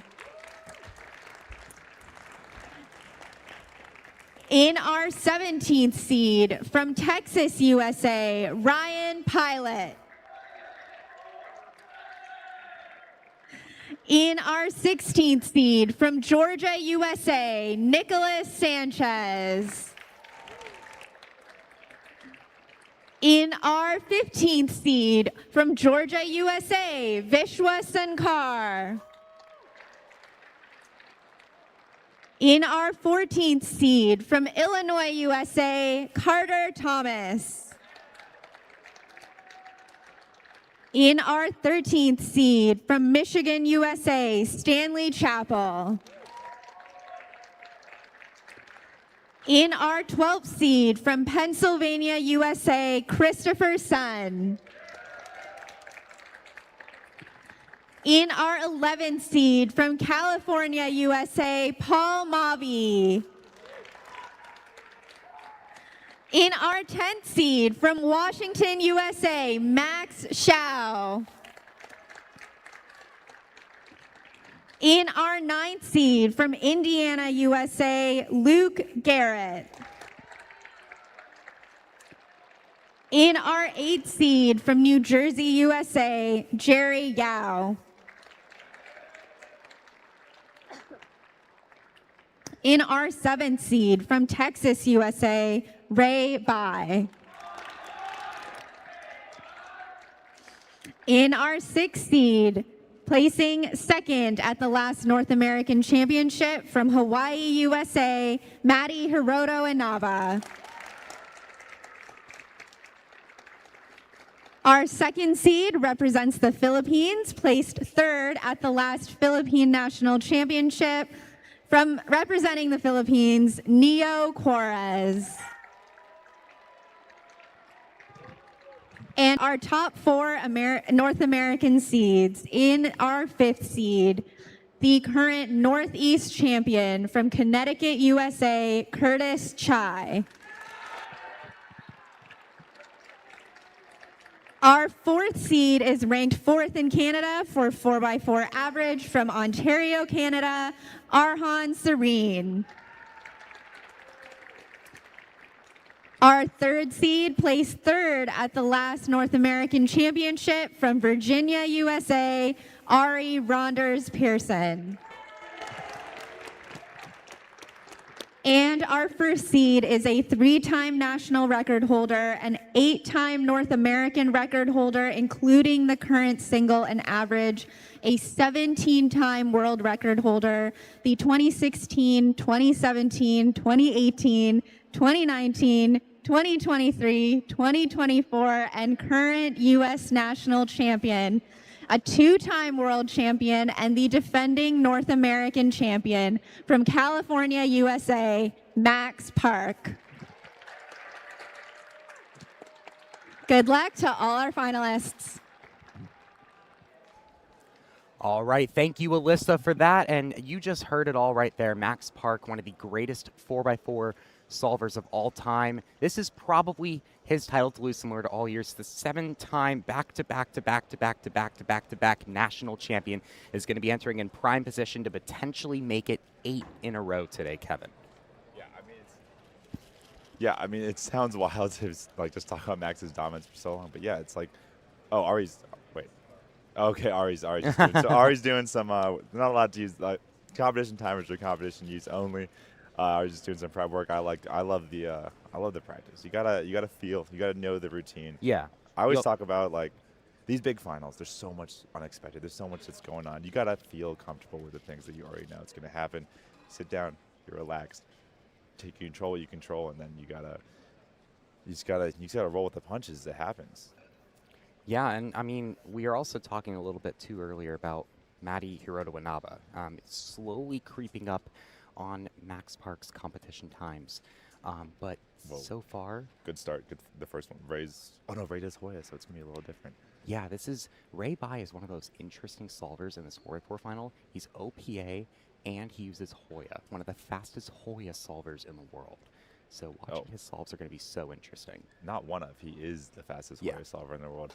We actually have quite a diversity of event styles in this competition. We have Max and Maddie, who even though they both just use raw yaw, are very different styles. Max is much more of just like a see what you see and go, and Maddie's planned like 2 centers and 2 cross edges inspection. Right with 24-0. Yeah, Ray's starting with a 24-0. That's not terrible for him. He knows he can get better, though. PR 23-49 for him. He has a 1684 single as well. Yeah. Maddie, Max and Maddie, the raw yaw users. Ari is an OPA, Olo parity avoidance user, and Ray is the Hoya plus OPA user. Maddie's starting with 24-1 with the nod. I would bet that's like a double parity 24-1 if you're going to be happy with something like that. Ari used to be the second best 4x4 solver in the US by a comfortable margin, but that's recently shifted to Maddie as of recently. But when you talk about 4x4 solvers that have been dominant in the US sphere, the name is always going to be Max Park. I mean, you cannot deny greatness when you hear 7 back-to-back national champion titles. I think Max also has been quietly having a really good 4x4 competition. 2 low 20 averages. Yes. No one in the world does no one in the world is better than that. He's right on pace with those really top guys. We said last year it's Max, Sebastian, and Timothy actually ended up being the rounding out of 3. Let's see if Max gets going. We'll get to see how he's starting off his. Sorry. Ari's about to finish. 25-5 Ari. Not the strongest start for most of these competitors on Scramble 1. Is that PLO parity? Oh my goodness. And he's just running away with it. Every other competitor so far in this final has gotten a 24 or higher. Max Park has gotten the best solve so far in this final by 6 seconds. This is one of those things with these Max favorite events. He's totally susceptible. Max, getting low 20 average is not a given for Max at all. We could totally see him with 22, but it's just so hard when everyone else starts 24 and you're playing catch up on the best in the world. Yeah, and as we were talking about so many times during 5x5 yesterday. So fast. The transitions in between stages for Max is what sets him apart from every other solver at this competition. We said that yesterday in 5x5, applies to pretty much every single big cube he does. It's insane to watch. It really is. That's the thing we've been talking about too. Max is already turning on for this final. He was having some hardware issues in 7x7. It wasn't looking too clean. Boom. First solve 4x4 finals. Crazy good PLO parity execution. Nails it 18-8 with parity. Amazing. No one in the world is doing that consistently. Ray needs to finish the solve. He's going to count 24. Oh, no. Yeah, this doesn't look too great for Ray at all here, and he's not going to be the most pleased with that 30-65 for Ray. Maddie's going on station 6. We don't have an overhead because he's not on the stream station, so we're just going to have to see when he brings that cube back up. Yeah, we're 2 solves in. We're Oh, see. Okay. 1997. There you go. That's usually what we see from Maddie in 4x4.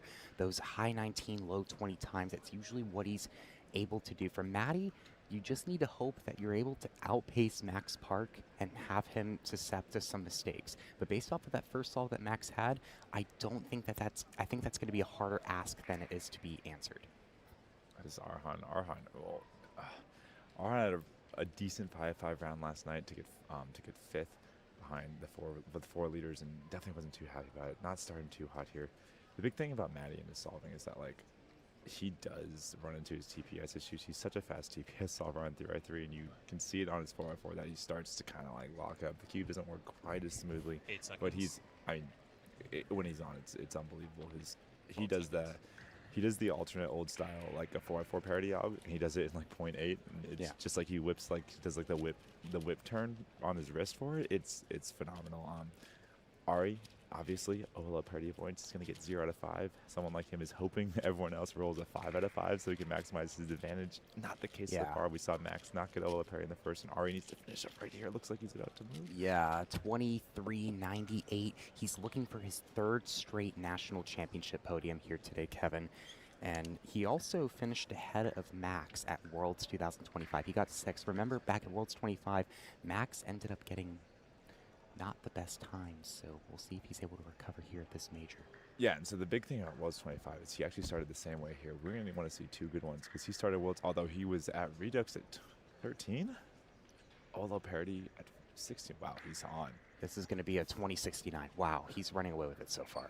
Yeah, Max counting 20.6. I was going to say, let's all remember Worlds last year. Like, Max is the solver. Now it's the going to best depend 4x4 here. solver. If Maddie gets a good 3rd solve, we could be on.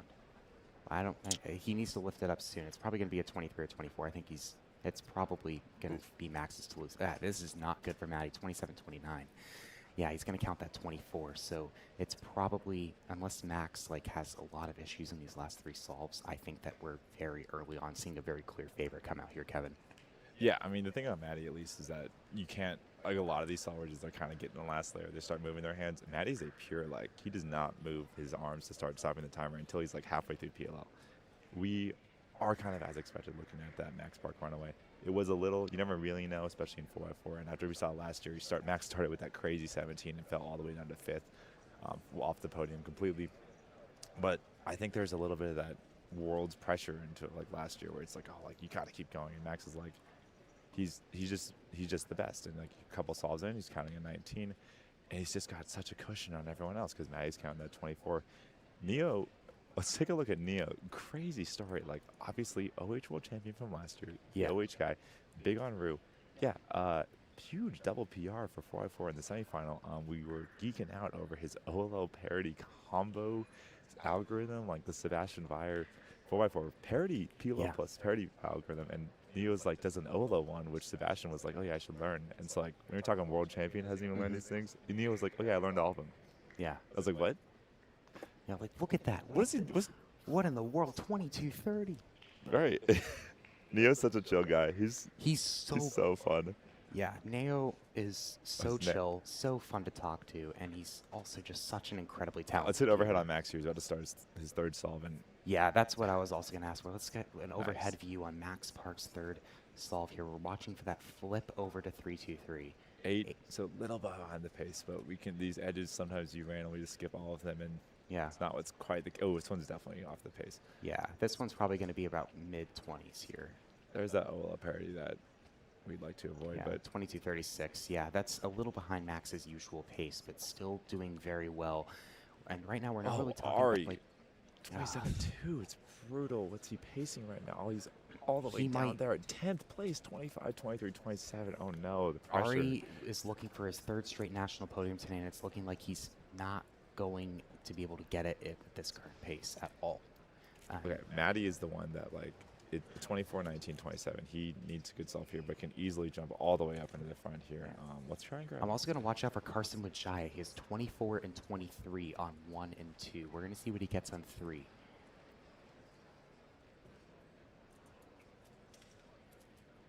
Also, Max Shao with 32, 24, 24.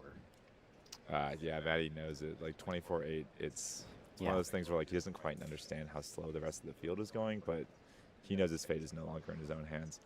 Yeah, here's Carson Wijaya at the bottom left of your screen, the 20th seed, currently pacing very well right now. Yeah, 2 solves in though, and so we're gonna take a look. The 20th seed, when you get a couple good ones, it's hard to keep stringing them together. Let's see. He's under the table solver. I can see a little bit on the phone screen, but it looks like he locked up there, so it's going to be probably around a 29 or a 30. He's not going to be the happiest with that one there. Yeah, that's the danger and what you unfortunately come to expect from the lower seeds. They get a couple things, but the pressure instantly gets them. They can't quite hold on. That's why those miracle runs are so extra impressive. Now, 24, 22, 22. I don't think maybe our 4x4 radar's been off, but absolutely phenomenal. I mean, he seems extremely pleased. He had a 23 PR, so pacing another PR right after the last one. Yeah, it's insane. He's oh having my goodness. such a good comp. 15 redux.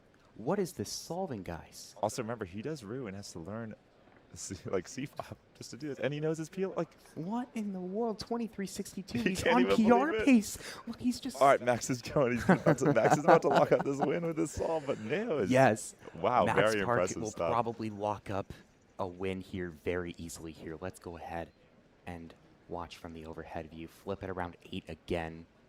Yeah, it's a little bit. I think Max's solves, each one has gotten a little bit slower, but it's. Here we go on the last layer. PLO parity, 21-13. That should give him number 8. Yeah, I don't think it's worst possible is 21-39. It's congratulations to Max. Yeah. It is very clear that we have just seen, without a doubt, unless someone gets world record on a 4 that hasn't done it. I'm very firm in believing, unlike yesterday, that that's it.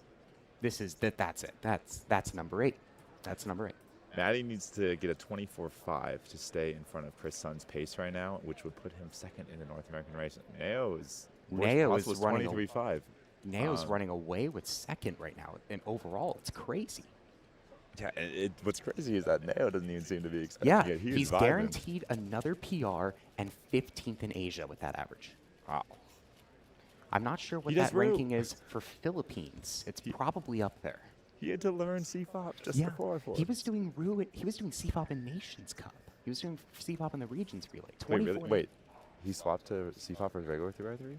He was doing no. He was doing Rue, but sometimes like he was messing up and doing CFOP in the Regions Relay, and like he was still getting 7s.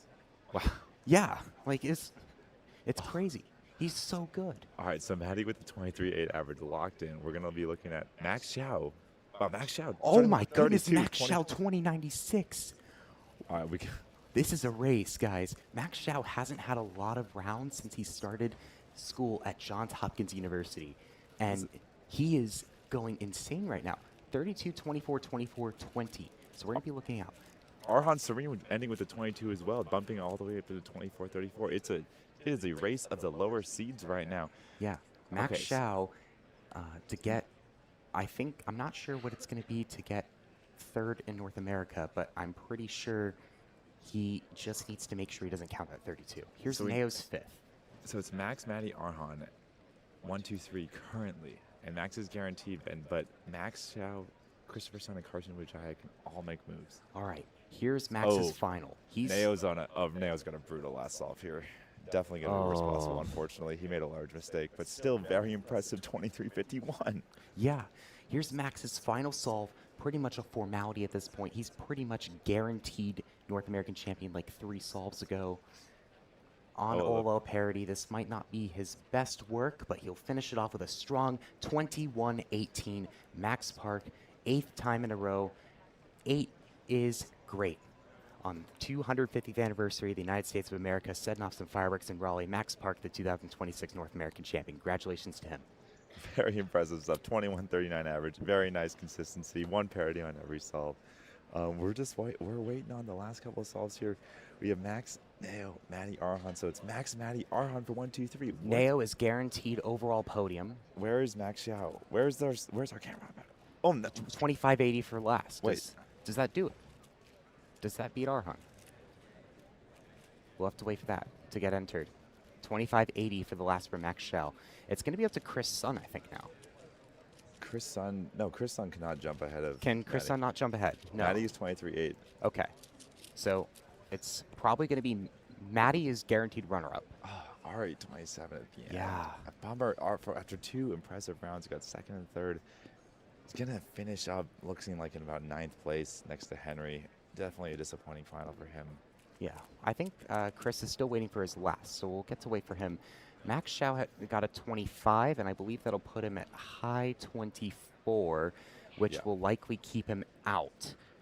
Chris, so I think it's guaranteed. No, it's guaranteed. Yeah, Max, it's guaranteed. Max, Maddie, Arhan. Yeah, so congratulations. Maddie ran up, but the winner, the 3rd place winner, that was one of the main storylines we're watching coming in, was Arhan Serena, Canada. Congratulations to Arhan. What a great summer he's had. I know he has so much expectations on himself. He's coming in. He's getting Canadian NRs a few weeks ago. They're getting juggled around between the big cubers in Canada. I was thinking he had a pretty solid 5x5 final. Yeah, it's only your first finals when you're really kind of at that level, and he started poorly, but he recovered well and got 5th. And now he's sitting here getting 3rd place NA on his podium. Yeah, and I think he came in sight sheeted like 12th or 13th too. He's had an insane competition in 4x4, broke PRs, got everything he could have asked for. Probably, if you asked him, he's probably not expecting 4x4 as his main event. He's definitely more focused on 5x5 and 6x6. Maybe that lack of pressure really kind of helped him out, because sometimes when you're just vibing and you don't feel like this is your main opportunity. Christopher Sun will look to close out a respectable 5th overall finish here if he is able to get BPA. POL parity around 21, 24, 29. So that will get him around maybe 6th. I can't really tell, but yeah, 5th place. Yep, there he goes. All right, awesome. So that will close it out for us. Solid stuff from Chris though on that last solve. We love to see some advanced stuff. He's got that PLL parity recognition before the ZBLL, so you make sure you don't get that adjacent swap at the end. Good, very impressive. Yeah, so that will close it out. Arhan Serene in 3rd, Matty Hiroto Inaba in 2nd, Max Park in 1st for the North American podium. Neo Juarez also finishing 2nd overall with a 23.51 average as well. Congratulations to Max Park again, who wins his 8th national title with a 21 flat average and takes North American champion. We'll go ahead and cut to Alyssa, who will be talking to both Matty Hiroto Inaba and Neo Juarez.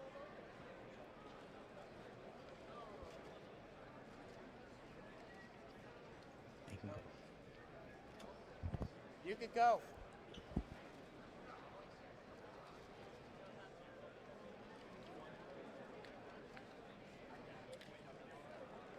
Congratulations to Max Park, who is our 4x4 North American champion. I'm joined by our other 2 podium finishers, Neo Juarez and Matty Hiroto Inaba. Neo, I want to start with you. I was talking to you on a very similar stage to this exactly a year ago after a World Championship win. Now you're here at North American Championship, a completely different event. Have you been practicing 4x4? Yes, ever since Sebastian Weyer won the 4x4 World Championships, I really got inspired by him, and just the fact that he's been learning this new algorithm set that basically rivals ZB, and I've been also wanting to, in a way, contribute to that, just learning the alg set and giving a little bit of a preview for the European Championship with Sebastian Weyer and Timon Koleshinsky. And I'm glad to just get such a placement after getting a rather not too disappointing placement in the one-handed finals yesterday. Even if I got 1st place, I would still feel the same way, given everything and the stuff about life outside of cubing that I couldn't control. So obviously, I'm just so happy that I got 2nd overall to Max Park. I feel like Henry Luckner now, but yeah. Congratulations, Neo. And Matty, you have been so consistent at the 4x4 event. I didn't get to count before I came on here, but it's been podium after podium in this event. What has gone into that consistency over the years? I don't know. My 3x3 stage kind of saves me always, so that's something that I enjoy doing. And yeah, not my best performance, but I'm super happy to podium here. Yeah. Congratulations, Matty. And rounding out our North American Championship podium will be Arhan Serene from Canada. And so once again, congratulations to all our 4x4 finalists.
Welcome back to Rubik's WCA North American Championships. I'm Zach Gretel, joined by Brandon Lynn. We have Square One finals coming up. Brandon, are you excited for this? I am so excited for this. I mean, there's a ton of fast solvers in this second round and in this finals, and I'm so excited to see how this is going to play out. Square One is going to be one of those events where everything is going to be under like a lot of pressure. So we are guaranteed to crown a new Square One North American champion. Let's send it out to Alyssa Esperaz to see our finalists.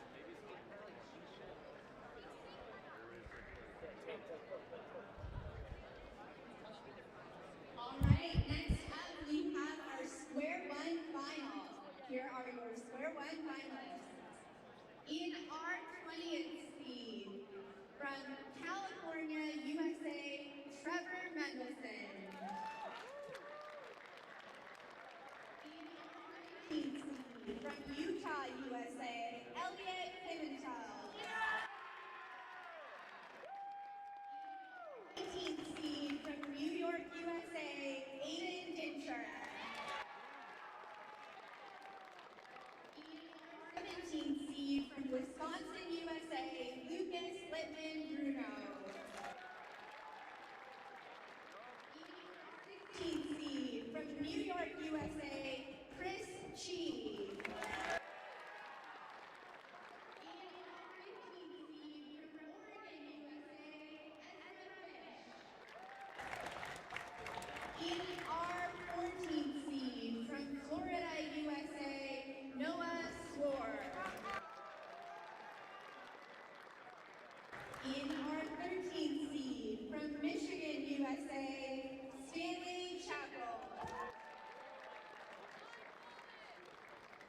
In our 12th seed from New York, USA, Samuel Fang.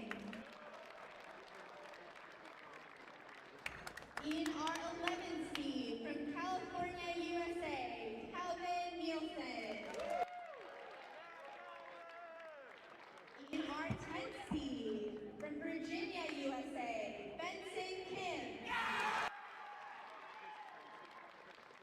In our 9th seed from Minnesota, USA, Joseph Ong.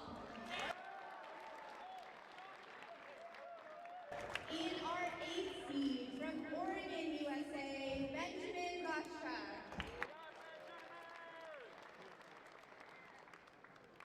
In our 7th seed, the current Chinese national record holder for average, Matt Mao. In our 6th seed, a two-time world record holder from Texas, USA, Ryan Pilot. In our 5th seed, a former North American record holder, a former world record holder, the 2018 U.S. National Champion from New Jersey, USA, Daniel Garnett.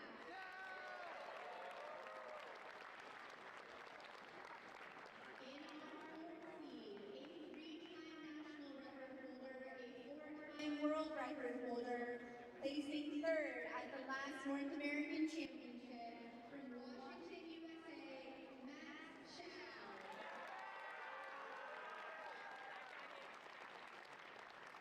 In our 3rd seed, placing 3rd at the last World Championship from California, USA, Brendan Dunnigan.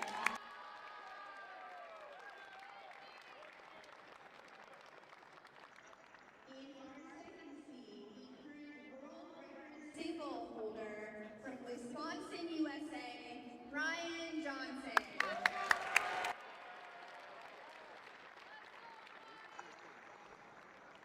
And our 1st seed is a two-time world record holder, the defending U.S. national champion.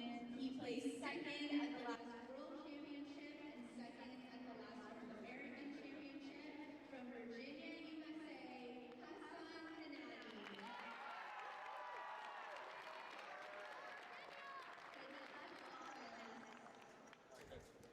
Welcome back, everybody, to Square One Finals. This is what it is all about here. Hassan Kanani going for his North American Championship title. Did not win it in 2024. that was claimed by Dylan Bombach, who is not in attendance at this competition, going to see a new finalist, new champion crowned. For sure. Is there any who are you looking forward to see at this final, Zach? So, of course, Hassan, as mentioned, is a big name. Max Shao is also going to be probably his biggest competition, in line with both Brendan Dunnigan and Brian Johnson. Brian Johnson, your current single world record holder. Brendan Dunnigan, third at Worlds. No stranger to the major stage. And all of these folks are, well, at least at the top level, they are using 3 Look Vandenberg, so cube shape, OBL, and PBL, using very similar methods, and it's going to come down to who can recognize these cases the fastest.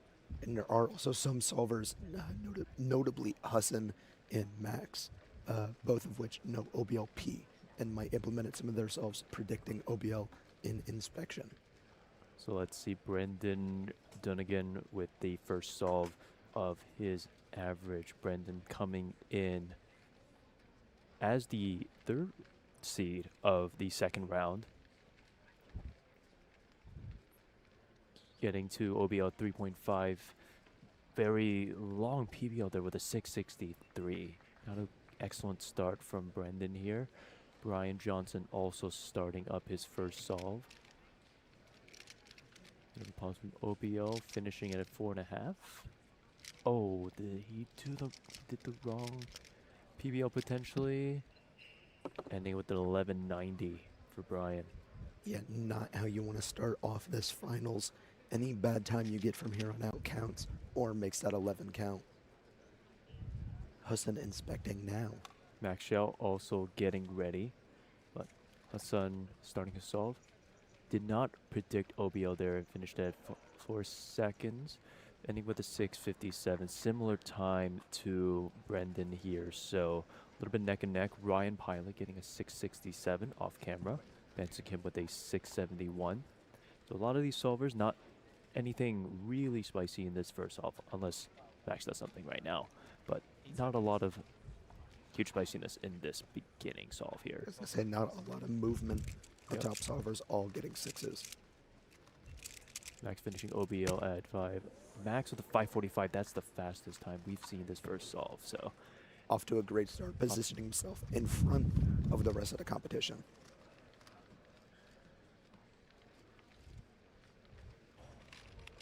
And Brian Johnson looking for a major podium in square one.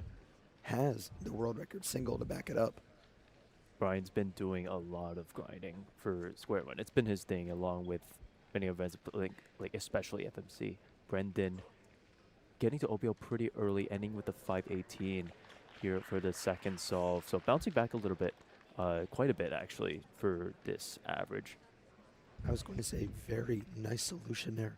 Might see some fast times from Hassan, Max, and the like. Was beginning a solve here. Ryan off screen is going to be starting his second solve as well. With a bit of a lockup and a slight mishap with the cube drop, 878. Ryan starting his second solve right now. OBL finished at 3.4. Not a bad PBL with a 648 to end here. Brian Johnson counting 738 or 737. Ooh. That basically takes him off the podium already. He's going to, if it's not lucky him out of podium, he's going to need 3 really, really fast times to be able to get back in it. Hassan doing the second solve right now. OBL P, but missed traces. Yeah, we saw just one corner unsolved after doing OBL, meaning he misrecognized the case. 629 there. Still third right now in our projected rankings. They're not bad times for Hassan, but he definitely thinks he can do better here. Brendan is starting a third solve, 663 and 518 so far for Brendan. So definitely in the lead by a bit right now. So let's see what he can pull off for third solve. Daniel Karnock also firing off with a second solve.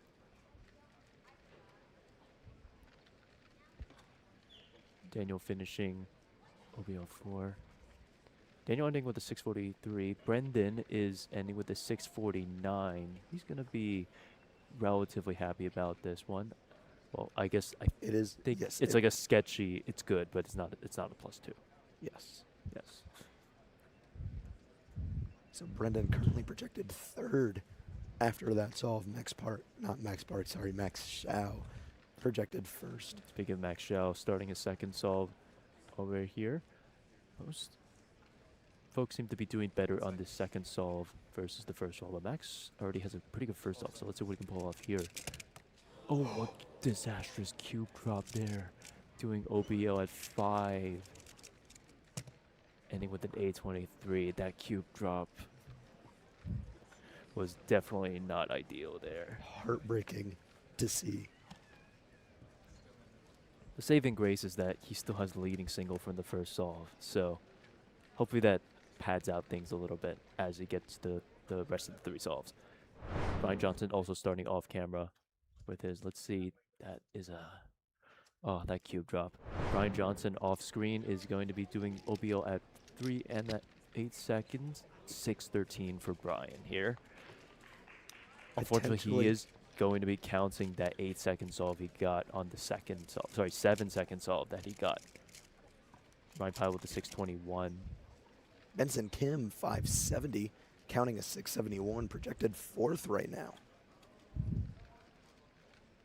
And Hudson's cube has been delivered. Looking to see solve 3 from him.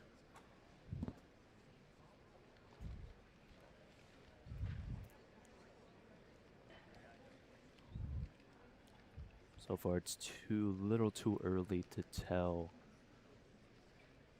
who's going to be on this podium as the competitors are doing their 3rd solve. Hassan starting his 3rd solve right now. Doesn't predict OBO here. Still does it in a really fast time. 648 ending with that pretty lengthy PBL, even though the OBO was done pretty quickly there. That will count, bumping Ryan Pilot to be projected 1st right now. Daniel Karnak only finishing OBL at 6.5 seconds, ending with a 10-17. Pretty unfortunate there. Brennan Dunnigan inspecting now.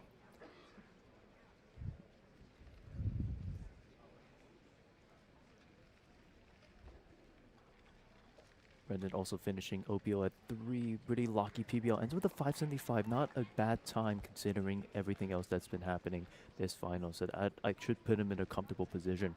Ryan and Asan looking to be neck and neck. Actually, they have currently the same exact average of the first 3 solves here, just differing by best time. Yeah, Brendan feels quite confident that he's locked in at least 3rd at this point. And nothing guaranteed. Max on to Brendan actually another solve here, his 3rd solve. A bit of a locky OBO for Max. And another locky PBL, though. This doesn't look good. Ow, and the +2. That's going to count that 8 we just saw from Max. Oh. So 8's going to count, and a counting 8 for Brian. That might not be great for podium contention here. Brian Johnson laughing as he's tracing. 8. I think Brian kind of knows that the podium might be a little bit out of reach now. As he, the solve also doesn't look great. 627 is not the worst thing in the world. Ryan Pilot with a 608. This is actually looking really good for Ryan. Consistently 4 6s across the board. What can Hassan do on this 4th solve? Hassan's going to need a lot. He's going to need a good counting time to bring himself faster than Ryan Pilot's current projected average. Yeah. Also, as Benson Kim got a 785, that's going to knock him down the rankings. Brian Johnson's actually still shooting up to 4th here on the projected rankings. Hassan is starting his, well, it's not starting now, but almost has his 4th solve right now. So starting inspection here. Let's see what Hassan can do on this 4th solve. This is one of the most pivotal solves of the finals. Hassan locking up, not predicting the OBO, still finishing at 3 seconds. Finishing with a 445. That's a huge game changer here. That easily makes it so Hassan has a wide range of margin to end up on top of this podium 574 best possible average. Just hairs faster than Brendan Dunnigan's best possible of 581. This is quite a solve, even though there wasn't any OBO prediction. Oh, that was a super sick PBO. What's that, 5 slicer? I was going to say amazing turning there. So all eyes are on Brendan, Ryan, and Hassan's final solves. Our podium is actually locked up to be a combo of Brendan, Ryan, and Hassan, unless some other crazy times come from the bottom of the leaderboard. Yeah, the question is, what order do they come in? And if Ryan and Hassan both get worst, Hassan has the faster single, so he'll actually go into second. That's true. But Brendan has a lot of potential. Hassan, you see there, 466 needed to guarantee first place. But it might not even matter. Brendan on his 5th and final solve here at NA Championships. A little bit of a fumble during OBO. It looks a little bit sketchy. Oh, that doesn't look good. Not enough. 813, gonna get worst possible average for Brendan for 629. Ryan still has potential to get. Ryan and Hassan have both potential to beat 629 here. Ryan needs 616 to get first. Hassan needs 611. Not impossible time for both of these solvers, but it's really just going to come down to these last few seconds here. Ryan starting his 5th and final solve here. Clean execution. Oh, and he's not going to do 720 for Ryan, getting also his worst possible average. Hassan is now guaranteed second. He needs 611 still for first place.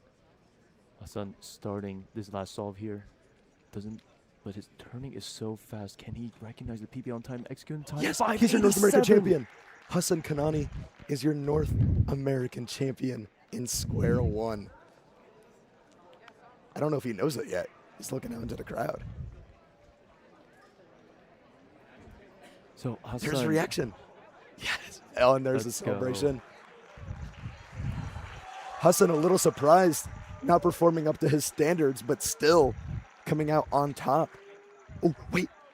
Max Shaw could still sneak onto the podium. Max Shaw still has potential for 3rd place. He needs a 558 to get podium here to knock Brian out of this podium. Again, Hassan and Brendan are guaranteed first and second. All comes down to this. Let's get eyes on Max Shaw. Max Shaw, his 5th and final solve, still can get him on the podium here. Let's see what he can do. 558 is not an impossible time for him. Let's see what he does here. 8 seconds. Max starting right about now. Finishing with a nice OBL. Finishing with a 507, and he gets the podium. Max Shaw with a 641 average, knocking Ryan Pilot off the podium. Your podium, Hassan Kanani, Brendan Dunnigan, Max Shaw. Hassan getting that North American title that he's been fighting for. Here's the reaction again, finding out right there. And there's the embrace from your gold and silver medalists. Amazing solving all around. Benson Kim, 5th place with a 685 PR average. Just hairs away from the podium himself. See Daniel Karna, square one legend in his own right. The embrace there. Yeah, here's a replay of Max's 5th, guaranteeing him a spot on the podium. There it is, 507. And he finds out. Nice fist bump from Max there. He's got Hassan Kanani again, your 2026 square one North American champion here. Crowned in Raleigh, North Carolina. Brandon, what an electric square one finals to watch. So many great stories there. I think that 5th solve was so clutch from so many different competitors there. I think, oh man, that was so great. I was gonna say, Hassan very famously deals with competitioners a lot, and I'm sure whenever he goes to upload this, he's gonna say 4 comp solves, 1 normal solve. Yeah. But that 445 made it clutch, able to count the 587, bring him back down to lower on the podium. Just amazing solving all around. We still have more times coming in, waiting to see from Chris Chi. Chris Chi still has 1 solve left here. Chris Chi has a span of 861 and 941 for his average, so not the best average for him, but could maybe move up a little bit. Just a little bit. Just a little bit. In the rankings there. The audience very stoked to see Hassan on top of this podium. And yep, we're still waiting for this. Again, congratulations to the podium. Hassan, Brendan, and Max. Again, congrats to Hassan for being the North American champion for Square One this year. And Brendan Dunnigan, second. I believe the highest he sat on a major championship podium. Let's go. Let's go. Yeah. And again, Max Shaw showing the longevity in Square One, his main event. Just pure talent all around from a podium. Ryan Pilot barely 0.04 of a second away on average from making it onto the podium. Yeah, that was a hugely competitive podium. And we're going to get ready for a interview with Hassan Kanani, our national North American champion. Kanani, congratulations. You are the North American champion for Square One. How are you feeling? I'm feeling good. Yeah. You were telling me that was a little unexpected. Yeah. These scrambles were like, usually majors have been having really good Square One scrambles, and this was like the complete opposite. So it was kind of shocking and, unexpected in a way that finals usually are. You won the U.S. National Championship last November. 8 months later, you're standing here, North American champion. What went into the last 8 months to make sure you could win it again? Mainly just refining OBLP schemes and things like that, as well as working on PBL. But yeah, I mean, not too much to say. Give me some thank yous and shout outs to the people in your life. Shout out to my brothers, my parents, and the entire Square One community. Hassan, congratulations. That was Square One finals. Congratulations to all of our finalists.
Welcome, everyone. We are about to start the 2x2 final here at the North American Championship. Manu Singhal, Zach Rydell on the mic, or at least whatever's left with him. It's going to be a really, really fast final, so we're going to do a really, really fast intro. We have a ton of incredible solvers. It's going to be a chaotic final, so you'll want to stick with us. Don't put us on your second monitor. Put us on your first monitor. And I think with that, we're actually just ready to go to Alyssa. So, Alyssa, take it away. Two finals. Here are your 2x2 finalists. In our 20th seed from Ohio, USA, Jack Pfeiffer. In our 19th seed from New York, USA, Evan Waters. In our 18th seed from Oregon, USA, Ezra Severson. In our 17th seed from Kansas, USA, Benjamin J. Dunn. In our 16th seed from Alabama, USA, Rowan Stowe. In our 15th seed from Ontario, Canada, a 7-time national record holder and the 2023 Canadian national champion, Brennan Lynn. In our 14th seed from Ontario, Canada, Andrew Mao. In our 13th seed from Georgia, USA, Nicholas Sanchez. In our 12th seed from Wisconsin, USA, Brian Johnson. Apologies, Brian is a former North American record holder. In our 11th seed, a 2-time North American record holder from California, USA, Will Callan.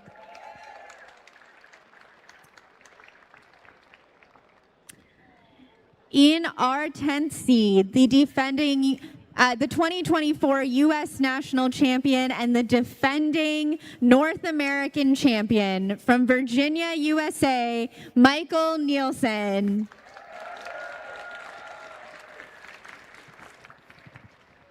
In our 9th seed, he set the new Mexican national record average in the first round at this competition from Sonora, Mexico, Alen Rivera Banyaga.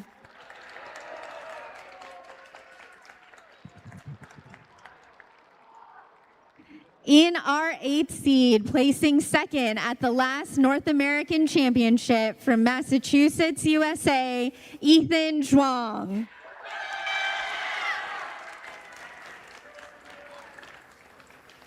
In our 7th seed, a former North American record holder from Indiana, USA, Luke Garrett.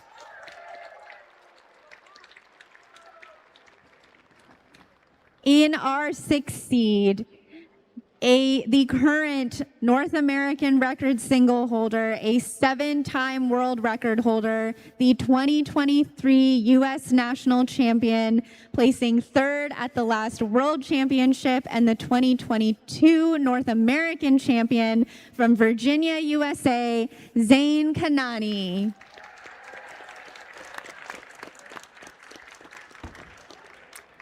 In our 5th seed, placing third at the last U.S. National Championship from New York, USA, Aiden Dincher.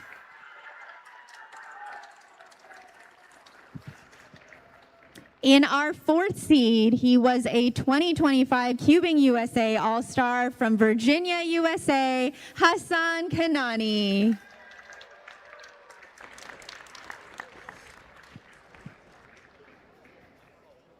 In our 3rd seed, the current world record average holder, the current U.S. national champion, the current world champion from Ohio, USA, Sujin Feist.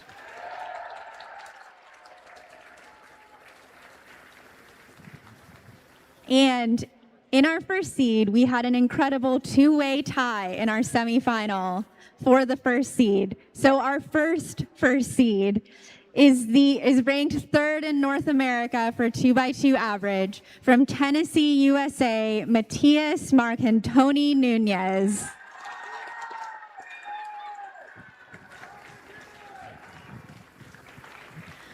Also in our 1st seed, a 2-time Canadian national record holder from Quebec, Canada, William Lavoie. Good luck to all our 2x2 finalists. And honestly, best of luck to us as well as we try to follow this crazy, crazy final. It is going to be just a blast. It's a bit of an unprecedented final, as you heard from Melissa. We have 2 #1 seeds because they tied both on single and on average. Manu Singhal, Zach Rydell. We will try to make sense of what's going to be just an insane final. Zach, who are we looking out for? Who's the favorite going in? So our favorites right now going in aren't even sitting at the top 4 seats. Zain Kanani and Sujin Feist, former world champion and your former world record holder, going to be going, I think, are 2 #1 contenders. And then we also have people vying for 3rd. Again, William Lavoie, Matthias, Hassan Kanani, Zayn's brother, and of course, Michael Nielsen trying to defend his North American Championship title. Michael Nielsen is a very special solver, but this one is going to be a tough one for him to defend simply with the talent that is on display. Zayn actually looks like he is getting his puzzle now. We're seeing a couple of solves come in already. Brendan Lin from Canada already with a 119, and it's already been bettered by Zayn Kanani in 1 solve. We've already seen the first sub-1. Cannot wait for what Sujin is going to produce here. He is the world champion. He is just an incredible solver from all levels. 106 for him. A different solution. It looks like a lot of more moves. Matthias now. That's going to be a +2, I think. That's going to basically be a DNF at 3.5 second solve. Not going to cut it. Luke Garrett off of the camera. 115 for him. William Lavoie from Canada, one of the 2 competitors who tied for the first seed, is grabbing his puzzle now. Michael Nielsen, 154, going to be playing catch-up to be able to get back in to hopefully go back-to-back here. First scramble is looking to be quite good. William in his inspection now. Can hear some cheers from the crowd. Likely another sub-1 has dropped. Yes, indeed, Brian Johnson, 0.95. Some struggles in execution there, 214. William getting things started a little bit behind the pack. Aiden Dincher, 172. Realized that scramble probably had something in it. Ezra Severson is the first to solve. First one to get scramble 1, first one to get scramble 2. This is our first look at this one. Ezra's holding it in this position, contemplating all the different solutions. Tough execution. That's a DNF for Ezra. Miss 1 looked solution. That's going to count at 295 from the first solve. That is basically guaranteed to be out of any sort of podium contention. Tough one for Ezra coming in on the 18th seed into this final. Zayn and Sujin both, they're going to be solving near the same time. Zayn 141 seems to be somewhat okay with it. Immediately onto Sujin now. 118 +2. Oh my goodness, just at the absolute last 100th of a second. That is tough. Both of them did not have very good starts. Their first move looked like it took most of the solve. Again, Zayn Kanani's still projected first right now, given that 0.91. Actually, I apologize, projected 3rd. Brian Johnson with that 0.95. Ethan Zhuang, former North American podium, or actually current North American podium, 107. Very good showing at the World Championship for Ethan overall. William Lavoie DNF. So that 3.5 is, or that 3.5 is now counting. He's out of it. He's out of it. That or that 2.14 is now counting. Yeah, still don't think that. Yeah, that's tough. So that 0.95 from Brian. Reset the timer now. Quite a bit ahead, at least on the projected through two solves. It is the average of the 2. The straight average of the 2, that is. Brian 161. He has had an incredible spring and summer so far. Can he keep it up here with a title in a 2x2, even a podium? I think would be incredible. Alon Rivera 124. Sujin 105. He's back in at counting 106 now. Michael Nielsen 151. May be able to sneak onto the podium with some better turning on the last 3. Zayn Kanani getting ready to inspect now.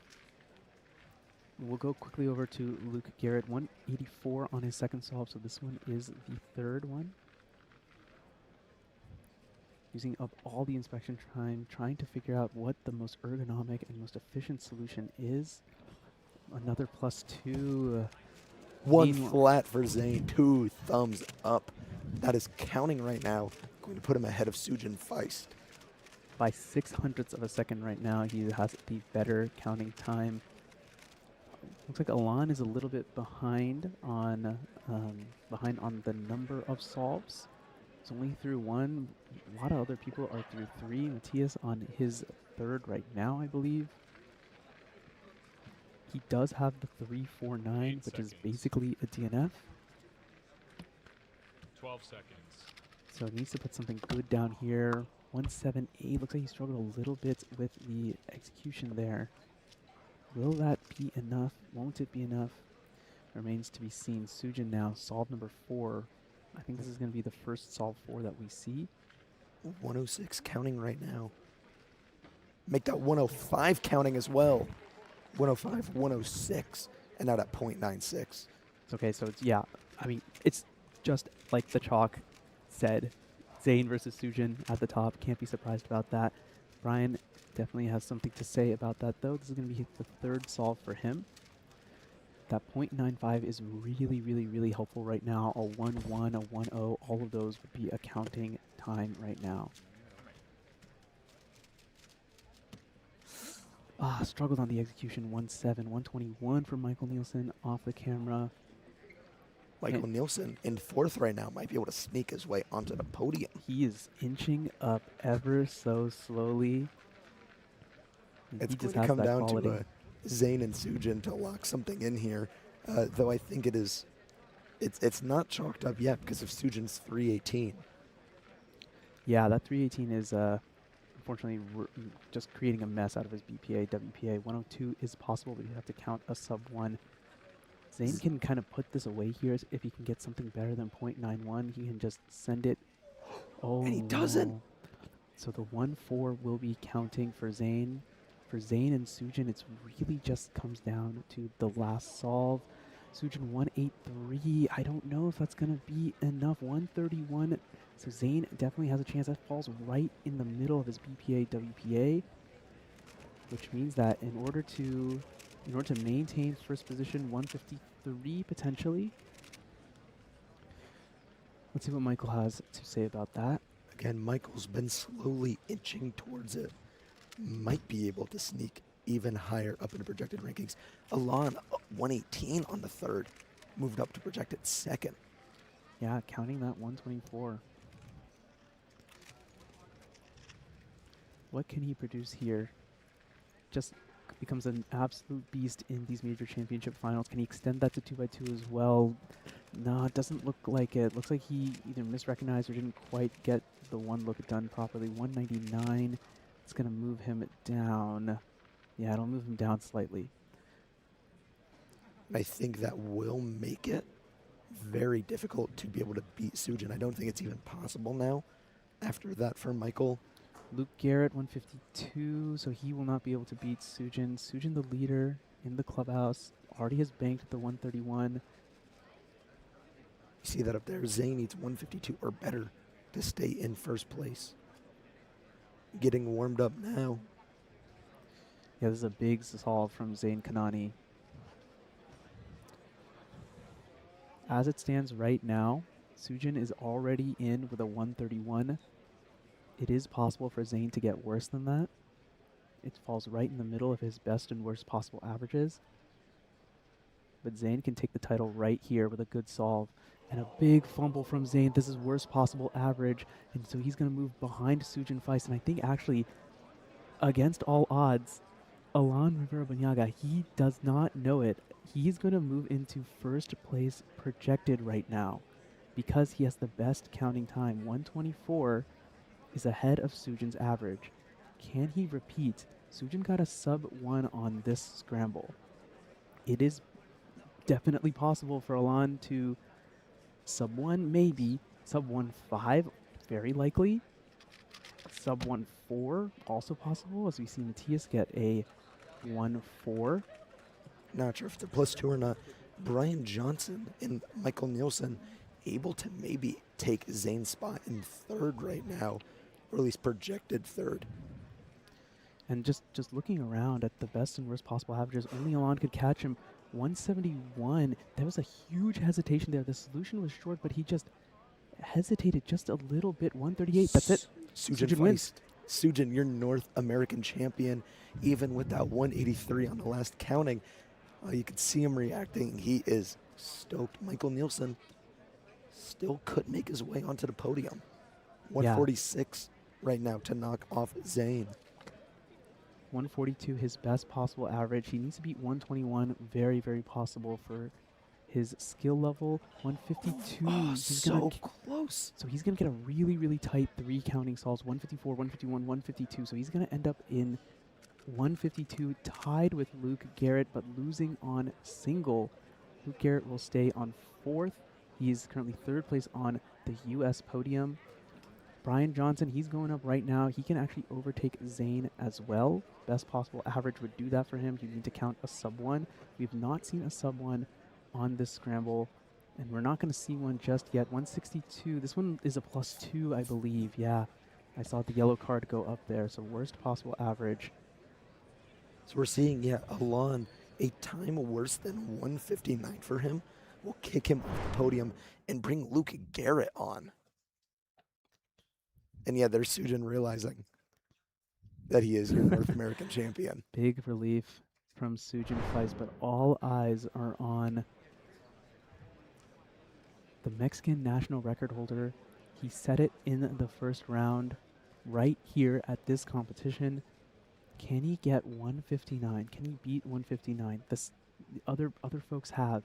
He is the last competitor to solve. Everyone else is done. They're wrapped up.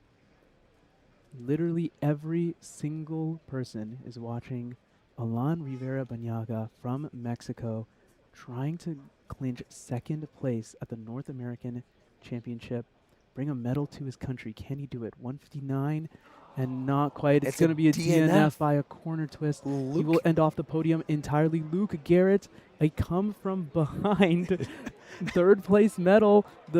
And he also makes it onto the U.S. podium. It's Sujin, Zane, Luke as your top 3 in 2x2. And Luke making the podium over Michael Nielsen by just 0.06 seconds. Another tied average in 2x2. What is it with 2x2 in ties? I don't even know what's going on. I told you this final would be crazy, Zach. It ended up being just absolutely insane. Drama from start to finish with Sujin's 318, which was a +2. I mean, he could have taken it away immediately, but was not to be. But then it ended up at 2B in the end. Just insane. Alyssa is ready to interview the winner of 2x2 here with Sujin Feist. Take it away, Alyssa. Congratulations, you are the North American champion for 2x2. How are you feeling? I'm feeling very happy. I'm so happy right now. Walk me through the ups and downs of that average of 5. Yeah, so it was a good start, and then I +2 the second one, and then the next 2 were good, and then the last one was like so locky. I was like, oh man, it was I did something really spammy, and I was like, no, I was, you could see like, I was like, oh my God, this is bad, because I knew that I had like a solid BPA, but I mean, I was just, chilling, and whatever happened, and then yeah. You are now a 2x2 national champion, a 2x2 world champion, and you finished it off a 2x2 North American champion. What does that mean to you? I'm just so excited. I can't believe it. Give me some shout outs and thank yous to the people who have been with you along the way. Shout out to my judge, Simon Kellum, a great friend of mine. Shout out to all my friends.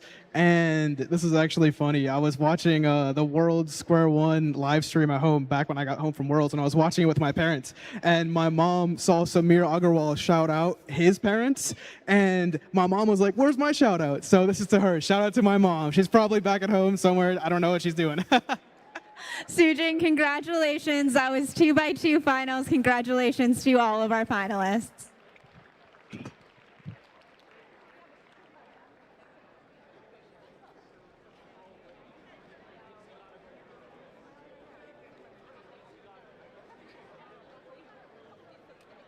Attention, 2x2 VIP section. Please move out of the VIP section to make room for this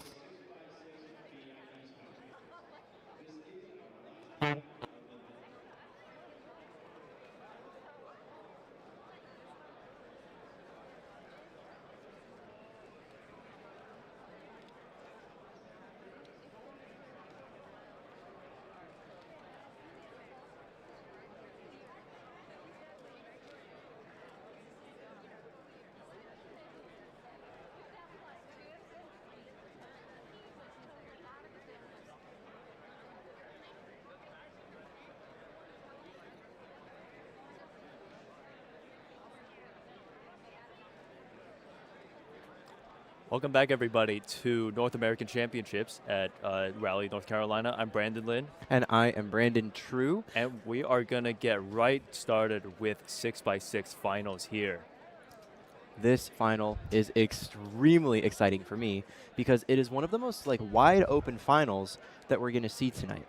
Max Park is the clear favorite. This is Max's final to lose. He is worlds better than everyone else. But everything below that is wide open.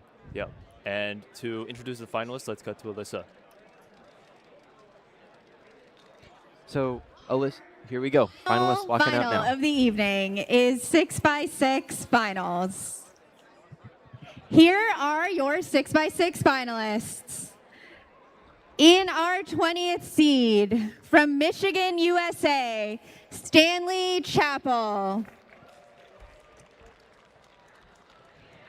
In our 19th seed, a 9-time North American record holder, a 15-time world record holder, the 2010, 2012, 2013, 2014, 2015, 2016, and 2017 U.S. national champion, a 3-time world champion from Washington, USA, Kevin Hayes.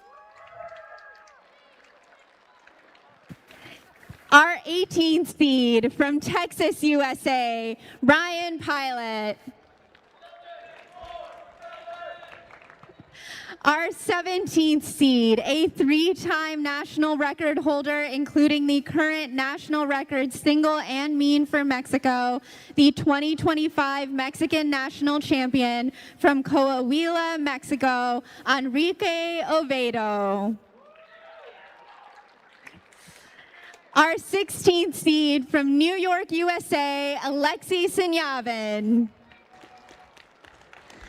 In our 15th seed from Pennsylvania, USA, Christopher Sun. In our 14th seed from New Jersey, USA, Jerry Yao. In our 13th seed from Maryland, USA, Fiona Bao. In our 12th seed from Wisconsin, USA, Nathan Phillips. In our 11th seed, placing 3rd at the last North American Championship from Georgia, USA, Vishwa Sankar. In our 10th seed from Illinois, USA, Carter Thomas. Our 9th seed from California, USA, Kate Graham. In our 8th seed from Indiana, USA, Luke Garrett.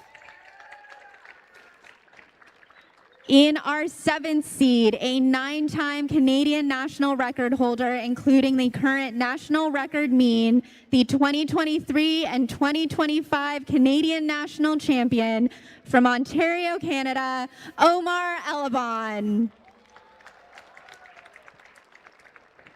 In our 6th seed, the current Canadian national record single holder from Ontario, Canada, Arhan Serene.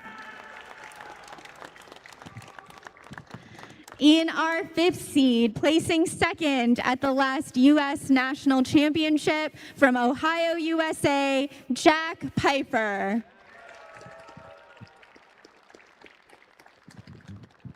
In our 4th seed, placing 2nd at the last North American Championship from Hawaii, USA, Maddie Hiroto Inaba. In our 3rd seed, he placed 2nd at Western Championship 2026 from California, USA, Brendan Dunnigan. In our 2nd seed, he placed 3rd at the last World Championship from Illinois, USA, Henry Lickner. And our first seed, a 3-time North American record holder, including the current North American record mean, a 23-time world record holder, including the current world record single, the 2018, 2019, 2023, 2024, and 2025 U.S. national champion, a 2-time world champion, including the current world champion, and the defending North American champion from California, USA, Max Park. Good luck to all our finalists. All right, welcome back everybody, and let's get on with some 6x6 solves, shall we? This is a super exciting final. As we said before, everybody walked out. Max is the clear frontrunner in this final. But everybody below him, field is wide open. Henry Lickner, on camera right now, podiumed at the most recent World Championship and then did not compete in 6x6 all the way up till this competition this year. He came in with a 117 mean, second seed in the previous round. Madihiro Tuanaba on your screen, first sub 120 mean in the previous round, placing himself fourth. That PR is particularly notable because most of the competitors in the previous round did terribly, quite frankly. Maddie was one of the few who managed a good performance. Arhan Serene on screen placed 6th, Canadian NR single holder, just edging out his Canadian rival Omar Olabin, seeded 7th. So competitors are still receiving their first puzzles. It'll take some time before those are given to them. We see Omar Elban right now already coming off a great victory from 5x5 earlier this week. In fact, yesterday, placing second here. He third. He placed third. He plus 2 out of second place, unfortunately, in 5x5. Still a great victory for Omar. Let's see if we can repeat that for 6x6 here. Yeah, as these competitors are getting ready to start 6x6, most of them are probably just trying to have a smooth, solid start. 6x6 is an event that has a reasonable amount of variance because of parity, and it's short enough, shorter than 7x7, and times are competitive enough where any major mistake is going to cost you. So the pace-setting solve at the beginning of your mean ends up doing a lot for your mentality through the course of a round. Omar Alabin off to a flying start. Still finishing off that first center for Omar here. Onto what appears to be doing his 3 Yao edges onto the left side of his cube. Henry Lickner is also starting his first solve here. We'll try and keep track of all these top solvers as they're going through this this mean here of 3. Hopefully we can get an overhead shot here of Henry solving soon. There we go. Henry still on centers at 39 seconds here. On to those last 2 right about now. Big pause deciding how to solve that last 2 centers case. Finishing up and flip at 50 seconds here for Henry. This does not look good. I don't want to say this is a very good start for Henry here with that very late flip from centers. Late flip from centers, big pause going from 4th center in the last 2. I've counted 3 notable pauses and edges, including a large pause after his last Yao edge. He's going to be saving parity and doing that right now for OLO. 117 for PLO, ending with the 119. A little bit of a nice-ish save given his round 2 results here. So I don't want to say that's terribly bad for him, but definitely could be better.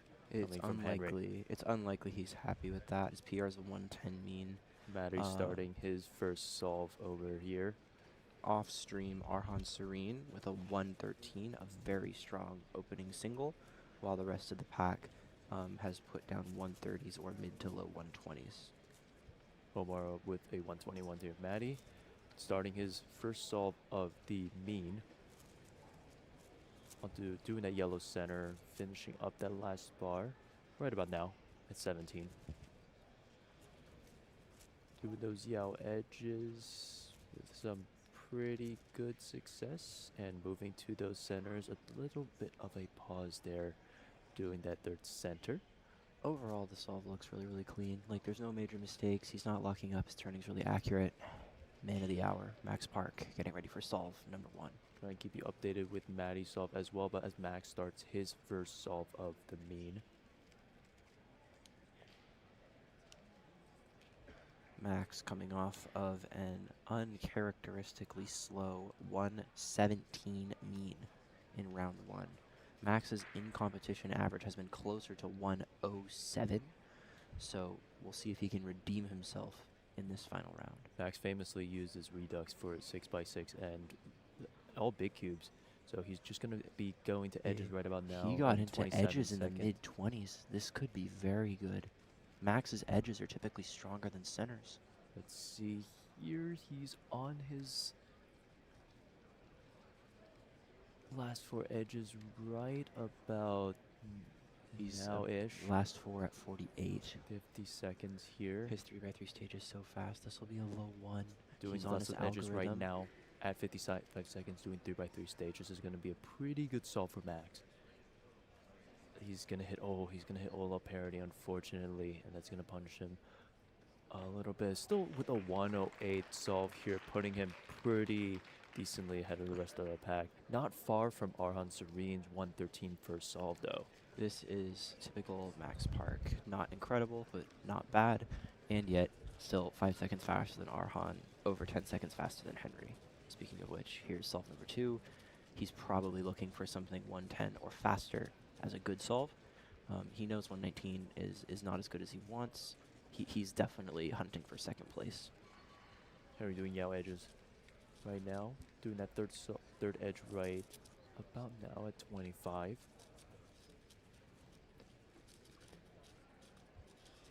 Henry's fluidity is just kind of lacking. Like he's taken a lot of time to do hunting U moves and just kind of decide on what's next. Doing those last 2 centers here. It's going to be similarly timed as his last solve, flipping at 50 seconds here. Yeah, he's not solving especially well. I mean, these times are still going to be better than most people in this final, but we're seeing poor solves for Henry. Giant pause right there, rotating to look for something, anything. Last 4 edges right about now at 104. Struggling again, lockups on the L4E into 3x3 stage. We're not even going to see a sub 120. Oh, and OLL parity as well.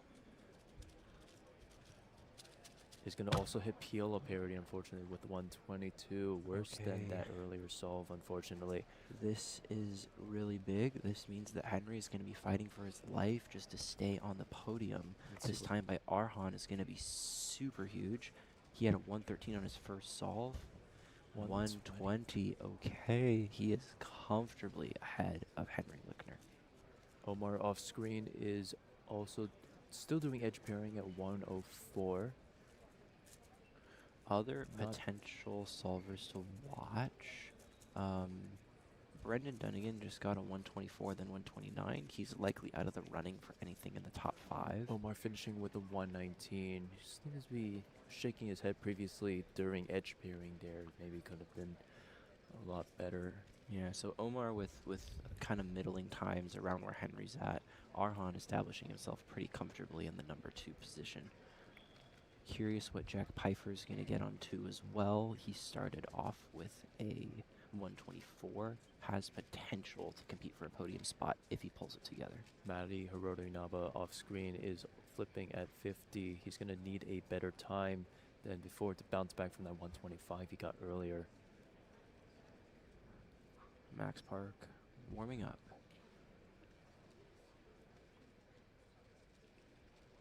For another second solve.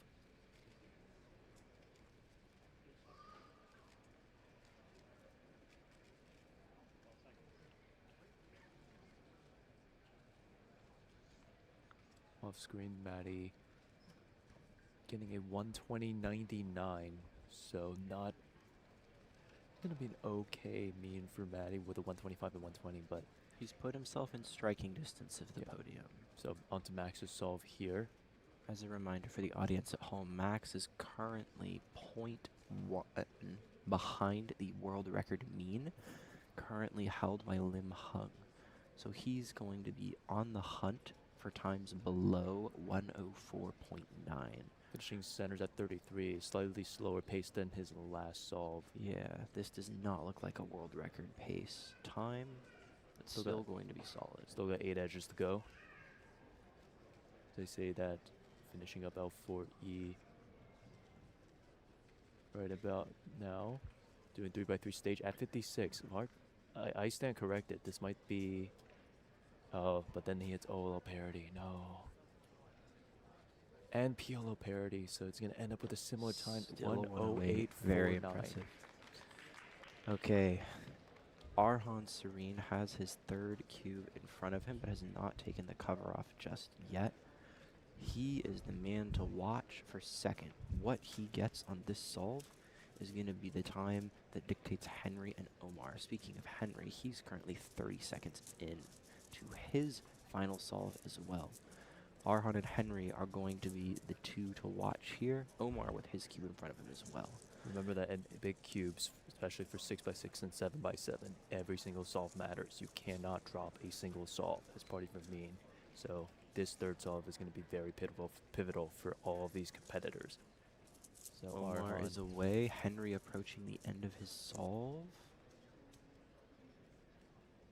Henry at 105. Henry with a 108 off stream. Huge time for Henry. That's going to give him a 116 mean and really put the pressure on Arhan Serene. What does Arhan need to slide himself up into second? Arhan still going on this third solve over here. Arhan needs a 116.07 to bump himself up above Henry. Not impossible for Arhan here. Omar is also starting his third solve here, so it's going to be that a ticking time clock for these competitors. That Arhan is going. That 108 was huge. Yeah, that 108 was hugely pivotal. Okay, so Arhan needs a 116. He's do got it? 5 seconds. Can he bring it up? 3, 2, 1. No.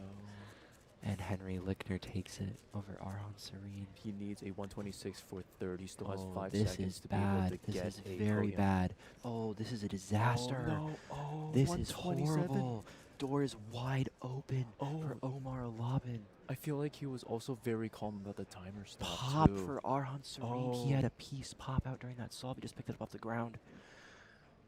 That is awful. What can Omar Omar do? only needs a 120.9. Omar's on a, I'd say that's a borderline pace right now. Just gonna This be is still close. still On in to last for edges. L4E. Oh man. Oh, this might not. Arhan might still manage. Off stream, Maddie with a 112. Where does that put him? Maddie PR. Maddie mean. PRs again with a 119 mean. It looks like Maddie might have just slid himself into the podium over Omar Labin. Omar with a 126 here. Tragic. That means that Maddie has placed himself above both Canadians to lock in a all-US top 3. Clutch solving by Maddie Hiroto Inaba.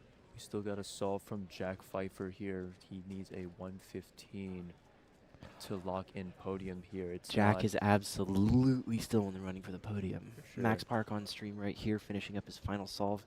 Just a formality for the sake of the win. On L2C at 28, gonna flip around 30 here, a little faster than his previous two.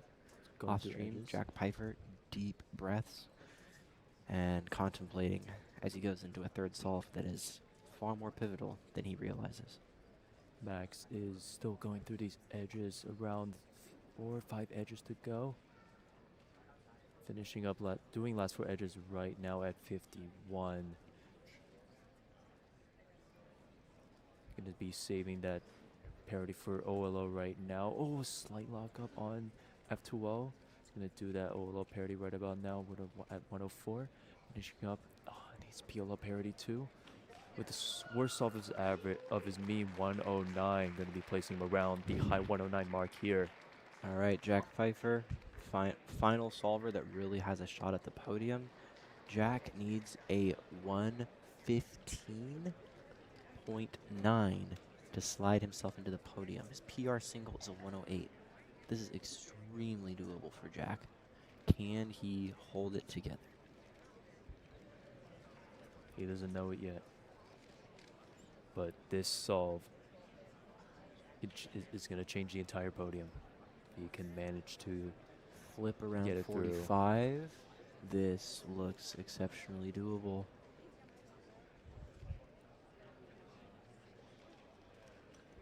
Last 4 edges, maybe almost. He's got 12. He's got 15 seconds left for this. These Can last he few finish in edges. 10? He's still got edge pairs left. He's on to 3x3 Looks like stage he's on right 3x3 now. stage. 4. Any parodies? Miracle last layer. Oh, and he it's is so off close. the podium. Oh. And Matti Hiroto Inaba, with another PR mean, slides himself into 3rd place. Wow. Matty's back here watching the stream with us, counting, hoping, seeing if Jack would finish in time. Well, wow. Huge congratulations to Max, Henry, and Matty for your 6x6 podium at North American Championships 2026. Matti Hiroto Inaba is absolutely the story of this final, finishing his mean with a 112.98. That is Matty's PR single, clutching his 2nd PR mean of the competition, his 2nd sub 120 mean in competition, and beating out 2 very, very fast Canadian solvers. And not to mention, Henry Lickner got a huge clutch solve on the last solve here to perfect that mean to get 2nd place. But anyway, here's Alyssa with an interview with your 3rd place finisher.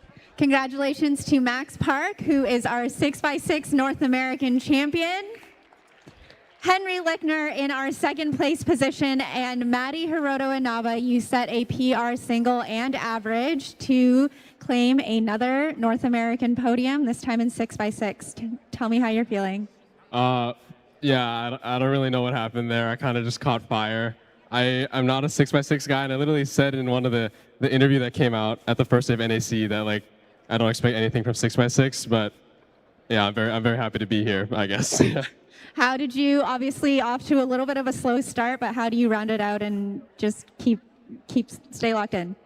Yeah, I mean, I know it's never over till it's over, so just give them out on the last and see what happens was my mentality, yeah. Awesome. Matty, give us a little preview for tomorrow. What are you looking forward to?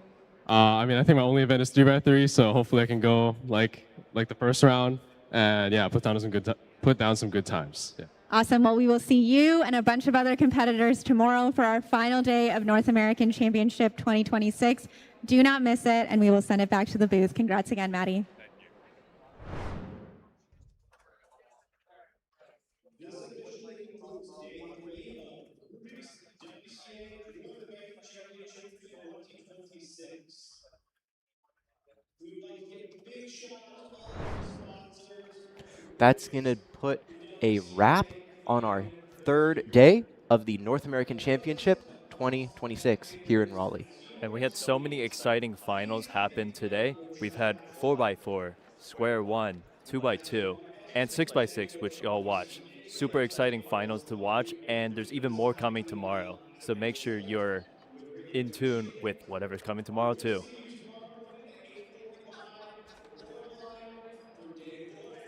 We're going to get you some recaps of what happened today in each of the finals right momentarily. So on screen right now, we've got the 6x6 final that just happened. Max Park, your North American champion here. Henry Lickner in 2nd place, and Matti Hiroto Inaba in 3rd place with a PR single and mean to get that 3rd place here. Tragic losses from our Canadian competitors, Arhan Serene and Omar Alabin. 4x4. This looks like our final round, 2x2 final round results right here.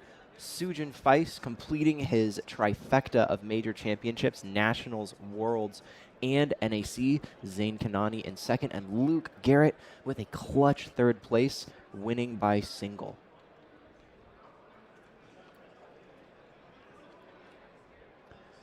An electric 4x4 final as well. Matti Inaba with his 2nd podium of the night. Neo Juarez in 2nd, proving that Ru still can work on big cubes, and Max with the 1st place. And we can't forget about square 1 here. Hassan, your North American champion, as well as Brendan and Max, showing that they're capable of the podium here. So congrats to all 3 of them. Max Shaw especially with an unbelievably clutch last 5-second solve. Tragic cube drops in the middle, but a great average nonetheless.